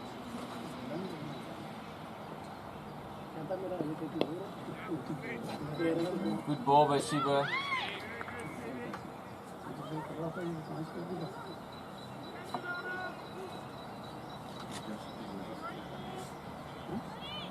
This is gonna be really hard, so VOC are really back into this match. Flighted from Siebe.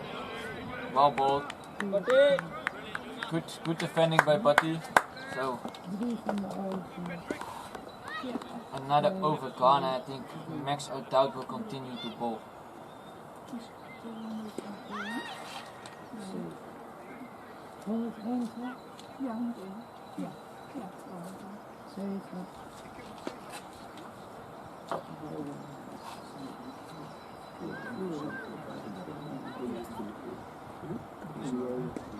So Max O'Dowd is bowling again.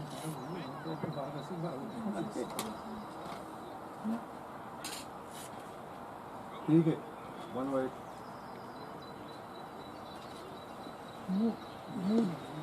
Moedassar? Nee, Moed. Ja, Moedassar. Dus we hebben Moedassar en Moedassar. Dit is Moedassar. Ja.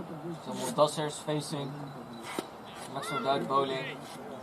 Het is heel vaak dat ze Lefty is gonna look to take that nick on the offside. Daarom staan ze ook Another zo. ball on toppie or googly. Mut en But. Mut en But. Well played from Moedassar. Defended back to the bowler. Waarom is dit vaak zo? Of in ieder geval ik. Ja, ik zou het hem zo vragen. Well ball and well played, well defended by Moedassar. He should take his time here and bat till the end. It's really wickets what VOC need and Punjab need the runs, and we have enough overs to make those runs. Defended into the leg side, straight to Sailor, and that's another dot.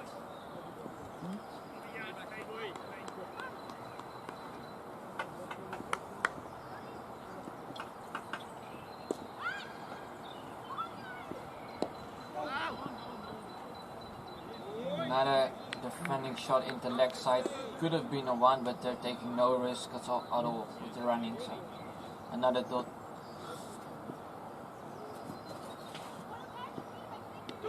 Good leaving by Moedassar. This is good batting from them, so he should get his eye in and bat till the end. Another good defending shot. It's a maiden over from Max.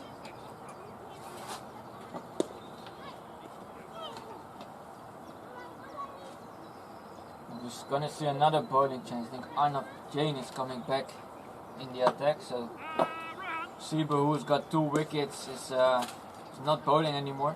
He was bowling well. 2 wickets in 2 or 3 overs. So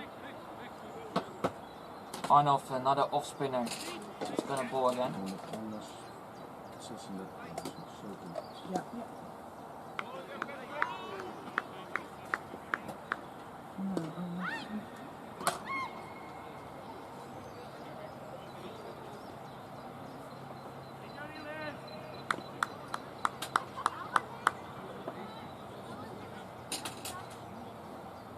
Barty on strike. Nou, wordt toch niet.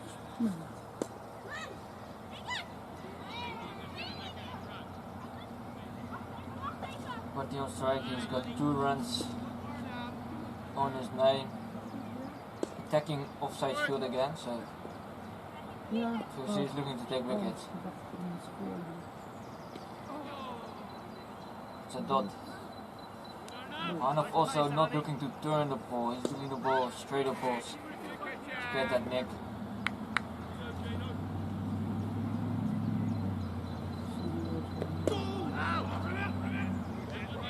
Play to shorted man by Barty. Try to guide it. There's a fielder there and the field is not that quick, so it's not going to be a really productive shot.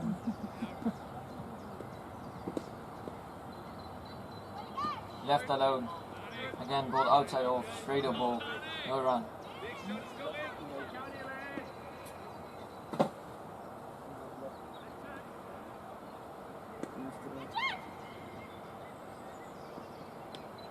Well, he flashes outside off and just misses the ball. Man, it's looking to take wickets. Maybe a slip should be in place, but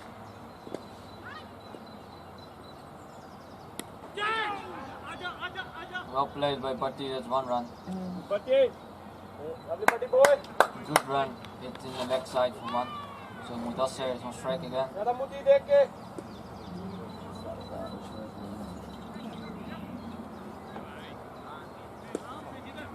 Nou, kom op,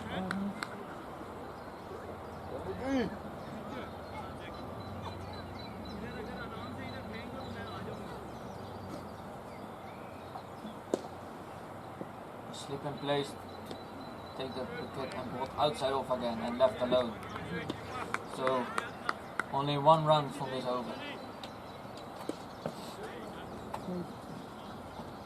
Punjab is really making it hard for themselves to win this match.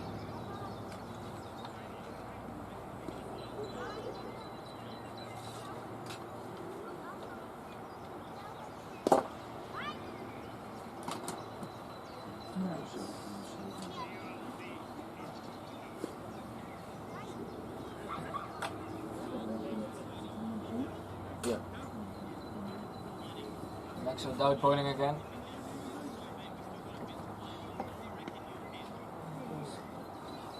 So Barty on strike.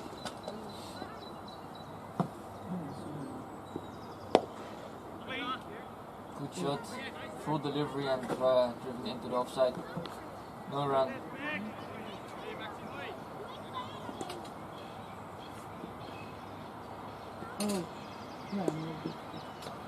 Good shot by Barty. That's going to be 2 runs. Good batting from Barty. Guided it down to 3rd man. No field there, so that's 2.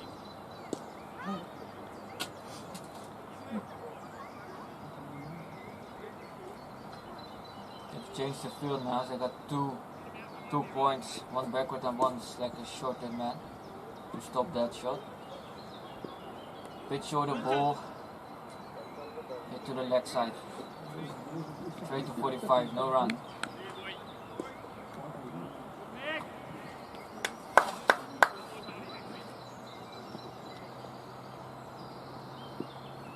Brilliant delivery. Hit to the offside. Only 1 run. Good hit by Barty. A bit risky, but it's gonna be a run. So.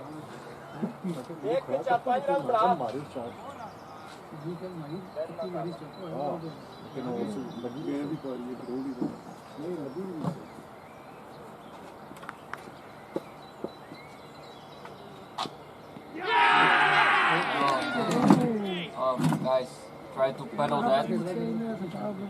I think it was a full toss.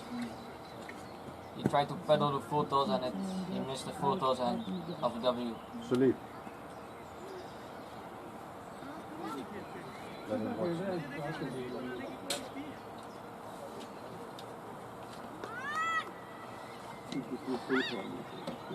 We really need a good innings now from Sulaiman or Bhatti. A lone innings to get this win in.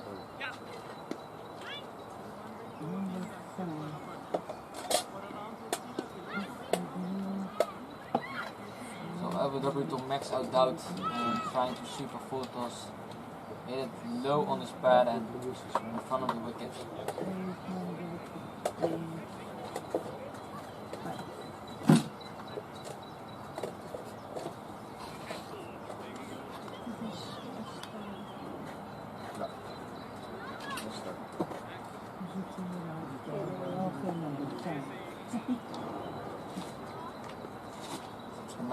Max Rodad got 2 wickets right now. And we see Curry Rutger standing out silly mid-off with a helmet on. Yeah.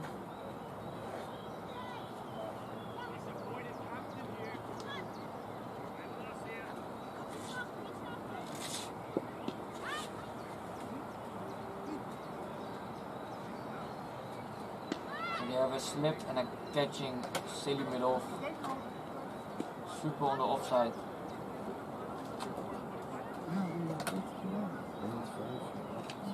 How many overs did the Max book? So, okay, this is 7th over.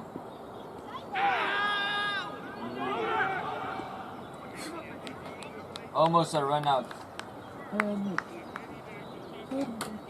Max bowling a lot of top spinners and googly, so this one also bouncing too high, going over the wicket. But Punjab is feeling the pressure for sure. 8 down, still needing 32 to win, and 12 overs.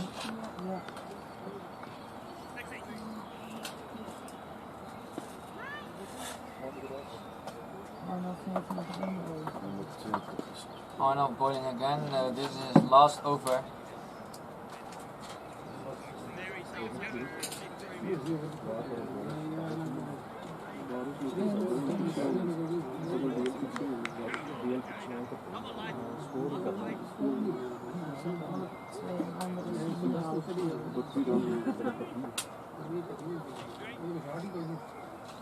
So Arnav bowling again to Sohail Bhatti. Defended into the offside, no run.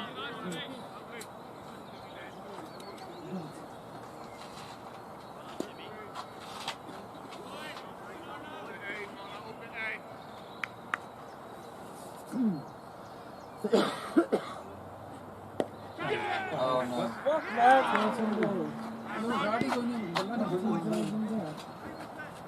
That's a really soft dismissal again.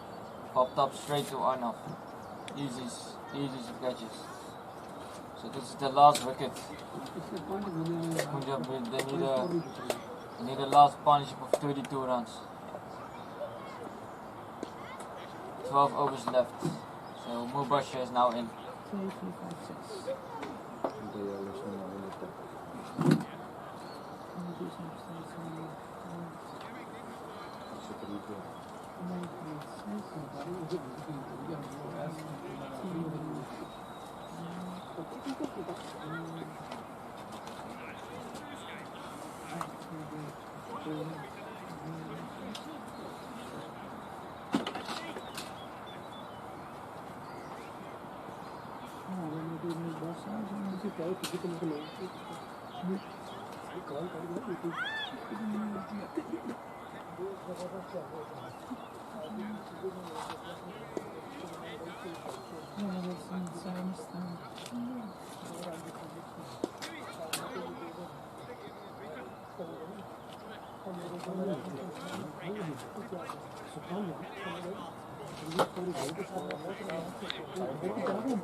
Nee, ze lopen erin. Dat is mijn bas wat staat er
Siapa mobil?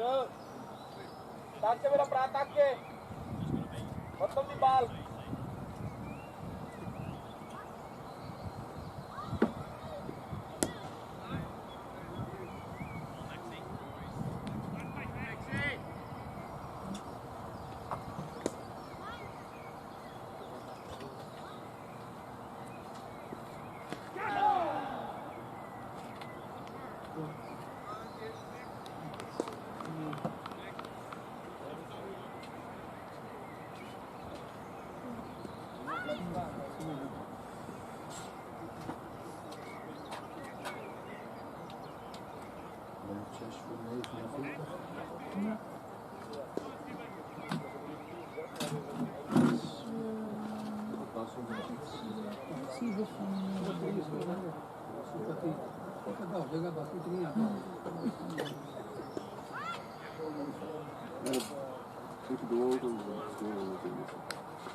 चलो दो out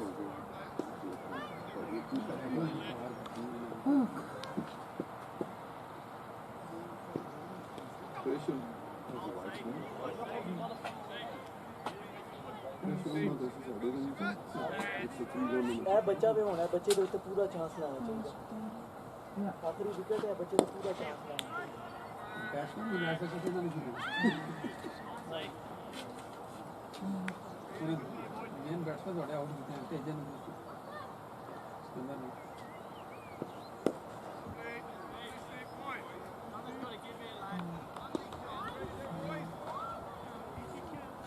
कभी से wicket देते ठहर नहीं किया वरना तेज ही रहता अपने आप ही 2 रन बराबर 10 रन अगर तो wide he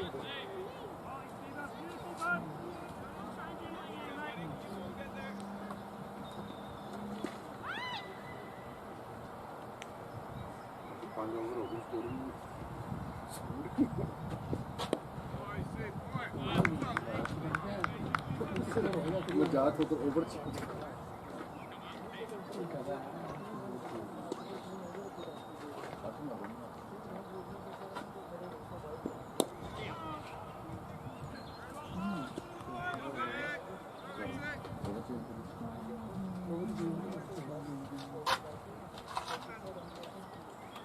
Sneden. Ja.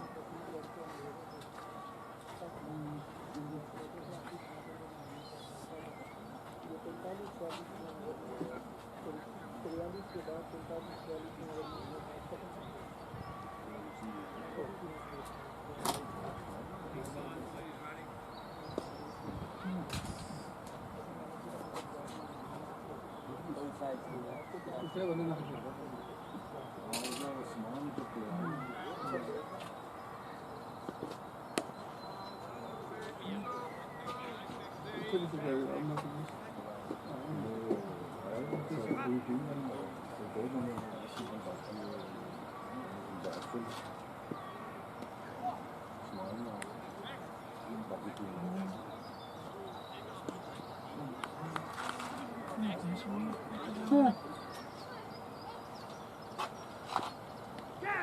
Oh ja.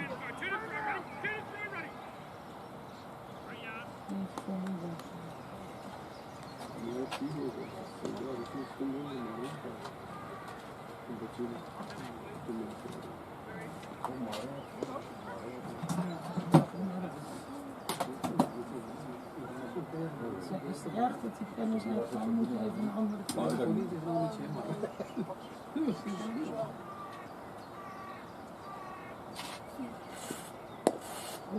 Start, boy! Oeh! Twee.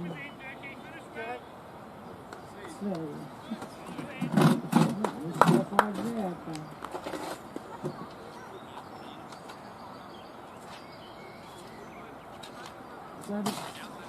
Preamble niet nodig hier. Dat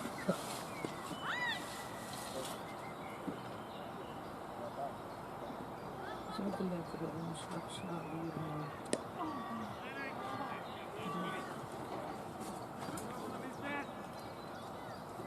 Die bal komt niet eens uit in de cirkel nog.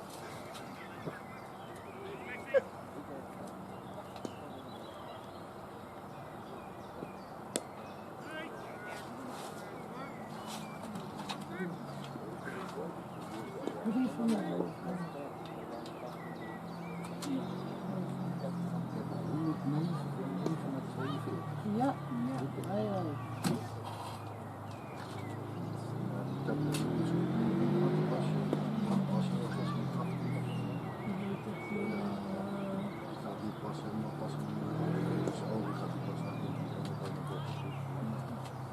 ja, bijzonder hè, dat hij dan een hele poos gelijk blijft. Ja, maar het is met de wickets. Als er eenmaal doorgaat, gaat ineens 10, 12 omhoog. Ja. Zou je nog een wicket in handen hebben en de grote wicket dan gaat... Nee, als het nu valt is het klaar, maar zou je er nog een hebben dan? Dat ineens naar 10. Oké. Dat was net op 120, voor die wicket is het ineens aan de 30 gekomen. Oké.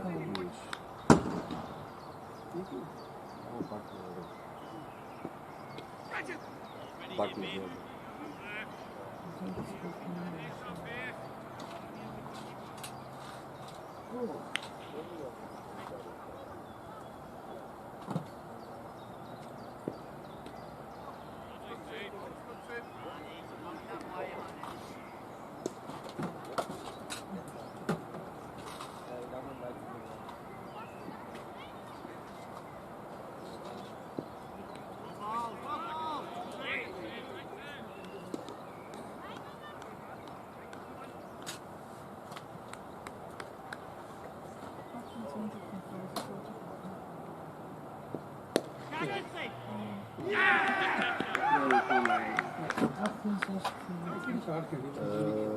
Ja, dat is oké.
Dames, heel hartelijk bedankt voor deze toch zeer speciale dag, kunnen we wel zeggen. Nee, dat klopt. We mogen naar huis.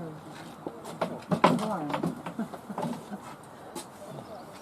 Het is niet altijd vuurwerk te staan. Ja, so what done? Thanks. Who would have thought? I didn't. Oh, yeah. Cheers. No. Who's that? So, welcome back to the live stream. We're going to get the camera down. We can get the camera down. Down to your height, Corey. Ik heb geen idee. Where is it? There we go. Here it comes, Corey. Almost to your height. Almost to my height? I'm trying. No, you're going to go there. There we go. It's coming. There we go, Corey. Yeah, get it to my height. Hold on. You're on. Just go back. I'll zoom out a little. Yeah, you're in. You're fine. I don't think you've got me. Yeah, you're in. I feel like I'm too close. No, you're fine there. No? You're fine there. It's coming. There you delay. Oh, there is a delay. Hello viewers and welcome back to the Zoma Complex. You have just witnessed one of the most odd games of top class cricket. I'm with here Pierce Fletcher.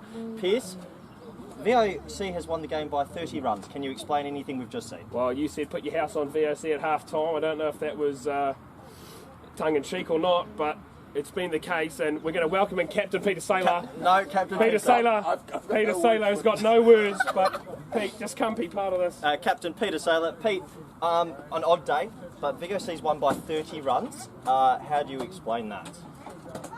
I can't explain it, but I will say we've taken 4 points home and we never talk about this again. Yes, it has been a very odd game of cricket, but we thank you all for joining us. We will be live again tomorrow at VOC at Hazelaweg, where VOC take on Sparta. Hopefully we'll be able to bring you back the tea time special if there's a little bit of rain. And final thoughts, Piercy, of the day. Anything you'd like to say to all our faithful viewers? What a day of cricket. This is why we play top class of cricket. Kiss the VOC badge. What a win. Yeah. See you tomorrow. See you tomorrow.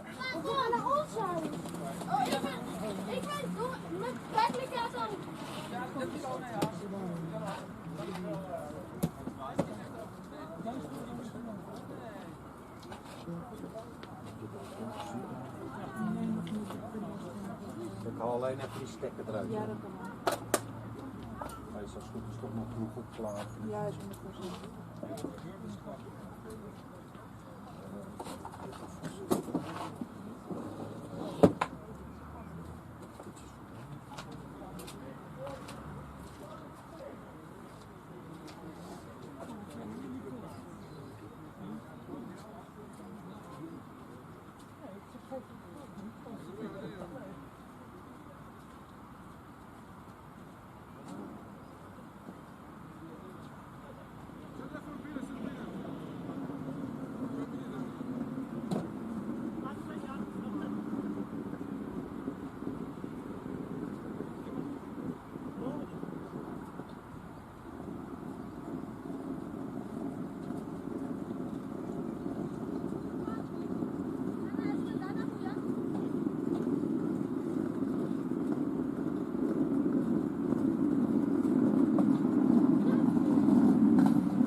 Heb ik vasthouden. Heb ik vasthouden. Ja, maar snap maar. Niet om het in te luisteren. Maar het goede leven.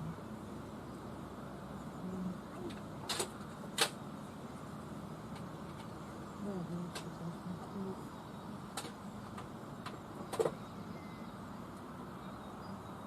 natuurlijk.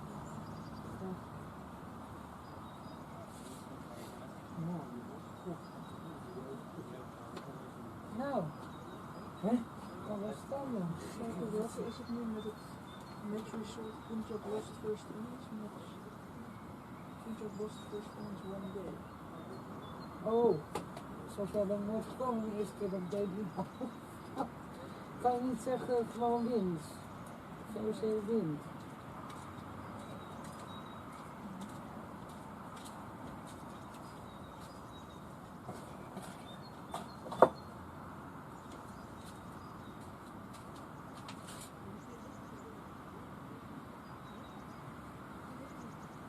We moeten maar afsluiten, anders komt het niet door of zo.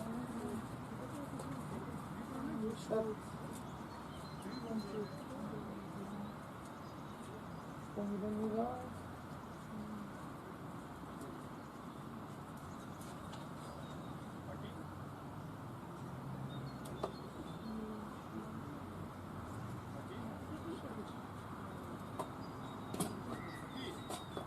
Geen heat. Moest ik nog even komen? Dat is echt heerlijk, dat je niet s'avonds de weg tegen nog eens. Met normale de hele week gebeuren.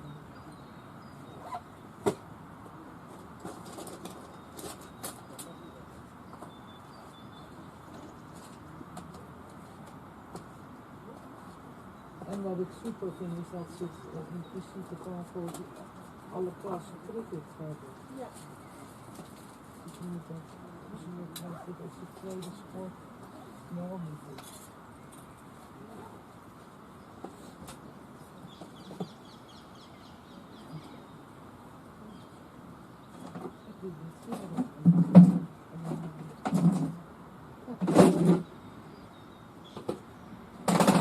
Nu zou ik het zo gedaan.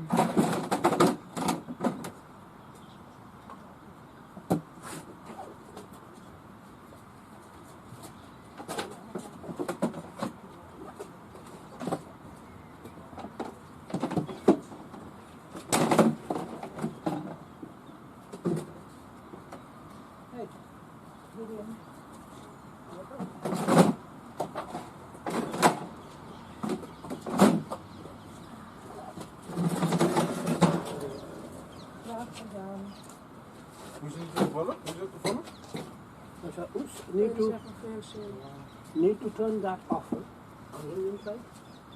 Turn that off. Ik heb geen idee wat daarmee is. Wickets, nee, wickets. Dus weet ook niet wat, volgens mij kan je dan gewoon de stek eruit.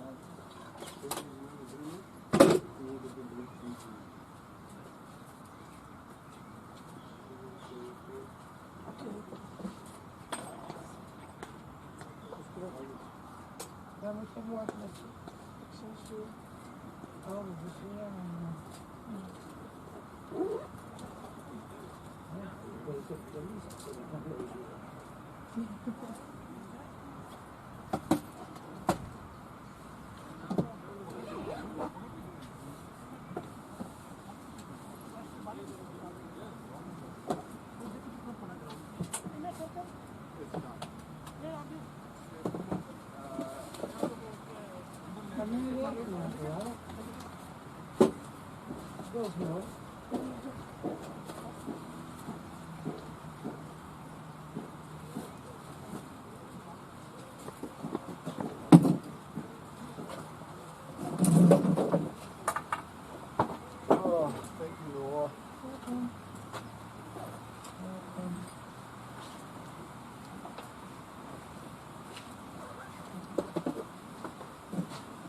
Wat jij al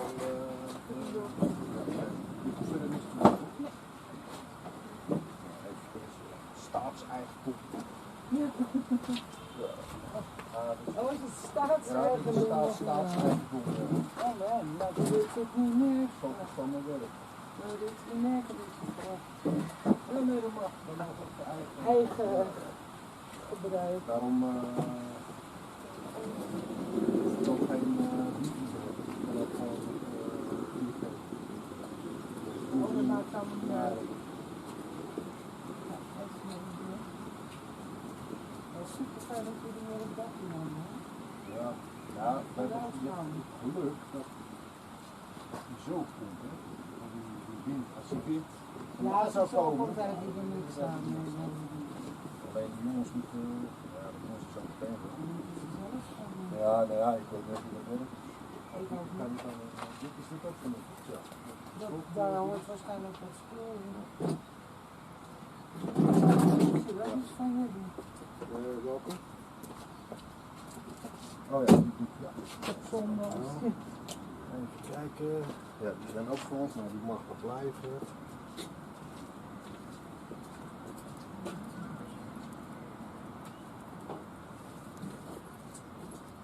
Zo.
trying to cut me, run a slider down his throat. He stood there, just like, out. Oh, mate.